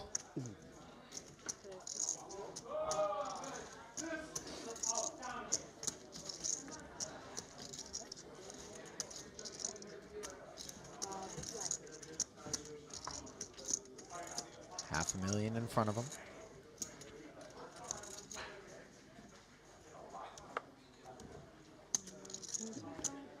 SK still with the boss stack. Queen Jack up front. Not the one? No. Slightly better than the Jack-10 offsuit. That was under the gun +1, where he opened it. Faced the 3-bet. This time he opens again, but he is limped, Randy, and this is giving us a different peek. But the sizings are starting to feel very much associated with the strength of the hand. Well, he's getting punished here by Wang Ye, who's got ace-king. Makes it 20K.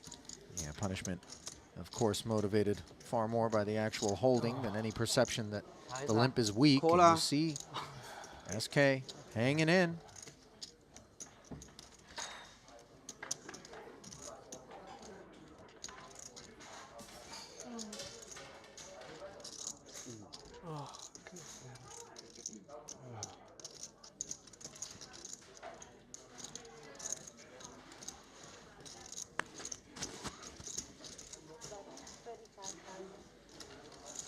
Top pair for SK. Just comes out swinging after limp calling the raise. The ace-king in a little bit of a weird spot. 2 overs, king of clubs. Some raw equity that the hand has, but only Wang Ye knows what his perceptions of SK are, and that fold suggests that they're very much respectful of a straightforward approach. Yeah, that's very nice adjustment from Wang Ye, from what he's seen. Didn't take much of it, the ace king, despite the back doors. I like it.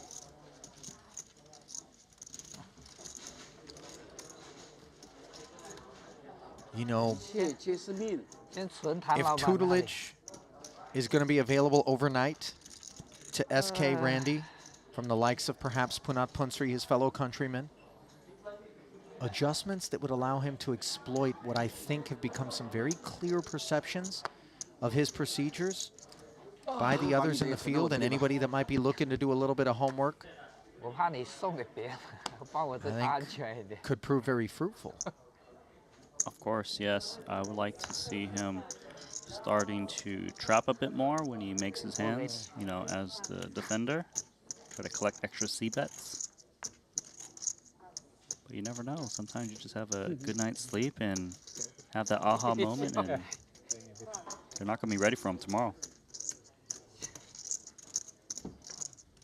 Well, it's not quite time for tomorrow just yet. Some action still remains. Queen 9-4, SK involved again. Second pair. More than we can say for Tan 6-5 off, which started the party with a raise to 13,000. Big blind defended and checks.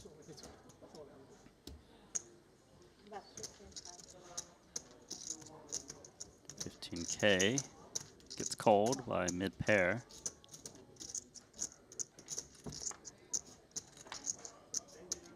That's an open-ended straight draw now for Tan Xuan.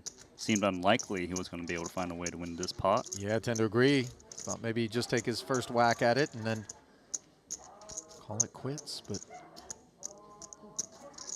this card giving him the excuse to continue to lean on SK.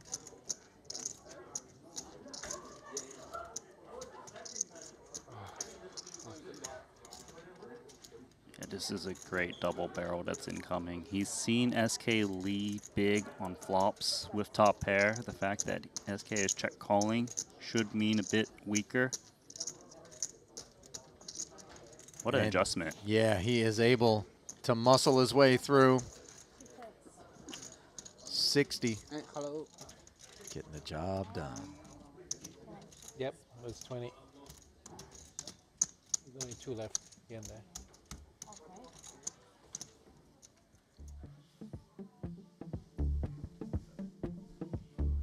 Well, they're on their feet, and apparently we're out of time on the day. Tip of the hat and congrats to those who have worked their way into day 2, where things are going to get a little bit more difficult on the invitees, and of course a little bit more exciting for the pros who have had to battle through a cannibalistic environment against one another, and very much were salivating at the proposition of making it into day 2. Back at the desk, Ali and Randy with you just for some final thoughts on the evening. I think a lot of our discourse on the evening centered around SK. We talk about competitive advantages for those that are new at Triton, but generally speaking, just because you're new at Triton, not necessarily as new to poker as it would seem that SK is. Yeah, and the thing is, you know, he did hold his own. You know, he was able to get a lot of value, but now players have time to kind of calm down, maybe review the table draw they got going into tomorrow, see who they're up against, and review the hands through the Triton Poker Plus app. And, you know, hopefully SK has got some time to sleep and think of a new adjustment, a new wrinkle to throw at the players, because we also got pros joining the invitees. I don't know whether or not any adjustments are going to be on the mind of the Frenchman Thomas Santerne as we take a final peek inside the Triton Poker Plus app to wind things down on the evening. He is at the top of the leaderboard where he was to begin the last couple of frames. 1.16 in front of him. Leon Sturm not far behind. Only one other 7-figure stack belonging to Alexa Pavicevic.